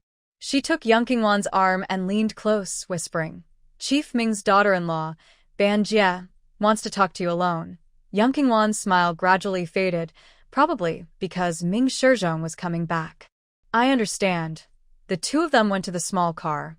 Wenxi leaned on the back window, about to introduce Yang Qingwan to the people inside. But unexpectedly, Yang Qingwan didn't turn her head. She went straight to the gate and looked at Aunt Yun and called Huang Xuewu and others who were helping lift tables and chairs. Captain Huang, a few days ago, I asked some herdsmen from over there to buy some meat dishes for me. Tomorrow I will hold a housewarming banquet. Your cooking team must come. Haha, I have to attend my niece's housewarming. Since Huang Xuewu acknowledged Aunt Yun as his sister, he has been calling Yang Qingwan his niece. Then it's settled. Tomorrow night, your entire cooking team must be there. Recently, her house and Aunt Yun's have received special care from Huang Xuewu and the cooking team. It wouldn't be right just to invite them for a meal, so Yang Qingwan plans to hold a big housewarming banquet. She wants to invite friends from the farm and the station who have helped her or are close to her. All right, I'll thank them for you. It's me thanking you all. Yang Qingwan followed Huang Xuewu and others, chatting as she moved things from the car. They finished moving tables, chairs, beds, and cabinets. Inside, there were pots, bowls, plates, a cupboard, a coal stove, 2 large water jars, 1,000 coal balls, and 6 baskets of big coal chunks. She also secretly took out rice, flour, oil, salt, seasonings, and many other supplies that Wenxi helped her buy. They brought 8 thick quilts, 10 sets of thick cotton clothes and pants, sheepskin cotton shoes, and plush socks. During the move, Yang Qingwan kept taking out warm clothes, underwear, coats, thick shoes, and other winter gear from her space, secretly stuffing them into 4 wardrobes. Her mother, second aunt, and second uncle would think Wenxi bought them. She also secretly took out a lot of food, cured meat, and similar supplies.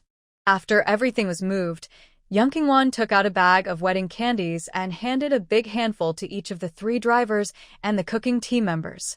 Wenxi also came in and out several times to help move things, until Yang Qingwan finally had some free time.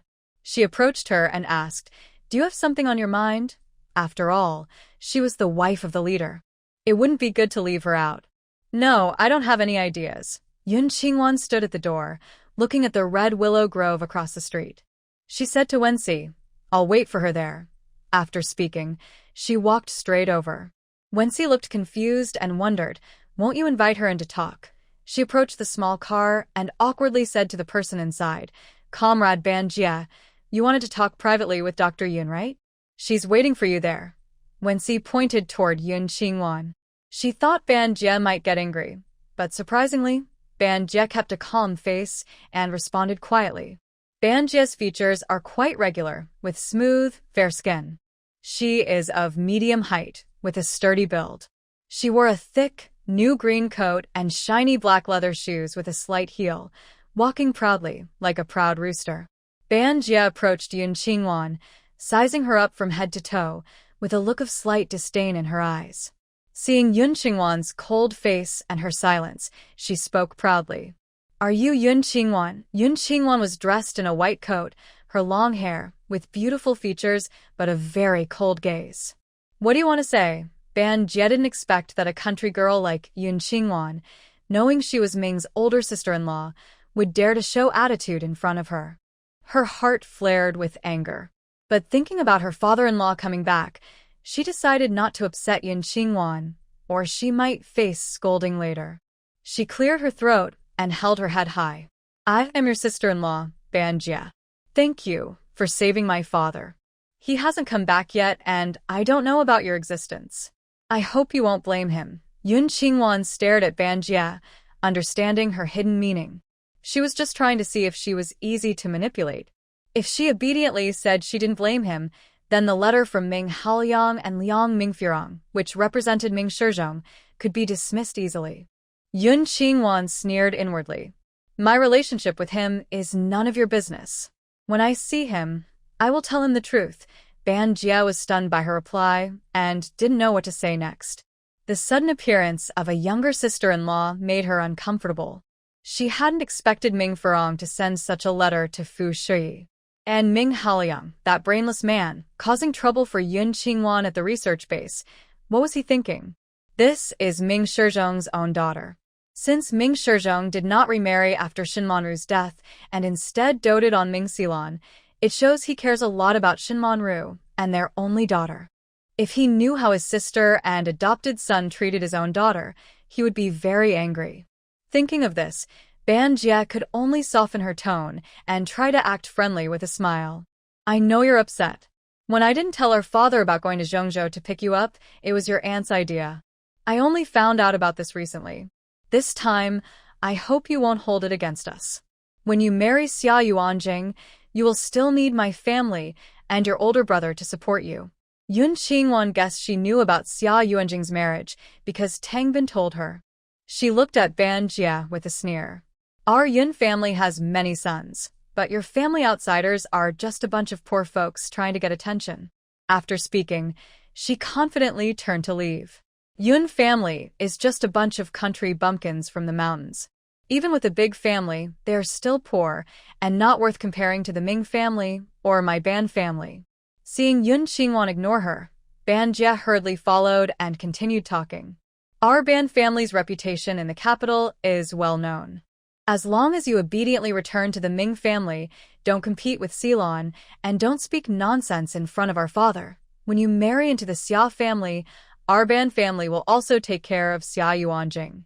Although Ming Xilan is not her biological sister, she is lucky. She was engaged to Fu Yaozhou since childhood and will be a high-ranking wife in the future, with a bright future. Even if she's a fake sister-in-law, she will support her. As for the real sister-in-law who managed to get close to Xia Yuanjing, she's also lucky. But the Xia family is still a lower-ranked family, and Xia Yuanjing still needs Ming family's help to succeed. Naturally, she also needs to curry favor with Ban family. Yun Qingwan saw her endless chatter and suddenly turned around, her gaze cold. Go back and tell Ming Shizhong that if he wants me to return to the Ming family, he must cut ties with Ming Xilan and send all those who harmed my mother to the underworld to apologize.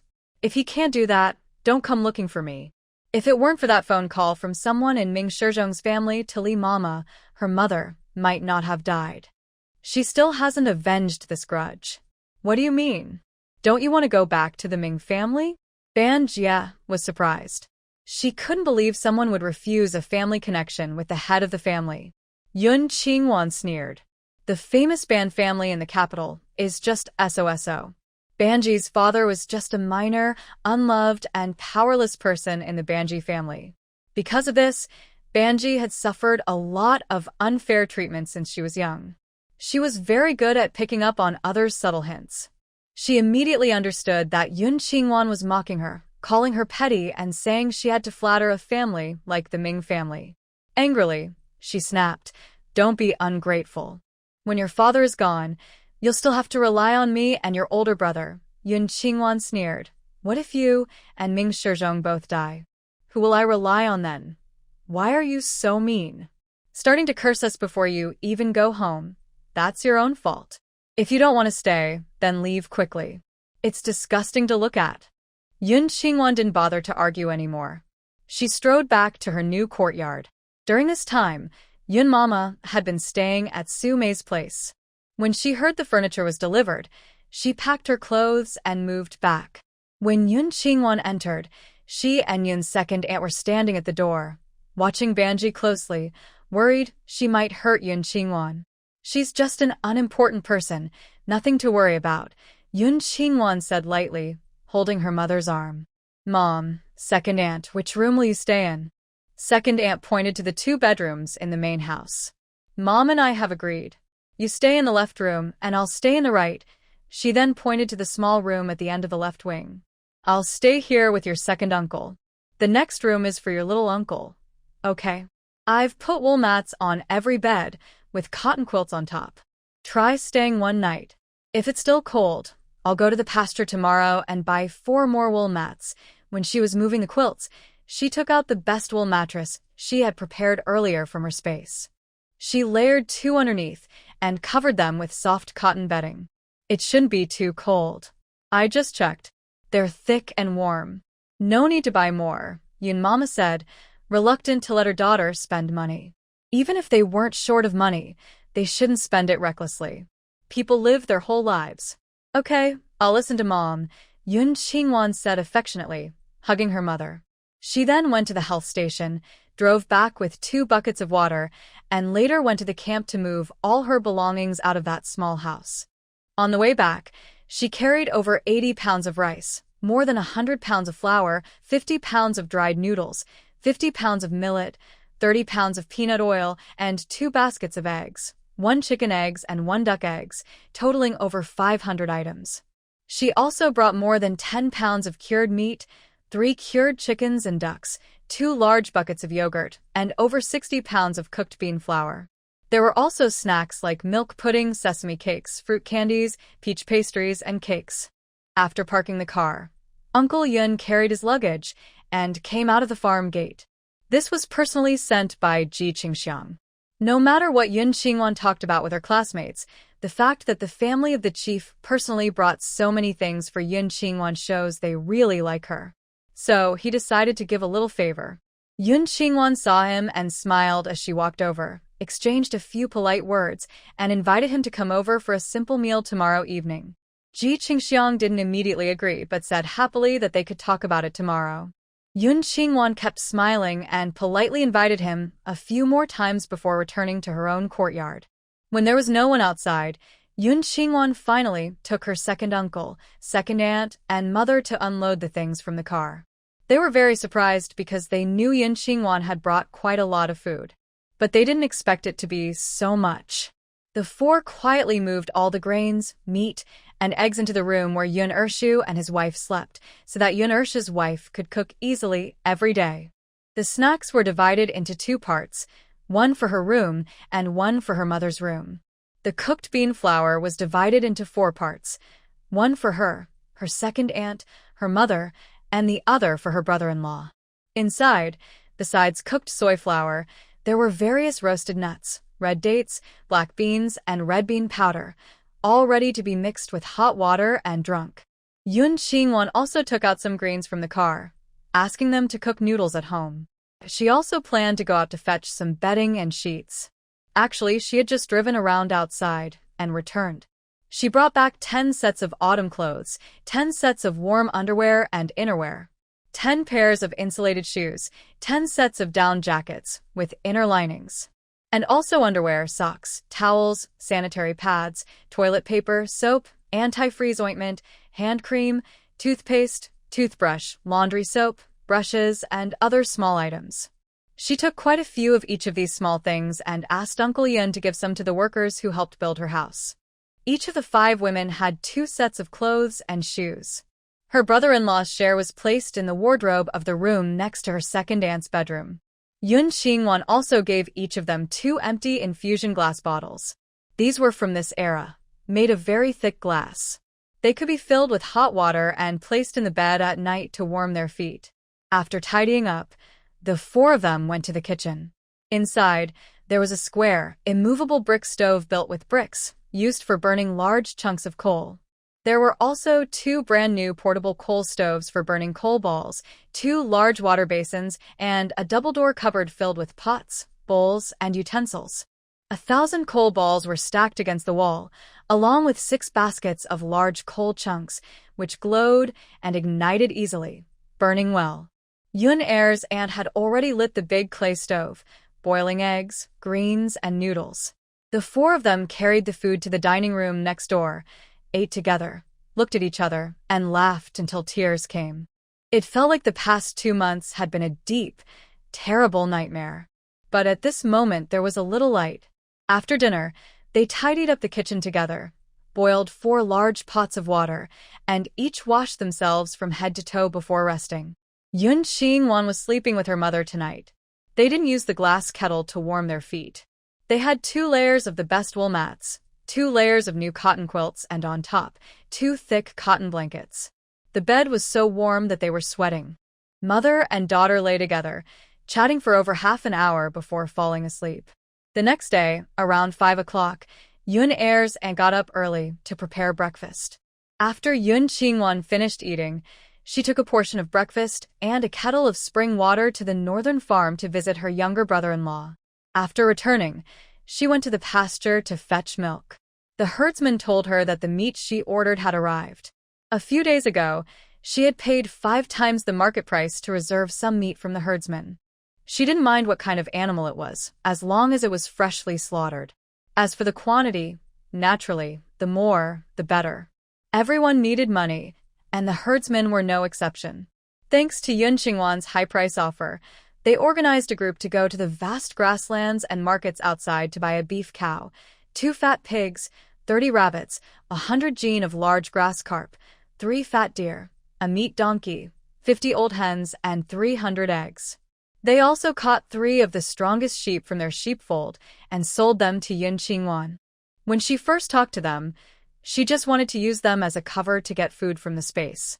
Unexpectedly, they had such connections and managed to bring back so much meat. She couldn't carry all these living animals directly, so she spent some money to ask her herders to help her clean and prepare them. First, she took the milk back home. When she returned, all the animals had been slaughtered and their internal organs were being processed. Yun Qingwan also spent some money to find a few quick and capable women to help her stuff some sausages with meat and blood. All the leftover parts and offguts from the internal organs were washed clean and taken back to be marinated and eaten later. Only the deer blood was stored in a small wooden bucket, placed in the car, and stored in the space. By around 10 o'clock, all the meat was cut into strips, packed in sacks, and placed in the back of the car.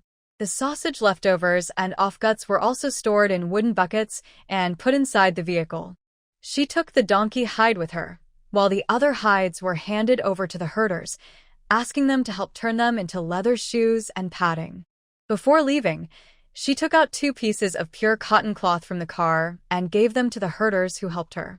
The herders were already grateful because she paid a high price, and now she gave them cloth, which made them even more touched. They also gave her many milk curds and sheep milk cakes. Yun Qingwan didn't ask for these for free. She also gave them a lot of money and asked for their help to buy cheese, butter, condensed milk, and other dairy products from the nearby grasslands, claiming she was sending them to her family and friends back home. The herders, hearing that she was giving gifts, accepted her deposit and promised to buy her the best quality products. Yun Qingwan also asked them to help buy some rare medicinal herbs unique to the Northwest, such as winter caterpillar, summer caterpillar, safflower, rhodiola, snow lotus, ginseng, wild fritillary, and other herbs like lock yams and wild yam. These items are not very expensive in this era, and they are all wild and genuine, so they are easy to get, but they can't be bought openly. Therefore, Yun Qingwan paid 10 times the black market price and gave an additional 1,000 yuan as a deposit. The herder's leader looked at the money, thought for a moment, and agreed. On the way back, Yun Qingwan stored most of the meat in the space inside her car. She only kept a large fat sheep, 30 jin of beef, 50 jin of pork, 50 jin of fish, 10 rabbits, and 16 hens. She also kept some animal offcuts and 2 strings of blood sausages.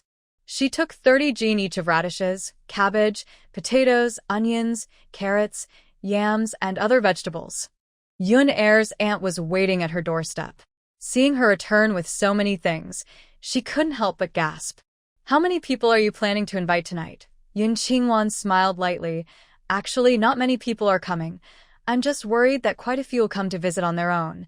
Mother Yun's second aunt listened and could only smile bitterly. "This house is just a temporary place for them, so there's no need to hold a housewarming banquet. Inviting guests to eat is just a way of showing gratitude and friendliness." They only invited men, but women and children came along, so they couldn't really turn them away. Yun Qingwan picked out the best 6 chickens from the 10 she raised and kept them in the backyard. Second Aunt Yun didn't agree, worried they might be stolen. "Don't worry, Second Aunt, I have a plan," Yun Qingwan said with a smile. "I'll write a sign and hang it outside the fence. If anyone steals a chicken from my family, they'll be fined 100 yuan. Last night, she installed cameras around the house, front, back, and sides. Anyone who steals will be unlucky. Second Aunt Yun looked at her with a bit of annoyance. I'm afraid you won't even be able to find out who stole it. How is that possible? I studied medicine. I can catch them by their fingerprints, Yun Qingwan said with a smile. She then took out an old, worn-out large basin, poured in a bowl of spring water, and added 3 bowls of wheat grains. The 6 hens were very happy eating. Yun Qingwan was off today and didn't need to go to the health station. She went to the sales station, found the manager, and brought back the chickens, ducks, fish, tofu, eggs, noodles, vegetables, and other ingredients that Wensi helped her buy. The quantities weren't large, but it was better than nothing. After returning home, she and Second Aunt Yun prepared for the evening feast in the house. At noon, Yun's mother came back and helped them wash vegetables. After lunch, Yun Qingwan found Huang Xuewu and borrowed 10 tables. Around 3 o'clock, Huang Xuewu brought 6 young cooks, chopping and slicing. In no time, the 10 tables in the yard were filled with prepared meat dishes. At 6 in the evening, Yun Qingwan drove to the riverbank to deliver water to the health station twice, and on the way, she picked up Xing Shuhua and Ji Yuhong to come to her house. Yuhong felt upset with Yun Qingwan but couldn't refuse the feast. She hesitated but came anyway. When they arrived at Yun Qingwan's new yard, they were immediately tempted by the delicious smell of meat from inside. Shuhua felt very embarrassed.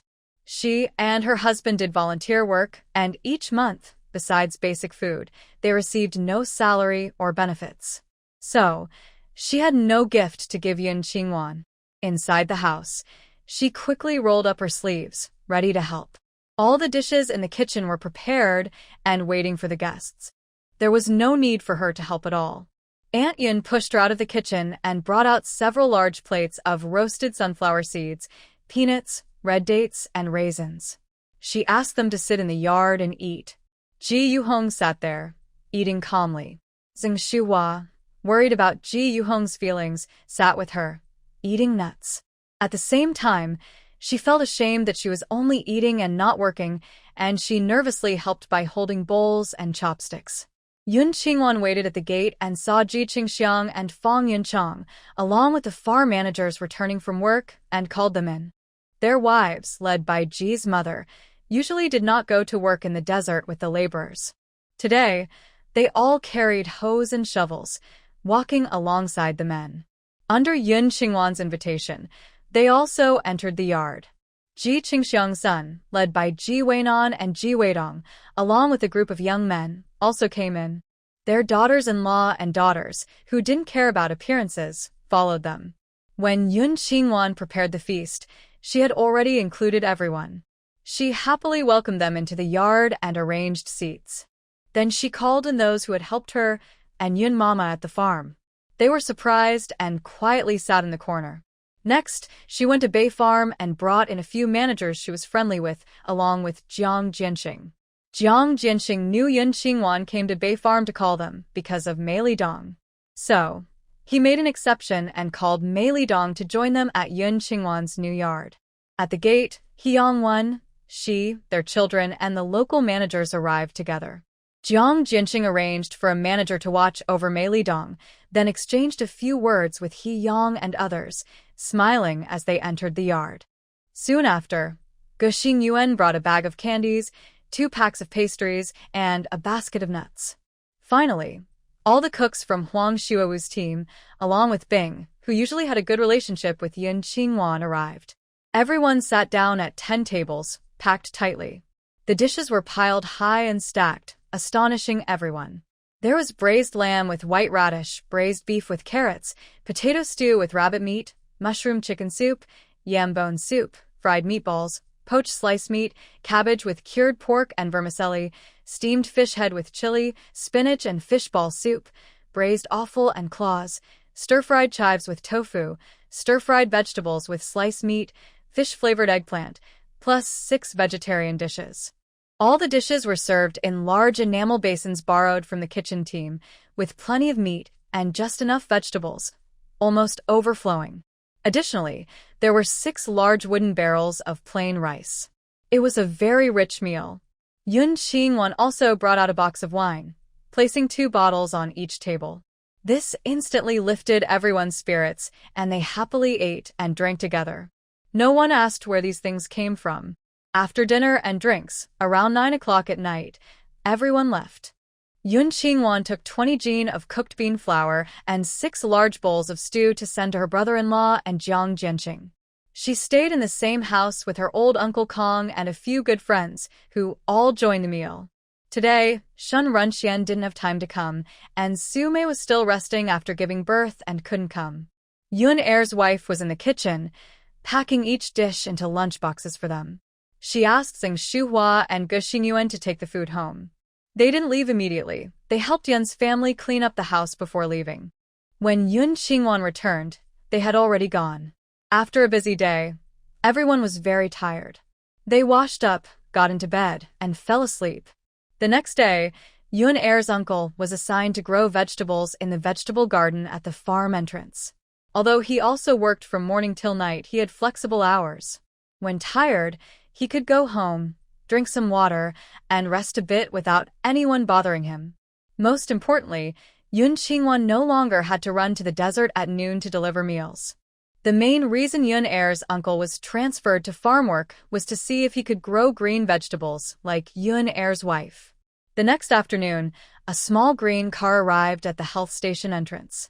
Wei Xiaocheng got out of the driver's seat. He opened the back door of the car and stepped out a tall, elegant young man. He carried a red envelope and followed Wei Xiaocheng into the health station. Inside, only Zheng Shuhua and Ji Yuhong were present. When they saw the visitor, Ji Yuhong happily stood up from her seat and ran out of the pharmacy.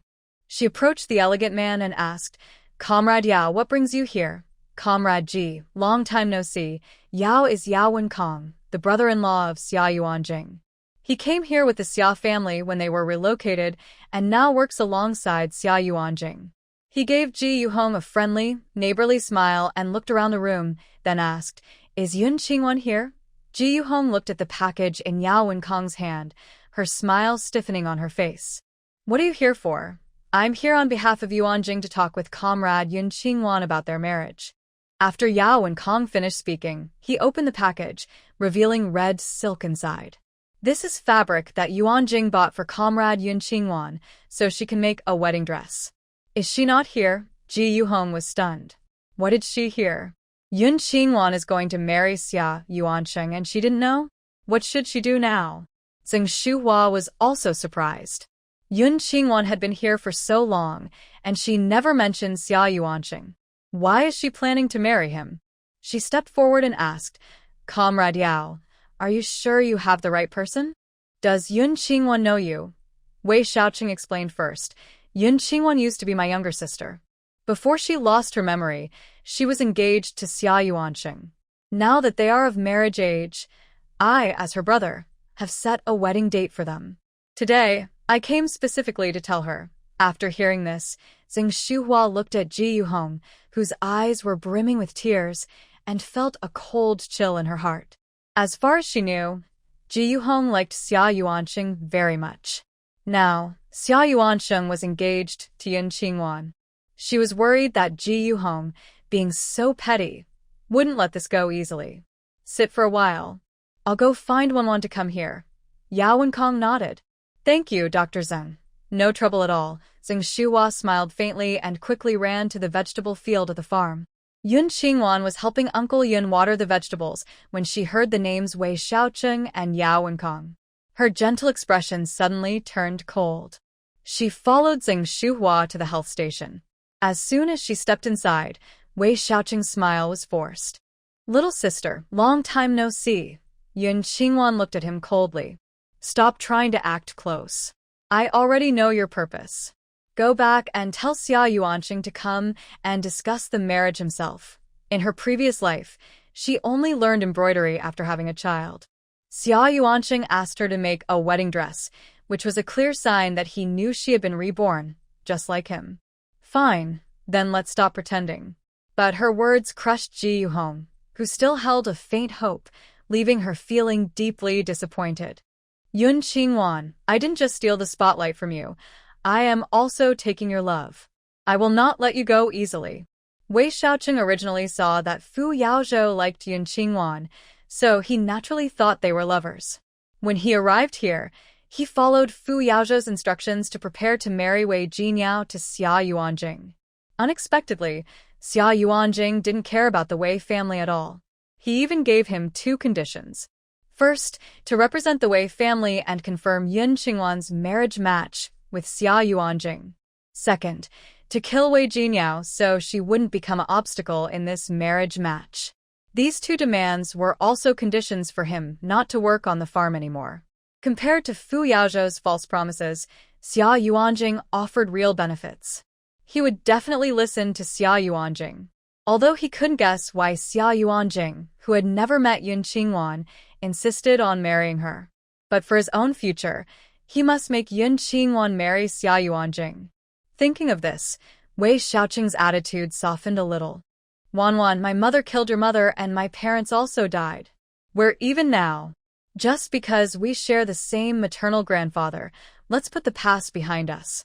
From now on, we help each other and act like true siblings. Yun Qingwan listened to this, her eyes full of sarcasm. Song Lin killed my mother because she was ungrateful and wicked. Her and Wei Mingli's deaths are their own fault, so you don't have the right to talk about being even or letting go. Finally, Yun Qingwan's eyes were full of murderous intent. Wei Xiaoqing, Song Lesheng took the Lan family's money, raised your stepmother from outside, and gave birth to Song Lin, causing my mother's death. Not only that, he also took the Lan family's money to support you all, a bunch of filthy animals. Unless Song Lin's bloodline is completely gone, I will never reconcile with her family. Without Song Lin and her mother, my grandmother and mother might still be alive. How could she possibly get along peacefully with the children of the people who killed them? Wei Xiaoqing was scolded until his face turned red. He argued, Yun Qingwan, watch your words. Now everyone is equal. We're not in the old days of hierarchy and nobility, no matter when. You stepmothers and your kind are disgusting, unworthy of respect. Yun Qingwan spoke disdainfully, her eyes cold, venting all her hatred for Song Lin onto Wei Xiaoqing. At the entrance of the health station, some people gathered, hearing their quarrel, and looked at Wei Xiaoqing with contempt. Even someone as proud as Wei Xiaoqing couldn't stand losing face in front of others. He angrily shouted, Yun Qingwan, shut up. Xiaoqing, is this your younger sister Qingwan? Seeing the 2 arguing, Yao Wenkong, standing nearby, smiled and interrupted. He looked at Yun Qingwan with a bigger smile and said, Sister-in-law, I am your brother-in-law, Yao Wenkong. I came today to talk with you about your marriage with Yuan Jing. Let's go to your house to discuss it. Yun Qingwan looked at Yao Wenkong silently without speaking.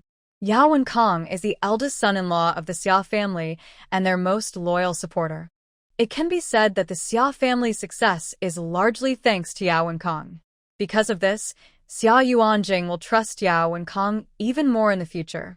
The plan Yun Qingwan had to deal with Xia Yuanjing could be used on Yao Wenkong first. After saying this, Yun Qingwan took Yao Wenkong and Wei Xiaoqing back to the new house. Inside, Ji Yuhong's eyes were filled with hatred, almost becoming real. She ignored her work and ran home in one breath. At this moment, it was almost 6 o'clock and all the Ji family members were at home. Ji Qingxiang saw his daughter return with a sad face and asked with a smile, Who upset our little girl? Dad, Xia Yuanjing wants to marry that worthless Yun Qingwan. Ji Yuhong shouted without holding back, losing her usual calm and cold demeanor. The entire Ji family was stunned by her words and took a moment to react.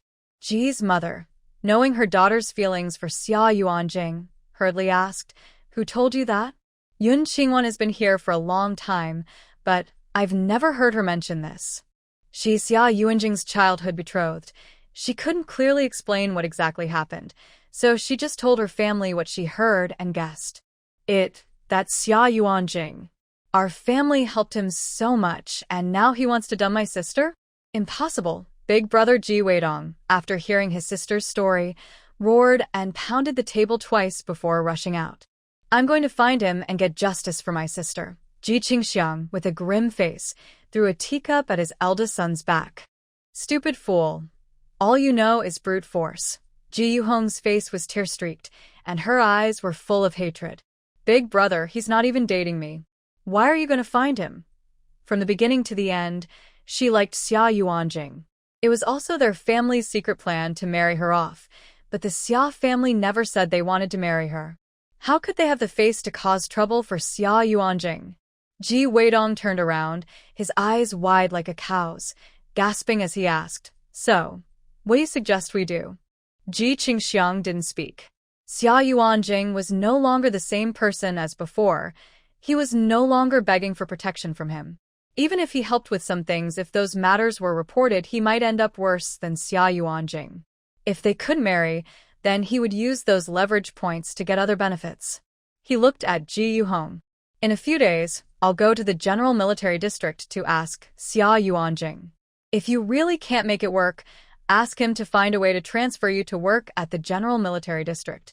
Then you can find a military officer husband. He won't be worse than Xia Yuanjing. No, I like him.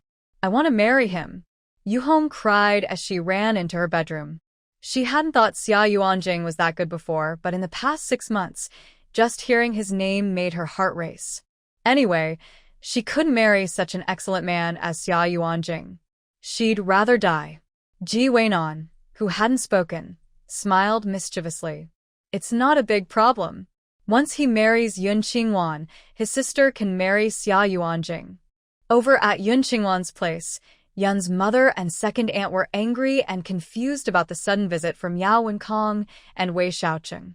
Yun Qingwan comforted them with a gentle smile, telling them to go outside and look at the vegetable garden. Once she finished talking to them, she would call them back. Yun's mother and second aunt didn't want to leave, but in the end, Yun Qingwan persuaded them to go. She returned to the living room, coldly staring at the two men. Speak directly. Don't waste time. Xia Yuanjing, so cunning, had already guessed she was also reborn.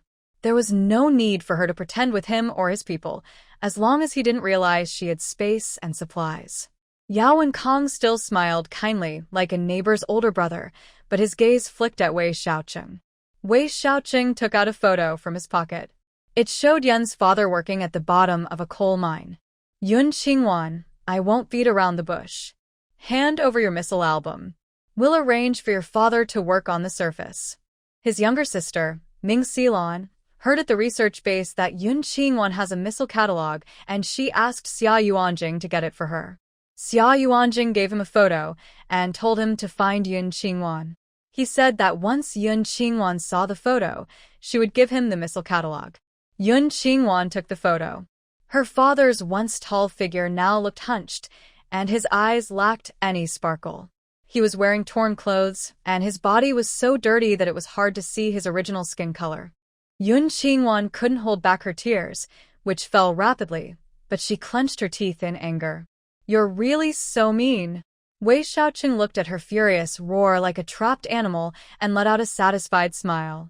Yun Qingwan, as long as you obediently hand over the missile catalog that Han Bojun saw, your family will be safe and sound. Yun Qingwan put away the photo, her gaze cold and threatening. Wei Xiaoqing, don't forget, Cui Min and your son are here with us. Wei Xiaoqing suddenly smiled. I can give up, but can you? You're ruthless. Since you set my dad here, I'll give you the catalog. Yun Qingwan's eyes were filled with cold hatred. Otherwise, once Ming Shizhong finds out everything, none of you will have a good time. Haha, Yao Wenkong chuckled. Little sister-in-law, Yuanjing asked me to tell you.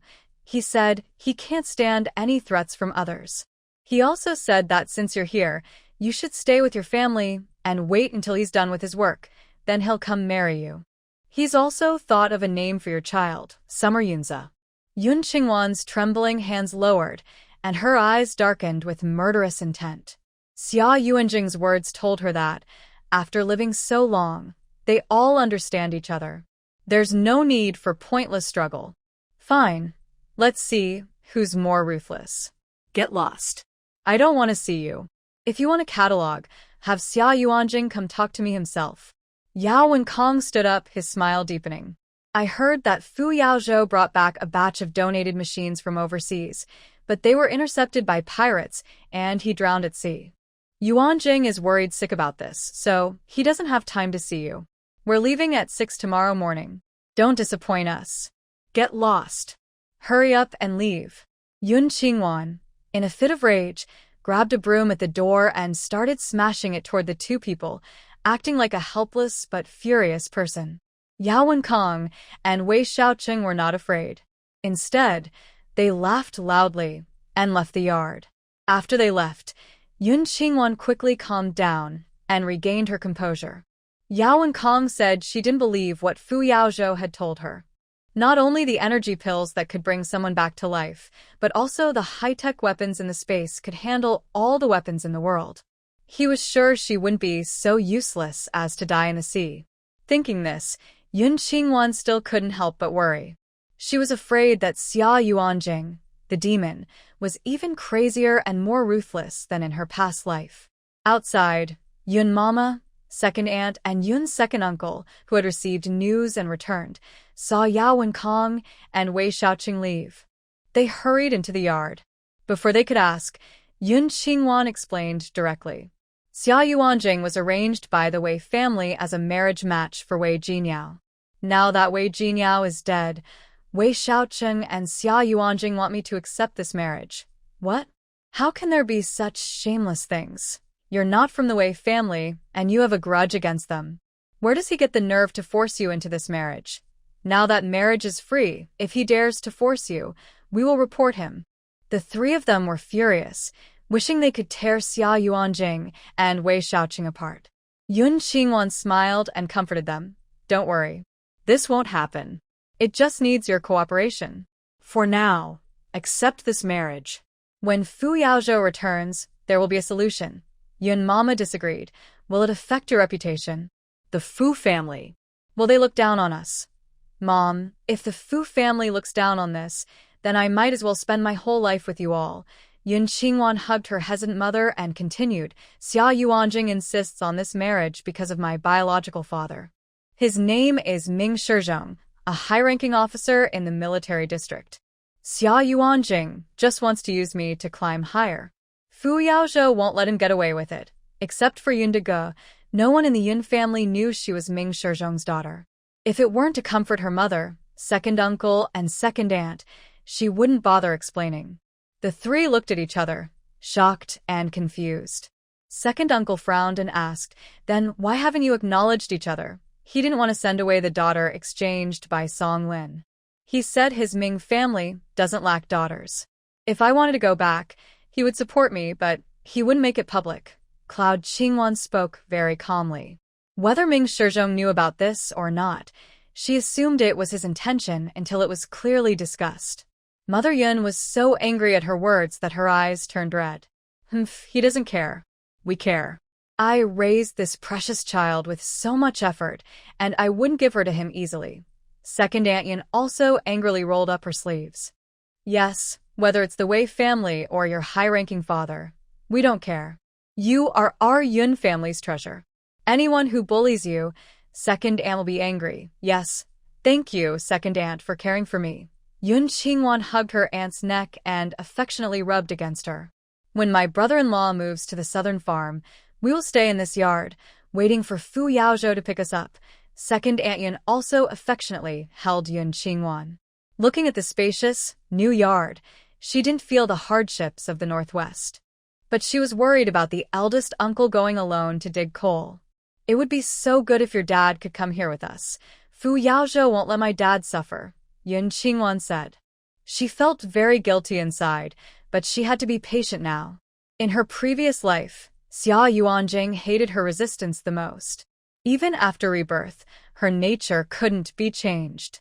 She might even become more confident, convinced that she wouldn't dare to resist. So, since coming here, she hadn't done anything. She only had to go along with him so that her father and Huayan would be safe. When she saw him, she could strike him hard. When he was gone, all the problems would be solved. Wanwan is right. The Fu family is so powerful, they will definitely take good care of Xingming. Let's cook some food, said Mother Yun, worried about her daughter's mental burden. She got up, wiped her tears, and went to the kitchen. Yun Qingwan took the red silk package to her room, took out a mo for a look, and found nothing special. She then put it in the bottom drawer of the cabinet. Next, she took out a bottle of colorless radioactive toxin, some paper pulp, and paper-making tools from her space. She asked Mo to combine and process them into a picture book. Afterward, she took out a box of lead powder containing chronic toxins, researched by the end-of-world experts. With current medical technology, the toxins inside couldn't be detected. She instructed Mo to carefully draw a missile diagram for 30 years from now using the lead powder. The design was beautiful and the data was precise, but when it came to actual production, the materials of this era couldn't meet the requirements, so it couldn't be made. After finishing the drawings, she asked Mo to add a hand-drawn watermark on each page. The text read, "Exclusive work by Yun Qingwan. Do not copy." Whether Yao Wenkong and Wei Xiaoqing gave the drafts to Xia Yuanjing or Ming Xilan, they would never hand over her original copies to the base. When they tried to copy the drawings, they would have to handle the sketchbook for a long time, and the hidden toxins would enter their bodies. The radioactive toxins in the paper would damage their nerves and make them lose their senses. Then she took out the most advanced recorder made by gifted survivors from the post-apocalyptic world. She planned to attach them to Wei Xiaoqing and Yao Wenkong to record all their secrets. When she finished, Aunt Yun had already prepared dinner. Each person had a bowl of vegetable noodles and 2 meat-filled flatbreads. Her uncle also had 6 extra thin egg pancakes. Yun Qingwan quickly finished eating and went to the northern farm. In secret, she took out 2 vermicelli buns, 2 rice balls filled with braised meat, a box of chicken soup, and a bottle of spring water for her uncle. She wouldn't come again the next morning. It was past 9 when she returned. After her aunt, uncle, and mother fell asleep, she went to the sand jujube forest. She had Amo control a silent helicopter to spray insecticide over the entire forest. When she got back home, it was already past 1 in the morning. Then she went to the base. Wei Xiaoqing and Yao Wenkong were staying in the room she had once lived in. Dressed in black, she stood at the door, used a sleeping agent on them, and then went inside. The two were lying close together, completely unaware. Yun Qingwan injected them each with a full-body anesthetic, then took out Amo from her space and had it remove a small piece of cartilage from their ears to embed a tiny recording device inside. After that, she injected a drop of healing energy liquid to close the wound perfectly, leaving no trace or rejection reaction. From then on, any sound within 10 meters of them would be recorded. When she finished, she injected Wei Xiaoqing with a drug that would slowly weaken his immune system. A year later, he would be constantly ill, and no medicine could cure him. Then she took out another virus sample that could both damage immunity and spread to others, and injected it into Yao Wenkong. This virus spreads through close contact between couples. Once it enters the body, it multiplies rapidly. Within about 6 months, both partners' immune systems will fail, and even a simple cold could be deadly. The virus shows no surface symptoms, and even their direct descendants, who have long-term saliva contact with them, can be infected. It is a deadly virus that can wipe out entire families. This is a cruel scientist in a post-apocalyptic world who created this evil virus to punish his unfaithful lover and destroy her entire family. When she first heard about this virus, she felt it was designed specifically for the Xia family. Even though she didn't know she would be reborn, she still exchanged 10 milliliters of poison for 10 tons of spiritual spring water with him. Unexpectedly, it was used on the Xia family. The next day, Yun Qingwan woke early to bring food to her younger uncle. On her way back, she found Wei Xiaoqing, Yao Wenkong, and others at the farm gate. Also present were Cui Min and her 2 children. Cui Min, unlike before, held her 2 children and approached Yun Qingwan with a very humble attitude. "Wan, we were wrong before. Now, only you and Xiaoqing are left as the descendants of your grandfather. Let's put the past behind us, support each other, and help the Lan and Song families flourish." She shamelessly finished speaking and pushed her children forward. "Quick, call her cousin." Cui Min's 2 sons, aged 5 and 3, once had family protection, and they were fair and healthy. Now, they are sunburned and cracked from the desert sun, looking very thin and worn out. They obediently called out, "Hello, cousin." Yun Qingwan smiled coldly. In her previous life, these two children, supported by Wei family's wealth, went abroad to study. The younger one stayed overseas to develop, while the older one returned with foreign investors, treating the country and people as mere resources, living lavishly and even becoming an official under Xia Yuanjing's influence. They appeared to be gentlemen on the surface, but committed many evil deeds behind the scenes. Cui Min, you've probably heard of cutting off the roots. If you want your family to suffer the same fate as the Yu family, just come and bother me. She evilly touched the children's faces. Song Lusheng betrayed my grandmother, betrayed the Lan family, and allowed his illegitimate daughter to kill my mother. I have shown mercy to you all. You really think you can build connections with me? You've had enough of life. In the end, Yun Qingwan grabbed Cui Min's eldest son by the neck, looking fierce and angry. Wah. Mom and Dad, help me. Cui Min's son's face turned red with fear as he begged for help, frightening Cui Min almost to death. Stop. Let go of my son. Cui Min suddenly knelt in front of Yun Qingwan, trying hard to pull her hand away. Even if Yun Qingwan truly wanted to hurt these children, she wouldn't do it in front of others. She pushed Cui Min and her son away. If you're afraid now, stay away from me in the future. Okay, we won't bother you anymore. Cui Min hugged her two children and ran behind Wei Xiaoqing, secretly blaming her husband. If he hadn't said that Yun Qingwan would accept them and bring her and the kids to her new house, she wouldn't have come to find Yun Qingwan. Wei Xiaoqing didn't expect Yun Qingwan to become so rebellious after just one night. Yun Qingwan, do you no longer want your adoptive father? Yun Qingwan kicked Wei Xiaoqing 10 meters away and sneered, Wei Xiaoqing, you're just a dog around Xia Yuanjing, not qualified to threaten me. She then looked at Yao Wenkong and threw the album to him. Tell Xia Yuanjing if he wants to get married, he can come talk to me himself. Yao Wenkong caught the album and opened it. The beautiful pictures inside made his eyes widen in surprise.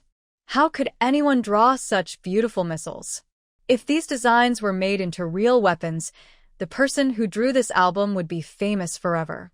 He looked up at Yun Qingwan, his eyes shining with excitement. Your sister-in-law is so talented. I will definitely pass your words along. Yun Qingwan was so capable. Yuanjing was lucky to have her. Please leave now. Yun Qingwan coldly said these 3 words, then took her car keys and went to the ranch. Xia Yuanjing, once weak and helpless, I believe you've seen enough of that. Now, with you controlling and rebelling against Yun Qingwan, you might find her even more interesting. Hurry up and come marry me. After bringing back the milk, Yun Qingwan returned to the health station. She saw Ji Yuhong's gaze filled with resentment and hatred. This made Zheng Shuhua feel uneasy. She called Yun Qingwan outside and started talking about Ji Yuhong's feelings for Xia Yuanjing. Qingwan, you need to be careful. Ji Yuhong is very narrow-minded. She will definitely seek revenge on you. I know. I will be careful.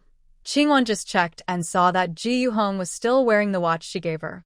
No matter what she did or said, it would be recorded.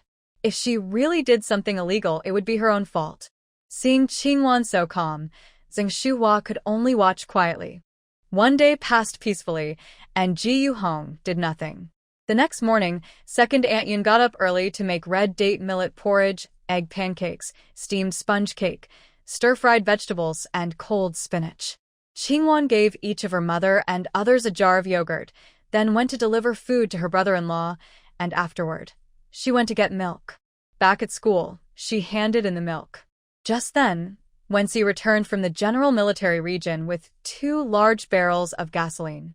After thanking her, Qingwan used a siphon to transfer the gasoline from the barrel into her car's tank, filling about 2/3.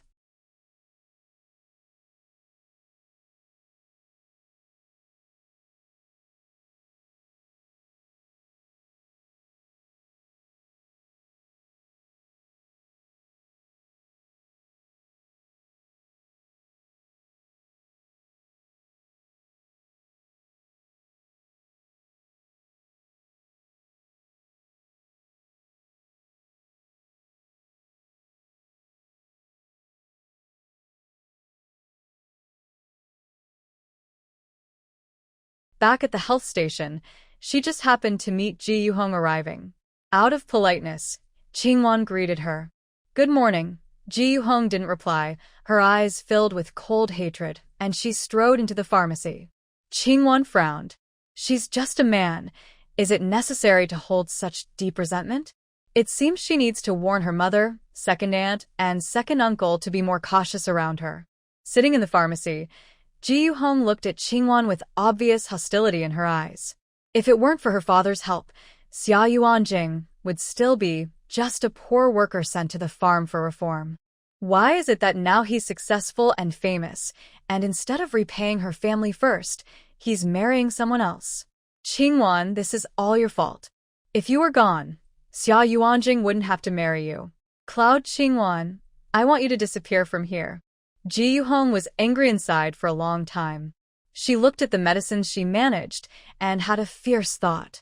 In the evening, Cloud Qingwan returned from the North Farm, and Mother Yun also came back from Su Mei's house.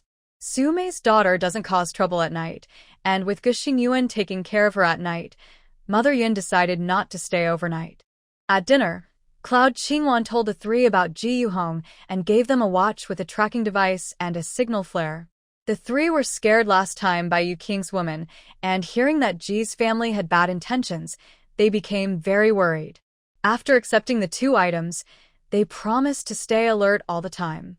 At midnight, Cloud Qingwan went again to the jujube forest at North Farm. Today, the weather is very cold, and all the fruits on the trees have been picked. She asked AMO to spray insecticide on all the trees in both the North and South Farms. Then she took some diluted spiritual spring water from her space and sprayed it on the trees. Next, she went to the grass patch and sprayed the spiritual spring water on the small saplings. Meanwhile, at home, Ji Weinan held the sleeping potion Ji Yuhong gave him. He, along with some friends, quietly climbed over the fence at the back of Cloud Qingwan's new house and approached the back door. He planned to make Cloud Qingwan faint so he could take her as his own. This way, his sister could marry Xia Yuanjing as she wished, and he could also be with Cloud Qingwan. The three gathered at the back door, holding knives, slowly prying at the wooden plugs. Brother Nan, are you sure Xia Yuanjing will give her to you? A sneaky friend asked. Ji Weinan sneered. I've played with her already. If she can take over, I respect her as a real man. Another dog friend happily said, Brother Nan, we went through so much trouble to come in with you. Since you've played with her, can we? Ji Weinan kicked the dog friend. Are you planning to sleep with my wife in the future? No way. If you're willing to share her with us, I'd also be willing to share my wife with you. The dog friend and the sneaky friend each said different things. You, with your bad character, you want to share my woman? You're asking for death.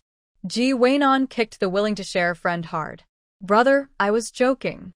Brother Nan, later, you have to share half of what the Yu family has with us. The fox friend had been laying the groundwork all along just to get food from the Yun family. 2 days ago, he saw clearly that the wife of the leader had brought many new coats and food for Yun Qingwan. He just wanted to get a green coat and 2 pieces of cured meat to eat. Ji Weinan looked up at the fox friend and said, It's just a little thing. We've already given it to you. But you have to wait until I finish playing with Yun Qingwan, then we can take it together. No problem. The three of them happily chatted, not noticing that Yun Qingwan had already returned, standing outside the fence, watching them. Brother Nan, aren't you afraid Yun Qingwan will tell on you? I made her faint. Does she know who slept with her? Later, we'll spread the story that she got pregnant by a wild man. Summer Yuanjing probably won't want her anymore. When that happens, I'll marry her without hesitation. Think about it. Will she ever stop trusting me? It's really clever of Brother Nan. Outside the back door, 3 men were talking and drooling over the plan. Outside the fence, Yun Qingwan sneered silently. She took out 3 robots, each 2 meters tall. Yun Qingwan dressed the first robot in a flowing white long dress, with long black hair flowing over her shoulders. Her face was deathly pale, with a half-meter-long red tongue hanging out, and her eyes were dark and hollow. The second robot wore a bright red wedding dress, with both eyeballs removed and blood constantly flowing from inside. The third wore a zombie costume, walking with jumps and skips, making a creepy cackle sound with her mouth. Yun Qingwan made each robot remember the faces of the three men, then gave the command for them to chase after Ji Weinan and the others. If they fainted from fear, she would wake them up and continue the chase.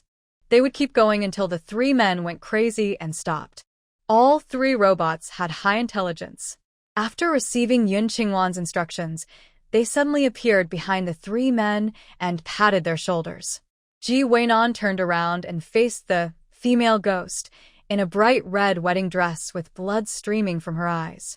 He rolled his eyes and collapsed to the ground, unable to make a sound. "Brother Nan, what's wrong?" The fox friend and his friends also turned around, facing the white-dressed, long-tongued ghost and the black-clad zombie face to face. "Ghost, ghost, ghost, ghost. Ah. Ah. Ah. Ah. Ah." One person trembles, knees weak, and wets their pants. Another screams loudly and runs away. A black-clad zombie, laughing eerily, jumps and chases after him.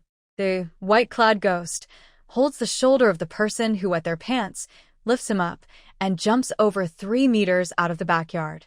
Only the fainted Ji Weinan remains. Yun Qingwan takes out a high-quality stimulant and injects it into him. She has the red-clad ghost carry him away and play with him slowly. The three robots, already tall, quickly leave the southern farm area with Ji Weinan and Yun Qingwan heading into the forest near the desert. After forcing the three to wake up, they start a game of you run, I chase inside the woods. In Yun family's yard, Yun's mother, second uncle, and second aunt are awakened by the shouting. Yun Qingwan, dressed in pajamas and yawning, pretends to have just woken up, and they all go to check the back door. Seeing the scratches on the latch, they realize a thief has come. The three are angry and scared, wanting to find the night guard, but Yun Qingwan stops them. "Mom, second uncle, second aunt, since they left, the guard probably noticed. Let them handle it first. We'll see tomorrow. If they haven't caught anyone, I'll talk to Hyung about it. For now, don't tell anyone." Those three fools are probably damaged by her three robots. Not spreading the news is safer for them. Yun's mother and the others think there's no loss at home, so they listen to Yun Qingwan and go back to sleep. Once they are quiet, Yun Qingwan quietly leaves with AMO, "Hee, I'm not afraid of you." "I'm not afraid. Little Red, let's play a game." Ha ha ha ha. When Yun Qingwan finds Ji Weinan and the others, they are sitting on the ground, laughing foolishly, clearly losing their senses. She makes sure they forget what happened tonight. Then she gives them a drug that makes them lose their intelligence. She wants them to be happy and simple for the rest of their lives. When leaving with the four robots, Yun Qingwan also replaces the recording and camera watch on Ji Weinan's wrist. A useless device no longer produces useful information. The next day, the three were found in the protective forest, looking crazy and acting strangely, constantly talking odd words. Everyone said they had seen ghosts. Ji Yuhong didn't believe it. She arrived early at the health station and angrily blocked Yun Qingwan in the water room behind the station. "Did my second brother get hurt because of you?" "Yuhong, what are you talking about? Did something happen?" Yun Qingwan spoke slowly, looking innocent. Ji Yuhong's tone was firm and dark. "Yun Qingwan, stop pretending. My second brother was scared into being silly because of you. Our family won't let this go." Yun Qingwan's face suddenly changed. She pulled Ji Yuhong to leave, still angry as she spoke. "Ji Yuhong, since I came here, I've treated you like a good friend. I shared all the good food and useful things with you. I didn't expect you to be like this. My second brother's trouble has nothing to do with me. Why are you accusing me? Come on, let's go find Captain He and your dad to settle this." Ji Yuhong was dragged by Yun Qingwan and couldn't break free no matter how hard she tried. She knew what happened last night, and she was the one who gave the medicine to her second brother. She had hoped her second brother would ruin Yun Qingwan so she could marry Xia Yuanjing. But she didn't expect her brother and friends to fail and end up mentally affected. If others found out outside, she would be finished. Xia Yuanjing would never look at her the same way again. No, she couldn't go to He Yang's place. "Yun Qingwan, I was wrong. I was just worried about my second brother and overthought things. This has nothing to do with you. I falsely accused you. Please let me go. Ji Yu-hong begged with tears, and Yun Qingwan pulled her to the door of the health station. Seeing Ji Yu-hong crying so pitifully, Yun Qingwan pretended to look reluctant to cause her trouble. All right, since we're colleagues, I'll let this go today. But next time, if you slander me again, I won't forgive you. I won't falsely accuse you again. Ji Yu-hong just wanted to leave quickly, speaking sincerely and earnestly. I believe you. Yun Qingwan released her, and they entered the health station together. Ji Yu-hong quickly ran into the pharmacy. She turned her back to the consultation hall, her eyes dark and full of hatred. Soon after, Ji's mother and her friends, along with Ji Weinan and other friends, arrived. Ji Weinan, like someone possessed, smiled foolishly and kept calling out, "Little Red, Little Red." Hooping bit his finger and shouted, "White lady, come catch me. Come catch me." Goyo sat on the ground, laughing non-stop. Before doing this, none of the three told their families, so their families thought they were possessed. However, Ji's mother looked at Yun Qingwan with sharp, knife-like eyes. She had heard her son mention earlier that he wanted to sleep with Yun Qingwan at night, so she wouldn't marry Xia Yuanjing.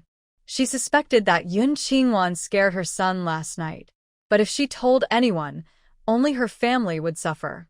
Since Ming couldn't come, they would do it secretly. Her son, before losing his mind, wanted Yun Qingwan to be his wife.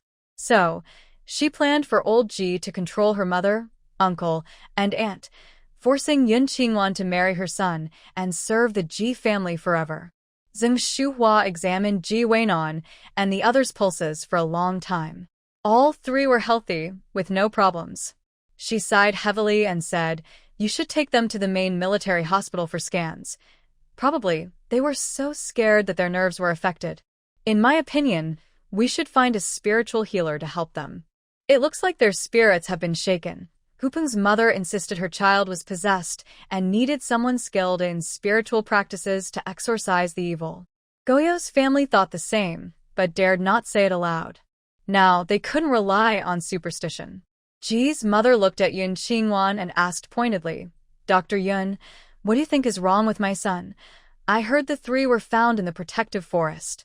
I suspect they have parasites in their brains.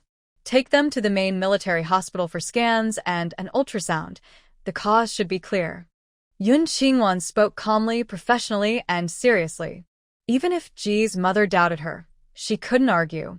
After they left, the health station returned to normal. Yun Qingwan had no other business, so she went to the vegetable field. Auntie was watering the vegetables. Uncle was building a shed in the farm's vegetable garden. Yun Qingwan went to take a look, secretly left some spiritual spring water, and returned to the health station. At noon, when she came home for lunch, Yun's mother, Yun's second uncle, and second aunt looked at Yun Qingwan with worry and confusion.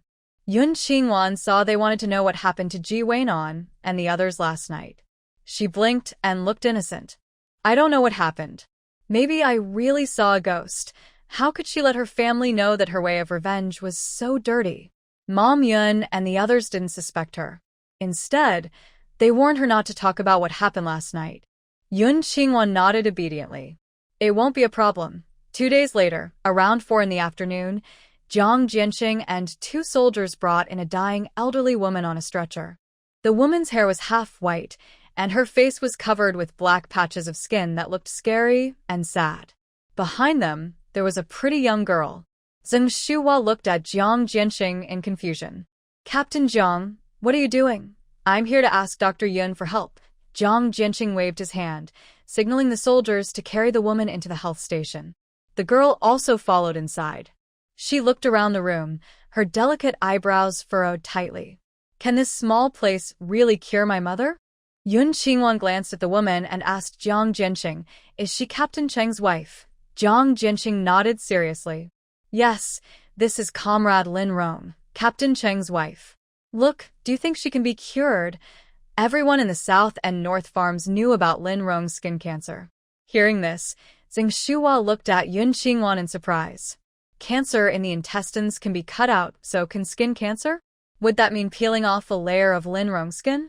She pulled Yun Qingwan aside and whispered, Captain Cheng's wife has skin cancer, and it's late stage. It can't be cured. Others can't cure it, but I can. After confidently saying this, Yun Qingwan went to check the woman's pulse. Then she looked at Jiang Jianxing and asked, You guys didn't escape from the hospital at the General Military District, did you? Jiang Jianxing's face turned red with embarrassment. We have no choice. The hospital won't treat her anymore. They just keep her alive with glucose drip every day. We also asked the big hospital in the capital, but there's no way to save her. Captain Cheng doesn't believe you can cure Comrade Lin Rong either. So, I had to take a risky chance and secretly bring her here. If you cure her, you'll be our hero. If not, we won't blame you. Now, they could only try their luck, like a dying horse being treated as a living one.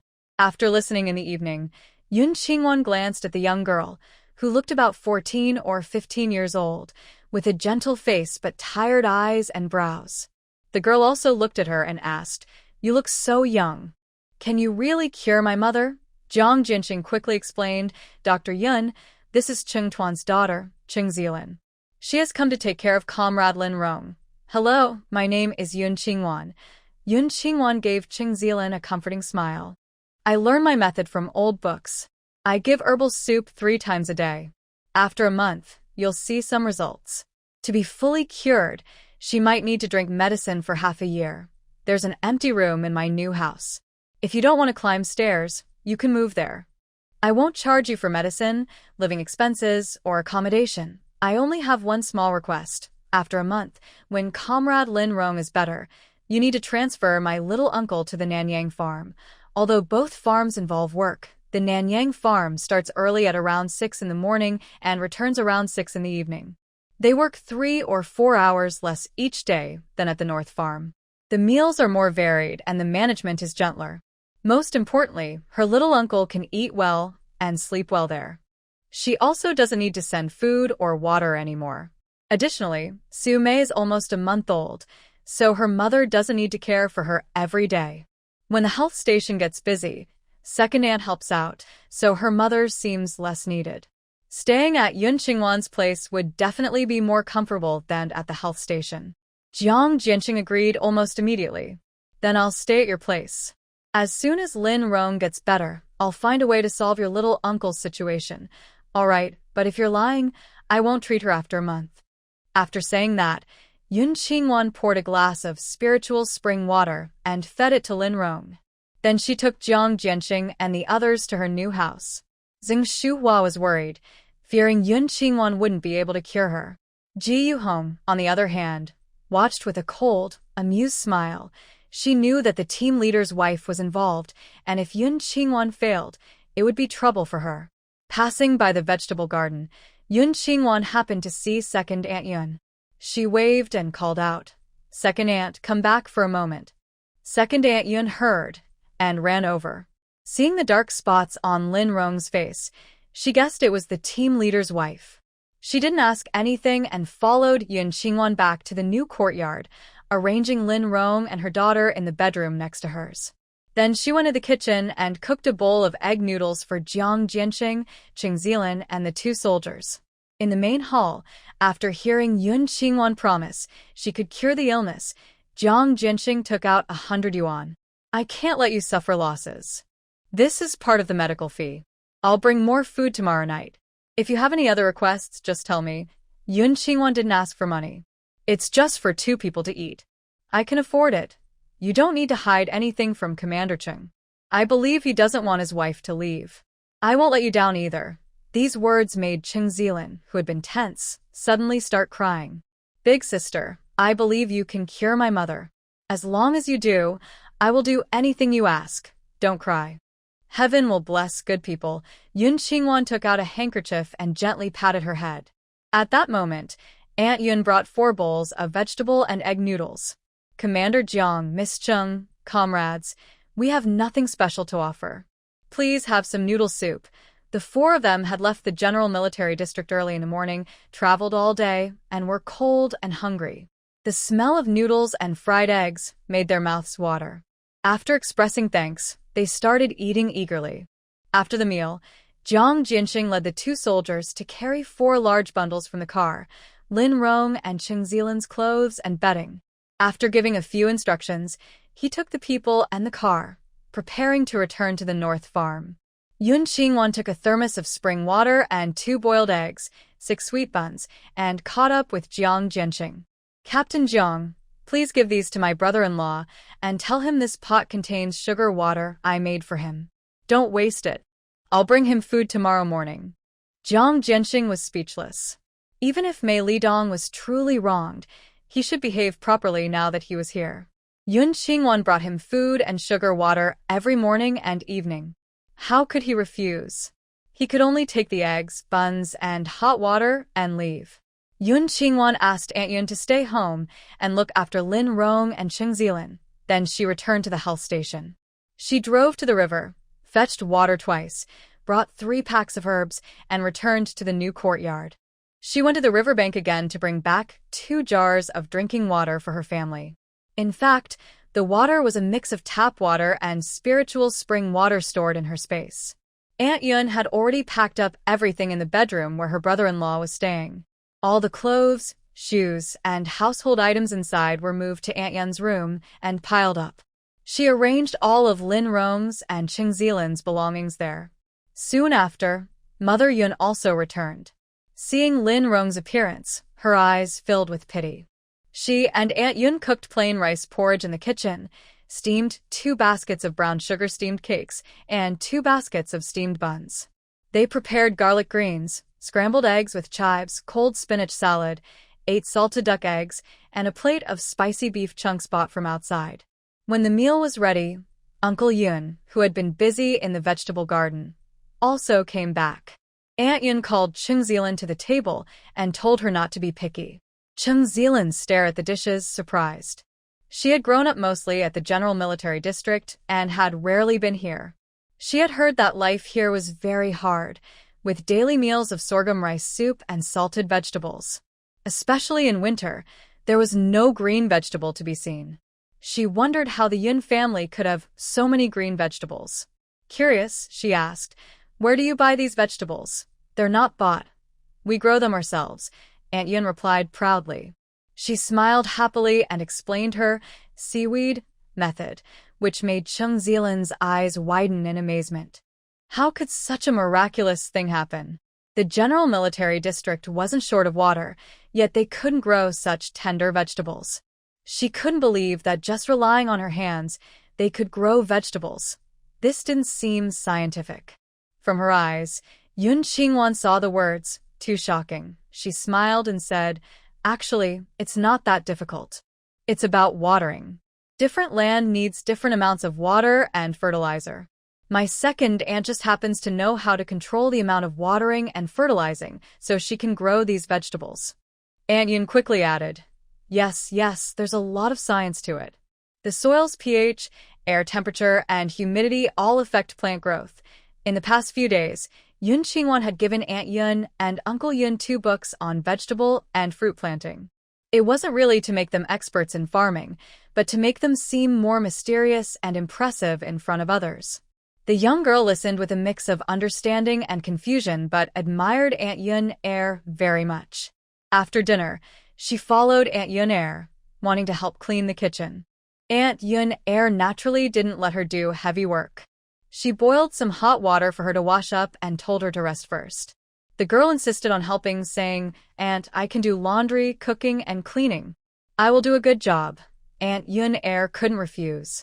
She looked at Yun Xingwan, who was boiling medicine, and seeing her nod, she asked Cheng Zilan to help with cleaning. They finished tidying the kitchen. Yun Xingwan also finished boiling the medicine and brought it to Lin Rong's room. Aunt Yun and Yun Mama helped the unconscious Lin Rong sit up. Yun Xingwan took out a long, soft-spouted kettle and poured the medicine directly into Lin Rong's stomach. The medicine was made with spiritual spring water, so it wouldn't hurt her stomach. Lin Rong's breathing was noticeably stronger than when she arrived. But she was still unconscious. Yun Xingwan didn't plan to make her recover so quickly in just a week, so she didn't use the energy crystal. After giving her the medicine, she asked everyone to leave the room and injected Lin Rong with a special medicine developed during the last days, which could treat skin cancer. Even without the spiritual spring water, this medicine could cure skin cancer if used for a month. Worried that Chung Zilin might find it hard to sleep the first night, Yun Qingwan borrowed a small, slightly old bed from the base and placed it at the foot of Lin Rong's bed, staying with Lin Rong and her mother for the night. The next morning, Yun Mama and Aunt Yun Er got up early to make noodle soup with some spicy lamb pieces. They also used the leftover steamed buns from last night, stir-fried some fresh green vegetables, and made a dish of pickled chives. After eating, Yun Qingwan quickly took a large enamel bowl of noodle soup, 2 steamed buns, 2 big meat buns, and a bottle of spiritual spring water to her brother-in-law. Then she went to the pasture to fetch milk and also bought a barrel of milk, a piece of lamb, and 2 hens from Su Mei's family. The hens were from her space.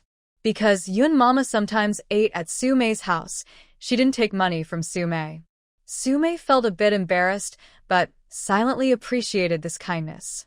Yun Qingwan suggested that Su Mei come to the health station for medical training after her baby's first month. Su Mei had only finished middle school and had no medical experience. She never thought about becoming a doctor and felt it was beyond her reach. "Dr. Yun, I'm too stupid.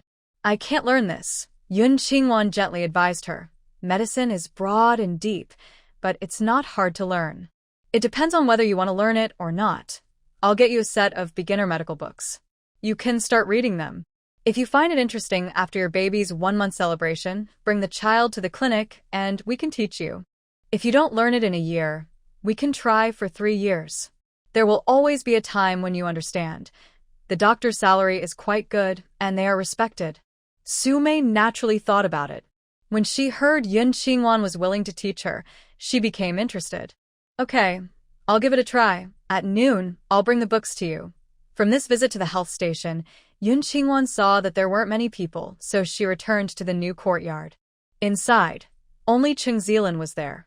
Lin Rong hadn't woken up yet. The young girl stayed by her mother's side, constantly massaging her arms and legs. When Yun Qingwan entered, she took out a warm herbal juice and fed it to Lin Rong. She asked Chung Zilin to leave and gave her a special injection to treat her skin cancer. Then she explained a few things to Chung Zilin and left the health station. At noon, when she returned to the new courtyard, Yun Ermiai had already prepared lunch and also brewed Lin Rong's medicine. After eating, Yun Qingwan personally fed Lin Rong her medicine, then took a bottle of spring water, added sugar, and instructed Chung Zilin to give her 100 milliliters every 2 hours. Later, she went back to the health station. At around 3 p.m., Lin Rong woke up. Chung Zilin was so happy she cried and quickly ran to the health station to tell Yun Qingwan. "Dr. Yun, my mom woke up. She can talk now." "Oh, good. Just give her some more sugar water from the bottle. I'll come back tonight." This afternoon, there were especially many patients, all coming to Yun Qingwan. She was so busy she couldn't leave, so she didn't go back. The sugar water in the bottle was spring water, which could quickly restore energy and cure various illnesses. "Yes, okay. I'm going back now." Seeing so many patients around Yun Qingwan, Chung Zilin was even more convinced that Yun Qingwan could save her mother. After nodding heavily, she ran back. Yun Qingwan worked until dark before she had a chance to drink some water. The water at night was brought back from the river by Shin Runxian and Xing Shuhua, who called Yun Ermiai to help. After seeing off the last patient, Yun Qingwan returned home. It was almost 9 o'clock. As soon as I stepped into the yard, my little uncle happily greeted me. "Wanwan, you're back. Little uncle, did you come with Director Jiang?" Yun Qingwan asked with a smile. Mei Lidong nodded. Director Jiang came to deliver grain. Since no one was available to carry it, I was free, so he called me over. Of course, everyone knew that this was Jiang Jianqing's special way of taking care of Yun Qingwan. Yun Qingwan smiled and nodded, her gaze falling on the half bag of grain and a piece of mutton at the door of the main room. "Director Jiang, you're too kind. No need to bring food. I have everything I need here. It wouldn't be right for Dr. Yun to suffer," Jiang Jianqing joked as he came out of the house. This time, His eyes sparkled with gratitude because today's Lin Rong looked much better than yesterday. Yun Qingwan nodded and smiled. Director Jiang, how is she? I wasn't lying to you, was I? Dr. Yun, you're young but already so skilled in medicine. Your future is very bright, Jiang Jianxing sincerely praised. In his long life, he had never met such an impressive doctor. That's too much praise. It's all thanks to my teacher's good teaching, Yun Qingwan replied. She washed her hands and went into Lin Rong's room. Lin Rong was sleeping. Yun Qingwan checked her pulse. Everything was normal. Then she went to the main room, where the meal was already served. There was a pot of mutton soup in the middle, a bowl of cured meat stir-fried with garlic sprouts, a dish of stir-fried eggplant, a plate of chives scrambled with eggs, and a dish of garlic cabbage. Yun Qingwan also took out a bag of spicy mutton chunks, a bag of 5 spiced beef pieces, and a bottle of white wine. These meats were given by Director Wen. Perfect for a snack with drinks, she said. The aroma of spicy mutton made the 3 men unable to refuse, and they shared a bottle of wine. After a lively meal, Yun Qingwan personally saw Jiang Jianxing and her little uncle back home. On the way, she teased, Director Jiang, I brought over 100 jin of wine as a gift. Tomorrow morning, I'll go to the pasture to buy 5 jin of beef. How about we have carrot stew with beef and roast some lamb chops tonight? Life here is tough, especially for people like Jiang Jianxing who have no family here. They usually eat at the canteen. There's little meat and no alcohol to speak of. Hearing this, they were quite tempted. But bringing Mei Lidong out for eating and drinking was against the rules. Without her, Yun Qingwan probably wouldn't have been so generous in hosting him. Forget it. She must stick to her bottom line. Tomorrow evening, I have plans, Comrade Lin Rong. You'll have to take care of things. Yun Qingwan knew she couldn't force this matter. When she got out of the car, she handed Mei Lidong a bottle of spring water, 6 plain steamed buns, 4 sweet-filled buns, and 2 braised chicken legs. Little uncle, the water in the bottle is glucose water. Please don't waste it. I won't be coming over tomorrow morning. She wasn't worried about her little uncle sharing the water with others, but she was afraid water droplets might fall on the plants and scare them. Mei Lidong didn't know how precious the spring water was, but glucose was a good thing. He held the bottle carefully and nodded seriously. Don't worry, not a drop will be wasted. All right, I'll come over tomorrow evening. Yun Qingwan left. After she went back, Lin Rong woke up. Yun's second aunt made her egg noodle soup, and Cheng Zilin carefully fed her. She leaned against the bed, heard Yun Qingwan come in, and turned her head to look. She was stunned. Man, Monru. Cheng Zilin just heard her and wondered, Monru? Could it be Auntie Monru, whom Mom often mentioned? Yun Qingwan only slightly smiled, recalling that some soldiers who came to the northwest were brought by Ming Shizhong. Cheng Yanzhong and Ming Shizhong were both people brought out by Fu Yaozhou's father. Lin Rong knew Shin Monru, so it wasn't strange. Yun Qingwan didn't speak. She sat by the bed and said, Auntie Lin, hello. My name is Yun Qingwan. How do you feel? You, hello. I'm fine. Dr. Yun, you seem like an old friend of mine. Lin Rong couldn't help but speak. Her name is Shun Monru. She's Major Ming's wife. She's an amazing woman, but unfortunately, she sacrificed herself 18 years ago. Lin Rong spoke weakly, her eyes full of nostalgia and sadness. Yun's second aunt, carrying hot water, looked surprised. She glanced at Yun Qingwan. Seeing her calm expression, she didn't say much. Cheng Zilin stood up and took the hot water, feeling grateful. Thank you, second aunt. You're welcome. I'm going to bed now. If anything happens, just call me. Yun's second aunt smiled at Lin Rong and left. Yun Qingwan didn't explain her identity. Instead, she changed the subject by helping Cheng Zilin turn Lin Rong over and wash her. After the bath, she helped Cheng Zilin put on clean clothes for Lin Rong. Finally, she brought medicine and fed Lin Rong, then went to take a shower and rest. Tonight, she slept alone. When morning came, Yun Qingwan just woke up and heard the cheerful chatter from the kitchen between Cheng Zilin and second aunt Yun. They were having a happy conversation, especially Cheng Zilin, who admired second aunt Yun very much. Mom Yun also got up soon after. Seeing Cheng Zilan up early and so diligent, she was quite surprised. The young lady from the officer's family was able to wake up so early and work so hard, truly rare. After breakfast, everyone went their own ways. Yun Qingwan went to get milk, brought back a bucket to make yogurt, checked on Lin Rong, then headed to the health station. As she sat down, Second Aunt Yun hurried over in a rush. Wan, Commander Chung and Director Jiang are here. Yun Qingwan looked at the more than 10 patients in the room. Second Aunt, tell them to wait a little while.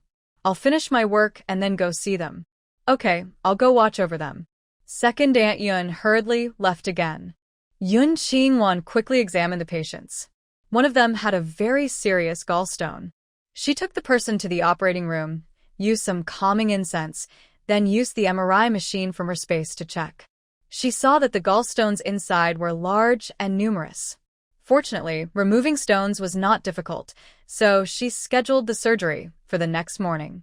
Time flew by quickly. She finished her work, and it was almost 11 o'clock. Back in the yard, Second Anyan was cooking. Wan. Cheng Zilan happily ran out of the kitchen. My dad is here. Uncle Jiang came and then left. As she finished speaking, Cheng Yanzhong came out of Lin Rong's room. His usually stern face showed a stiff tenderness. Dr. Yun, thank you. No matter if Yun Qingwan could cure his wife's cancer, at least she looked much better now. He appreciated this kindness. Yun Qingwan smiled calmly. No need to thank me. You don't have to worry.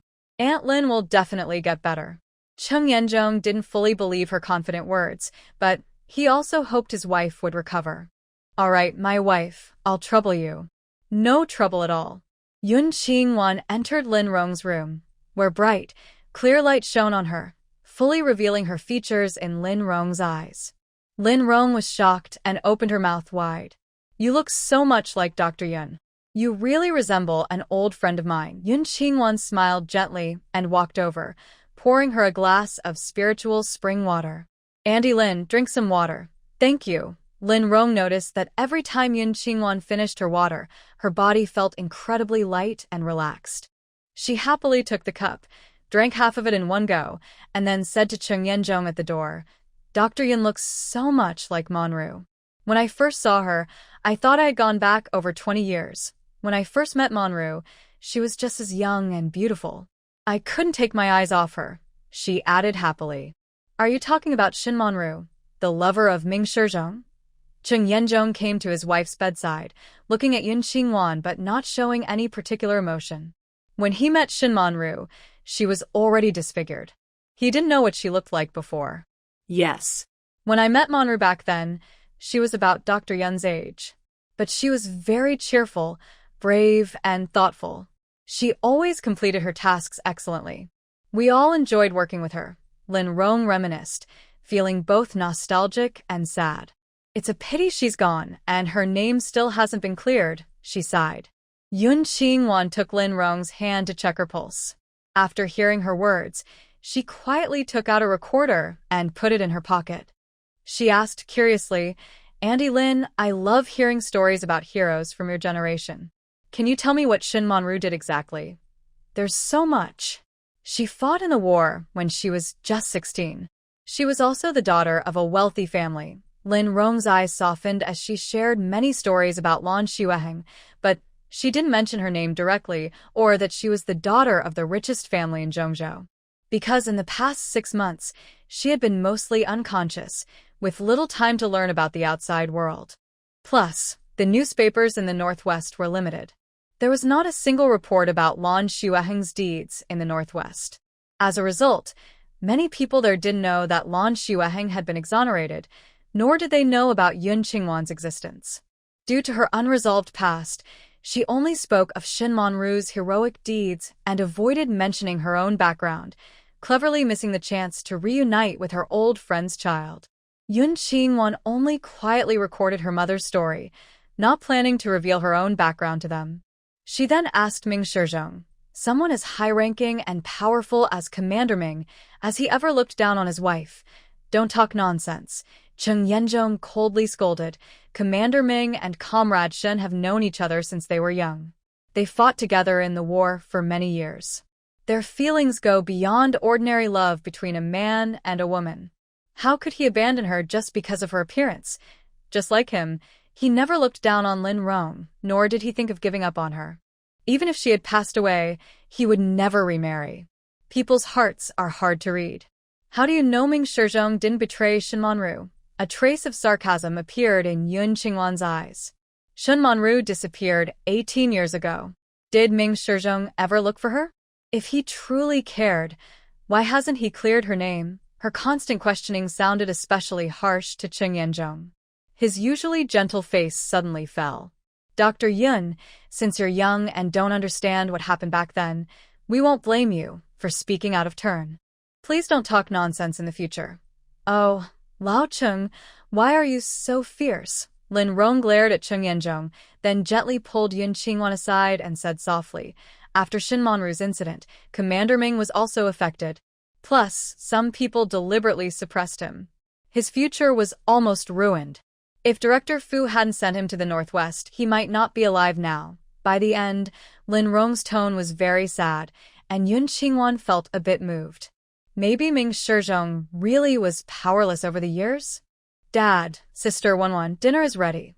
At this moment, Cheng Zilin happily entered the house, carrying a bowl of minced meat porridge. Lin Rong was happy to see her, which made her the happiest. She was feeding her mother and said to Yun Qingwan, Sister Wanwan, today I learned a steamed chicken egg with minced meat from second aunt. You should go try it. Yun Qingwan went to the kitchen, took out a bag of dried herbs, and soaked them in spiritual spring water. After lunch, she just finished boiling some to give to Lin Rong. Soon after, Uncle Yun came back carrying a. After greeting Cheng Yanzhong, he led him into the dining room. Cheng Yanzhong sat at the main seat, looking at the table full of fresh vegetables. He also wanted Aunt Yun to help them plant vegetables. Comrade Huang Chuanfang, I heard you're good at gardening. Would you be willing to teach the people at the North Farm how to grow vegetables? This. Aunt Yun was surprised and looked up, unsure of what to do, then glanced at Yun Qingwan. She didn't want to go to the North Farm. Also, her instincts told her that the good vegetables growing there had nothing to do with her hands. Yun Qingwan's eyes brightened, and she had an idea. Captain Cheng, my second uncle, and aunt definitely can't go to your place. I have a plan. Let Captain he plant 10 acres of vegetables next to our rapeseed field. You can transfer my brother-in-law to manage the vegetable garden, and we will teach him the skills. Jiang Jianxing had already told Cheng Yanzhong that Yun Qingwan's condition for curing Lin Rong was to transfer Mei Lidong to the southern farm. But this was not easy to do. Now, after hearing Yun Qingwan's compromise plan, it seemed possible. He nodded but didn't say yes or no. Yun Qingwan knew that the matter was almost settled. After dinner, Yun Qingwan gave Lin Rong an injection and some medicine, then returned to the health station. Cheng Yanzhong went to He Yang's place, talked about the vegetable field, and asked about Yun Qingwan's background. Earlier, he had heard that Yun Qingwan was from Zhongzhou, possibly an orphan from the Lan family. He didn't know the details. Hyung didn't hide anything and told him everything he knew, including her marriage to Xia Yuanjing. Cheng Yanzhong was surprised and frowned. He thought Xia Yuanjing was not a good match.